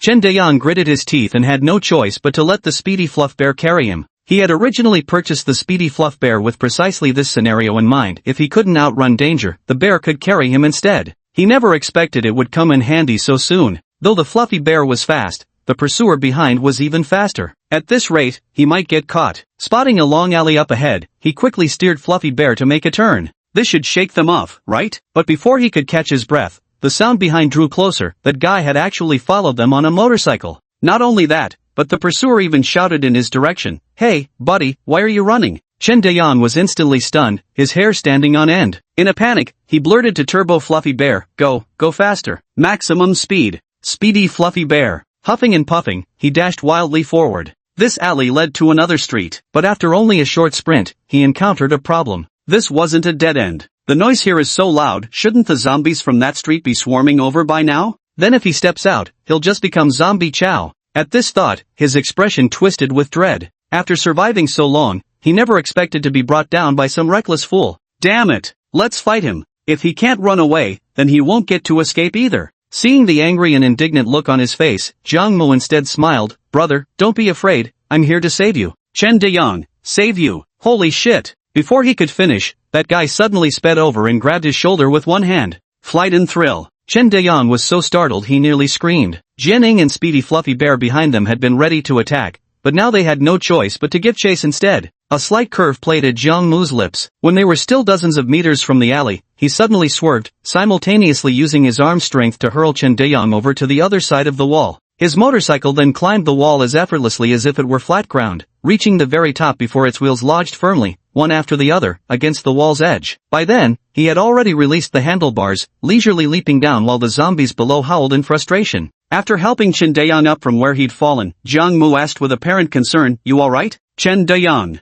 Isn't he the one responsible for him ending up like this? How on earth does he have the nerve to ask him that?" "Sorry about that, it was too dangerous just now. I got a bit anxious, so..." "Chen Dayang, for fuck's sake, do you even believe that bullshit coming out of your own mouth?" While Jiang Mu was speaking, Sword Shadow and Speedy Fluffy Bear had also climbed over the wall. He glanced at the two creatures and abruptly changed the subject. "So I saved you. Can you tell me what these two are? And where they came from?" Chen Dayang's lips twitched speechlessly. "Damn it, if you wanted to know that, why didn't you just ask? Was all this trouble really necessary? I dropped so much of my gold." In his frantic escape, he hadn't paid much attention to the bag in his hand, especially when this guy had lifted him up one-handed. The shock had completely overwhelmed him. That speeding motorcycle was bad enough, but what made it worse was the rider holding him with one hand while driving with the other. If they crashed into a wall, he wasn't sure whether the other guy would be done for, but he was definitely dead meat himself. As he spoke, he crouched down and began picking up the scattered gold coins from the ground where they'd fallen.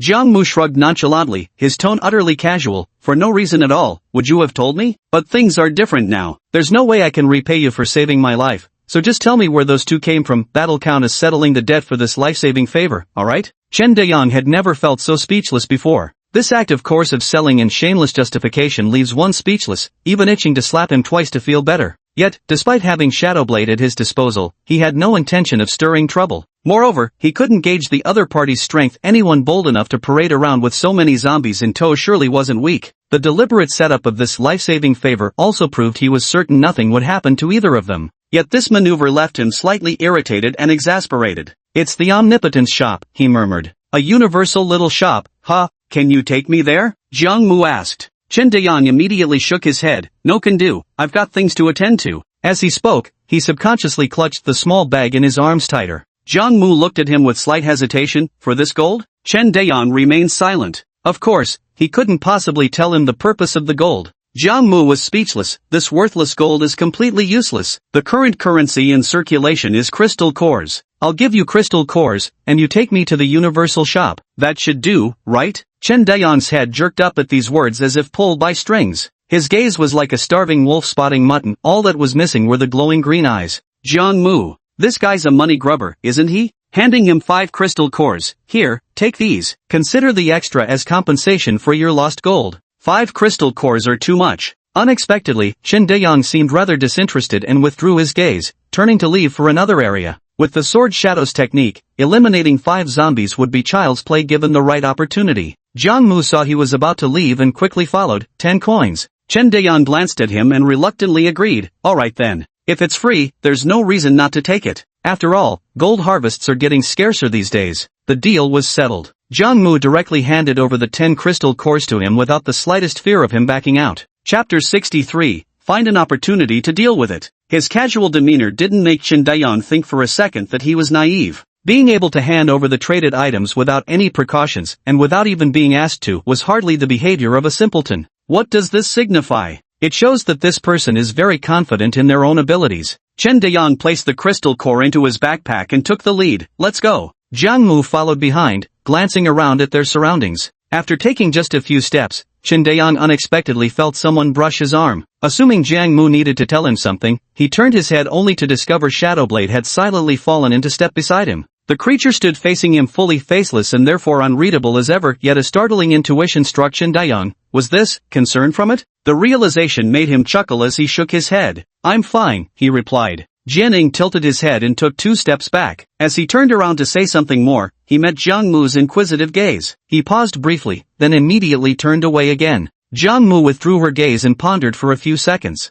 So, this shadow creature has consciousness? Of course, the answer would become clear once they reached the shop. Casually following behind, he remained alert to their surroundings. They were currently in someone's backyard, so they hadn't encountered any zombies yet. The sound of the motorcycle had already stopped. As long as they didn't make any more noise, these zombies would soon disperse. But the zombies outside were still howling and pounding against the wall, and more from the vicinity were surely on their way. They needed to hurry and climb over the wall on the other side to escape. If they didn't, they'd risk getting surrounded by zombies, and that would be bad. Two figures, a sword shadow and a cloth bear, walked through the courtyard like this. They encountered a few zombies along the way, all swiftly dealt with by the sword shadow. Jiang Mu didn't compete with anyone, but her eyes grew increasingly wide with wonder. Just what kind of miraculous place was this universal shop, to have such extraordinary treasures? Chen Deyang naturally had no idea what he was thinking, but since the man wasn't competing for the crystal cores, he was quite pleased. Collecting the crystal cores dug up by Sword Shadow one by one, Chen Deyang glanced at the noticeably heavier small pouch, his face beaming with smiles. It almost seemed like the superpower awakening serum was waving at him already.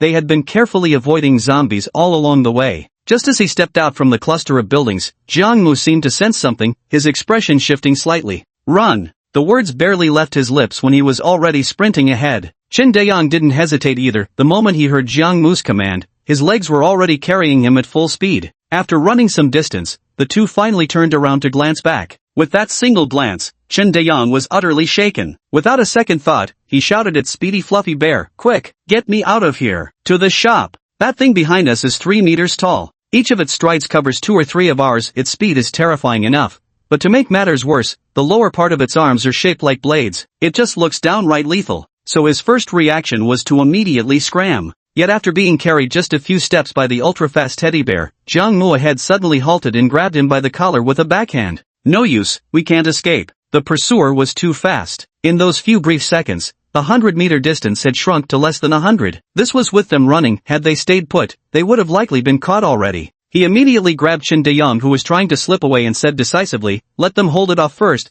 then find a chance to take it down." Chen Deyang was so furious he nearly gave him a sliding tackle on the spot. "Your mother." But when he turned around and saw the enormous zombie already terrifyingly close, he swallowed his curses back down. No time to waste. Without any hesitation, he quickly tore open the other 2 sword shadow cards. A flash of white light, and 2 identical sword shadows materialized out of thin air. Though the sight was truly peculiar, the situation was urgent and Jiang Mu didn't ask any questions. With a flick of his fingers, a long blade materialized in his palm. His expression turned grave as he swung his arm forward, sending the long blade flying from his grip, spinning straight toward the charging elongated arm zombie with bladed limbs. The blade glimmered with an eerie chill under the sunlight. At the same time, 3 phantom swords and the swift fluffy-fanged bear rushed forward to intercept it. The charging bladed arm zombie had no time to stop, let alone dodge. Faced with the flashing swordlight, it instinctively raised its arm to block. The collision produced a metallic clang, as if 2 steel blades had struck each other. The long blade was deflected and fell straight to the ground.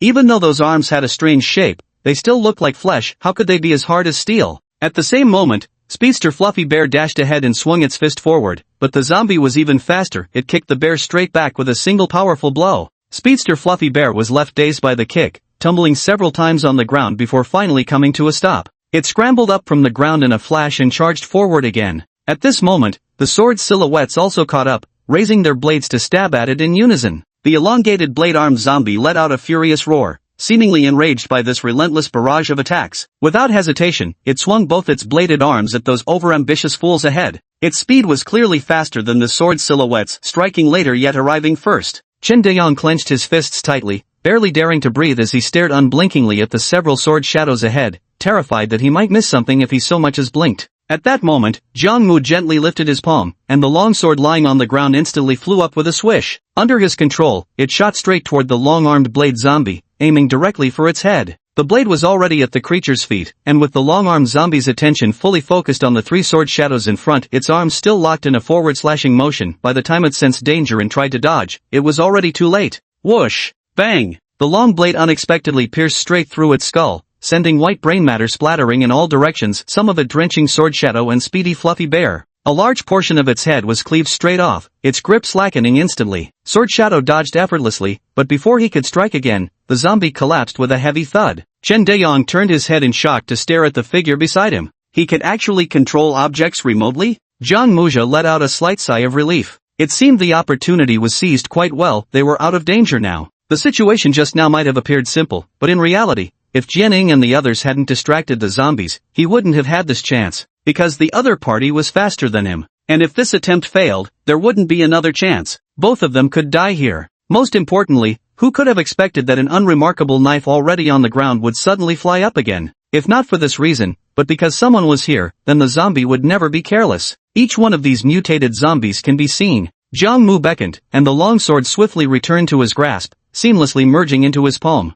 After completing all this, his figure flickered momentarily. Chen Dayan quickly reached out to steady him. "Are you alright?" How swiftly the tables had turned, hadn't he uttered those very words just moments before? Percent. Jiang Mu shook his head with amusement. Steadying himself, he waved his hand and said, "I'm fine. Let's get out of here first." It's just that his ability was slightly overused. He had just expended all the energy within his body to make the spirit blade reach such extreme speed. Otherwise, that zombie might have dodged it. Chapter 64, Spirit Blade. In reality, his supernatural ability wasn't long-distance control, the only thing he could manipulate was that spiritual blade. And that very blade was the awakened ability he possessed. The spirit blade existed within his body, entirely under his control, and as its grade improved, it would enhance his abilities as well. This was his unique power. Through these days of understanding, he had pieced together some insights. The spirit blade shared a symbiotic bond with him. If it sustained severe damage, he would also suffer some degree of injury as a result. Chen Dayan also worried that the howl of that unidentified zombie might attract others, so he quickly waved for Fluffy Bear to carry Jiang Mu and hurry back to the shop.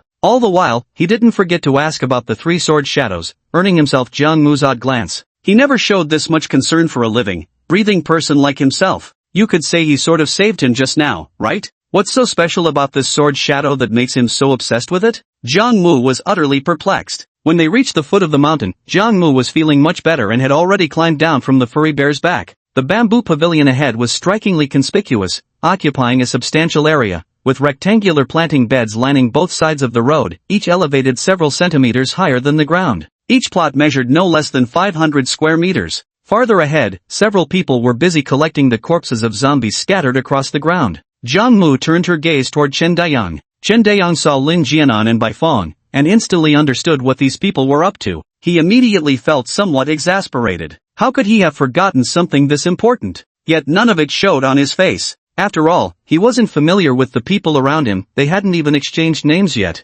"Let's head over. It opens at 10 o'clock, so the timing should be just about right," he said. Jiang Mu nodded, catching sight of the stone tablet standing at the roadside. "Universal little shop," he murmured silently in his heart, feeling a touch of anticipation. Although Chen Dayang's behavior genuinely seemed like a case of middle school delusions, Lin Jianan and the other three had spent last night slaughtering zombies outside the shop entrance. At first, they were worried the commotion might wake the shop owner. Later they loosened up, letting Bai Fong and Hazy handle luring the zombies while the two of them stayed behind to do the killing. However, halfway through, the two people who were eavesdropping were discovered and ended up joining in to take a share of the profits. And this person was now sitting at the doorstep, drinking a bottle of milk. They originally planned to finish the hunt before 8 o'clock to avoid delaying shopkeeper Chin's store opening. But later, someone reminded me that it wouldn't open until 10 o'clock, so I stopped my activities until 9. Now, what needed to be done was to quickly haul away all these corpses and have them burned. Subai sat quietly by the door, his expression completely calm, though one little matter did trouble him somewhat.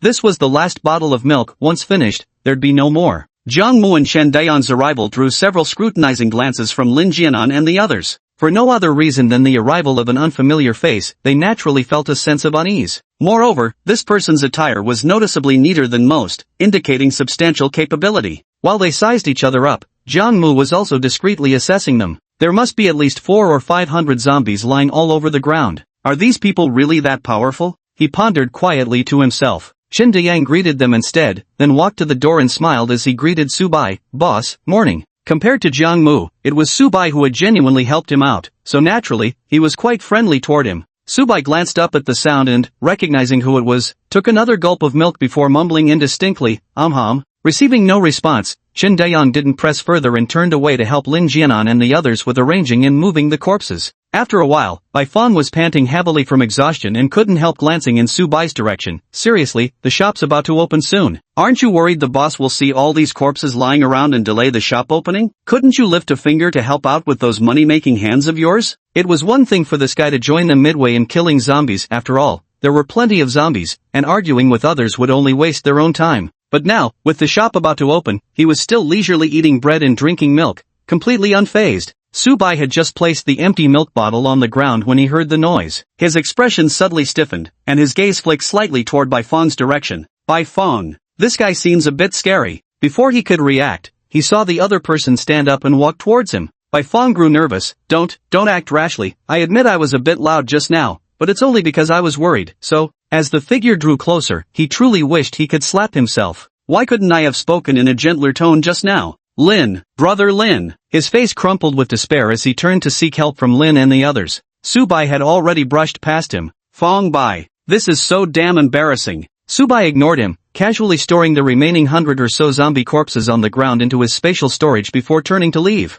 Spatial ability. Hey Z and Bai Fong exclaimed in unison, utterly shocked. He's actually a spatial ability user? But he was ruthless when killing zombies just now, wasn't he? This spatial ability is for storing things. Soon they figured out the reason. Another dual ability user. Lin Jianan was also somewhat surprised. They had been short of spatial ability users for quite some time now. Ever since supernatural abilities awakened shortly after the apocalypse began, they had been longing for spatial manipulation powers. After all, with spatial abilities, they wouldn't need to constantly carry backpacks everywhere, and could securely store valuable items within dimensional spaces, no longer having to worry about venturing too far because there's too much to carry. And this thought has sparked unprecedented anticipation since we started building the base yesterday. Stone City is too far from our base, successfully establishing it would require countless trips back and forth. But that rickety tricycle makes such awful noise, posing danger every time we use it. But if there were a spatial ability user, then everything could be easily resolved. Nia Ruffing glanced at Lin Jianan, then fixed his gaze on Subai, appearing lost in thought. How can I win him over? He was incredibly powerful, and apart from his spatial ability, he couldn't even determine what Subai's second ability might be. Just as I was thinking, the wooden door ahead suddenly creaked open. Dai opened the door. Subai and Jiang Mu, being closest to the shop entrance, naturally stood up immediately. Dai tilted her head slightly and said, "Welcome, to our store." Subai nodded lightly, first moved aside slightly to make room. Without another word, Subai stepped inside. Chapter 65, He really did it, I'm so moved to tears. When they entered, Shin Mo had just finished his meal. He wiped his mouth with a piece of paper and glanced outside at the sound. New faces. The unfamiliar visitors followed Subai inside, curiously surveying their surroundings. The refreshing cool breeze invigorated both mind and body. Here, it's truly completely different from the outside world. The moment you step inside, your entire being feels at ease. Subai effortlessly selected a plate of spare ribs, cured pork dry pot, and mapo tofu from the automatic cooking machine before heading to the display counter to grab some rice and a cola. Though he'd just eaten bread and milk, he was still ravenously hungry. As an evolved ability user's power grows, so does their appetite. Watching this scene, even Jiang Mu couldn't help but swallow hard. However, he didn't act recklessly. Instead, he waited for Chen Dayang to approach before asking, "Are all these items exchanged for crystal cores?" Apart from crystal cores, there probably weren't any other viable forms of currency. Hearing the question, Chen Dayang nodded eagerly, "That's right." Then, ignoring him, Chen strode straight toward the display case. At first glance, his eyes landed on the sign placed in front of the machine. Points exchange price. Crystal cores. Tier 1 is equal to 100. Tier 2 is equal to 200. Tier 3 is equal to 500. Tier 4 is equal to 1000. Tier 5 is equal to 10,000. Gold. 1G equals 1 point. 1 gram can be exchanged for 1 point. He hastily emptied the entire bag, both gold and crystal cores, onto the checkout counter. Shinemo lowered his gaze, eyes resting on his phone screen, and spared a fleeting glance at Chen Dayang as he fed everything into the cash register. Soon, several numbers appeared on the display, 6934. To accumulate so many points overnight. Seeing this number, Chen Dayang could hardly believe his eyes.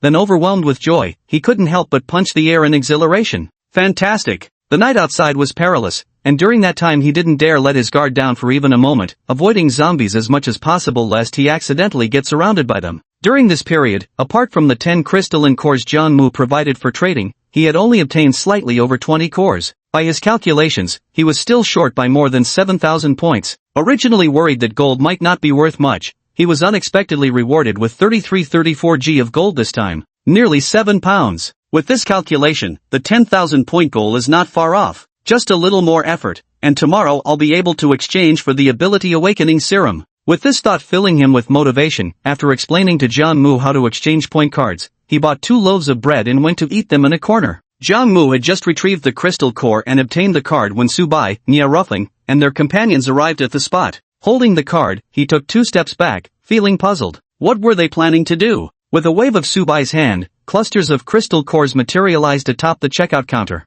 Seeing this, Nia Ruffing and the others also hurriedly took out their crystal cores and piled them on the table. Bai Fong spoke first, "Shopkeeper." Shinemo tapped his phone screen and casually placed it aside. "What's all this about?" Nia Ruffing replied softly, "We obtained these crystal cores with the shop's help, so the shop owner deserves half." This was the decision they had made from the very beginning. Subai nodded slightly and added, "This is 80%. Please accept it, shop owner." At these words, the four people beside them twitched their lips and simultaneously turned their gazes toward Subai. Is this guy doing it on purpose? They gave half, yet he generously produced 80% right away. Lin Jianan glanced at Bai Feng, who hurriedly dug out dozens more crystal cores, offering Qin Mo an awkward grin. He was actually panicking inside, but didn't know what to say, so he just ended up grinning like an idiot. Listening to their words, Qin Mo shook his head lightly. No need, I have no use for it. Giving him the crystal core would be better spent in the shop. After all, apart from Doubtu who might eat this thing, it serves no other purpose. Moreover, what Doubtu really enjoys are proper meals, not this. As for them killing zombies outside the shop, the system had informed him last night as long as they didn't disturb him, he couldn't care less about such matters. In fact, they were moving even slower than he'd expected. Better to earn more points, then he could upgrade the shop and unlock new features. His words left the entire group stunned. Useless? Useless, and yet using crystal cores as currency? Clearly he could just give them away, but still insists on taking something in return just for show, and something that's worthless to him at that. How could there be such a kind person in this world? He's truly something. I could cry myself to death. Bai Feng and Heizi were so moved that tears nearly fell. Shop owner, you're truly a great person. Qin Mo gave them a strange look. Those words didn't sound like a proper compliment at all. Subai glanced at the crystal core on the table, then looked up at Qin Mo before waving his hand to put the core away. After paying 30 points, he turned around to take his dishes and eat. Perhaps for the shop owner, fruits were more valuable than points. Nia Ruffing and Lin Jianan also quietly pocketed the crystal cores and sincerely expressed their gratitude. Thank you, shop owner. The shop owner still collected points to make them understand that nothing comes easy and should be cherished, right? After all, the world had changed beyond recognition. After expressing their thanks, the group turned to browse the food supplies while checking for any new items in stock. Qin Mo shrugged lightly. Indeed, every world has its overthinkers. The smarter someone is, the more they tend to overcomplicate things. But who would have guessed that while crystal cores seemed useless, they'd become invaluable once converted into points? He didn't pay attention to this little interruption, picked up his phone to turn off the TV, and started playing a game. Jiang Mu witnessed the entire process and mentally placed the shop owner on the list of people absolutely not to be provoked. As for Subai's group of three, although he hadn't seen them fight with his own eyes, he could still sense the aura they carried. They were probably about on par with him in terms of strength. He turned and went to the shop's display case to look at the merchandise. After making a full circle around the shop, he fell into complete silence. He knew this place was extraordinary, but he never expected it to be this extraordinary, and all of them require points to purchase. Thinking back to the 10 crystal nuclei he had given Shen Deyang earlier, he couldn't help but feel a pang of regret. No wonder that kid was guarding the gold so fiercely. But since it's already been given away,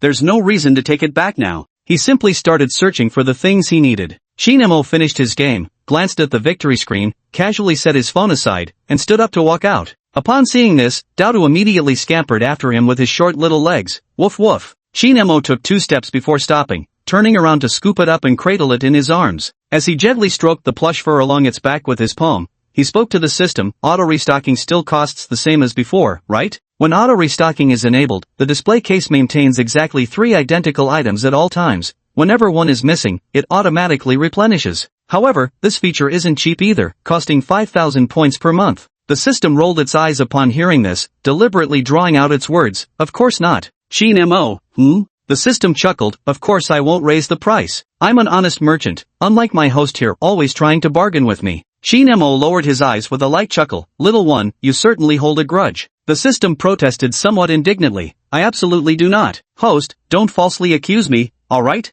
Qin Mo nodded slightly, his tone lifting a little. You don't. Then, how many points are needed for the next upgrade? The system replied, 20,000. Oh. Qin Mo said quietly, not that one. Hearing this, the system paused for a moment before responding with a cheerful and delighted voice. Only 10,000, yo. I knew the host is the best. If it had a physical form, it would surely be dancing with joy right now. Alright then, let's upgrade you first, plus enable the auto-restocking feature. The auto-restocking feature is already activated. Shall I go ahead with the upgrade now? Clearly delighted, yet grinning like a silly fool, must have picked that up from the internet again. Qin Mo shook his head in amusement. Go on then. Chapter 66, Request. With silence now surrounding him, Qin Mo carried Doubtu and stepped out of the shop. His departure caught the attention of several diners seated by the sofa on the other side. The gazes from behind were quite obvious, yet Qin Mo didn't even turn his head as he walked straight to the plantation area. 200 sunflowers swayed gently in the breeze, creating a somewhat spectacular scene. Behind them, over a dozen seedlings had sprouted, though it was impossible to tell from the young shoots alone what they would eventually grow into. Only one had fully matured, a little brown thing with a garlic-like body and 3 roots burrowing into the ground. A single branch trailed atop its head, dotted with a few green leaves. At the very top hung an oval-shaped piece of pine resin. Name, resin pitcher. Rank, 2nd tier. Type, auxiliary. Introduction. Oops, I'm not good at fighting, please move me further back. Can create resinous paths to slow down enemies. Price, 200. A new tier 2 plant, though purely support type. He hadn't played this game for a long time, and these plants were all upgraded versions. Customers would have to try them out to see their effects. Pulling the resin pulp from the ground, he turned and went back into the shop. The moment he put it in, the system automatically replenished 3 more. He now had 143,750 sunlight points. 2 pitcher plants only cost 400 sun points anyway, which couldn't possibly be spent so quickly. But the system is currently upgrading. I'll have to wait until it wakes up to ask how many sun points are needed to buy 3rd tier seeds. The channel for rapid growth water should be opening soon too. After putting everything in place, he went upstairs to wash the mulberries. When finished, he ate one and shook his head slightly. When will we ever achieve fruit freedom?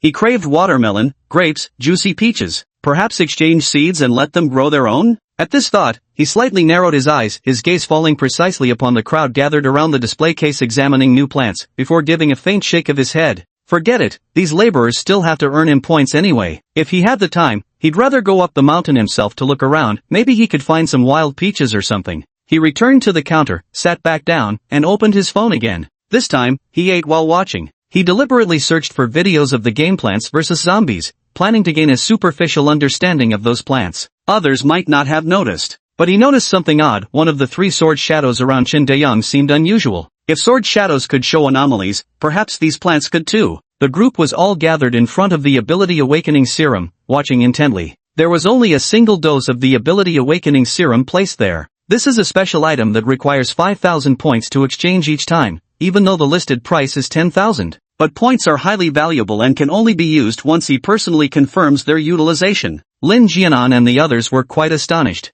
Although they had learned about Ability Awakening Serum last night, seeing it with their own eyes still filled them with awe. Having a 100% awakened ability is already astonishing enough, but you've actually got a chance to awaken a second skill. Though there's only a 1 in 1,000 probability, it doesn't mean consuming 1,000 bottles guarantees a second awakening. Instead, each consumption carries that 1 in 1,000 chance. If luck isn't on your side, forget about 1,000 bottles, you might not awaken even after 10,000. But what if they're a lucky one? Maybe they'd succeed in awakening at the very first try. At this thought, both Heisey and Bai Fang's eyes practically gleamed with greed. The chance to prove whether they were blessed by fortune or cursed by misfortune had arrived. But they didn't have that many crystal cores. The price of this single Ability Awakening Serum was a whopping 10,000. It required 100 first-tier crystal cores. Their mouths nearly watered with desire, but with depleted wallets, they could only shake their heads regretfully. And although they thought this way, if they really had 10,000 points, it would still be hard for them to make up their minds to buy it.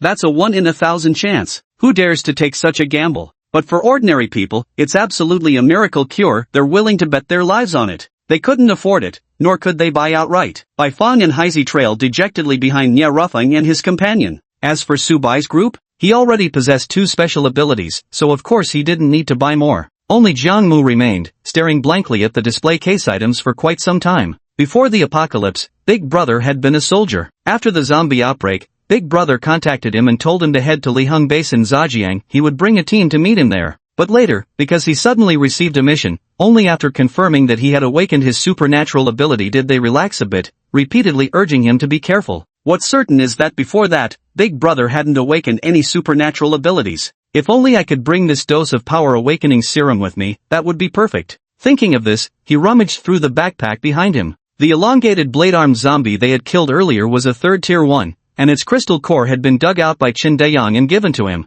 Now he still had in his hands 85 crystal cores. Including this 3rd tier crystal core, it added up to exactly 9,000 points. He had almost used up the 100 points he had just earned from the meal. He was exactly short of the 10 crystal cores he had given away earlier. Along the way, because he was rushing to travel, he didn't have many opportunities to use the crystal cores to enhance his abilities. Instead, due to constantly facing zombies, his abilities improved significantly. That's also why he had managed to save up so many crystal cores. Of course, this was also related to Big Brother telling him that everything in the base required crystal cores, urging him to gather as many as possible. Just 10 short, life really has a way of playing tricks, goddammit. Glancing at Chen Daeyong, Jiang Mu sighed softly. No matter what, the other party had brought him here, otherwise, he might never have discovered such a marvelous place. Better go kill some zombies. After all, he still needed to save some for use at Liheng Base. Of course, only temporarily. There's so much good stuff here, he'll definitely be back. Chen Daeyong didn't leave immediately. He stood frozen in front of the display case for quite a while, watching as the others all dispersed to different areas, before hesitantly making his way toward Lin Jianan and the group. Seeing him, Bai Fong was somewhat curious. What brings you here? He glanced behind Churinder Yang but didn't see the man from earlier. By the way, who was that guy just now? Chen Daeyong, that's someone I met on the road, I don't know them well either. He gritted his teeth. Brother Lin, the reason I came to find you all is actually about something. What is it? Lin Jianan asked. Chen Daeyong dug out 2 fruits from his backpack. These are fruits I obtained earlier outside. The shop owner said they can enhance special abilities. So, would you want them? And, could I possibly borrow some crystal cores from you? As he said this, even he felt somewhat embarrassed. After all, it was he who had taken the wrong path initially, but obtaining an ability awakening potion even a little earlier would give him an extra layer of protection. Lin Jianan remained silent for a moment before looking at Nia Ruffing. They indeed had intentions to cultivate their own people. Chapter 67, Mission, the prelude of the first event. Seeing his silence, Chen Daeyong's mood dampened slightly. Sorry. He really didn't want to live in constant fear every time he went out, which was why he hesitated about coming here to borrow it. Just take that zombie he encountered earlier, its pressure was overwhelming. 3 second-tier sword shadows and a swift fluffy bear combined couldn't handle it. If Jiang Mu hadn't been there, he truly wouldn't have made it back. Moreover, the sword shadows had to protect him too. He didn't want to hold them back or distract them during battles. But so it is. Back when he chose to side with Sun Xuechong and his group, it was only natural they wouldn't lend to him. Honestly, there's no need to worry about him defaulting on repayment. This shop isn't going anywhere, only a fool would skip town without paying. Borrowed goods can't just vanish into thin air. It's only natural for people to feel uneasy and unwilling to lend. He apologized softly and turned to leave. At that moment, Nia Ruffing spoke up and asked, how much more do you need? No matter what happened before, Chen Daeyong was someone who understood the situation clearly. Besides, he already possessed quite a few crystal cores, which made him a much smaller investment than training others from scratch. Moreover, the fact that he's earned so many points speaks for his capability, so there's no need to worry about him being unable to repay. Chen Daeyong whipped around, looking at him with wide-eyed delight as he stammered, I'm still 30-some short. Nia Ruffing glanced at Heisei and said, give him 35. Heisei nodded and began rummaging through his backpack. Got it. Nia Ruffing then said to Chen Daeyong, 30 crystals are what I'm lending you, the rest is the price for the fruit. 5 crystal cores, while not an insignificant amount, they weren't a fortune either, but they could both purchase those 2 fruits and, in the process, win over Chen Daeyong appropriately. Even if Chen Daeyong ultimately failed to awaken formidable abilities, they wouldn't lose out. Thank you, thank you. Chen Daeyong took the crystal core from Heisei's hands, bowing repeatedly with immense gratitude as he expressed his thanks. Nia Ruffing patted him on the shoulder. You're welcome. Go ahead quickly. Thank you. Chen Daeyong rubbed his slightly dry eyes and jogged over to exchange all the crystal cores for points. Su Bai had originally planned to buy that fire element puppet, as it was a 3rd-tier item. But seeing Chen Daeyong going to purchase the ability awakening serum, he shifted his attention there first. After exchanging his points, Chen Daeyong bought the ability awakening serum. It was a vial of blue liquid, about the size of a regular test tube, yet only 1/3 full. If it weren't for the items in this shop, no one would believe it was an ability awakening serum even if you convinced them till doomsday. Chen Daeyong took a deep breath, popped open the test tube, and downed it in one gulp. The ability awakening serum had no taste at all, drinking it felt just like sipping plain water. The gazes of the entire group were fixed on him, yet he felt absolutely nothing. He himself remained dazed for quite a while before finally snapping back to reality. So just like that, awakened? But didn't Brother Lin and the others seem to go through quite a bit of agony during their awakening? Bai Fong leaned closer. You awakened? He wasn't foolish enough to directly ask what ability the person had awakened. Chen Daeyong nodded somewhat blankly. Yeah, he did feel an extra surge of energy within his body, but still wasn't sure what it could do. Lin Jianan asked, so how do you feel? Chen Daeyong shook his head. Nothing much, just suddenly felt an extra surge of power within me. He wasn't sure about his current situation either. Awakening abilities was random, they could be strong or weak, no one could say for certain. The others exchanged glances. It seemed there wasn't much reference value to be drawn from this. But Chen Daeyong was quite happy nonetheless. No matter what, he now had superpowers. After thanking Nia Ruffang and his group once more, he headed toward the equipment zone. First, he bought each of the 3 Shadow Swordsmen a set of first-tier clothing. Then he purchased a single first-tier longsword. After distributing them, Chen Dayan looked at the Shadow Swordsman who only had clothes but no sword inside. Sorry, I don't have enough crystal cores right now. Once I strike it rich, I'll make sure each of you gets a weapon. Out of 10,434 points in total, only 28 remain now. He truly couldn't afford another longsword. This was already everything he owned, obtained by bankrupting himself and piling up mountains of debt. The 3 sword shadows nodded at the clothes they were holding, and one of them instinctively tightened their grip around the fabric. A person, you say? Qin Mo, who was looking at his phone, slightly raised his head. There's another change. His thoughts had just settled. The system's voice chimed in, ding dong, upgrade successful. Host, you have a new task pending. Additionally, the rapid growth water supply channel has been unlocked. Qin Mo glanced at the mission panel. Special mission, host is to venture deep into Stone Mountain to eliminate the fire-type and speed-type mutated zombies and obtain their crystal cores. Mission description, lately, something has been undergoing continuous changes, high time to prepare a custom longsword for it. Rewards, Phantom Blade, 1000 EXP, Real Sword Shadow Card, temporary. Zombie Carnival mission, in 7 days, a massive zombie outbreak will occur. Your customers are preparing, let's see their strength. Get them to hunt as many zombies as possible. Mission description, recently, zombie numbers have been increasing. They seem to be up to something big? Sounds suspicious, are you sure you don't want to check it out? Rewards, 10x draw, 2000 EXP, ability selection package. The more zombies your customers eliminate, the greater the rewards you'll receive. After reading these 2 missions, Qin Mo smiled faintly. The system had indeed noticed Jian Ying's unusual behavior and even specifically designated zombie crystals to craft the Shadowburst sword. Though it was prepared for Jian Ying, it still depended on whether he could afford it. As for the other mission, it was essentially prompting him to remind customers and unlock more products. In every world before this, when major disasters approached, the system would take some action, more or less. After all, the foundation of any shop is its customers. If there were no customers left, his shop wouldn't be able to stay open. But deep down, he understood that the system, at its core, was quite helpful. Of course, this was on the premise that no one had ill intentions toward the shop, otherwise, the system would go berserk. After some thought, he took out a sheet of paper and wrote something on it with a pen. A moment later, he walked to the door and posted the paper next to the shop rules. As he was writing, Bai Su happened to be checking out with a fire element doll, and since Qin Mo had specifically written it for them to see, he caught a perfect glimpse of it. Store event, Zombie Carnival Extravaganza. Are you afraid of zombies? Do you crave power? Come to the omnipotent shop and experience a carnival like no other. Just spend 20 points to join the event. Event details, in 7 days, a large-scale zombie outbreak will occur. The more zombies you kill, the greater your chances of winning the shop's massive rewards. First place, receive 1 VIP gold card, transferable or for personal use, 1 tier 3 equipment item, and 1 tier 2 pet egg.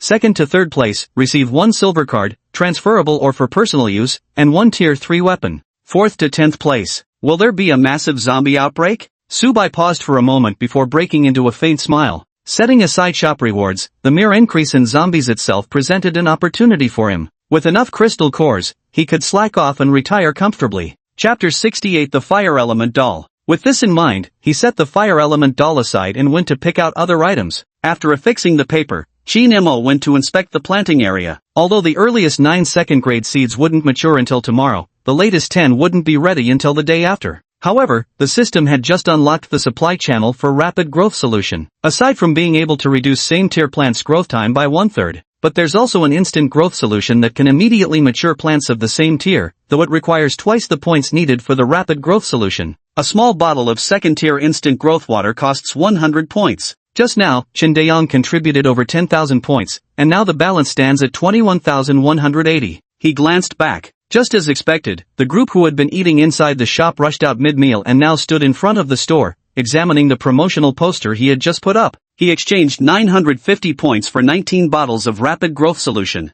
After acquiring them, he proceeded to pour the liquid over each plant one by one. Almost instantly, 9 of the plants began to transform, swiftly growing into their fully mature forms. Name, Olive Tree. Rank, second tier. Type, Support. Introduction, don't run too fast in front of me, or don't blame me if you trip. Can make speed zombies slip, and the oil produced can be reused for ignition, for example, or, price, 300 inch. Name, Watermelon Pitcher. Tier, second class. Type, Attack. Introduction, even those who fly won't escape my grasp. Projecting watermelons causes area of effect damage. Price, 400. Attack power, 200 inch. Name, Winter Melon Guardian. Tier, second order. Type, defense. Description, ever seen a 2-meter tall, 2-meter wide winter melon? It can block enemies from approaching and occasionally blast them away. Price, 300. Defense value, 6,000. Name, Torch Stump. Tier, second stage. Type, support. Introduction, oh my, how did you know I get along quite well with the Peashooter brothers? It can enhance the attacks launched by the Peashooter brothers. Price, 300 inch. A total of 4 random plants appeared, with only 3 melon pulp specimens among them while the others had just 2 each. This time, he didn't need to lift a finger, these items materialized automatically in the shop. He then spent 900 sun points to replenish the other 3 plant types to 3 specimens each. The other 10 second-tier plants would ripen by roughly this time tomorrow. With the large-scale zombie outbreak still 7 days away, there was ample time to prepare. Shin Mo turned back, idly browsing the map attached to the special mission as he walked. Since the system had assigned the task, it naturally wouldn't let him fumble around in the dark all by himself. After a careful glance, he had already arrived at the shop's entrance. Others saw him and moved aside to make way for him. Lin Jianan followed behind him. Let's go pay the points to register. Without these rewards, he knew that given the situation, he might have chosen to stock up enough supplies and find a safe hiding spot instead of willingly confronting a horde of zombies. But the first prize reward was too generous. There was a gold card, plus a second-tier pet egg that hadn't even appeared in the shop. Nya Ruffing gave a slight nod. Let's go. Having seen the event, there's no way not to participate. You need to understand that their base still hasn't been fully established. It's dangerously fragile at the moment. If they fail to act, the fledgling progress they've made will vanish without a trace. Most importantly, they no longer had a place to call home. He certainly wouldn't allow such a thing to happen. As soon as they entered, they saw Subai checking out with 4 fire element dolls, 4 loaves of bread, and 4 bottles of water. He mumbled towards the cash register machine, "Sign me up for the zombie carnival event." As soon as he swiped his card, several fire elemental dolls originally no larger than a palm sprang to life once the payment was completed, leaping onto the ground where they grew to the size of ordinary humans. Each was clad in fiery red garments, and they chimed in unison, "Master, Master," for consecutive sounds, representing 4 fire elemental puppets. Subai gave a slight nod as he placed bread and water into each of their arms. Right. You'll go out to kill zombies, remember to harvest the crystal cores, then return to me tonight. The 4 fire element puppets tilted their heads slightly, each holding their belongings, and one of them nodded, "Rest assured, Master. With us handling things, it'll be as easy as snapping twigs. There's nothing that can't be solved with 1 fire, and if there is, then 2 fires will do." The group. No wonder the card mentioned these fire element puppets had a bit of a temper. A bit? That's putting it mildly. Subai nodded in satisfaction. Good, proceed with caution. The 4 fire element dolls stopped talking, tucked away their food portions, and set off with heads held high and chests thrust out, looking determined to carve out their own destiny. Bai Fong was utterly baffled by this display. He nudged Heizi beside him with his elbow and said, "Hey, this fire elemental puppet seems kinda clever, huh?" No wonder he sighed like that. Those previous sword shadows and fluffy bears were all a bit dim-witted, so encountering something distinctly different naturally caught him off guard. Heizi, so what if it's smart? That'll cost you 2,500 points. Are you really willing to buy it? Bai Fong's lips twitched slightly. He really can't bear to part with it. Although he could afford it, he still found it a bit expensive. Subai didn't pay attention to what they were saying. He turned and leaned half against the checkout counter, his gaze casually sweeping over Nya Ruffing and the others. His eyes were calm, revealing no particular emotion. With just that one glance, he turned to leave. Nya Ruffing, who had been watching his movements closely, called out as he was about to leave, "Brother." Subai halted his steps but didn't turn around. "Are you talking to me?" Nya Ruffing replied, "Yes, we have something we'd like your help with." A faint smile tugged at Subai's lips, though no warmth reached his eyes. "Oh, give me a reason to help you," Nya Ruffing said with a gentle expression. "The large-scale zombie outbreak is just days away. The danger is undeniable. I know you're strong, but I think you might still need a safe place to stay." Subai stepped forward. "Let's talk again after 5 o'clock. He did indeed need a safe place to stay, both now and in the future. This was his way of agreeing. Nya Ruffing smiled faintly. "All right, nowadays, trade is the greatest sincerity between strangers." He turned to look at the others. "How many crystal cores do we have now?" Blackie and Whitefang discussed it for a while before finally saying, 365 coins. Nya Ruffing pondered for a moment before leading the way inside. There are only 7 days left, and time isn't particularly ample. We'll have to tackle both tasks simultaneously, preparing for the upcoming activities while also expediting the construction of the base. The days ahead won't be so easy. Lin Jianan understood what he meant. He was planning to do the same as Subai. Chapter 69, Enhancing the Ability Again. By dolls, let Sword Shadow command them to kill zombies and dig out crystal cores, while they head to the superpower training room in the back to train. A single day inside is equivalent to 2 days outside. Who wouldn't envy such a thing? Although the shop's operating hours were from 10 a.m. to 5 p.m., that still gave them 7 extra hours to enhance their abilities compared to others. Besides, who could really spend an entire day and night killing zombies? Eating, sleeping, traveling, and scavenging for resources, all of those took time. They had to take advantage of the shop before others discovered it and maximize their strength while they could. Moreover, increasing strength doesn't hinder the acquisition of crystal cores. Either way, a new phase showed up again today. Can't tell if more will come later. Though there's the threat of large-scale zombies, we can't ignore the danger from fellow humans either. We must tackle both problems simultaneously. Purchase third-tier fire element puppets. They're more powerful and reliable for solo missions. Later, I'll head back to bring old Chen and the others here for training. As he finished speaking, Heisey raised his hand and said, "Captain, let me go instead. You should head to the ability training room first." The captain's talent and strength far surpassed his own. It would be a shame to waste such time on the road. After all, his own ability wasn't worth much improvement, just a single rat, good for little more than scouting paths. Nia Ruffing shook his head slightly. "A few minutes won't make a difference, and I wouldn't feel comfortable letting you go alone. Blackie, but..." Beside him, Lin Jianan opened his mouth as if to say something, but Nia Ruffing had already spoken up with a smile. "Alright, it's settled then." Seeing his resolute attitude, Blackie reluctantly nodded. "Fine, but Captain, you must be careful." Lin Jianan silently watched Nia Ruffing's departing figure for a long moment. At this moment, he had to admit that in many ways, he truly wasn't as good as him. Not just in intellect, but also in how he treated his teammates. Nia Ruffing successively took 15 fire elemental puppets before finally stopping. He then prepared a piece of bread and a bottle of water for each of them, ordered 8 dishes from the automatic stir-fry machine along with 8 servings of rice,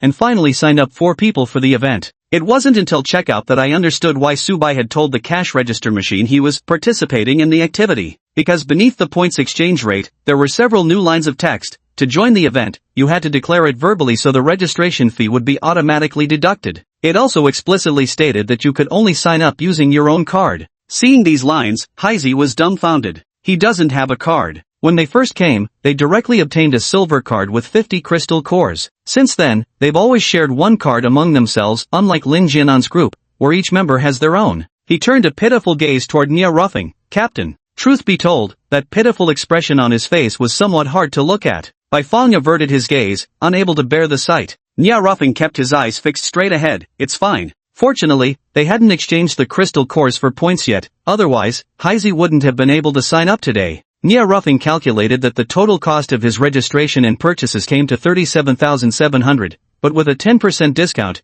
only 33,930 was needed. He loaded 345 crystal cores into his card, kept 3 cores for each person, and saved the remaining 2 to feed Little Ash. The crystal cores were sorted, and those belonging to Lin Jialan, Old Chen, and Zhou Min, 9 in total, would be delivered to them by him later. After paying, the dolls hopped down one by one from the cash register and grew in size, quickly crowding the area in front of it. "Master! Master!" They all spoke in unison. 15 voices rang out simultaneously. One could imagine just how cacophonous that must have been. Nia Ruffing's smile nearly faltered as he raised a finger to his lips in a silencing gesture. "Shoo!" The dozen or so fire elemental puppets, their normally rigid faces, suddenly twisted with fury. "Master, did someone bully you? Don't be afraid, tell us who it was, we'll make sure they pay for it. Damn their rotten tempers. Whoever dares to bully our boss will have to answer to us." Chin Mo, who was looking at his phone, glanced up at the numerous fire elemental puppets. A dozen puppets suddenly froze in shock. They instinctively ducked their heads, suddenly falling as silent as cicadas in winter.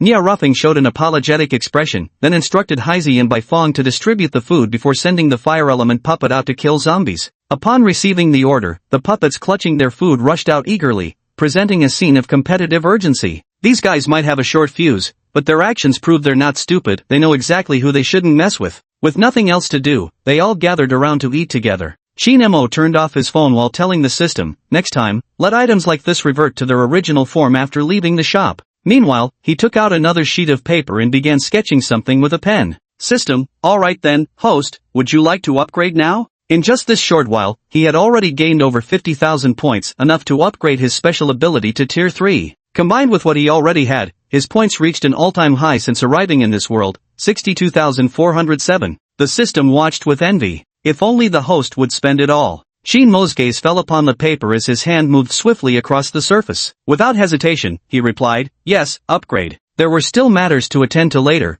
so improving his strength was necessary. Alright, points have been deducted. The next second, a gust of air flowed over my body and vanished in the blink of an eye. At the same time, Shin Emo paused his hand movements. On the paper were simple sketches, nothing more than rudimentary drawings of the route from the shop to the mission's destination. He set aside the paper and pulled out another A4 sheet of the same size, picking up his brush to draw once more. This time he sketched the appearances of fire-type zombies and speed-type zombies. Once he finished drawing, he frowned slightly. Zombies were truly hideous. Afterwards, he overlapped the two sheets of paper without wrinkling either, then opened the drawer and placed them inside. Having traveled through many worlds, for similar special tasks like this, he would always leave behind the drawings in advance, collecting them together only after completion. Now his sketchbook is nearly full. This world would indeed be a good place to start a new one. Just as Nia Ruffing and the others had finished eating, Lin Jianan and the two others headed into the shop together, while Nia Ruffing left the small store. Now, the shop was completely empty all at once. Shin Emo leaned back slightly, closing his eyes to rest. Although I have missions to complete, I can only do so when the shop is closed.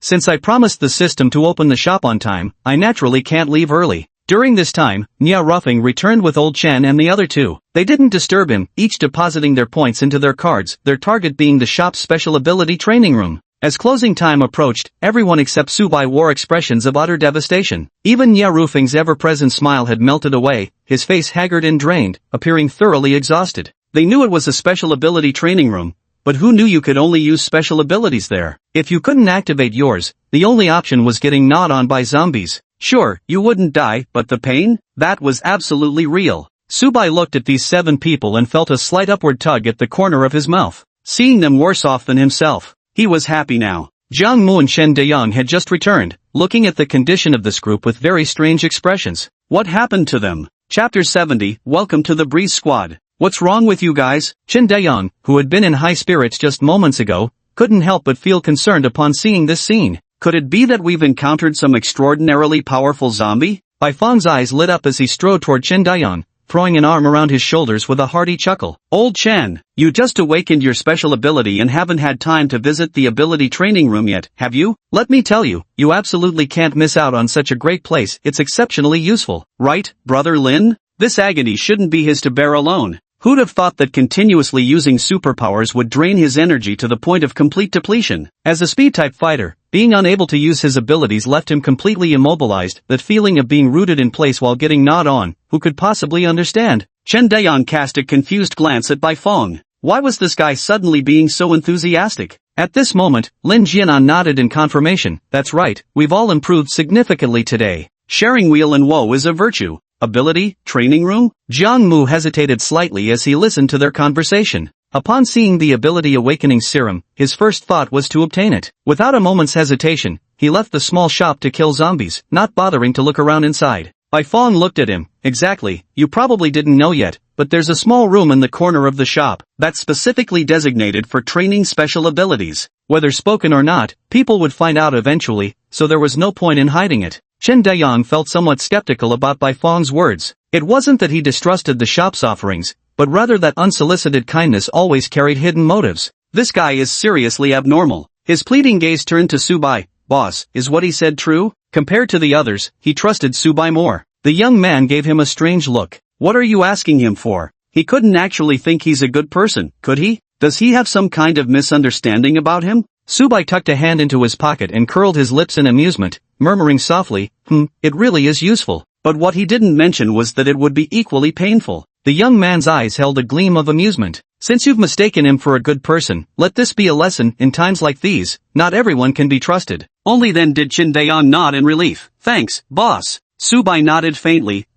Chen Dayang didn't say anything more and went to the front of the shop in high spirits, ready to buy a flame sword for Jianying. The shop was about to close now, so he didn't have time to visit the ability training room. The trip outside had been quite rewarding. Not only did he obtain some crystal cores, but he also tested his supernatural ability. The ability he awakened is physical enhancement, but it's not a singular type of strengthening. Rather, it enhances attack, defense, and speed simultaneously, directly doubling his original capabilities in all 3 aspects. Probably because this is an all-around enhancement, his current energy reserves only allow him to maintain it for about 10 minutes. Although he hadn't awakened any special abilities, nor did he possess the mightier elemental powers, he was already quite satisfied. At the very least, he now had some capability to protect himself. He believed that with more practice and cultivation, there would surely come a time when his skills would prove useful. Buying the blazing sword for Jianying had been his intention from the start, he simply hadn't possessed enough crystal cores back then. A second-level sword shadow paired with a second-level blazing sword would perfectly unleash its full potential, wouldn't it?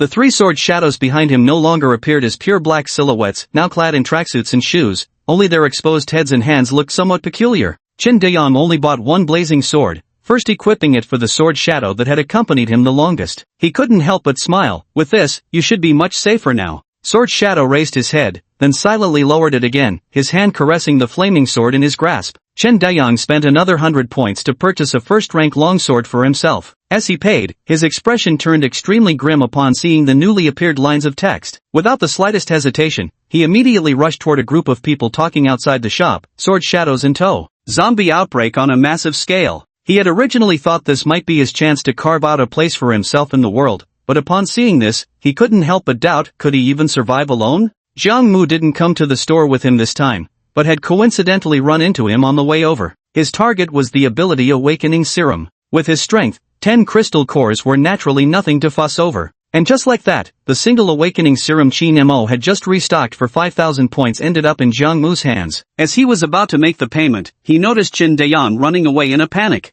Jiang Mu frowned, sensing something amiss. He walked over to check and realized something truly serious had occurred. 7 days later. This meant he had to reach Liheng base within these 7 days and then make it back. Only a fool would skip out on this event. Those gold and silver cards are clearly valuable treasures. To better persuade his big brother, he bought another shadow sword card and stuffed his backpack full of food. Without further delay, he strode out of the small shop. What a shame his motorcycle was gone, now he could only walk or hope to find another vehicle in some other town. Glancing at Chen Deyang, who looked somewhat awkward by the door, he nudged him with an elbow. No place to go? How about coming along with me to Zhejiang? Chen Deyang snapped back to reality and immediately shook his head in refusal. Too far, not going. As a native of Stone City, his parents had died on the very first day the zombies appeared. Now he was all alone, with nothing left to desire but survival. He had no family members to search for, and leaving Stone City would simply be a death wish for him. There was no universal shop anywhere else to rely on. Jiang Mu shrugged, indifferent as he said, suit yourself. Want them to take you in? Just say it outright. His words caught the attention of Nia Rutheng and the others standing a few steps away. Chen Deyang tensed up nervously.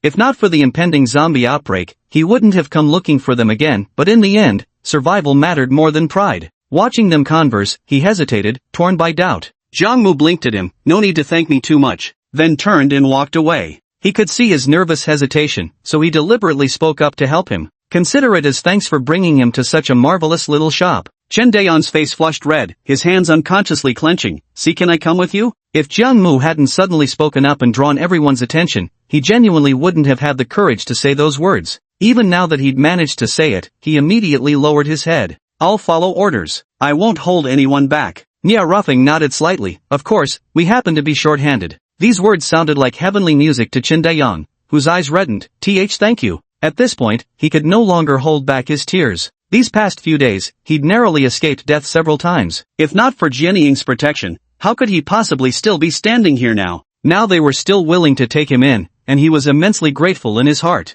Bai Fong sidled over, amused. What are you crying for, a grown man like you? We're all one of us now, no need to be so sentimental. Chen Deyang sniffled and wiped away his tears. Bai Fong sighed. Actually, you're pretty impressive. At the very least, if it were just me on my own, I probably wouldn't have done as well as you did. Blackie walked over and patted his shoulder as well. Welcome to the Breeze Squad. Chen Deyang, thank you. Old Chen also stepped forward. That Bai Fong kid told me your surname is Chen, same as mine. Looks like we're practically family. Zhou Min, welcome to the Breeze team. Bai Fong looked at them in surprise. Qingfeng team? Aren't you going to welcome me? Zhou Min shot him a glance and said disdainfully, you're not part of our team. Bai Fong, who said I? The atmosphere remained quite harmonious. Su Bai averted his gaze slightly at the sight. Time to go. In the post-apocalyptic world, such friendly scenes were indeed rare. Whether they could maintain this harmony, however, was anyone's guess. If you've got the time, you might as well earn more crystal cores. He had no interest in watching them exchange pleasantries. Chapter 71, Serving my dashing master is my duty as this little system. Nia Ruffing nodded slightly. Old Chen will come with me. The rest of you, go about your business. Old Chen possessed strength-type superpowers, capable of effortlessly smashing through walls. He was taken along for the purpose of stocking up on supplies. This purchase was what they had just negotiated with Su Bai. He would help bring bricks back from Stone City, and as compensation, their base would permanently reserve a residence for him without imposing any restrictions on him. Other than that, he made no further demands. Old Chen understood. Just then, the fire element puppets sent out to kill zombies returned. Subai glanced at the dozen or so fire element puppets surrounding Nia Ruffing and his group, narrowing his eyes slightly before quickly returning to normal. These people are quite formidable competitors. It seems I truly can't afford even the slightest slack. His face remained expressionless, but he let out a quiet sigh within his heart. Damn it! He strode forward with 4 fire element dolls, not stopping for a moment. Nia Ruffing casually delegated instructions before leaving with Old Chen, leaving only the fire element dolls behind. The moment those 3 departed, all remaining eyes in the room turned toward him. Just now, the team leader instructed them to follow Lin Jianan's arrangements. Lin Jianan's expression turned grave. Next, we'll go kill zombies together. It was barely 5 o'clock, and darkness wouldn't fall until 7 or 8. They still had 2 or 3 hours to spare. The shop is already closed now, and others haven't signed up for the event yet. But the event won't start until 7 days later, so there's no rush. They'll surely be able to register in the coming days. No one else had any objections about this. If not now, then when? Better hurry and gather more crystal cores while there's still time to buy more supplies. As for setting up the base, that was naturally left to those ordinary people without special abilities. And so, everyone began to busy themselves with their respective tasks. Not long after they left, Shinemo opened the shop door and stepped outside. He had changed into a black casual outfit. The sunlight cast down, making his already tall and slender figure appear even longer. He had somehow gotten hold of a black baseball cap, and wore it in a way that made him seem far more reserved than his usual lazy, carefree self. His entire demeanor now felt indifferent and unapproachable. Daodu hopped eagerly at his feet, but when he showed no reaction, the little dog couldn't help but look up with a questioning, "Woof?"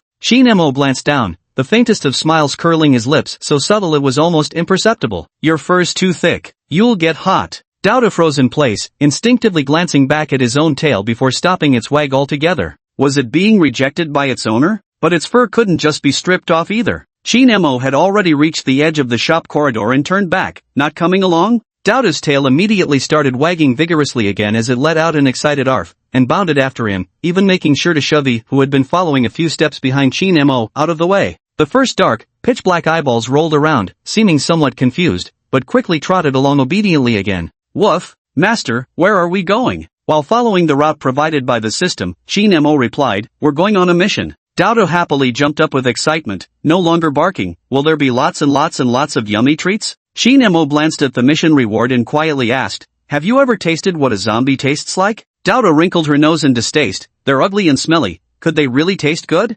Shinemo thoughtfully replied, "They should." Daodu lifted her head, licking her lips. "Then I'll try them later." Shinemo suppressed a laugh. "Then I won't want you anymore." Daodu tilted his head in confusion. "Huh? Didn't you say it was tasty? Then why won't you want me now? So should he eat it or not?" The system clearly heard the conversation between the person and the beast, sighing inwardly, "Host, you've truly gone too far. How can you tease a dog like this without your conscience hurting? No wonder the dog refuses to play with humans." Shinemo genuinely didn't know how, watching Daodu's face reveal human-like bewilderment, quite amusing. The journey wasn't particularly close. It required crossing over a mountain to reach a cave on the other side. The map provided by the system was a true 3D representation, replicating every tree and even tiny pebbles with perfect accuracy. With Daodu by his side to help pass the time, Shinemo didn't find the trip dull at all. They had barely left the shop when they spotted several zombies lingering restlessly in the area. Shinmo's footsteps never faltered. As he passed by, the zombies suddenly erupted into violent frenzy, lunging toward him with clawing desperation. Just as they were about to reach him, they were forcibly immobilized in place, unable to break free no matter how fiercely they thrashed. By the time Shinemo had moved past them, their heads were abruptly twisted by an unseen force, each emitting a sickening crack, before one after another,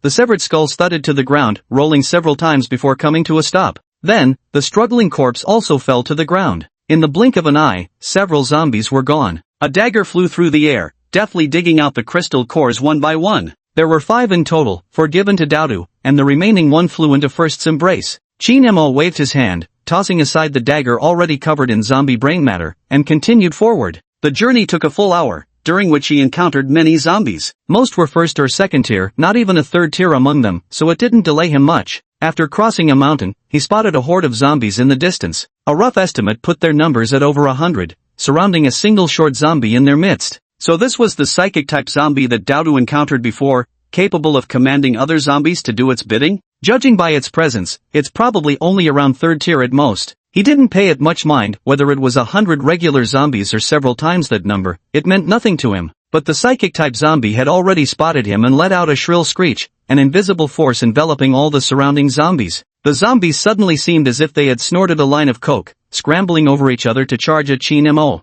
Chin-mo shook his head slightly. He had been in a hurry to complete his mission, wanting to return and rest early, but every damn zombie along the way had to be blind and insist on coming to their deaths. There were indeed a considerable number of zombies, and they were running with unnatural speed, but Chin-mo was even faster. He didn't even need to lift a finger. With just a thought, over 100 longswords materialized right before the zombies' eyes. In an instant, every last one exploded with a headshot. They all collapsed to the ground. The psychic-type zombie was utterly stunned by this scene, momentarily forgetting what it was supposed to do. By the time it reacted and tried to attack Chin-mo, more than 10 swords had already pierced its body and head. Chin-mo looked at the corpses littering the ground and the long swords stained with dirty blood, whispering softly, "What a waste." After a moment of thought, he called out to the system, "System, clean up these items, then prepare them for sale." The system fell momentarily silent. "You just tricked me out of a hat, and now you're trying to boss me around again. Chin-mo, speaking of which, take these crystal cores." The system responded without hesitation, "Too ugly. Rejected." Chin-mo raised an eyebrow. "Oh, and here I was going to give them all to you, but since you don't want them, forget it." The system flipped its attitude faster than turning a page, declaring with righteous indignation, "Ah, my dearest, most beloved master is undoubtedly the handsomest in the whole world. These are all trivial matters. Serving the most dashing master is this little system's sworn duty. So please don't move a muscle, just leave it all to me." Chapter 72, The Mountain Cave. Having said this, the system cheerfully gathered all the crystal cores. Watching its increasingly plump coffers, it grinned from ear to ear with delight. "The host is as kind as ever," Chin-mo casually remarked as he approached the nearby cave. "Is that all you've got?" System, can't hear a thing. I'm just a happy little deaf mute." Having reached their destination, Douda dashed ahead, leading the charge into the cave. The system stole a glance before quickly averting its gaze. What? Only the host can complete the task alone? It didn't know that. Besides, aren't the host's pets considered part of his own strength? Woof woof. The sound of Douda barking came from inside, and Chin-mo walked in as well. The cave was vast, appearing not naturally formed but artificially excavated. Upon initial entry, the space was small, but it expanded deeper inside. Suddenly, it opened up dramatically and diverged into several passageways. Douda stopped at the entrance of one tunnel. Seeing Chin-mo, he immediately gave a woof toward the passage ahead, wagging his tail lightly. Chin-mo nodded. "Go on in." Douda scampered ahead. Number 1, who had just exhausted an energy crystal along the way, seemed inexplicably energized and went clomping after them. Chin-mo ended up at the very rear. The other two just ran too fast. Thus, they ventured deeper into the cave, where the silence magnified every sound, their movements and the echoes making an exceptionally loud racket. From distant to near, similar running footsteps soon echoed toward them from within. At times like this, whatever came running with long strides couldn't possibly be human, it had to be a zombie. It's just that this place was far too dark, making it hard to see what was happening in the distance. Up ahead, Douda suddenly raised its head and spat out a ball of flames. Whoosh! The flames illuminated the mountain wall ahead, revealing two zombies in the distance. Both were humanoid figures, but one had exposed skin and a head that wasn't just rotting, it faintly glowed red. The other appeared more ordinary, with no distinctive features on its body, yet it moved astonishingly fast, pulling far ahead of its companion and nearly overtaking the first one. The first creature scratched its head with a claw, bewildered by what this ugly thing was up to, but quickly sidestepped out of the way. As a wind elemental hugging bear, its speed is unquestionable. Among peers, wind elemental ability users are slightly faster than speed-type ability users. Moreover, since there was already some distance between it and that speed-type zombie, dodging in advance was only natural. But immediately afterward, the flame zombie behind threw a fireball at it. They can't distinguish between humans and objects, but they attack anything that stands and moves. As for PP, it was too small to be noticed. Feeling the scorching airflow, number 1's bluish fur nearly stood on end as it hurriedly tried to dodge. But barely had they settled when another attack came down. How could they possibly dodge that quickly? Moreover, this flaming zombie was already near the threshold of the 4th rank. Just as that ball of fire was about to land on Shaoi, it suddenly stopped mid-air for no reason. Not only that, but it even reversed course and flew straight back at the flaming zombie. Seeing Shaoi still standing there in a daze, Douda gave it an exasperated glare. Hurry up and get to the back already. If it gets burned, who's going to clean the shop in the future? Though its head was still spinning, it didn't hesitate for even a second before obediently moving away from the area. Simultaneously, on the other side, two zombies spotted Chin-mo and abandoned their attack on first, both charging toward him instead. Seeing this, Dodo could only shake its head helplessly. Why do these guys always want to fight the strongest one? Isn't this just forcing it to watch the show? Under Chinmo's control, 10 blades fought fiercely with the two zombies, leaving them temporarily unable to break free. Dodo glanced furtively at Chinmo, darting around near the two zombies while occasionally spitting out a fireball to harass the enemy. Classic guerrilla tactics. Chinmo looked at Dodo and chuckled. Stop playing around. Dodo immediately halted. Okay. These two zombies were today's targets. Although both were third tier, they couldn't even get close to Chinmo and were steadily pushed back by just a few swords. Not only were they fast and moved in tricky angles, but they were also fireproof. Worse still, the fire-wielding zombies couldn't land a single hit on them. Even without a swordsman to wield them, each sword stroke carried a radiant aura, razor-sharp and impossible to guard against. Were anyone present to witness this, they couldn't help but exclaim, "What magnificent swordsmanship!" After a while, Chinmo yawned sleepily with drooping eyelids before raising his head slightly, his gaze suddenly sharpening. The two zombies froze momentarily, though they struggled free almost immediately. The blade had already arrived. With a thwip, it pierced through their skulls. The fatal weakness of zombies was undoubtedly their heads. Chinmo sheathed his sword, glanced at Dodo watching from the sidelines, scooped him into his arms for a quick ruffle, then set him down again. So ugly.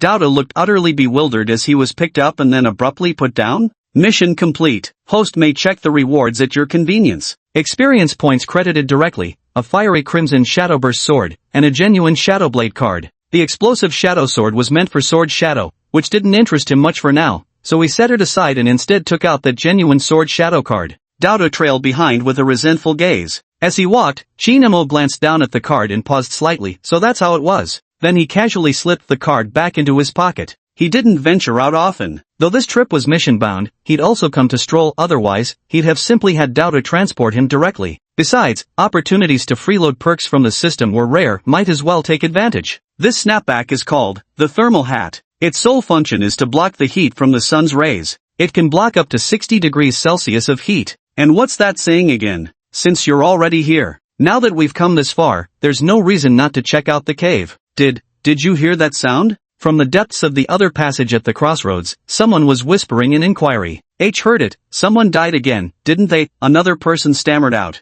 When will these damned days end? Why isn't anyone coming to save us? So much time has already passed. The speakers were a group hiding inside a cave entrance blocked by a massive boulder. They had been hiding here for 3 days, barely daring to breathe while straining their ears for any movement outside, terrified they might miss rescue. But during these 3 days, they kept hearing occasional screams outside. At first, they weren't certain, but eventually they had no choice but to acknowledge it. People really had died, so very many people. Since they were in a cave, there initially hadn't been any zombies here. Later, someone went out because they couldn't contact the outside world due to no electricity or signal, but by the time they returned, everything had changed. These people still don't know that the situation outside is actually no better than theirs. Chapter 73 Run. Brother Lu, if we stay here forever, will we die? Someone trembled as they spoke, recalling the previous screams with terror. Most importantly, they had run out of food. Staying any longer would mean starving to death. That won't happen. Someone will definitely come to save us. Lu Yang murmured without much conviction.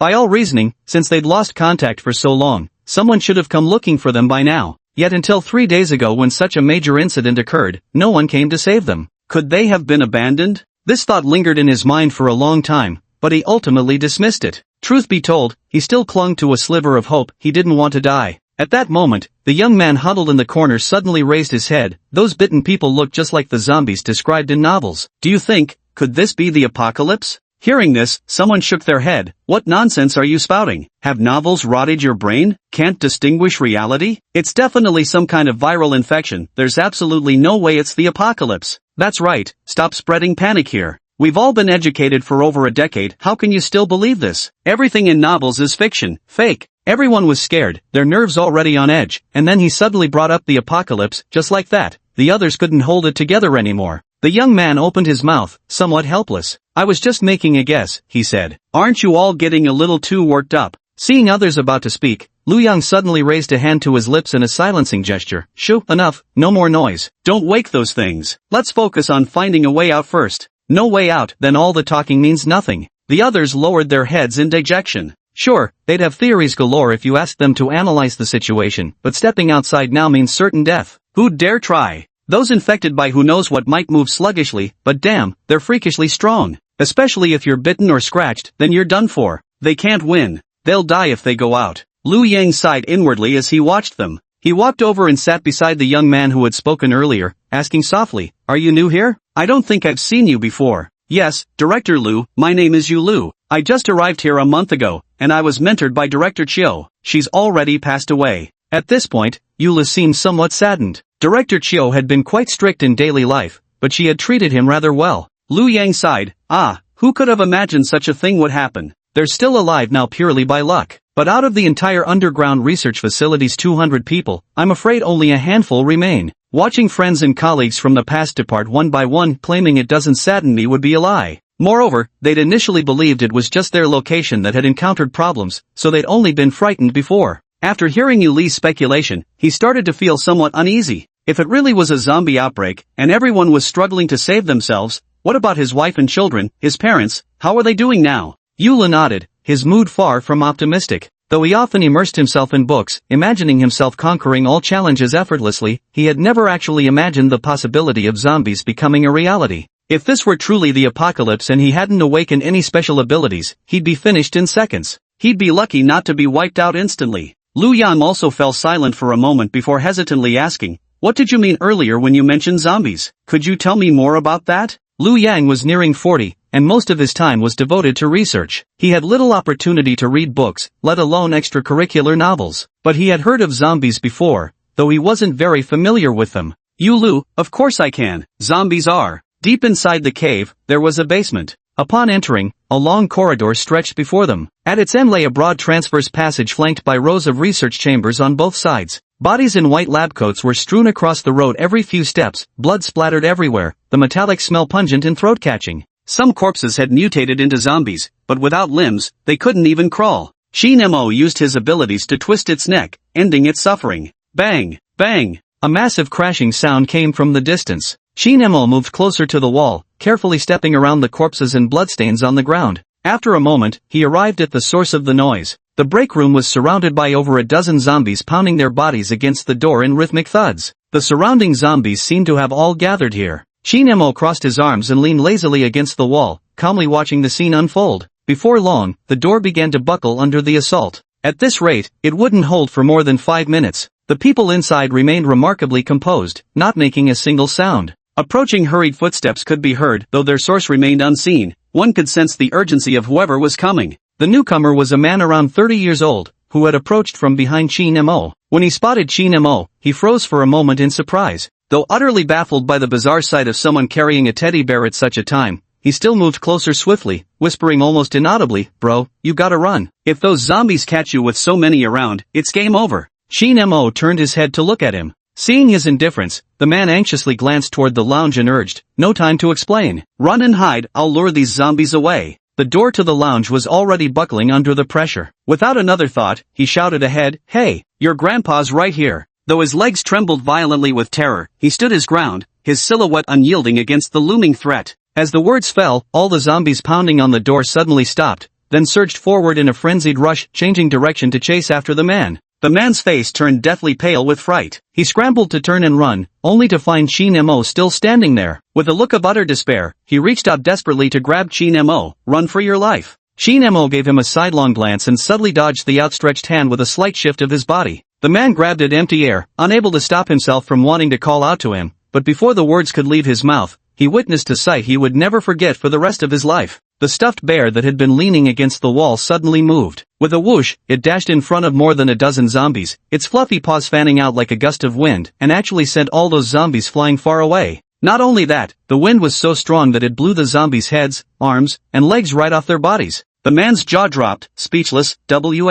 Is this a teddy bear? What on earth is going on with this world? Why can't he make sense of anything anymore? For a moment, he felt as if his entire worldview had completely collapsed. One more chapter coming soon, working hard to update. Please don't shelve this story. Chapter 74. There's something not quite right here. He felt as if he were dreaming. How else could such a terrifying thing have happened? Not even the zombies were left, even the smashed, twisted doorframe got blown away. This was beyond ridiculous. By the time he snapped out of it, the person who had been right in front of him, along with the teddy bear, had vanished. It was as if he'd truly been hallucinating. With a loud clang, the door crashed to the ground. A woman carefully emerged from the room, supporting an elderly man nearing 70. What happened here? The woman stared at the scene before her, utterly shocked. The old man coughed lightly and took a shaky breath. Xiao Wang, those zombies. Hearing someone call him, Xiao Wang finally snapped back to reality, stammering, academicianly, I just saw. Academicianly pressed further, saw what? Take your time, don't rush. I saw a person carrying an enormous plush teddy bear. That bear just waved its paw and stirred up powerful gusts of wind, wiping out all those zombies in an instant. The ridiculous part is, I actually thought about running away with him. Academicianly found it hard to believe and blurted out, how is this possible? He couldn't fathom it, yet the evidence was right before his eyes. There was no way Xiao Wang could have dealt with all those zombies single-handedly, right? Having lived most of his life with one foot already in the grave, hearing such news now shocked him far more deeply than it did Xiao Wang. Yet at the same time, his ability to withstand such shocks remained formidable. At this moment, the woman beside them flashed a knowing look and exclaimed softly, superpowers. It must be superpowers. Academician Li showed a curious expression. Superpowers? Superpowers? Inside the stone-blocked cave entrance, Lu Yang wore a deeply puzzled expression. Yula nodded solemnly. That's right, superpowers. In the novels, when the apocalypse arrives and zombies run rampant, many people rise to the occasion, awakening all sorts of bizarre abilities that allow them to stand against the undead. Those with superpowers are humanity's future. Lu Yang felt a surge of excitement in his heart and couldn't resist rubbing his hands together. What special abilities do they have exactly? The most common ones are abilities related to speed, strength, and defense. Then there are the elemental aspects, metal, wood, water, fire, earth, wind, lightning, all sorts of bizarre varieties. As long as you manage to awaken one, you'll soar above ordinary people. How can I awaken it then? Yu Lu replied, I don't know. If he'd known, he would have been the first to awaken himself. Not knowing won't help us now. Since we've figured out the zombie's weakness, we need to get out of here fast. Without food or water, we'll starve sooner or later. Yu Lu was surprised. You're leaving? He hadn't thought scholars like them would believe in such things. Lu Yang nodded emphatically. Yeah, let's go for it. Alright, he was wrong, he shouldn't have been prejudiced. A flicker of remorse crossed Yu Li's mind. Count me in. He didn't want to die here either. On the other side, the two people who had finished listening to the woman's introduction were somewhat stunned. Xiao Wang fell silent for a moment before murmuring to himself, in that case, that guy with the strange plush bear earlier, the wind elemental plush bear, doesn't that mean he awakened a summoning type ability? Academician Li rubbed his nose, thinking to himself that indeed young people's minds worked faster. He hadn't even considered that possibility. The woman nodded, somewhat uncertain, I think so? After all, she'd only read about it in novels. Who knew how it really worked? At this moment, Academician Li suddenly realized something. Since someone has entered, the zombies outside must have been cleared. We should seize this chance to escape. Xiao Wang and his companion nodded repeatedly. Right. We need to get out of here quickly. The two supported the somewhat elderly Academician Li as they walked outside. After Qin Mo left, he wandered around the research institute once more but found nothing else of interest before departing. Exiting the underground research facility, he glanced back at Daodu flapping its stubby little legs and bent down to pat its head. Time to go home. Ru Daodu's body expanded in size. Without another word, Qin Mo lay down flat on its back. Daodu, who almost stumbled to the ground, so much sadness. Then came the voice of his master on his back. Go straight home, and I'll reward you with a bottle of cola later. Daodu quickly nodded. Yes, master. Even the earlier humiliation of being called ugly was instantly forgotten. Before long, they returned to the shop. Qin Mo fell asleep on Daodu's back. Without disturbing him, Daodu carried him upstairs and into the room. An invisible force lifted the person on its back and gently placed him on the bed. Daodu thoughtfully tucked him in under the covers, then quietly tiptoed away. Once the door was shut, it cheerfully dashed downstairs, fetched a bottle of cola, and began savoring it delightedly. It completely slipped its mind that perhaps it had forgotten something. Still lingering at the mouth of the cave, it gazed around in utter bewilderment. Who am I? Where am I? What am I supposed to do? It only saw the little bean up ahead vanish with a whoosh, leaving no chance to follow. The next day, the sun had just risen, casting its first rays of light. Subai and the other two returned to their base. They had made countless trips throughout the night, and now piles of bricks resembling small mountains filled the area behind the earthen wall enough to build their entire base. Not only that, there were plenty of tools for cement and wall building, truly leaving nothing to be desired. One couldn't help but marvel at how incredibly useful spatial abilities were. Since they had wasted more time than initially agreed upon, they compensated him with some extra crystal cores. Subai calmly retrieved the last towering pile of bricks, then turned and walked out. The deal was settled. Since the base wasn't built yet and the event was about to begin, naturally, he wouldn't waste any more time here. Spatial ability. If only I had spatial abilities too. Bai Fong and Heisey spoke almost simultaneously, their voices full of envy. In truth, they weren't the only ones who envied that ability. Among those present, even Lin Jianan and Nia Ruffing had to admit how incredibly useful spatial abilities were. If it weren't for Subai this time, they would have spent who knows how long trying to transport all those bricks back. As for those ordinary people, needless to say how envious they were, none of them had any enthusiasm left for their work. They're so strong, yet they're nothing. If things continue this way, I'm afraid they'll forever remain beneath others, won't they? Human desires are truly difficult to satisfy. Take these people for example, at first they just wanted to survive, then they wanted food and drink as well. Now that they have enough to eat and drink, they're becoming restless with their current situation and aspiring for greater pursuits. Watching others possess supernatural abilities and grow increasingly powerful, who wouldn't feel envy? As Subai walked away, Nia Ruffing glanced back, his eyes darkening slightly. With a light chuckle, he looked at the crowd, his eyes brimming with amusement. By the way, there's something rather unfortunate I need to share with you all. Good night, sweethearts. Chapter 75, but you'll surely struggle to survive. Something bad? Everyone looked over, their expressions somewhat bewildered. The apocalypse has already arrived, could anything possibly be worse than this? Besides, they're just ordinary people. What's the point of telling them about bad news anyway? Nia Ruffing didn't wait for anyone to ask questions. As soon as their gazes turned toward him, he continued, the large-scale zombie outbreak will occur in 6 days. If the base isn't constructed before then, I don't know whether we'll be safe, but I'm certain all of you will have a very hard time surviving. Even as he spoke, his expression remained gentle. It was as if he hadn't just discussed a matter of life and death, but rather casually mentioned something as trivial as going out for a walk. The crowd's expressions instantly turned extremely grim. A large-scale outbreak? Someone voiced disbelief. How could you know all this so clearly? This is the apocalypse we're talking about. If he knew about the zombies from the beginning, why didn't he warn the country to prevent it? At the very least, he should have stockpiled supplies earlier. Now that he's saying this, the people present first found it hard to believe, and secondly, they weren't quite willing to believe it either, because they had no special abilities and were already struggling to survive. Nia Ruffing smiled faintly. Whether you believe it or not, those who don't work hard should leave. We don't keep idle people here. If the base isn't built in 6 days, your lives will be left to fate.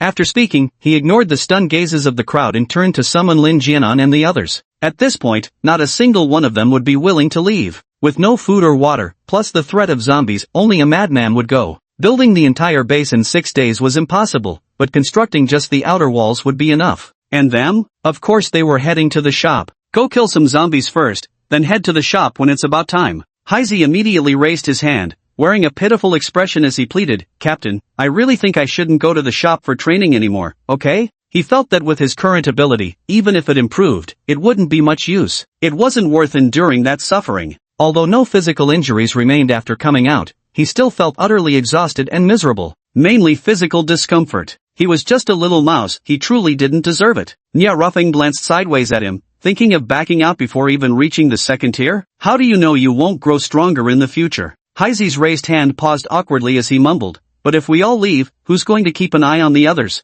Nia Ruffing gave a slight nod toward the distance. Following his gaze, the group finally noticed several figures watching them from afar. When the onlookers realized their conversation had ended and were being observed, they hurried over joyfully. Captain Nia, all the people who came were ability users, not a single ordinary person among them. Yet although those ordinary folk were hard at work, they couldn't help stealing glances in this direction from time to time. Their envy was plain to see, but they knew their own limitations well enough. None dared approach to make small talk or voice any desire to join. Nia Ruffing asked the obvious, and what brings you here? The middle-aged man at the head of the group said earnestly, Captain Nia, we understand your words just now weren't spoken without reason. Is there anything we can do to help? After all, they're ability users, they're bound to be somewhat more useful than regular folks. They also wanted to follow them to kill zombies. I really wanted to know where all that food actually came from, but nobody dared to be so reckless as to ask. Nia Ruffing pondered briefly and said, now that you mention it, there is indeed something I need your help with. What is it, Captain? Just say the word, and we'll do whatever it takes. The people behind also spoke up one after another to express their opinions. Nia Ruffing cast a subtle glance at Lin Jianan, who immediately understood the implicit message. We need to establish the base as soon as possible, he said. We'd like you to keep an eye on them while helping out too. After all, the safety of everyone here depends on this base. His words caused the group's expressions to stiffen. They had wanted to go kill zombies.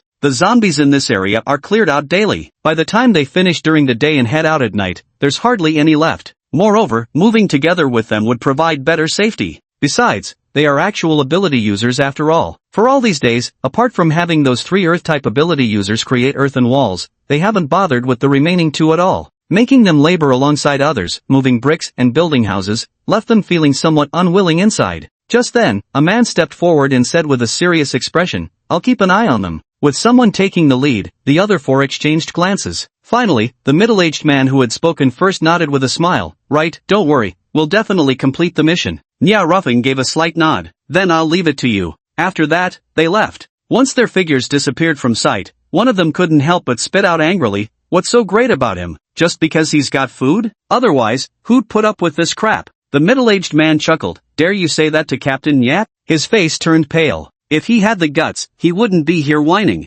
Zheng Yang watched all this unfold and shook his head slightly. After the world lost its order and the constraints of law disappeared, many people's tempers had clearly worsened, especially now when food was insufficient. The slightest disagreement could escalate into a violent fight. Truth be told, his own temper wasn't great these days either. But Nia Ruffling and Lin Jialin saved the lives of his wife and child, and he was deeply grateful to them. Even if it meant just overseeing others' work, he was more than willing to lend a hand. Without bothering with the ongoing argument, he went to check on his wife first, then headed outside to help move bricks. Not only did he have his own share of tasks, but he also had to complete his wife's portion and supervise everyone. This was the goal he set for himself. No one knew that a small bird was circling in the air above their heads. If they had noticed, they would have realized that this bird was identical to the one that had been perched on Nya Rufing's shoulder the whole time. Subai didn't bother luring zombies to the front of the shop to kill them today. Since he was alone, running back and forth was too troublesome, not as leisurely as yesterday when someone else did the luring while he just handled the killing.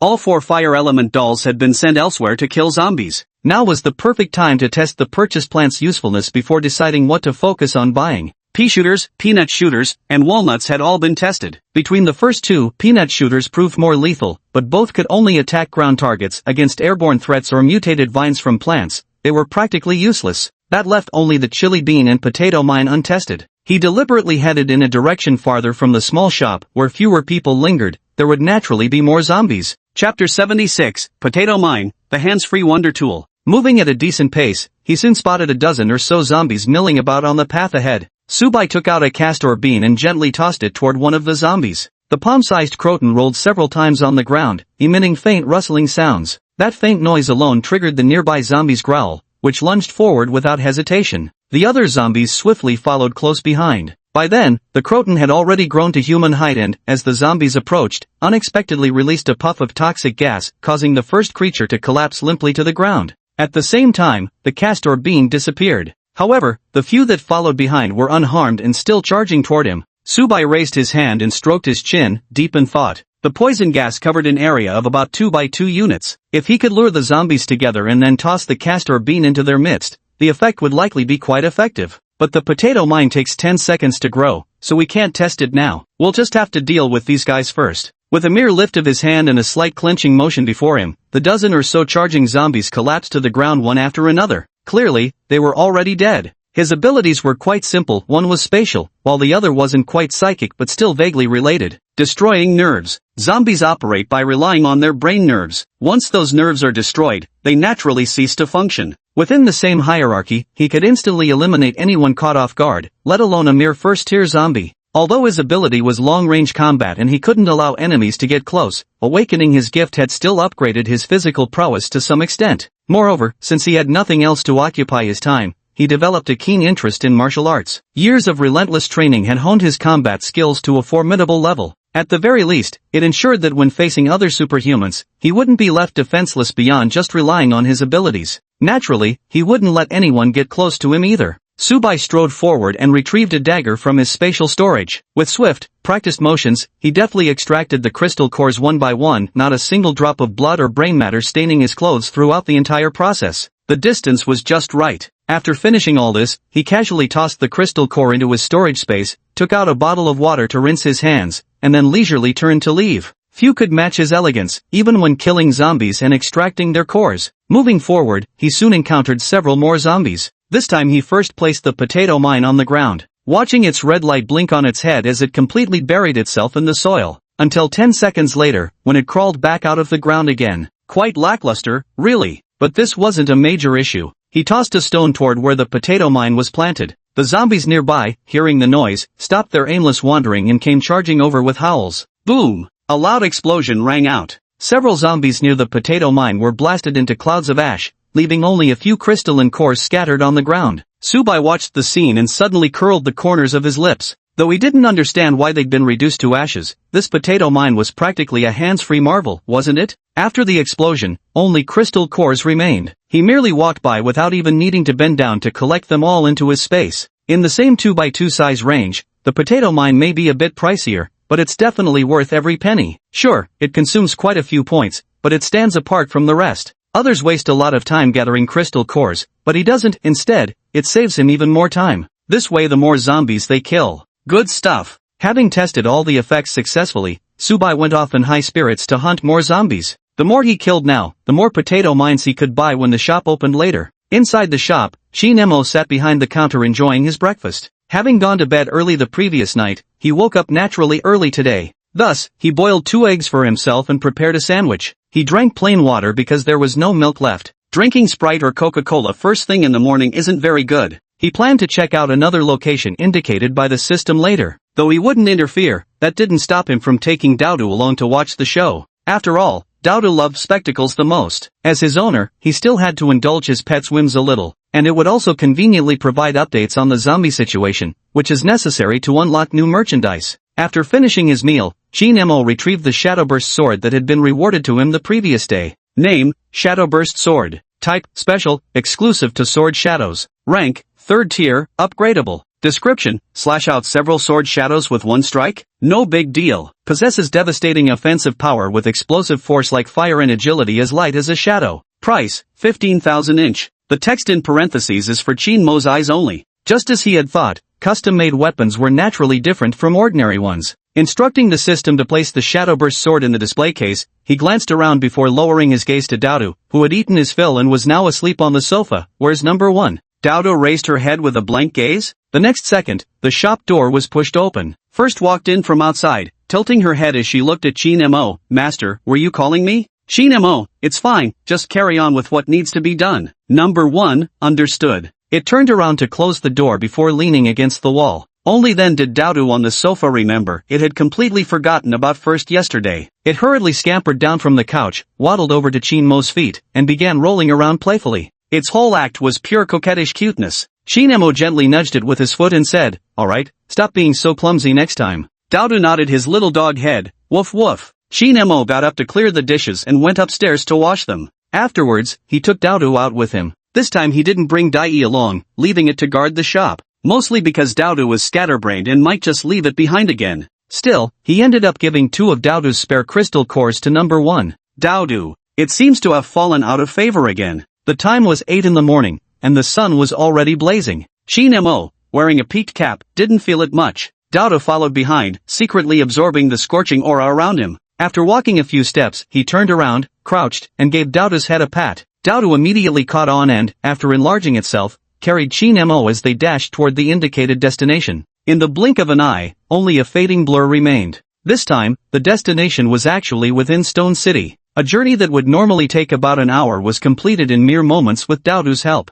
This is an office building, over 30 stories tall. He sat atop Dodo's back, looking upward. The goods are on the top floor. It's too high, and there's no elevator. He patted Daodu's furry neck. Go on up. Although he could also use telekinesis to lift himself up, it still came back to the same problem. It was too high. Using his supernatural abilities for too long would still tire him out. Daodu nodded, then leapt lightly onto the roof of a 30-story building with a single bound. In an instant, the scene atop the building unfolded before the eyes of both the human and the beast. Chapter 77, Testing the Zombie's Strength. Looking around, the rooftop was densely packed with hordes of grotesque, abstract-looking zombies. At the center of them stood a massive black fleshy sphere, easily 10 meters tall. For a moment, Dodo came to an abrupt halt in midair, having failed to find any footing on the rooftop. After all, it was a hellhound, not of this world, and flying was as easy as breathing. Yet the scene below still made it uneasy. What it hated most were these disgustingly grotesque things. The zombies below were frenziedly tearing into each other, mouths gaping wide as they feasted, utterly indifferent to the blood splattering across their faces. Can you imagine the scene of a zombie opening its drooling, bloody maw to lunge at another, then biting directly into that ugly, rotting face and tearing off a chunk of flesh to chew ravenously? And then there was that black fleshy sphere trapped in the middle, which suddenly split open into a massive maw as if something had forcefully hacked it open, yet in reality, the thing was very much alive. Inside the fleshy sphere was a pool of pitch-black liquid. With each contraction and expansion, a pure white cocoon was spat out. In the next second, all the zombies roared and surged forward, tearing open the human-shaped cocoon in the blink of an eye. Blood splattered across the ground, yet they remained unsatisfied, prompting an even fiercer frenzy of mutual slaughter. Shin-Mo lowered his head to glance at Daodu, still enjoying the show? Daodu was suffering inwardly. No more. Never again. These guys are absolutely revolting. Shin-Mo, however, calmly turned his gaze toward that black fleshy orb. Alien Mother Matrix, Tier 4, capable of supplying mutation energy to zombies. His eyebrows arched in surprise. So these zombies are fighting to gain the power bestowed by the mutated mother entity? Those fellows were so engrossed in killing each other that not a single one noticed them. Shin-Mo stood in place watching for a while. Once most of the zombies had been gnawed beyond recognition, he took out the real sword shadow card and tossed it lightly upward. A shadowy figure on the card suddenly emitted a burst of white light, and then the card vanished. A shadowy figure gripping a long sword appeared in midair. Greetings, my lord. This was a humanoid shadow that appeared identical to the other sword silhouettes. In reality, there are still differences when comparing the two. If the previous sword shadow was about 1.7 meters, the current one appears to be around 1.75 to 1.78 meters. Not only that, but he also had complete facial features. Though his entire body was black, his features remained clearly defined. The only exception was his eyebrows, which were invisible. The long sword in his hand was identical to the Shadow Burst sword that Shin-Mo had obtained during yesterday's mission. Shin-Mo glanced at him and gave a slight nod. Go test their strength. The zombies below had already been dealt with. A few were swallowed by the mutated mother and then spat back out, their appearance drastically altered. The debris and severed limbs below were too much. With alien mother slime and filth spewed everywhere, there was no way he was going down there. This Shadowblade card is temporary, possessing 4th tier strength with only a 2-hour duration. However, you can put it away when not in use. The Shadowblade looked down, his hand gripping the long sword giving a slight tremor. With a wave of his hand, a black sword light slashed straight toward the ground below, only to split into several shadowy sword phantoms just before hitting the surface. The moment they landed, the sword phantoms clashed fiercely with the horde of zombies. These phantoms were mere manifestations of sword energy, far weaker than actual sword shadows, possessing only 1st tier strength. In the blink of an eye, the swarm of phantoms was overwhelmed and forced into retreat. The sword's true shadow glanced at those zombies, pondered briefly, then swung the blade once more. Another dozen sword shadows materialized out of thin air. His strength had already reached the 2nd tier. Just testing these guys' strength, no need for him to personally step in. After about 10 minutes, the zombies had destroyed all the sword shadow clones formed by the sword energy and began charging toward the real sword shadow. Sword shadow smirked, turned around, and leaped from the rooftop down to the street below. At the same moment, a white flash appeared. Sword shadow vanished, replaced by a card fluttering gently toward the ground. Shin-Mo also heard his voice. Maximum 4th tier, not particularly strong. These mere 8 words were Sword Shadow's evaluation of these zombies. A 4th tier aberrant mother can bestow power upon zombies, helping them achieve 4th tier capabilities. Of course, these zombies devouring each other was essentially preparing for their own advancement. But to Jianying, this might not amount to much, though for those customers, it was overwhelmingly strong. After all, even those dual ability users only managed to reach the 2nd tier in strength. If Shin-Mo hadn't opened a shop here, among all the people within Stone City, probably only Subai had a chance of surviving. After testing the strength of the zombies here, Daodu had already landed on the ground at his command. The real sword shadow card hadn't even touched the ground before he beckoned it back into his hand. Then he ordered Daodu to take him somewhere else. The system had marked more than one location within the city. He came here primarily to test the strength of these zombies, then, based on his findings,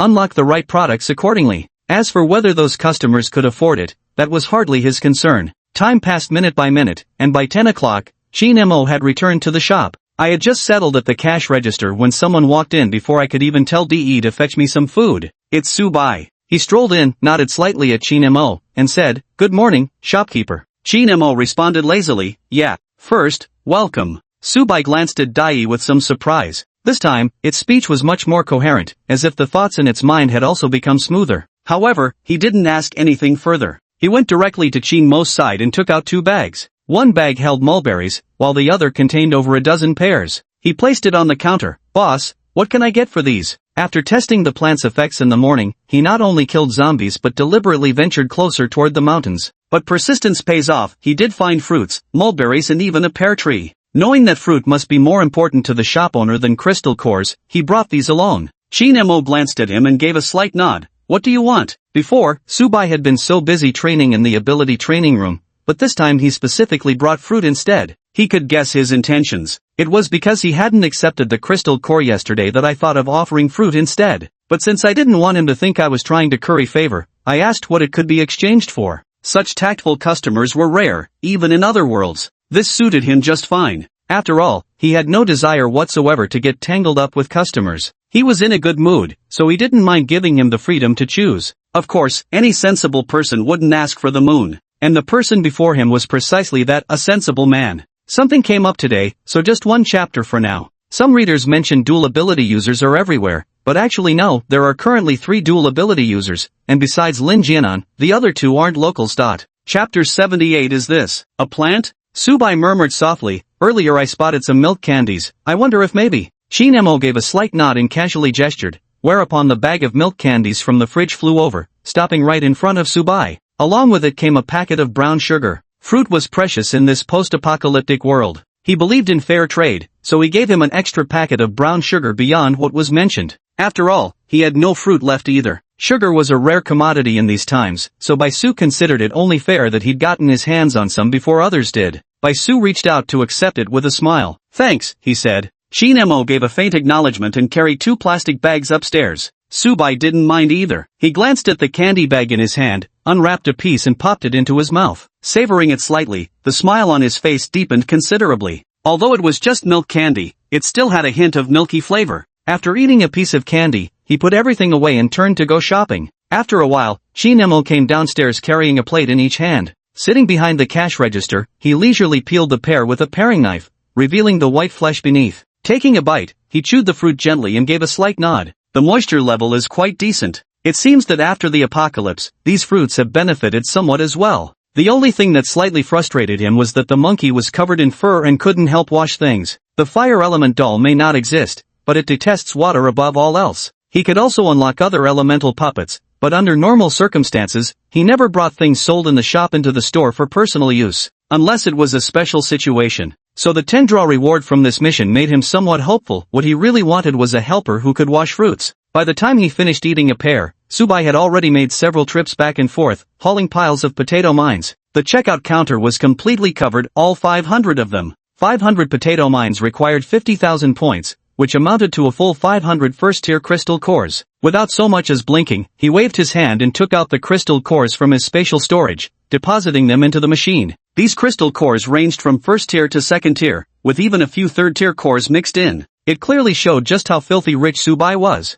After that, he went to pick out a few more dishes before finally paying the bill. With the discount, 50,100 comes to 40,080. Shinemo lowered his head to eat a mulberry, the corners of his mouth curling slightly. If the unlocking price of third-tier merchandise was merely a multiple increase compared to second-tier goods, then the gap between fourth-tier and third-tier goods widened several times over. With this income, he had no qualms about unlocking fourth-tier products anymore. But for Subai to single-handedly produce so many crystal cores, it's no wonder he was fortunate enough to become a gold card holder. After all, isn't luck just another form of strength? Had he not been strong enough to produce 1,000 points worth of crystal cores at once, the gold card would never have landed in his hands. If everyone were like Subai, he'd have gotten rich long ago. Subai finished his meal in record time. Before leaving, he approached the counter and asked, "Boss, do you still have those fireworks from before?" He hadn't spotted any fireworks in the store. Shinmo heard the question, looked up, and placed a crate of 20 firework bundles on the counter. 1,000 points, he said. Subai glanced at him in surprise. Was this shopkeeper also a spatial type? Moreover, this price didn't seem like that of ordinary fireworks. But he didn't press further and simply said, "I'll take 5. If the shopkeeper was charging so much, there had to be a reason for the steep price. After paying, he didn't hesitate any longer, packed up the fireworks, and left with the healing fernbear in tow. Time is of the essence. There's no chance of continuing training at the ability training room these next few days. The first place reward for the event is quite substantial. As for how the other 2 items fare, let's not speak of them for now, just this golden card. It was precisely because he possessed it that he clearly understood the golden card's purpose. First off, due to the gold card, he was naturally far more favored in the shop than others, something evident from the very first interaction. Second is the 20% discount, which means with the same amount of points, he could stay one step ahead of everyone else. Lastly, there was the shop owner, who would take time out to half-heartedly humor him, even though they knew it was just superficial, compared to others who didn't even bother.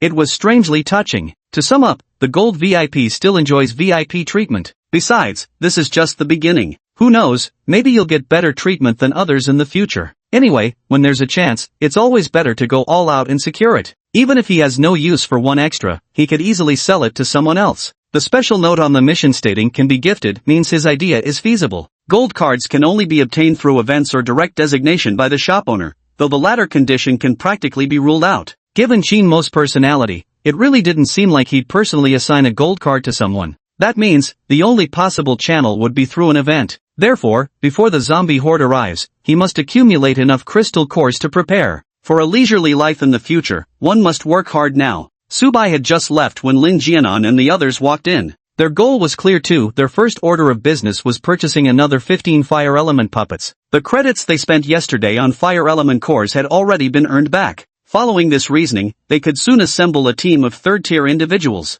During this time, aside from Lin Jianan and Nia Ruffing, everyone else kept swallowing their saliva while staring at the plate of mulberries on the counter. If Nia Ruffing hadn't given them a warning glance, they would have already asked whether these fruits were for sale. They were simply too tempting. After experiencing at least one moment of surprise, Nia Ruffing now simply waits for the day when the shop starts selling fruit and pays little attention to anything else at the moment. First, he prepared food for the fire element puppets and sent them out to kill zombies. Only then did he eat his own meal. Once they were all well fed, they headed into the special ability training room. Because their goal was so clearly defined, they didn't bother observing much else and thus failed to notice certain items stored inconspicuously in an obscure corner of the shop. Name, Decoy Fireworks. Tier, First. Type, Support. Description, Boom, Pop. Fireworks ought to be dazzling and spectacular. All first-tier enemies within a 100-mile radius will be irresistibly drawn toward them. Price, 1,000. The shop had no more customers. Shinemo finished the washed fruits on his plate, tossed his phone aside, and walked outside. The remaining 10 second-tier seeds had matured by now. It was time to check what the system had randomly generated for him this time. As he stepped out and saw what was growing in the cultivation plot, Shinemo narrowed his eyes slightly. Daodu, following closely behind him, froze in astonishment. Damn, is this thing really a plant? Just realized having tens of millions of permanent residents in the city seemed unreasonable, so adjusted it to several million. Chapter 79, doesn't this count as a surprise? In the cultivation area, next to numerous sunflowers, exquisitely crafted mechanical dogs and cats appeared precisely where seeds should have been planted. Turning from plants into these metal lumps is pretty outrageous. Shin-Mo laughed. System, is this what you upgraded into? Keeping it a secret at first to surprise me? The system grumbled with dissatisfaction. What do you mean upgraded into this? It randomly grows any item of the same tier. Anything non-plant counts as an unlock. You're getting an incredible deal. Isn't that surprise enough? Why is the host reacting like this? Shin-Mo, can't I just be happy about it? Although I knew the system was capable of anything and wouldn't be surprised, I still found it somewhat amusing. The system muttered under its breath. I always feel like you're making fun of me. Shin-Mo nodded thoughtfully as he walked toward the planting area. Be bolder, I think 2 characters are missing. The system. Although it might seem like a good deal, the amount of sunlight points needed to purchase these seeds is enormous. Just reaching the second tier already requires 6,000 sunlight points, and the higher tiers are even more costly. On top of that, his luck has never been particularly good. To get something truly valuable through random draws, who knows how many sunlight points he'd have to invest. Rather than saying he got a bargain, it's more accurate to describe it as the system bundling a promotional tactic. Wanting to randomly obtain something worthwhile means constantly exchanging for more seeds. The system clearly has some clever schemes up its sleeve. After the upgrade, the system has indeed grown smarter again. At this rate, we can't let it upgrade anymore. Daodu had no idea about his owner's thoughts, having already scampered over to a mechanical dog that somewhat resembled him but was hairless and hideously ugly. Woof! The mechanical dog ignored it. Daodu returned to Shin-Mo's side with a puzzled look in his eyes. Woof woof. This dog is so stupid. Shin-Mo glanced at it and wholeheartedly agreed. Indeed, very stupid. Woof woof. Of course, not half as smart as my Dodo. Dodo proudly lifted his head. He understood the pot calling the kettle black. No shame in praising oneself. A touch of pity flickered in Shin-Mo's eyes as he murmured, a dog's true worth lies in knowing its place. Daodu. Shin-Mo had already approached the mechanical dog. It was about the same size as Daodu, otherwise Daodu wouldn't have mistaken it for one of its own kind, despite finding it utterly hideous. Shin-Mo looked at the objects in the planting area, 3 mechanical dogs, 3 mechanical cats, and the remaining 4 were robots. They're all only about the size of a palm. If purchased, they would revert to their original state. For instance, they could be the same size as an average adult dog or as large as a human. Name, Exploring the Mechanical Dog. Rank, Second Tier. Type, Auxiliary. Introduction, allows for situation scouting through portable flying cameras. Price, 700. Name, Tracking Mechanical Cat. Tier, Second Class. Type, Support.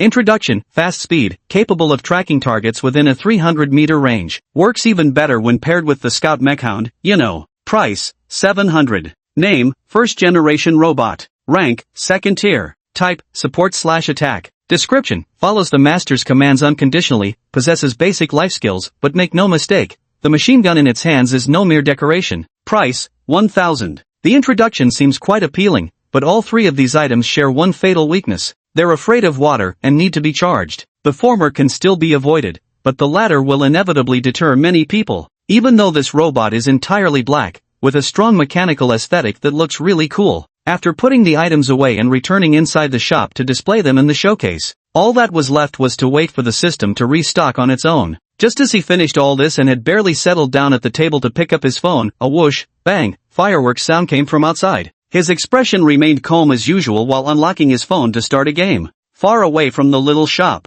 a crate of fireworks was being set off, the sound carrying far into the distance. Surrounding the fireworks, potato mines were densely scattered everywhere. Each was spaced precisely 2 by 2 units apart from its neighbors. This way, any approaching zombies would immediately trigger the perimeter potato mines. Even after the fireworks were exhausted, the explosions from the zombie-triggered potato mines outside continued to lure other undead, drawing them in an unruly, frenzied rush. Meanwhile, Subai stood perched on a sturdy tree branch not far away, calmly surveying the field sown with potato mines. Beneath him, the tree's perimeter was fortified with a protective ring of pea-shooters, peanut shooters, walnuts, and bait pods. His safety was secured, now all that remained was to wait for the harvest. There were only 20 fireworks in total, which should have ended quickly in theory. But these fireworks were set to go off at 5-minute intervals, meaning all 20 would take an hour and 35 minutes to finish. After 5 rounds of explosions, he could already see zombies converging from all directions toward his location. A rough estimate put their numbers at 700 or 800. They bared their fangs and claws, rushing toward the sound like children running to their mothers.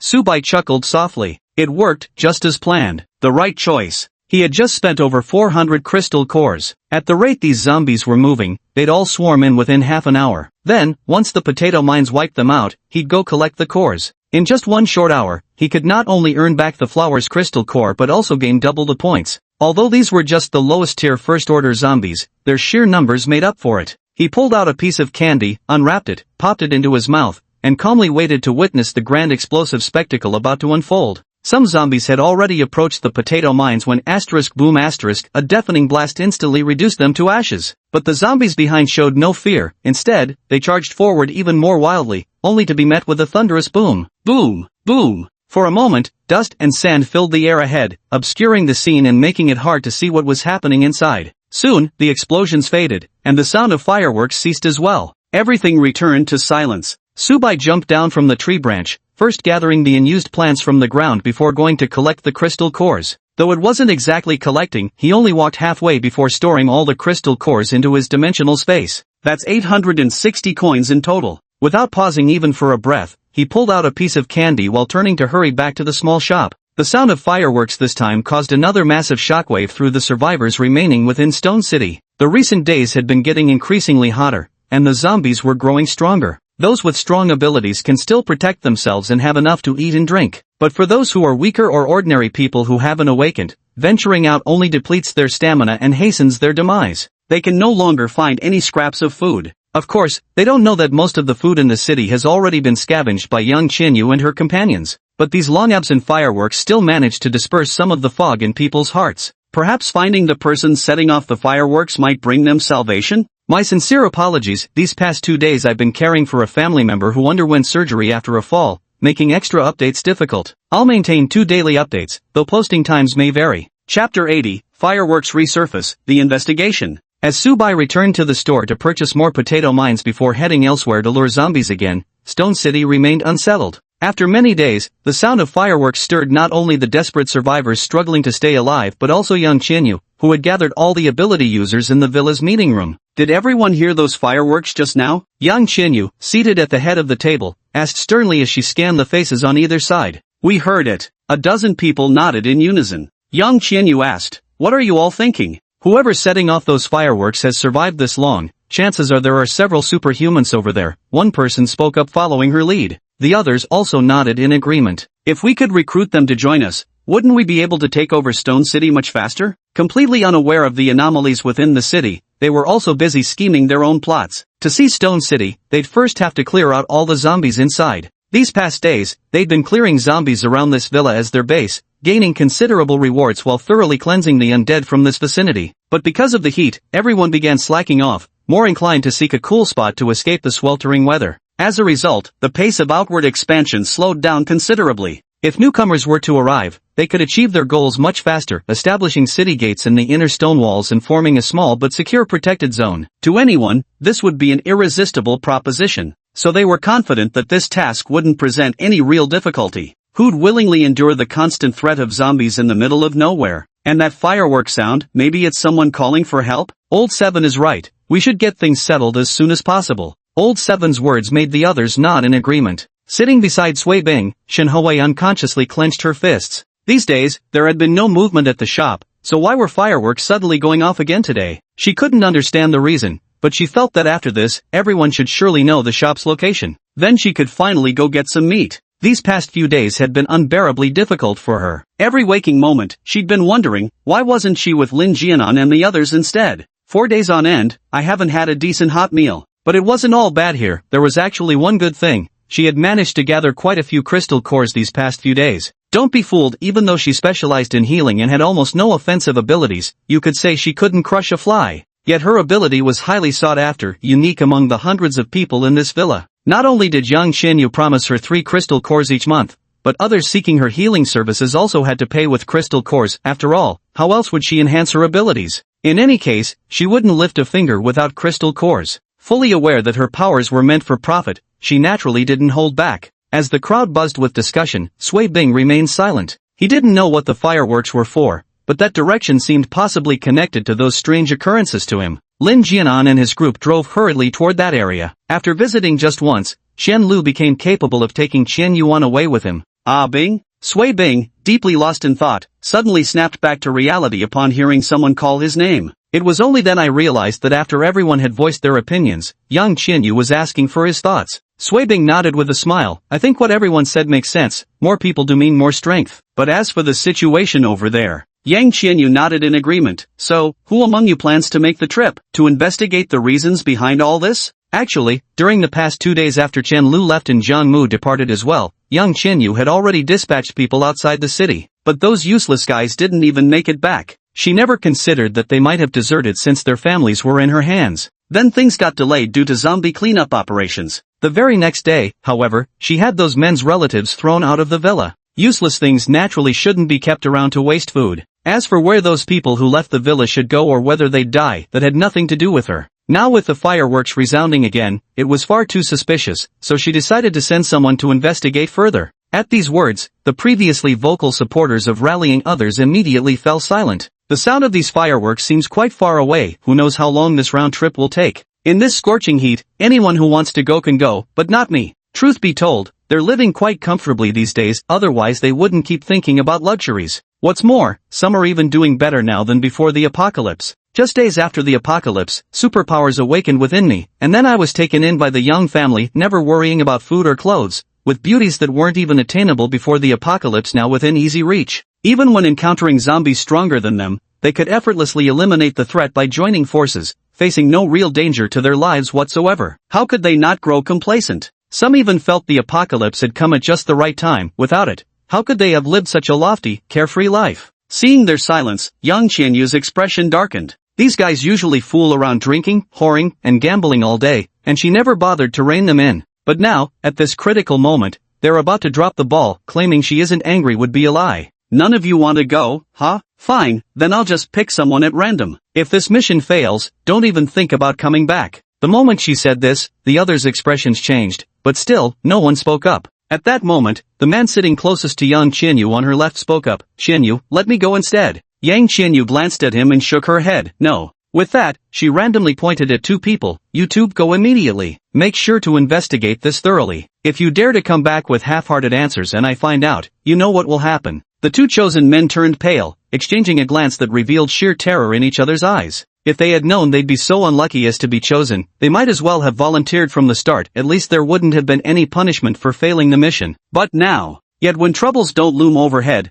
they all cling to hope. Why would they ever step forward willingly? As for the rest of you, march to the training grounds immediately. No one eats until you've trained for a full day. Yang Qianyu's voice dripped with fury. Those who initially weren't chosen had just begun congratulating themselves on their good fortune when suddenly they got hit by a pie falling from the sky. Each of them looked rather sullen. Seeing they still weren't leaving, Yang Qianyu slammed her hand on the table and scolded, "Why aren't you going yet?" In an instant, everyone sprang to their feet and fled toward the door like escaping convicts, nearly trampling over someone in the mad rush. Chapter 81, A Ground Strewn with Crystals. Yang Qianyu watched coldly as they fled in panic, her expression one of utter displeasure. What a bunch of worthless cowards. Once those people left, only 4 remained in the room. Yang Qianyu, Sui Bing, Shin Hui, and the man who had earlier volunteered to investigate. The man smiled gently. "Don't be so angry. What if you damage your health by getting mad at them?" Yang Qianyu grew even angrier upon hearing this. Look at those cowards, strutting around like lords every day, yet when it really counts they only think about their own comfort. Makes my blood boil. They're afraid of heat? Let them stew in it.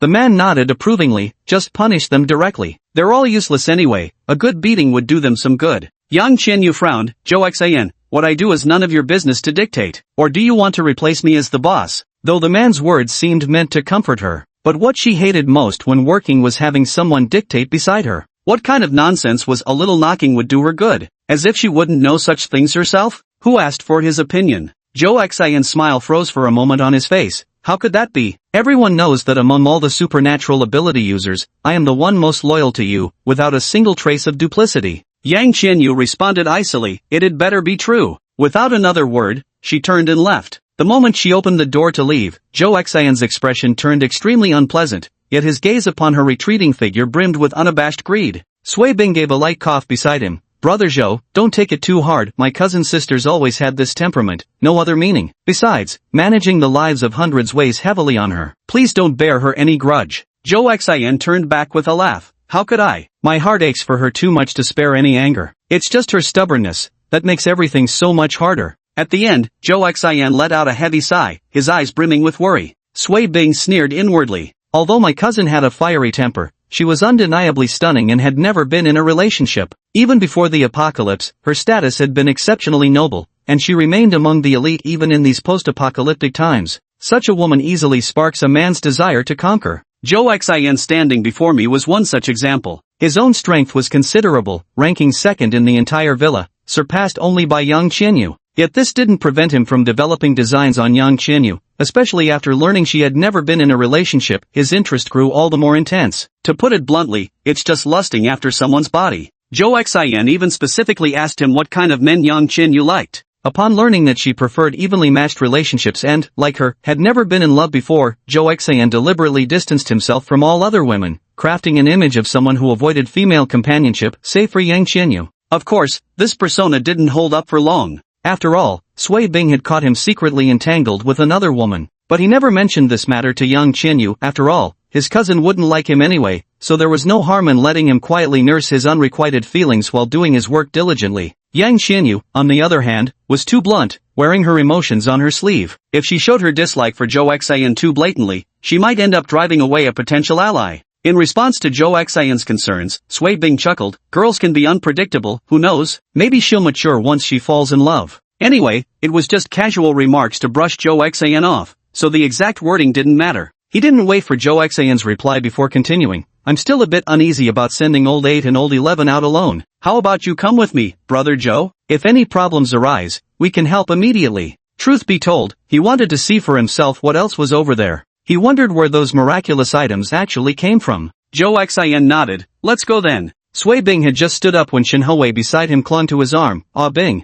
Sui Bing turned his head to look at her, brushed her nose with his finger, and chuckled. Don't want me to leave? Shin Hui blushed and nodded. Yes, I want to go with you all. If there's real danger, I can help too. Of course, Sui Bing didn't refuse. Then let's go together. Just as well, I really can't bear to be apart from you either. Shin Hui's face flushed even redder as she punched him lightly. Why say such mushy things? There are people around. Sui Bing caught her hand and planted a kiss on it while walking out, saying matter-of-factly, but my dear, you're my girlfriend. Zhou Xian followed behind the couple. He glanced at Shin Hui's retreating figure. Although Shin Hui's appearance was fairly decent, she still fell short compared to Yang Qianyu. Moreover, her figure was flat, lacking any appealing curves. He simply couldn't bring himself to like her. Still, he couldn't help feeling a touch of envy that Sui Bing always had a healer by his side. Shinhoei's special ability did add some points in her favor, though. Even if she weren't moderately attractive, even if she were hideously ugly, countless people would force themselves to take a bite. The three of them left the villa just like that.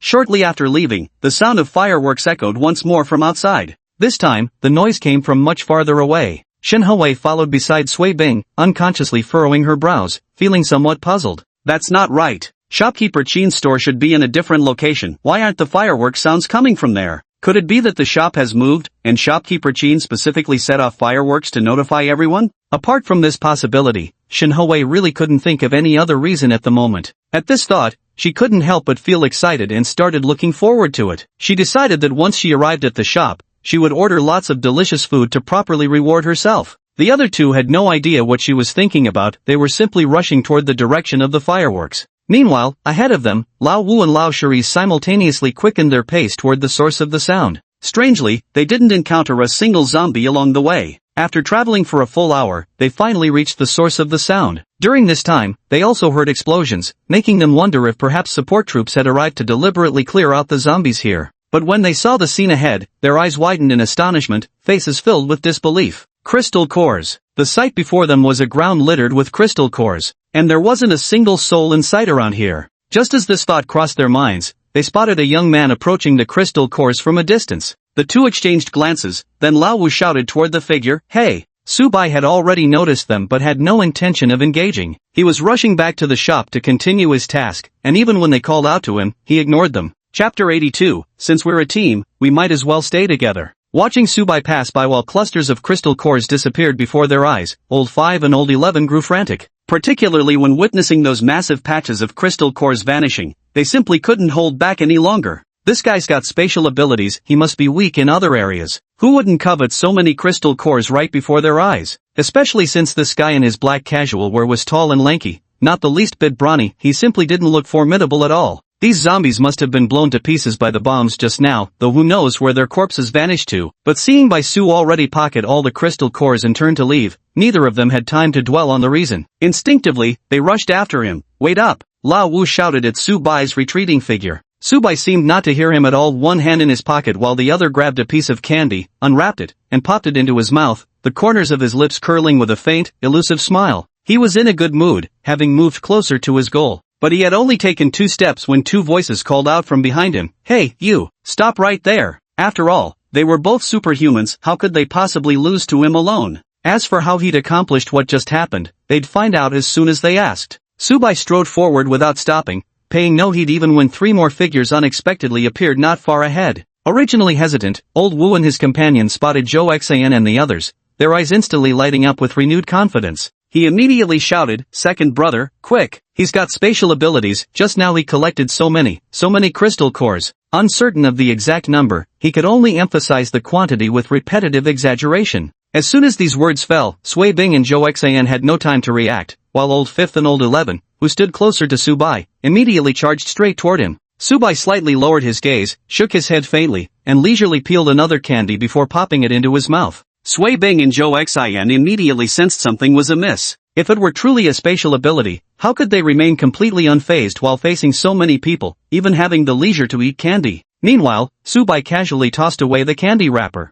The white wrapper fluttered slowly toward the ground. Meanwhile, the 2 men who had been charging at Subai suddenly stopped in their tracks for no apparent reason, then collapsed to the ground with a thud, their limbs twitching before falling completely still. At the same time, the drifting candy wrapper in midair settled onto the ground. From beginning to end, Subai never hesitated, only quickening his pace slightly. Because these few people had delayed him several seconds, he wasn't in the best mood. Those were all core crystals. Sui Bing, Zhou Xian, and Shinhoei's expressions turned extremely unpleasant. They watched helplessly as 5th brother and 11th brother died before their very eyes, having killed one of their own right in front of them, yet they still didn't even understand what kind of supernatural ability the opponent possessed. When Subai approached, the 3 instinctively stepped aside, clearing a path for him. This was only natural, caution was necessary when the enemy's capabilities remained unknown. Moreover, the 2 who had just died shared the same rank as them, both were second-tier ability users. Even if they were slightly more powerful, it was an instant kill. Anyone with half a brain wouldn't dare show the slightest bit of open hostility. The moment the young man passed by them, Zhou Xian glanced at the person opposite and nodded, simultaneously preparing to ambush. Unfortunately, everyone understands the principle of eliminating the root. No sooner had they made a move than they felt an intense pain piercing their heads, losing consciousness almost instantly as their bodies stiffened and collapsed to the ground. Beside them, Shin Hui looked utterly terrified. Bing. As the words fell, I instinctively reached out to steady him, only to feel darkness wash over my vision before pitching forward. Thud, thud. Like dumplings dropping into a pot, all three collapsed to the ground in quick succession. Su Bai's lips curled slightly at the corners. These people are far too naive. Do they really think pretending to be scared will make him leave them alone? Plucking the weeds without uprooting them lets the spring breeze bring new growth. Since they're in this together, it's only right they should stay united to the end. He turned around, squatted down, and searched the bodies of the men, then his face twisted with disgust. All that wasted time for just 2 crystal cores. None of them carried backpacks, which meant they had a secure place to stay. The real question was, were there others lurking behind them? After casually stashing the 2 crystalline cores into his storage space while chewing on candy, he quickly distanced himself from the crime scene. Whatever happened to those corpses when the zombies found them afterward was none of his concern. By the time he returned to the shop, it was already past 4 in the afternoon. At the storefront stood Nia Ruffing and his group, accompanied by 30 fire element puppets. The expressions on everyone's faces were far from pleasant. They had thought that after today's training, they'd obtain a considerable number of crystal cores, killing 2 birds with 1 stone. However, the harvest from each fire elemental puppet was pitifully small, amounting to barely over 100 cores when combined. Of course, there couldn't possibly be any issue with the shopkeeper's goods, so the problem must lie with the zombies. The sudden drop in harvests makes one wonder what exactly is happening with the zombies lately. If things continue like this, what will they use to deal with the zombie outbreak 5 days from now? When Su Bai arrived, all eyes turned toward him. The 4 fire elemental puppets waiting on the side immediately rushed up to Su Bai when they saw him. Master, when we went out today, we don't know why there were suddenly so few zombies. Yeah, we barely managed to kill any zombies at all. The 4 chattered around Su Bai noisily, each trying to outdo the others and recounting today's misfortune. Su Bai waved his hand and replied indifferently, got it. After saying that, he prepared to enter the shop. At that moment, Lin Jianan called out from behind, Mr. Su. Su Bai, were you outside all day today? Bai Fong also hurriedly asked. Yeah, the zombies suddenly got a lot fewer. Leader Su, did you notice? Su Bai nodded slightly. Indeed, there were fewer now. Along the way, he only encountered a handful of zombies as if they had nearly been wiped out completely. Hearing his affirmation, Bai Fong's expression grew even more despondent. At this moment, Nia Ruffing finally spoke up. Such a situation has come so abruptly, would Mr. Su consider collaborating with us? Su Bai, no need. With that, he had already entered the shop. Chen Dayan found it somewhat odd. The big boss is actually quite kind and always willing to help people. Not only did he let the healing bear treat his injuries before, but he also told him about the usefulness of the ability training room. Sure, it might have been tough, but what he said was the truth. But why wouldn't he be willing to cooperate with them? There are still 5 days left, and with this sudden situation arising, temporary cooperation should be the best way to survive the disaster, right? After all, it's not just 1 or 2 zombies, it's an outbreak.